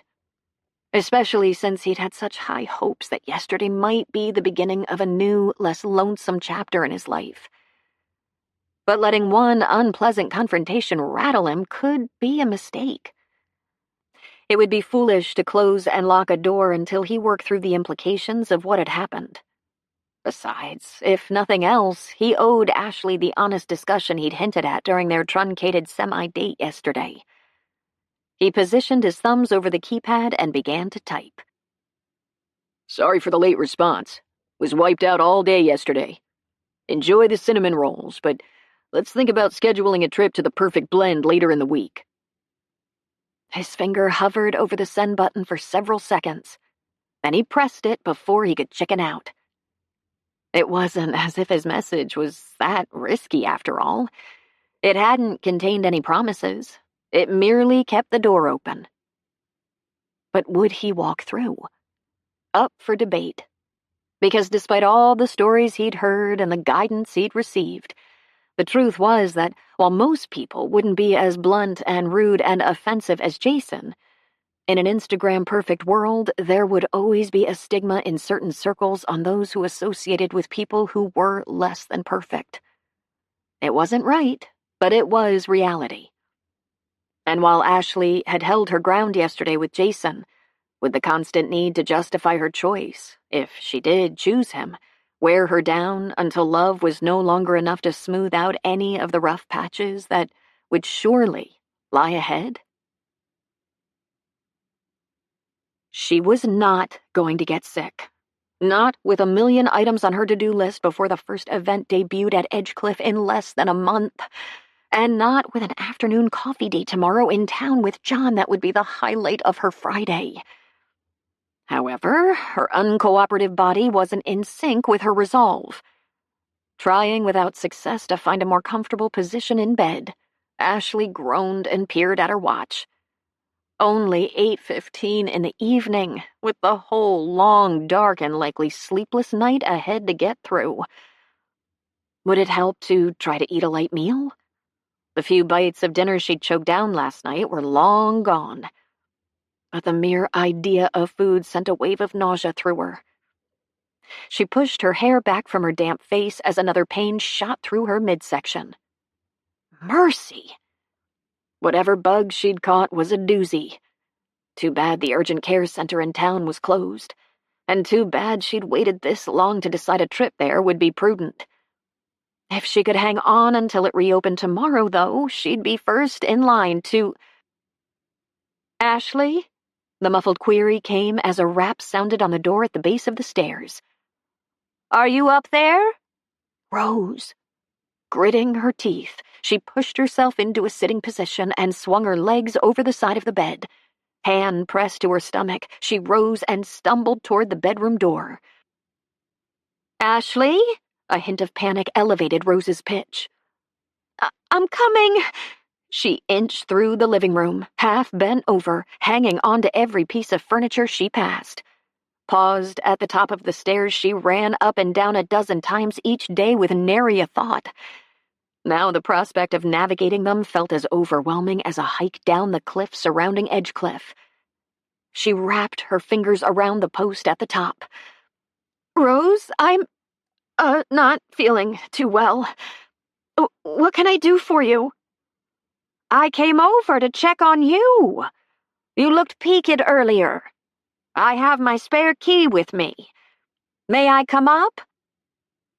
I don't want to give you any germs. I've lived 80 years. I've got hearty genes. Do I have permission to enter? Why use up her waning energy arguing? Yes. Ashley shuffled over to the couch and sank down. A few seconds later, the key rattled in the lock, the knob turned, and Rose charged up the stairs with remarkable speed and agility. She stopped at the top to inspect her partner. Oh my, you look worse than you did at our meeting after BJ's crew left today, and that's saying a lot. Ashley's stomach began to churn, and she wrapped her arms around her middle. Lucky I have a healthy ego. She tried to inject a touch of humor in her tone, but couldn't quite pull it off. How long have you been sick? I woke up feeling rocky yesterday. Bile rose in her throat. Oh, crud. She was going to upchuck.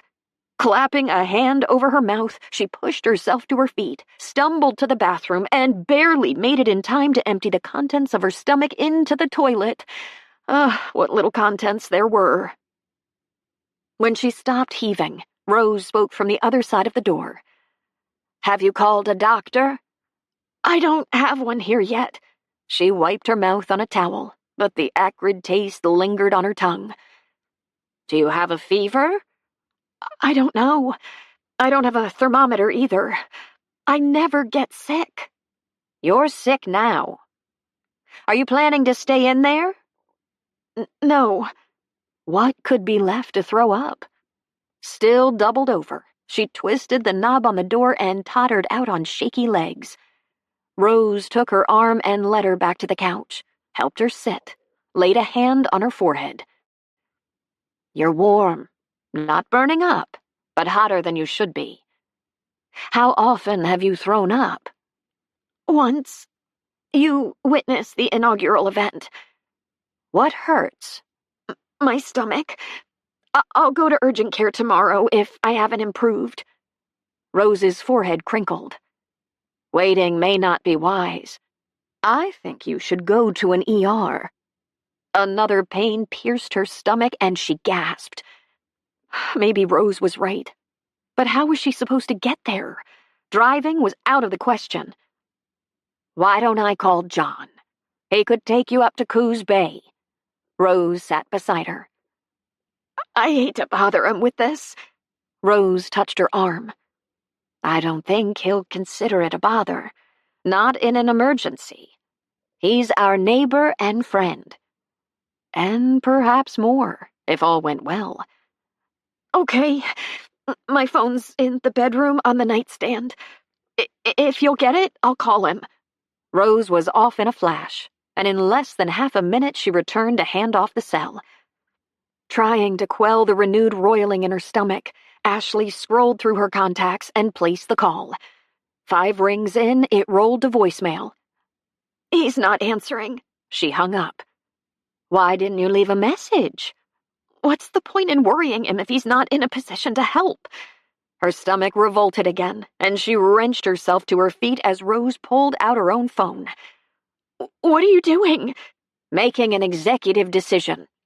Ashley had no idea what that meant, but as she staggered back to the bathroom as fast as her wobbly legs allowed, 2 concerns were top of mind.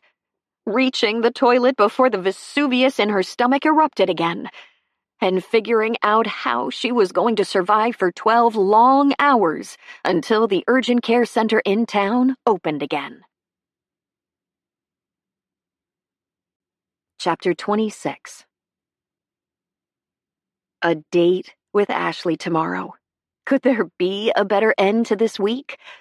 Mouth curving up, John leaned out of the shower and grabbed a towel off the rack. After giving his hair a vigorous rub, he stepped out, finished drying off, and twisted his wrist to see his watch. Only 8:45. Too early for bed, too dark for a walk down to the water with Daisy. Why not dive into the suspense novel that had been languishing on his nightstand since Laura sent it to him for his birthday 2 months ago? A high-stakes story might help take his mind off tomorrow's real-life high-stakes encounter.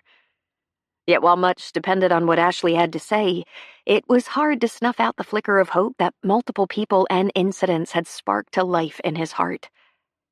Maybe they were right, and all his fears were... John cocked his ear. Was that a siren? On Windswept Way? Could be. Though that would be a first during his 2-year tenure. Never had an emergency vehicle disrupted the placid stillness of the off-the-beaten-path byway he called home. The wail increased in volume. No question about it. One of his few secluded neighbors must require assistance. He moved into the bedroom and pulled on his jeans, tugged a sweatshirt over his head. Froze when 2 emergency vehicles raced past, their flashing lights ricocheting off his blinds as Daisy barreled in and sidled up to him with a whimper. Heart stumbling, he shoved his bare feet into his shoes, snatched up his keys, and raced toward the door. There was only one occupied property between his house and the cliffs, meaning someone at Edgecliff was in trouble. Most likely Rose, given her age. Or else there was a fire. Neither scenario was good. And whatever was going on there, the 2 residents shouldn't have to handle it alone when they had a friend and neighbor nearby. Once in his truck, he floored it down the dark, narrow road, tearing into the Edgecliff entrance a minute later. A Hope Harbor police car was parked in front of the main house. John took the drive too fast, spewing rocks in his wake, and slammed on the brakes in a spurt of gravel. At least there was no visible smoke coming from the house. But where was the other vehicle that had gone by? He vaulted out of the truck and raced over to the uniformed man who held up a finger while he finished his phone conversation. The instant the officer tucked away his cell, John introduced himself. I live at the next property down the road and heard the sirens. I know the owners and came down to see if I could help. Officer Jim Gleason. Happy to make your acquaintance. The man held out his hand. I think everything's under control. The paramedics are taking care of the emergency. John returned his firm clasp. Is Rose okay? Why don't we walk back and find out? I parked here to keep the drive clear for the ambulance. John fell in beside him as they circled behind the Grand Victorian. But his step faltered when he spotted the ambulance. It was parked by the carriage house. The air whooshed out of his lungs. Before he could reinflate them, Rose exited, confirming the conclusion he'd already reached. She wasn't the one who needed medical assistance. John sprinted toward her, leaving the officer behind. The instant she caught sight of him, she hurried over, hand extended. "Oh, John, I'm glad you're here." He cocooned her cold fingers between his. What happened? Ashley's sick. She tried to call you before I panicked and dialed 911, but no one answered. I must have been in the shower. What's wrong with her? I haven't a clue. She gave him a quick recap of her partner's symptoms. She thinks it's a bug or virus, but I didn't like the stomach pain. She couldn't even straighten up. The paramedics are up there with her. I was in the way, so I came down. Let me see what I can find out. As he started toward the stairs, his arm was taken in a firm grip. Why don't you let me get the lowdown? The officer's directive was friendly but firm. It could be tight quarters up there, and the paramedics need room to work. Without giving him an opportunity to argue, the man strode toward the stairs and disappeared. John scowled after him. If he's not back in 3 minutes, I'm going up. I won't try to stop you. Rose's inflection was resolute. In fact, I may go with you. They'll have to kick us both out. Angling his wrist, John focused on his watch as he waited the longest 3 minutes of his life and tried not to freak out. It was a losing battle. John. Rose touched his arm. I believe someone is coming down. Seconds later, the officer rejoined them. They're getting ready to transport. Is there anyone we should notify? Someone who could meet her at the hospital in Coos Bay? Her mother lives in San Francisco. I have her phone number as an emergency contact, and I'll be happy to give that to you. I don't believe Ashley has any other close relatives. Rose turned to him. Are you aware of anyone else, John? No. But she has me. He directed his next comment to the officer. We're friends. I'm sure she'll be happy to see a familiar face at the hospital, but they'll have to get in touch with someone who can speak on her behalf if she's not able to communicate. I'll take that number, Miss Fitzgerald. She pulled out her cell and scrolled through her contacts, recited the number as the paramedics maneuvered the gurney through the door. John broke away from the duo, hurried over to the emergency crew as they approached the ambulance, and almost lost his dinner at his first glimpse of Ashley's pallor and the lines of pain contorting her features. "John?" Her glazed eyes fixed on him, prodding him to take her hand. "Yes, I'm here." Thank you for coming." At the hitch in her voice, pressure built in his throat. "You don't have to thank me. This is where I want to be. I'll follow you to the hospital. You'll be fine." "We need to move." One of the paramedics shouldered him aside. After giving her fingers a squeeze, he released them. Once the paramedics loaded her into the ambulance, he plucked the driver's sleeve as the man headed around the side of the vehicle. "What do you think is going on? You family? No. You'll have to talk to her or an authorized relative. Sorry. HIPAA rules tie our hands." John knew all about government red tape after living it every day in the military, and he didn't like it any better now than he had then. "Fine. I'll do that. Where are you taking her?" The guy rattled off the information, then continued to the front of the vehicle while John rejoined Rose and the cop. "Rose, I'm going to follow them to the hospital." She lifted a hand and touched his cheek. "I knew you would. I'd go with you, but it could be a long night, and while the spirit is willing, the flesh is weak. Will you call me, though, as soon as you have any news, no matter the hour?" "Yes. Try not to worry." "I'd say the same to you, but I don't think either of us will rest easy until we know what's going on." She reached for his hand, gave it a squeeze, and transferred her attention to the officer. "I wonder if I might impose on you to walk me back to my cottage. It's quite dark, and I wouldn't want to fall and have to call 911 twice in one night." "I'll be happy to, ma'am." They all moved off the road as the ambulance drove down a few yards and executed a wide U-turn that took the vehicle off the gravel and onto the grass. As soon as it rolled past them, Rose and the officers struck out for her cottage, while John took off at a jog for his truck. And for the first time in years, other than the conversation he'd had with God at church last Sunday, he prayed. For Ashley, for himself, and for a chance at a future that was tantalizingly close, but which could wither and die as quickly as tender spring blossoms succumb to an unexpected frost, if Ashley took a turn for the worse. If they'd taken her appendix out, why did her shoulder hurt? Why was she still sick to her stomach? And why did it feel like she was on a boat? Ashley pried open her eyelids, watching from flat on her back as the ceiling above her moved. No, the ceiling wasn't moving. She was moving. Or her bed was. All at once, the gurney hung a left, and she fisted the sheet in her fingers, trying to keep the world from tilting. "Hello, Ashley." A face loomed into her field of vision. "I'm Caroline. I'll be your nurse here on the surgical floor for the next few hours. We're going to get you settled in bed, and then we'll talk more, okay?" "'Kay." That was the easiest answer, even if she wouldn't be doing much talking until the cotton cleared out of her head. But she did want answers. Whatever the surgeon had told her in recovery had disappeared into an anesthesia-induced fog.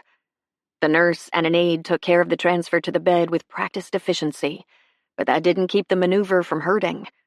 Hard as she tried to stifle it, a moan slipped out. "Sorry about that, sweetie. You'll be sore for a few days, but there are meds to help with that." The nurse went about hooking up equipment and checking monitors. "My shoulder hurts too." She had to focus on forming every word. "Residual gas from the CO2 used to inflate your abdomen. It will dissipate in a day or two. You were fortunate. The appendix didn't rupture, and the laparoscopic procedure will expedite recovery. The doctor said he'd be in to see you after he's finished with his current patient, since there was no family to talk with immediately after surgery." Family. Had someone called Mom? Did anyone contact my mother? I'll find out. I do know you were able to sign all the necessary papers yourself, though, so they may not have. Is my phone here? No, but you can use mine. At the familiar masculine baritone, Ashley turned her head toward the doorway. John stood on the threshold, holding a disposable cup. So she hadn't imagined his promise to follow her here as they'd prepared to load her into the ambulance. Warmth radiated through her. He crossed to her in a few long strides, circling around the nurse to the other side of her bed while the woman gave him a perusal. If she was shocked by his appearance, she didn't let on, but the scars, bloodshot eyes, and hair sticking up in all directions, as if he'd toweled it dry and never bothered to comb it, would likely startle the average person. Why don't I give you two a few minutes alone while we wait for the doctor to stop by? The nurse adjusted the IV line and made a quick exit. How are you? John wrapped both hands around his coffee cup as he assessed her, the purple smudges under his lower lashes testifying to his stress and fatigue. Grateful I survived. She forced herself to concentrate, willing her sluggish brain to kick into gear. If I'd known it was appendicitis, I'd have gotten help sooner. You're lucky it didn't rupture. He tipped his head toward the door. I overheard the nurse give you a quick recap. No one would tell me anything. I'm sorry. She held out her hand, and after a nanosecond hesitation, he engulfed her fingers in his solid, comforting grip. I'd have given them permission to talk to you if I'd been thinking straight. No worries. I'm just glad there were no complications. If you can manage it, you may want to call Rose. I promised her an update, but all I was able to tell her was that you were in recovery. Hearing your voice would reassure her. I should call Mom, too. The last wisps of fog evaporated from her brain. He set his coffee down and pulled out his phone. Who first? What time is it? A little after 5. Oh, John, you've been up all night. He gave her a weary smile. No sweat. I got used to all-nighters in the military. Besides, it's hard to sleep when someone you care about is in trouble. Without waiting for her to process that comment, he held up his phone. Your mom or Rose? Rose. If no one's called Mom, she's still in bed, and she doesn't appreciate having her beauty sleep interrupted unless it's an emergency. This qualifies. No. Last night was an emergency. Today is a post-crisis debrief. Would you dial for me? He scrolled to Rose's number, placed the call, and held out the phone. You want me to wait outside while you talk to her? No. She ought to tell him to go home. He had to be dead on his feet. And she would. Soon. But not quite yet. Why don't you sit and have your coffee? The speed with which he caved confirmed his exhaustion. I'll wait over there. He motioned toward a chair in the corner, picked up his Java, and left her alone to talk to Rose. Her partner answered on the first ring. John? I've been waiting and waiting for your call. I haven't done more than doze all night. I should have gone up there with you and... Rose, it's Ashley. I'm using John's phone. Oh, my dear, she exhaled. I've been worried sick. Tell me how you are. She filled her in on the diagnosis and what little else she knew at this stage. I don't expect they'll keep me long since it wasn't open surgery. Wonderful news. When you come home, I want you to spend the first couple of nights in my cottage where I can keep close tabs on you. Pressure built behind Ashley's eyes. You don't have to do that, Rose. I don't want to invade your space. I know you value your privacy. You're not invading if you're invited, and friends are always welcome. I should have asked you in weeks ago. Please say you'll stay. I'll tell you what. I haven't talked to my mom yet. Let me see how that goes. If she insists on coming up, I'll be covered. Fair enough. Can you give me your room number so I can call you directly? Ashley lowered the phone. John, do you know what my room number is? He recited it, and she passed it on. So John's still there? Rose sounded pleased. Yes. She peeked over as he tipped his head back against the wall and let his eyelids drop closed, the harsh hospital lights highlighting every worry line in his face. Good man. I agree. I'm happy to hear that. You should have seen him last night. He was beside himself. A basket case. John? A basket case? Telling. And endearing. Thankfully, the crisis is over. Amen to that. You may want to send him home to get some sleep now that you're out of danger. That's my plan. I'll call you later for an update if I don't hear from you. Thanks, Rose. As she ended the connection, she glanced over at John. She seems relieved. That makes two of us. You certain you don't want to call your mom? She heaved a sigh. I suppose I should. She gets up at 6:30 anyway. An hour of lost sleep shouldn't be that big of a deal. After tapping in her mother's number, Ashley settled back on the pillows. 6 rings in, a groggy voice answered. No surprise. Mom was never fully awake until she downed 2 cups of coffee. Ashley gave her the news in a handful of sentences. Her abbreviated report was met with silence. Mom? Are you there? Yes. Did you say appendicitis? That was all she'd picked up? Yes, but I'm fine. I'll be out of the hospital in a day or 2. Hospital? Ashley counted to 3 and repeated what she'd already said. Give me a minute while I sit up and let that sink in. A sound of shuffling came over the line. Is the number you called from your hospital room? No. She lowered her volume. John's here. I borrowed his cell. Several seconds ticked by. John, the landscaper? Yes. So he's more than a vendor after all. I hope so. Ashley? The warning note from their prior conversation on this subject was back. Don't rush into anything. Never. We'll talk more in person. I'm supposed to leave Sunday for London, but let me see if I can reschedule that trip and come up there. You don't have to do that, Mom. Rose invited me to stay with her after I'm released. We've got it covered. I don't know. I think I should come up. But her hesitancy suggested she was willing to be convinced otherwise. Heaven forbid personal obligations would disrupt her professional calendar. I'll be fine, Mom. We'll stay in touch by phone. You can come up for a visit if you have an opening in your schedule after the London trip. Well, if you're sure you'll be all right. I'm sure. I'm in good hands. She locked on to John's gaze as she passed on that assurance, sending what she hoped was a clear message. Because while their up-close and personal tete-a-tete at the coffee shop later today wasn't going to happen, she'd been around this wounded warrior enough to know he was stealing her heart, and that the sterling qualities of his heart added to his appeal far more than fleeting physical attributes ever would. For while bodies aged, the beauty of a kind and caring heart never dimmed. John's eyes warmed, and when she held out the phone after signing off from her mom, he rose and rejoined her. Their fingers brushed as he took it, and once he put it in his pocket, she twined her fingers with his again. Thank you for being there last night and for staying with me through this whole ordeal. You're welcome.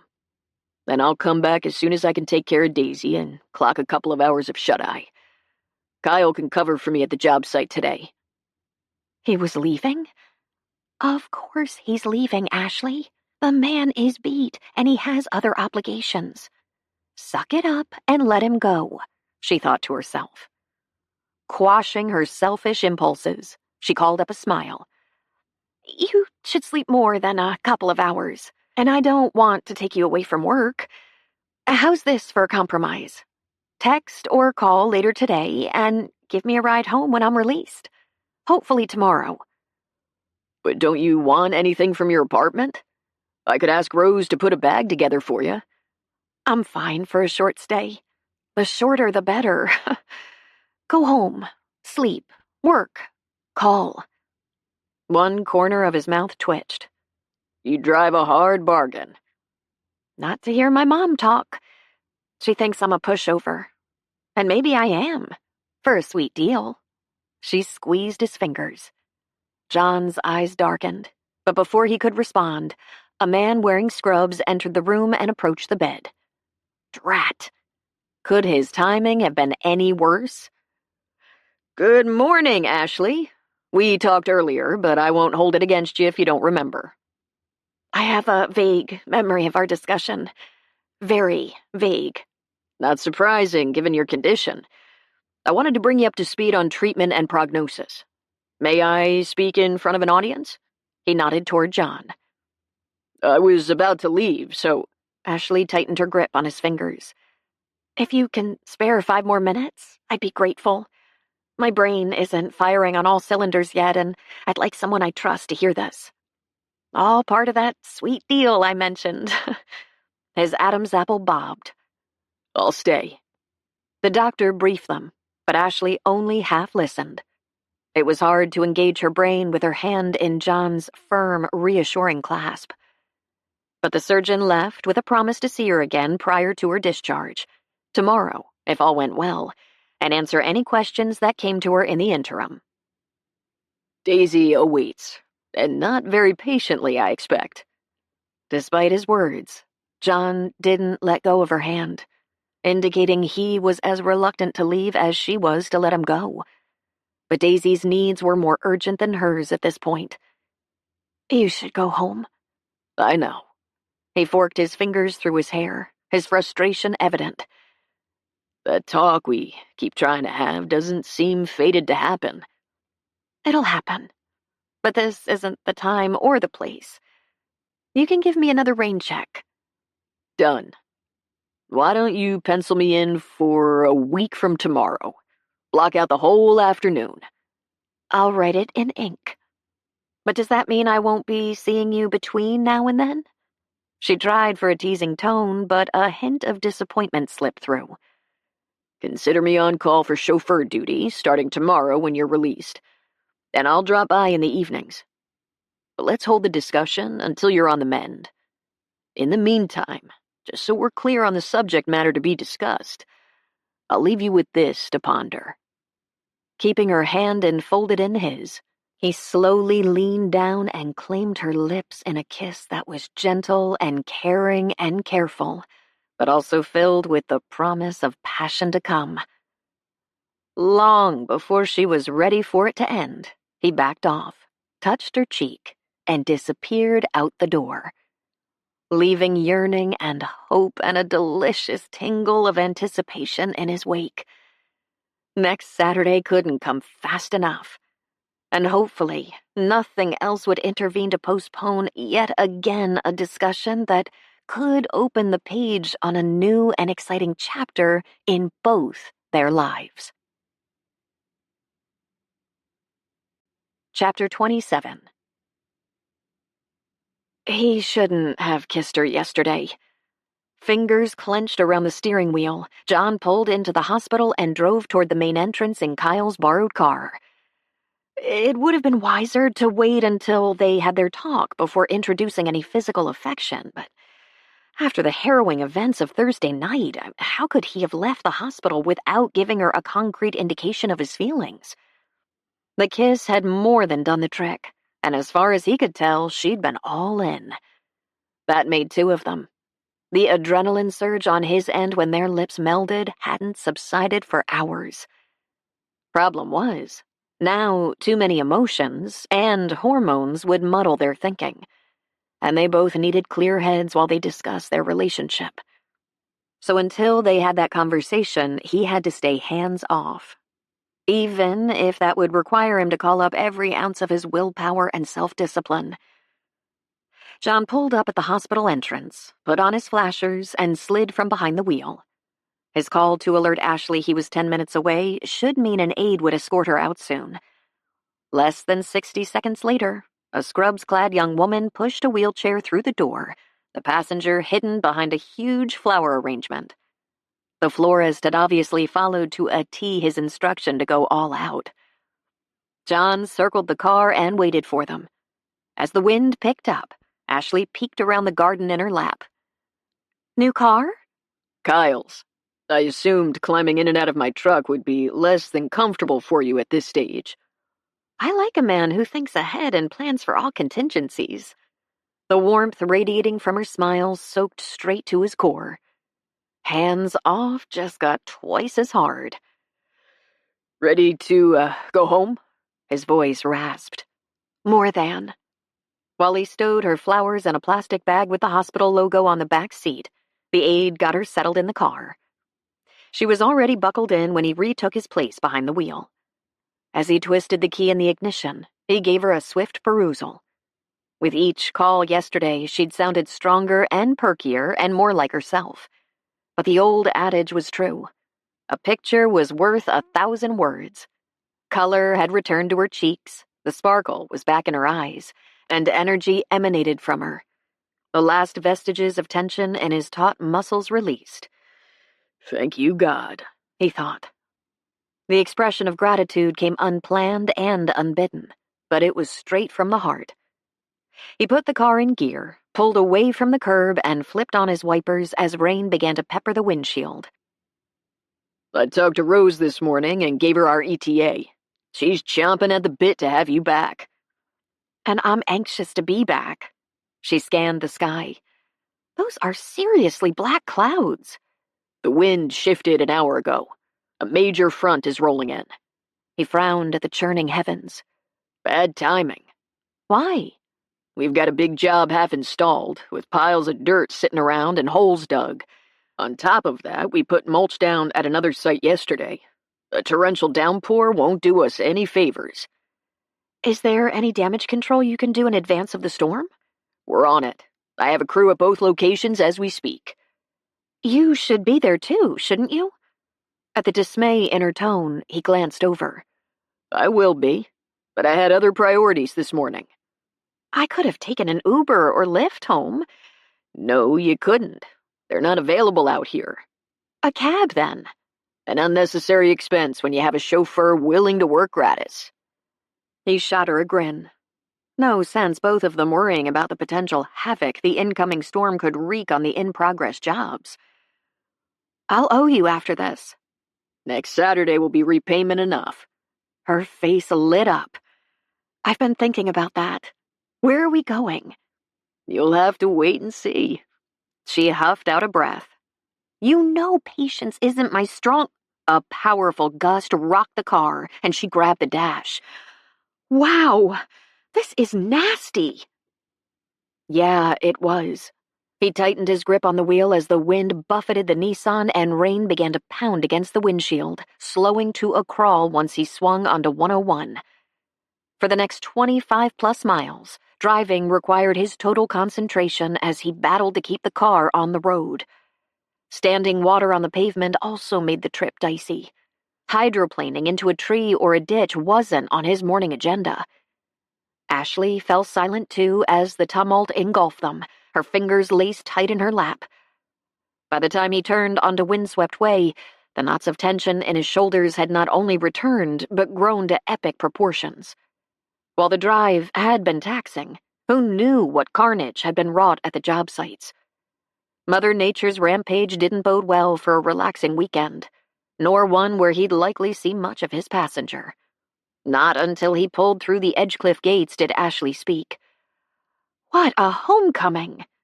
You'll be safe and sound soon. I'm already safe and sound. I have been since you followed the sirens here Thursday night. At her quiet, heartfelt comment, he looked over. The tenderness in her eyes about did him in. Lucky the wheel required both of his hands, or he'd already be tempted to break his hands-off rule. Let's not get ahead of ourselves. We still need to have that talk. Words are fine, but the language of the heart is more powerful. Despite his plan to play it cool and cautious until all the hurdles to a relationship were cleared, it appeared Ashley had other ideas. If her attitude today was any indication, she was already way past the starting point of their journey. as Kyle had claimed his boss was. While that was encouraging, they nevertheless had hard facts to face, and until they did, he couldn't let himself get carried away. At least not any more than he already was. Hold that thought. He circled around the back of the main house and crept down the gravel lane toward Rose's cottage, where light spilled from the windows. As they approached, Rose opened the door. She must have been watching for us. Like during my first visit. Ashley lifted a hand in greeting to the woman, but it was doubtful she could see the gesture through the downpour. Except that day she barely cracked the door, and she stayed in the shadows.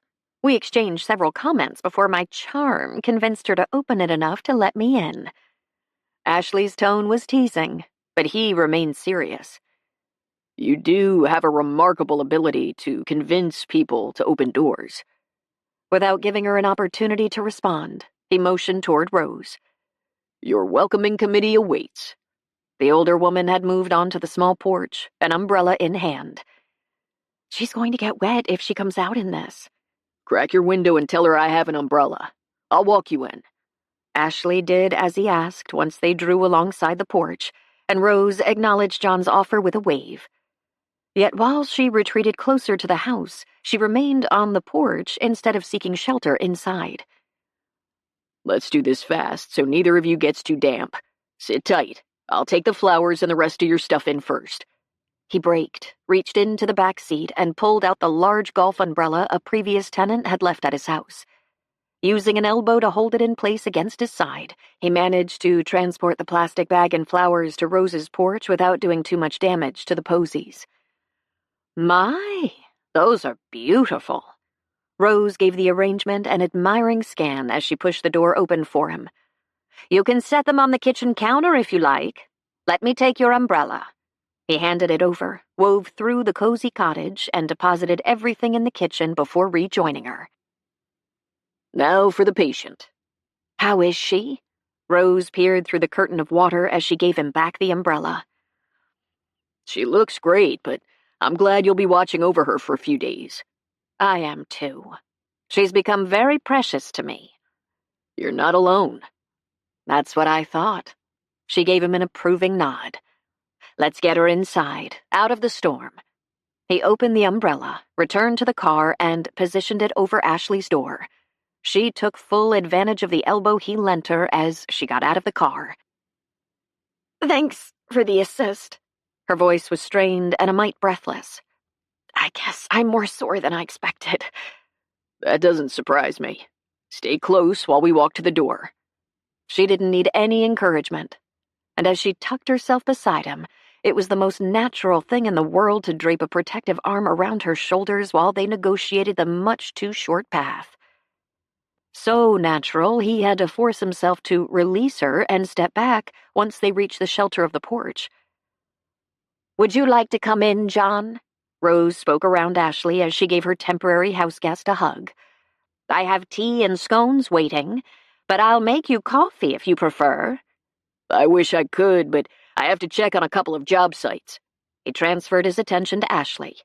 I'll call you later. I'd like that. Thank you for everything. My pleasure. Fighting back the temptation to accept the invitation in her eyes for a goodbye kiss, he pivoted and returned to Kyle's car. With a final wave, he executed a U-turn and rolled back toward the Edgecliff exit. Rose and Ashley faded from view in the heavy rain within seconds, but long after he lost sight of them, Ashley's image remained vivid in his memory. She wasn't a woman any man with a lick of sense would easily forget or let get away, which said volumes about Jason. None of it good. Yet a big question remained. Would the sparks arcing between them survive their pending pivotal discussion? And the big reveal he was planning during their Saturday date.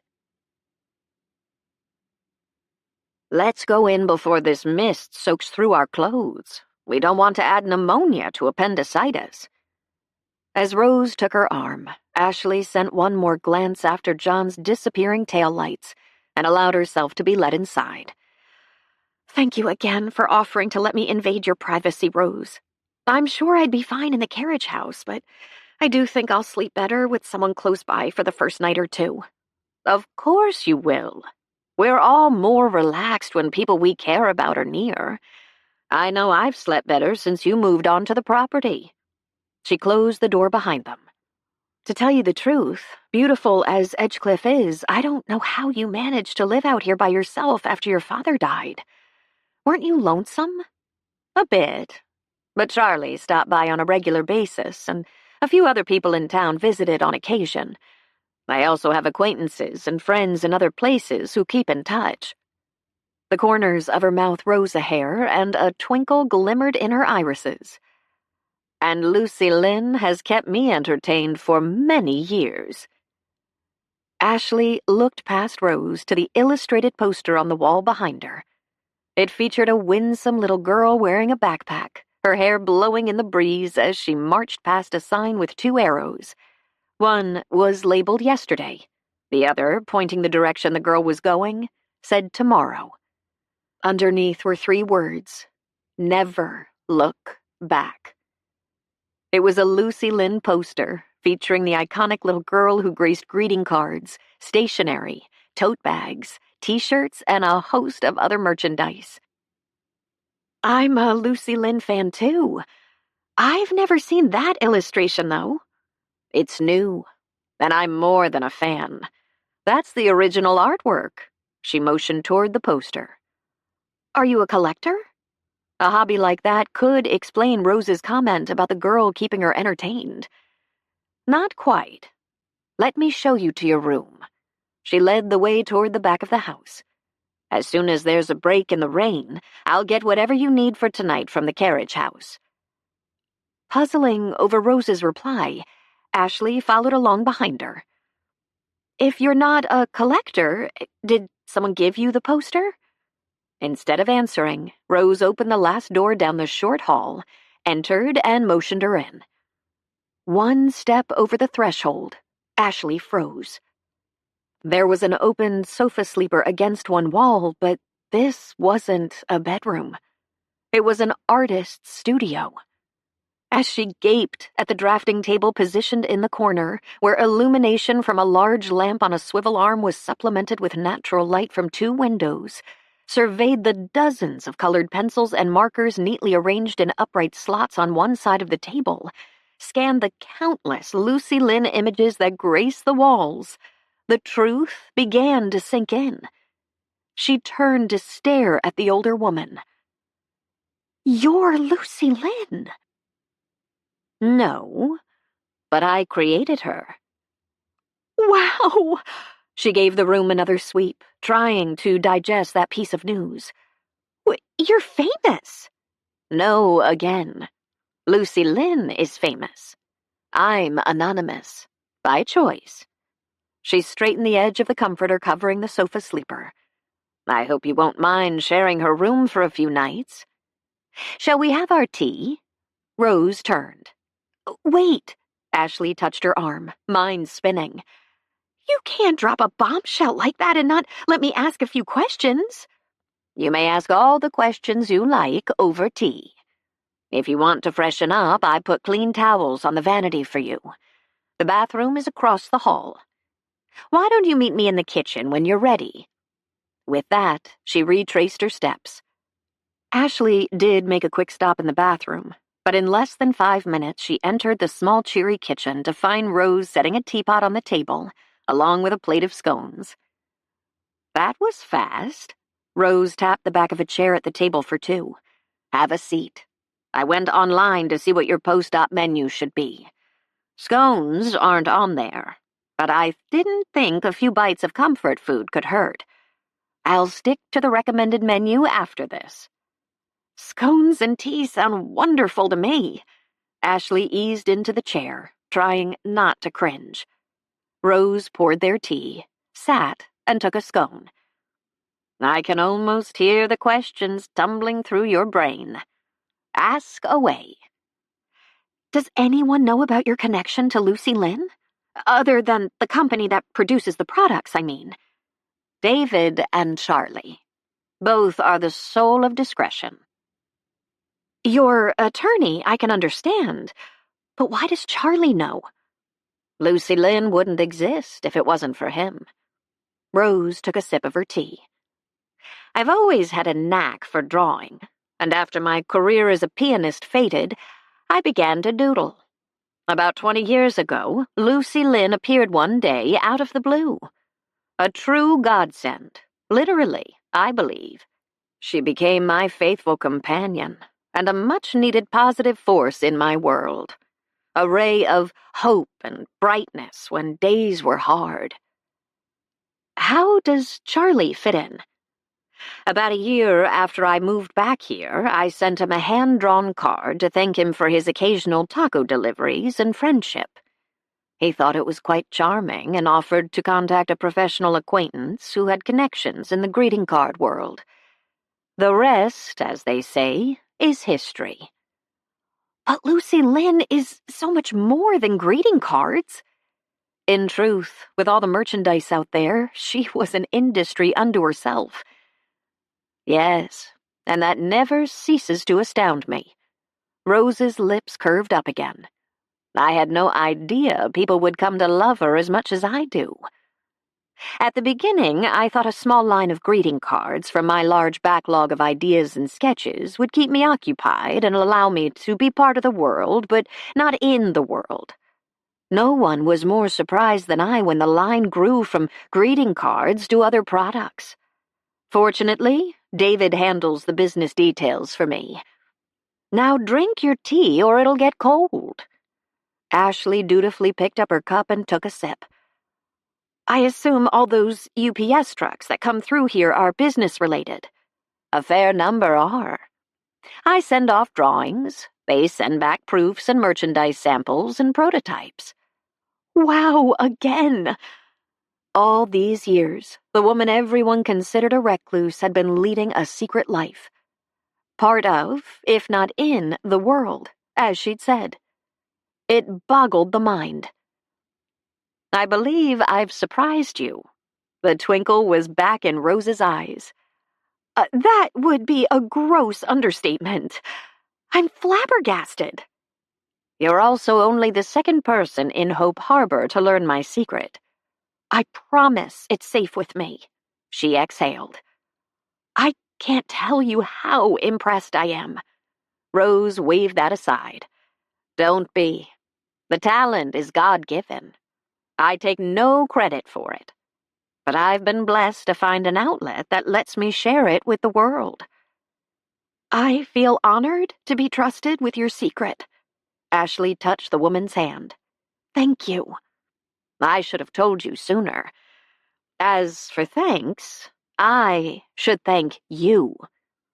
For what? Having you here has been revitalizing for both me and Lucy Lynn. I'd become far too insular.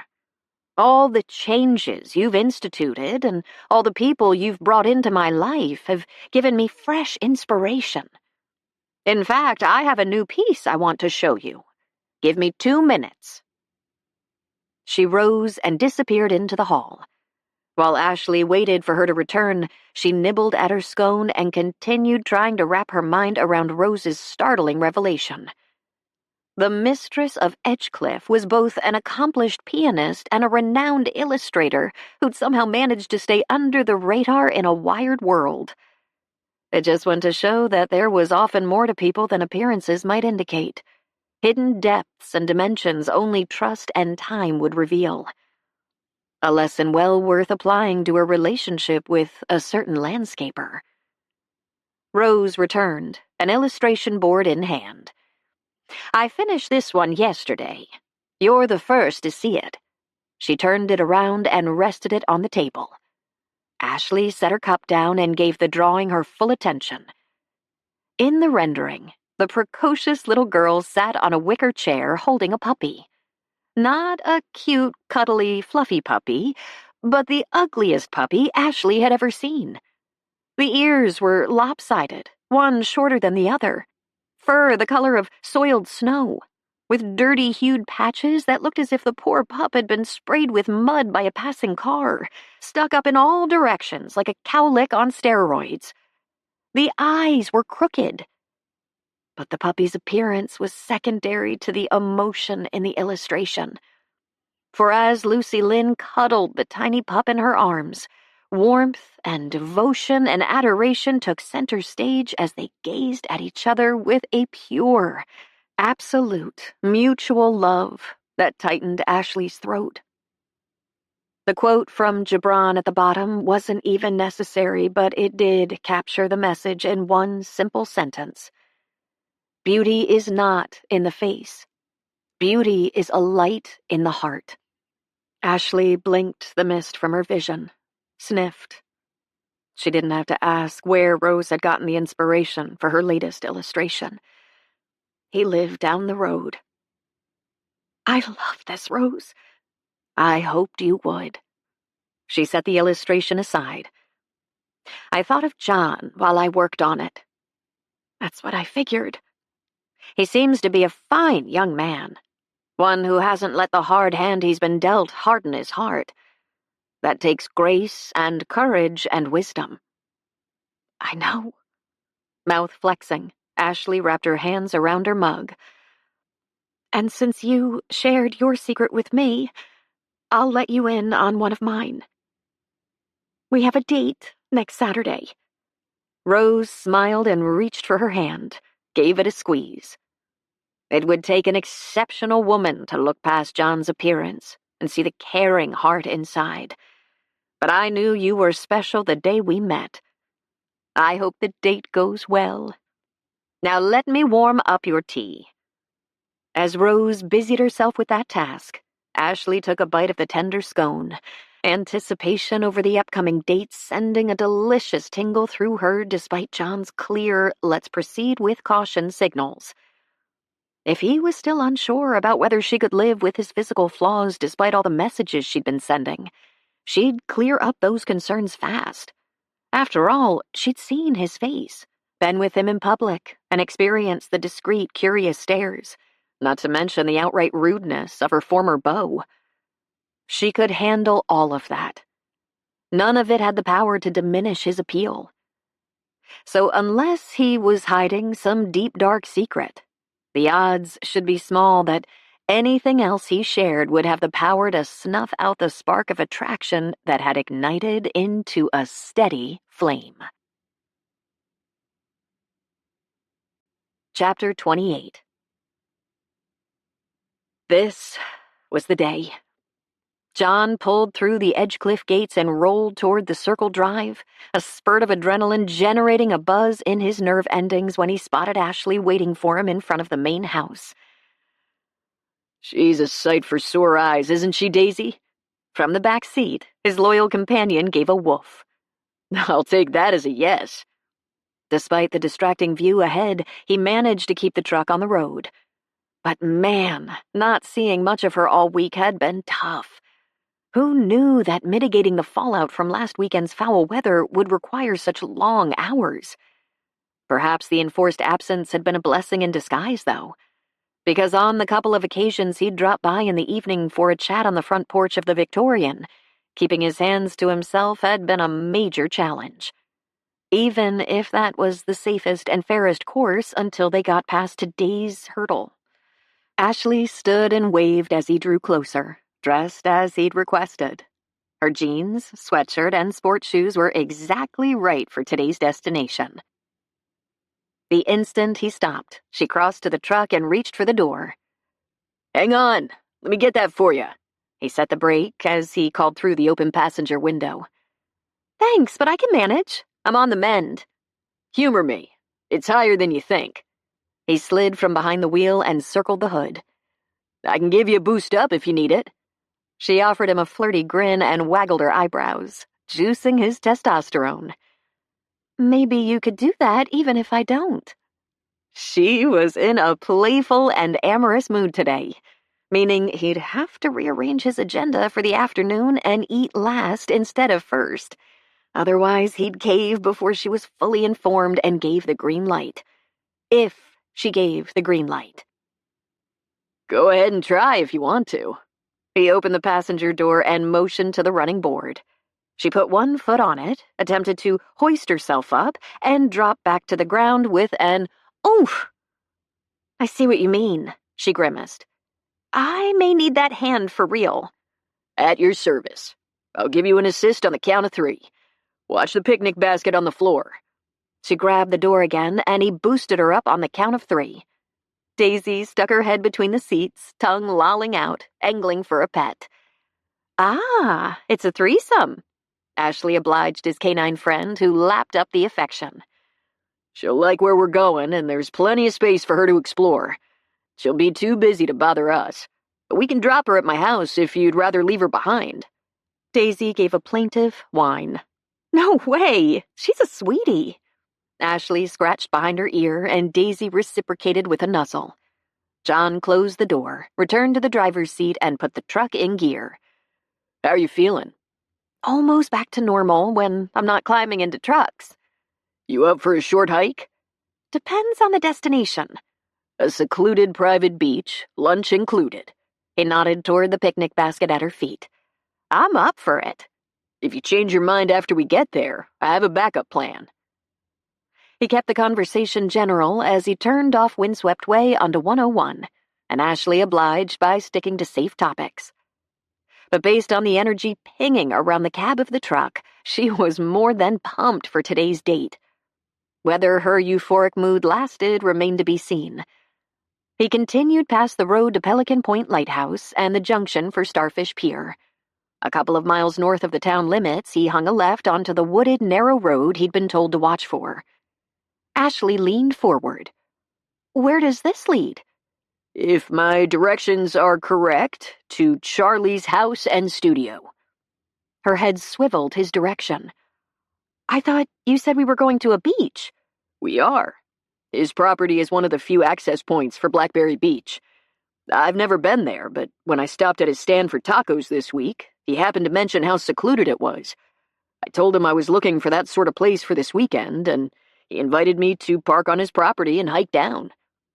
He slowed as a modest clapboard cottage came into view in the open area past the trees, along with what appeared to be a storage shed constructed of weathered wood 50 yards behind it. But the large expanse of glass covering the top half of the north wall gave away the shed's real function. That was where Charlie painted. Do you think he's here? Ashley gave the area a quick canvass, but homed in on the expansive bluff-top view of the sea the property afforded. I doubt it. I assume Saturdays in tourist season are prime taco-making days. He parked near the back of the drive and indicated the woods on the left. He said the path starts over there. He assured me it wasn't strenuous. But we can go with Plan B if this is too intimidating. Let's take a look. She opened the door and maneuvered herself out of the cab, pivoting back to him once she was on the ground. Getting out was much easier than getting in, thanks to gravity. He slid from behind the wheel, let Daisy out, and joined her on the other side of the truck. You seem anxious. I've been waiting all week for today. Then let's get this date rolling. He reached in for the picnic basket, closed the door, and inspected the edge of the woods. I think I see the path.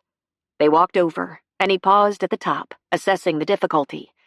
Since it crisscrossed the bluff in a series of hairpin turns as it descended, the grade wasn't too steep, and what he could glimpse of the sheltered crescent of sand below was promising.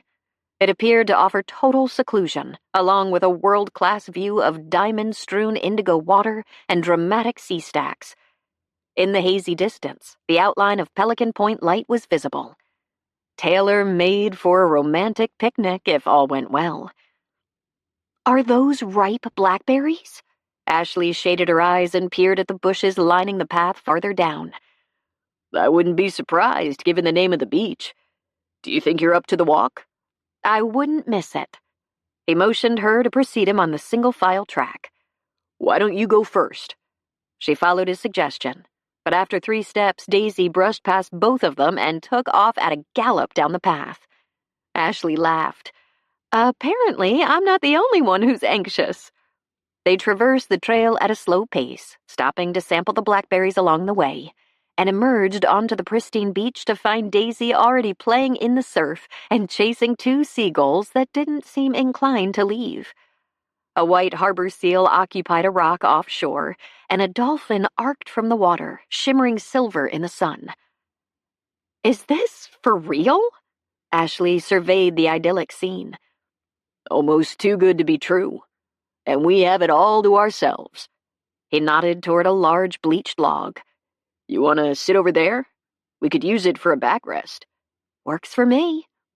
Pulse kicking into high gear, he took her arm as they walked across the shifting sand, slowing his pace to accommodate her shorter stride, and trying with every step to psych himself up for the critical next few minutes, when his hopes would either soar like the two seagulls wheeling above them, or crash with a thunderous roar like the waves smashing against the distant sea stacks. John was nervous. Really nervous. No doubt due to the postponed relationship talk that had to be his top priority. But he didn't have to be nervous. Shouldn't be nervous. Not after all the subtle and less than subtle hints she dropped about her interest. Whatever his concerns, why let him fret? She ought to clear the air so they could enjoy their picnic and launch the new chapter she'd been dreaming about for the past few nights. Maybe with a kiss far less restrained than the one in the hospital. The mere anticipation of a lip lock goosed her respiration, and Ashley forced herself to take a slow, calming breath of the salty air. It didn't help much. I've got all kinds of fancy food, courtesy of a gourmet shop in Coos Bay. But why don't we talk first?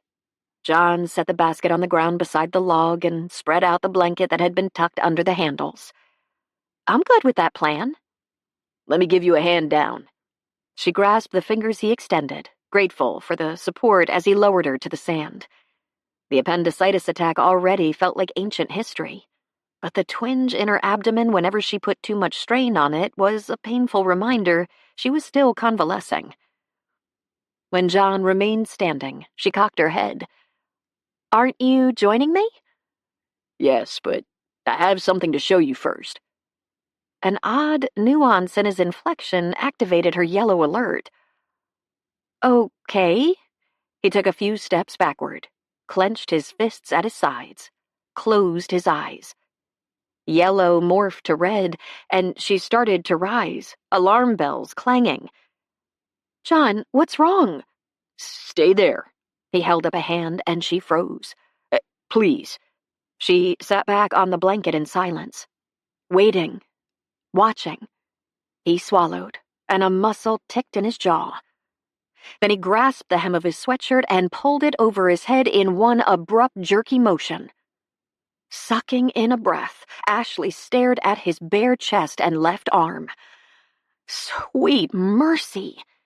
Scars covered the outside of his entire left arm and shoulder, extending partway across his upper chest.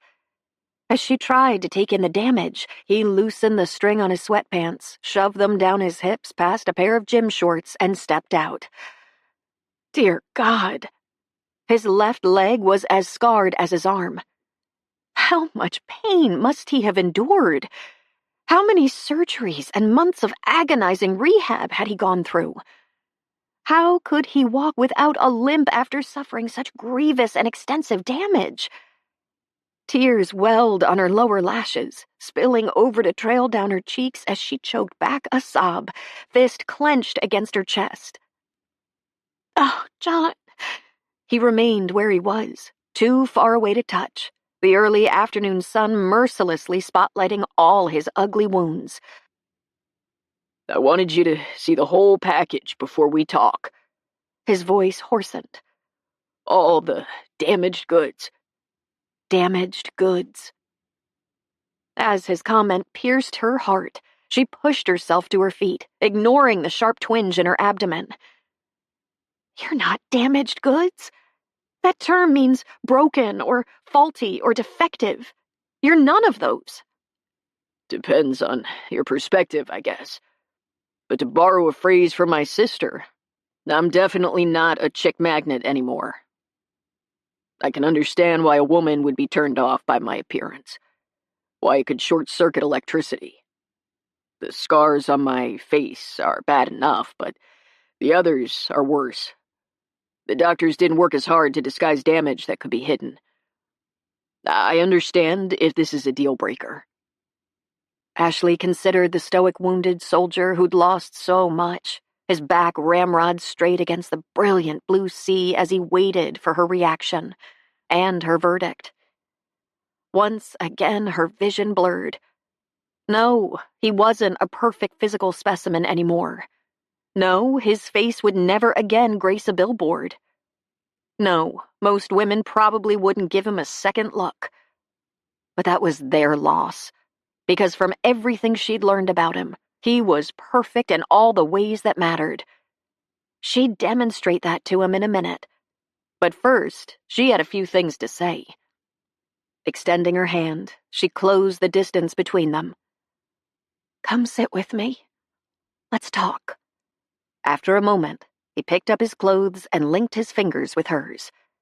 She tugged him back to the log, lowering herself again with his assistance. When he began to put his sweatpants back on, she stopped him with a touch. "Leave them off for now." Another hesitation, but in the end he complied and sank down, offering her a tiny, strained smile. I haven't had too many women want to ogle my legs in recent years.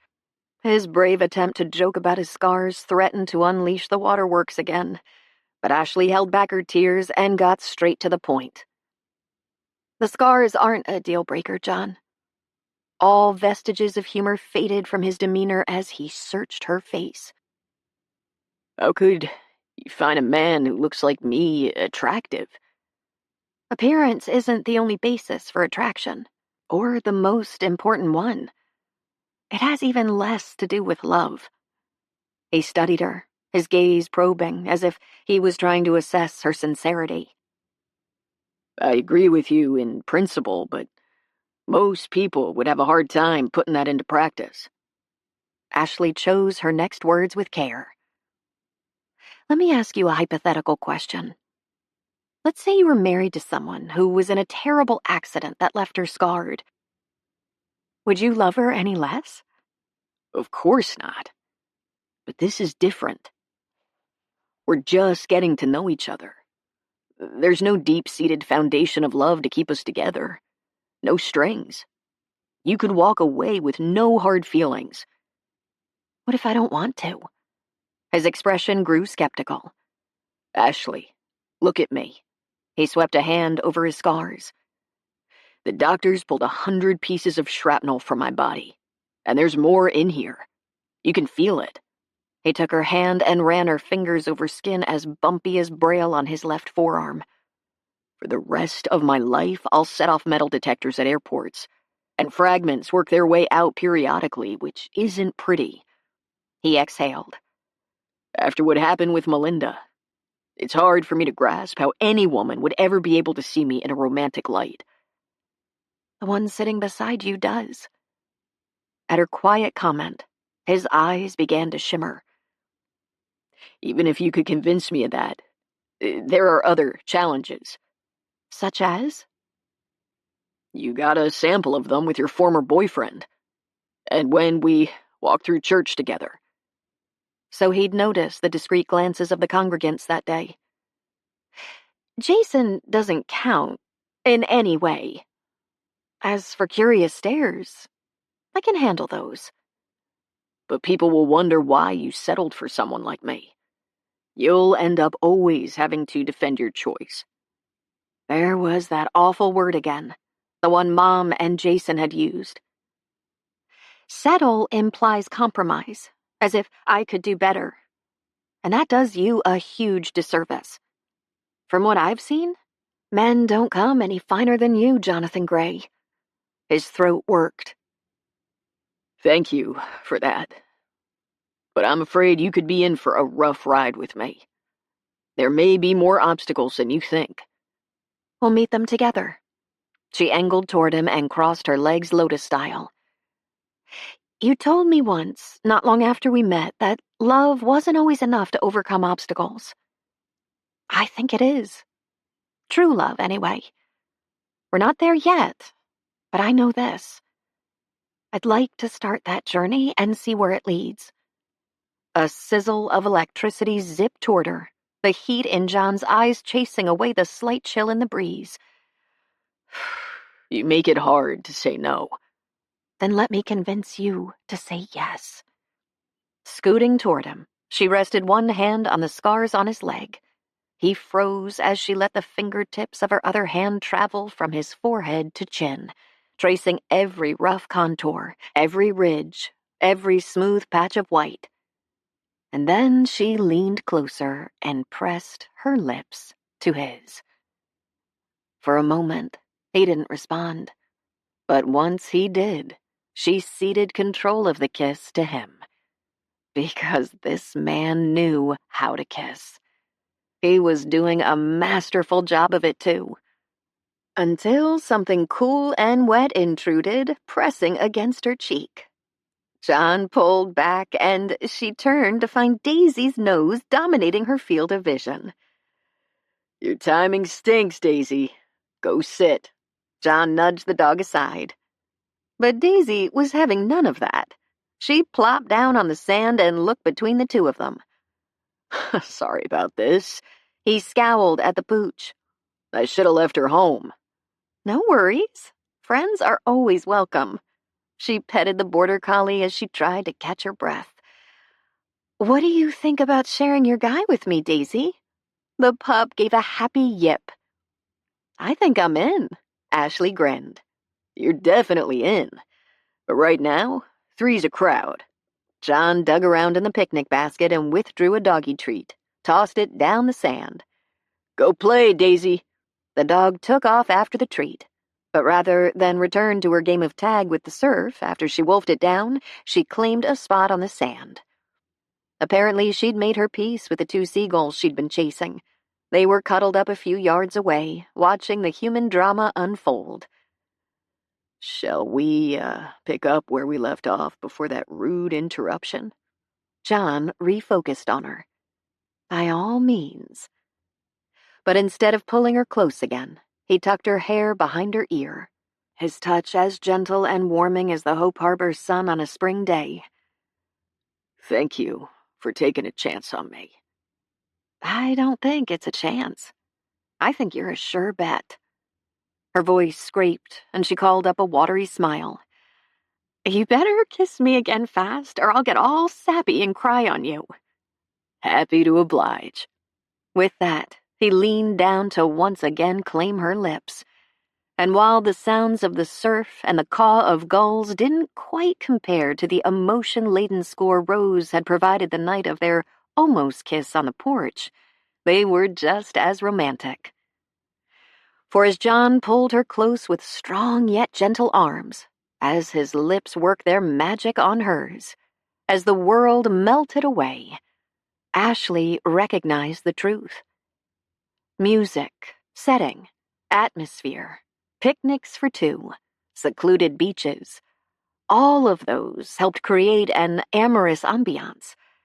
But in the end, romance only required one thing. That special person who brightened your world and made your heart sing no matter where you were. Finding that person wasn't always easy, but unless her instincts were failing, Ashley was pretty certain she was about to fall in love with the chainsaw-wielding landscaper who'd come to Edgecliff to repair the grounds, but who'd also ended up repairing and claiming her heart. Epilogue. Where's your bride? At the question from behind him, John turned to Rose. I wish I knew. We left the ballroom together after the ceremony, but somehow got separated once we came downstairs. It is a bit crowded, isn't it? He surveyed the scene as waiters bearing trays of appetizers wove through the festive throng on Edgecliff's first floor. It feels like all of Hope Harbor is here. Not quite, but a fair number. Charlie materialized out of the horde, elegant in a dark suit and string tie. Quite a change from his usual jeans and duck's cap. I see Eleanor Cooper provided the traditional chocolate groom's cake. He motioned toward the cake table off to the side. You're a lucky man. Trust me, I know. John met the gaze of the man who'd accepted and welcomed him from the get-go, and whose gentle encouragement had helped him find the courage to take his first steps back toward a normal social life. Charlie gave a knowing nod and spoke again to Rose. I believe Eleanor is trying to find you. She mentioned a potluck dinner you agreed to help her plan at Grace Christian. I don't quite know how she talked me into serving on that committee. Rose shook her head, but her lips twitched. Apparently, she wasn't too put out about being drafted.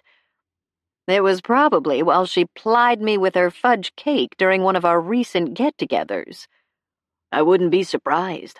That cake has powerful persuasive properties. Shall we go find her? Charlie offered her his elbow. Yes. She slipped her hand through Charlie's arm. John, I'm ready whenever you are. Just give me a signal. I'll do that. And thank you for the very special wedding gift. He leaned closer and lowered his voice. Ashley showed it to me last night after the rehearsal.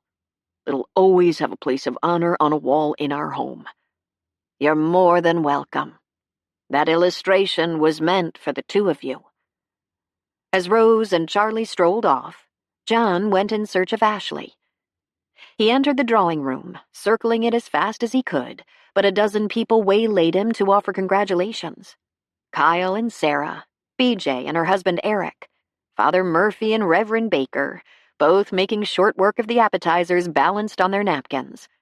The police chief and her husband, Zach Garrett and his wife, whose chocolate shop had supplied the truffles guests would take home as favors. Marcy from the Herald and her surgeon husband. Mindy Jackson, Rose's piano protege, who now assisted Ashley part-time at Edgecliff to help with a booming business, accompanied by her minister date. Ashley's mother, chatting up the owner of Seabird Inn where she was staying. But where was his bride? He slipped out the small door at the back of the drawing room and closed it behind him, muting the conversations of the guests and the music of the string quartet. Maybe he'd stay here for a few minutes, catch his breath before plunging back into the fray. Flawless as the wedding had been, with the sometimes capricious April weather cooperating for all the photos they'd taken on the grounds, he was more than ready to end the group festivities and move on to a more private celebration. Starting tonight in the master suite at Edgecliff, followed by a 10-day tropical honeymoon in Hawaii with his wife. Wife. His mouth flexed. That had a nice ring. A miraculous ring, really. Never in his wildest dreams could he have imagined 10 months ago that a woman like Ashley would enter his lonely world and fill it with light and life and grace. It had an almost surreal... The door bumped him in the back, and he edged aside as Laura squeezed through and shut it behind her.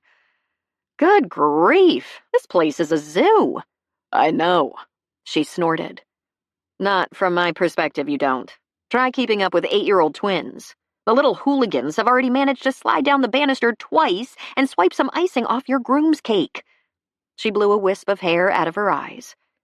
I may hide out here with you for the duration and let Bill deal with their shenanigans for a while. I'm not hiding. I'm trying to find Ashley. Tried the terrace. I saw her disappear down the hall toward the kitchen a few minutes ago, and I doubt she's in there supervising the caterers at her own wedding. You never know. She's a stickler for detail, which is why all the events here run like clockwork. If this one is any indication, I can see why the place is a success. So long as I'm not interrupting a stolen smooch, I'll take advantage of this opportunity to give you a hug and tell you how happy I am you found a woman worthy of your love. She wrapped her arms around him and squeezed. And to wish you a lifetime of happiness.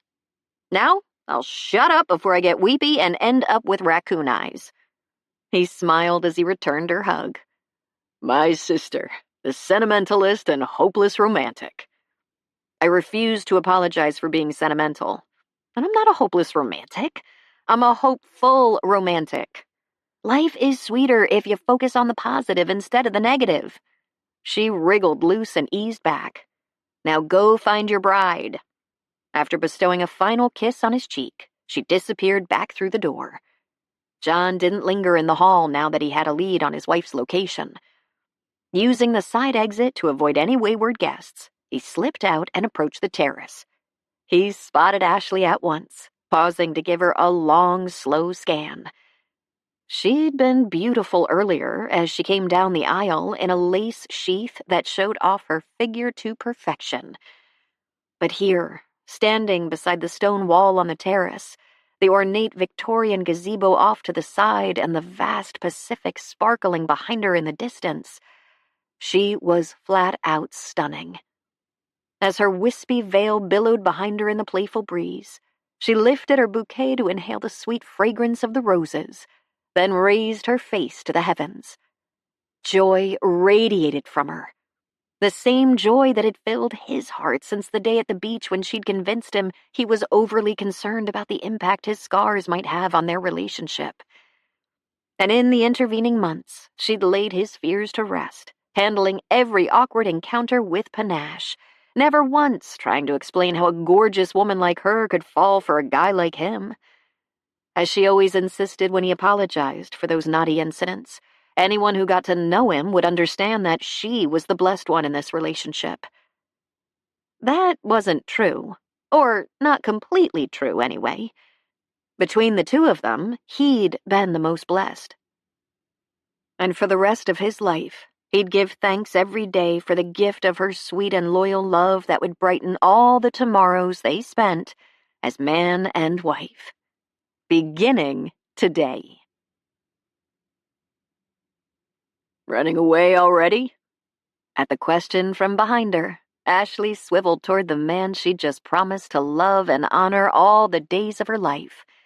An easy promise to keep. For as friendship had grown and blossomed into deep, abiding love over the past 8 months, he demonstrated again and again that a life shared with him would be filled with joy and laughter and caring and compassion. Now, attired in a tux that emphasized his toned physique, bathed in the golden light of late afternoon, her groom looked every bit as heroic as any storybook prince. She held out her hand. Never. You're stuck with me for life, buddy. No complaints. He crossed to her and folded her fingers in his work-calloused palm. Have I told you how beautiful you are today?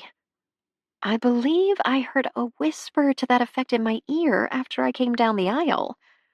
I'll shout it to the heavens if you like. No need. I've already tucked it away in my heart forever.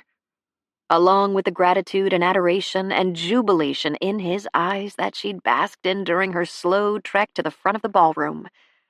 He ran a finger that wasn't quite steady along the line of her jaw. When I couldn't find you inside, I have to admit I panicked for a moment. Sometimes it's still hard for me to believe you said yes. She took his hand and pressed her lips to his palm, wiggled the fourth finger of her left hand where a simple gold band had joined her diamond engagement ring. Here's the proof. I'm yours forever, Jonathan Gray. Likewise. He gave her a quick kiss, too quick, and tipped his head toward the deserted terrace. Did you come out here to escape the crush of people inside? Yes, one person in particular. Let me guess. Your mother. Ashley rolled her eyes. Bingo! She keeps fussing with my hair even though the photos are winding down. She said I should look perfect for posterity. But perfect is overrated. She squeezed his hand. At least Mom had come around and begun to recognize the fine qualities that made John one in a million. Besides, the only photos left are the cake cutting and first dance. Speaking of that, Rose is all warmed up to play. You want to check that item off our photographer's shot list? Yes. Then we can cut the cake and get this party and the honeymoon rolling. I like how you think, Mrs. Gray. He took her hand, and together they returned to the house. Once in the foyer, he caught Rose's attention. After lifting her hand in acknowledgement, she wove through the drawing room toward the piano, while he signaled the string quartet situated on the second-floor landing above the foyer to stop playing. He waited to speak until he had everyone's attention and the din dropped to a manageable level. Ashley and I want to thank all of you for sharing our special day with us. We feel privileged to call you friends and hope to be part of all your lives for many years to come here in Hope Harbor. Ashley let me pick the music for our first dance, so she'll be hearing it for the first time along with you. Since we're not flamboyant dancers, if you'll all move back to the edges of the foyer, that'll give us plenty of room to maneuver." As the crowd retreated, clearing a space for them, John held out his arms. Ashley stepped in.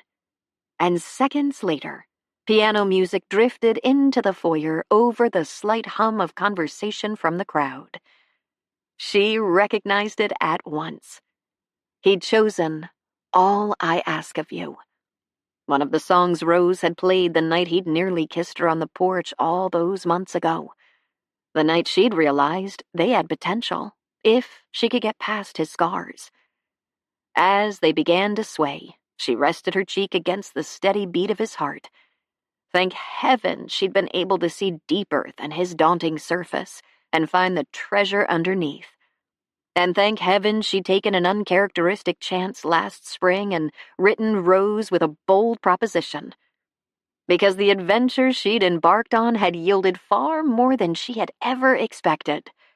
A dream-come-true job, new friends in Hope Harbor, success in her mission to encourage Rose to engage with the world again. And now, best of all, a man to love and cherish all the days of her life. The song wound down, Rose playing the final notes with her usual flourish, and as the last one echoed in the foyer, Ashley stopped swaying and attempted to step back.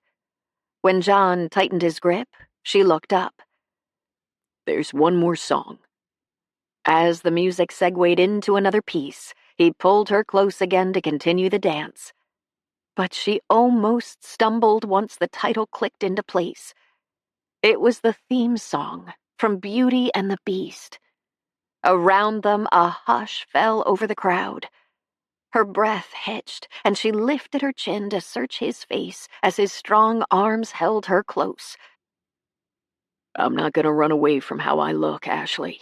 His steady gaze met hers, his husky words for her ears only. "Because it doesn't matter anymore. I may never become a handsome prince like the Beast in the movie did, but you transformed my life, made it beautiful again. And I'll love you with every ounce of my being until the day I die." Her throat constricted, rendering speech impossible. So she kissed her fingertips, pressed them against his lips, and mouthed a silent, "I love you," before tucking her cheek against his heart once again. And as the tender, sweeping music swirled around them, as a rainbow of colors danced over the foyer from the stained glass window on the landing, creating a magical ambiance, she knew this enchanted moment would live forever in her memory.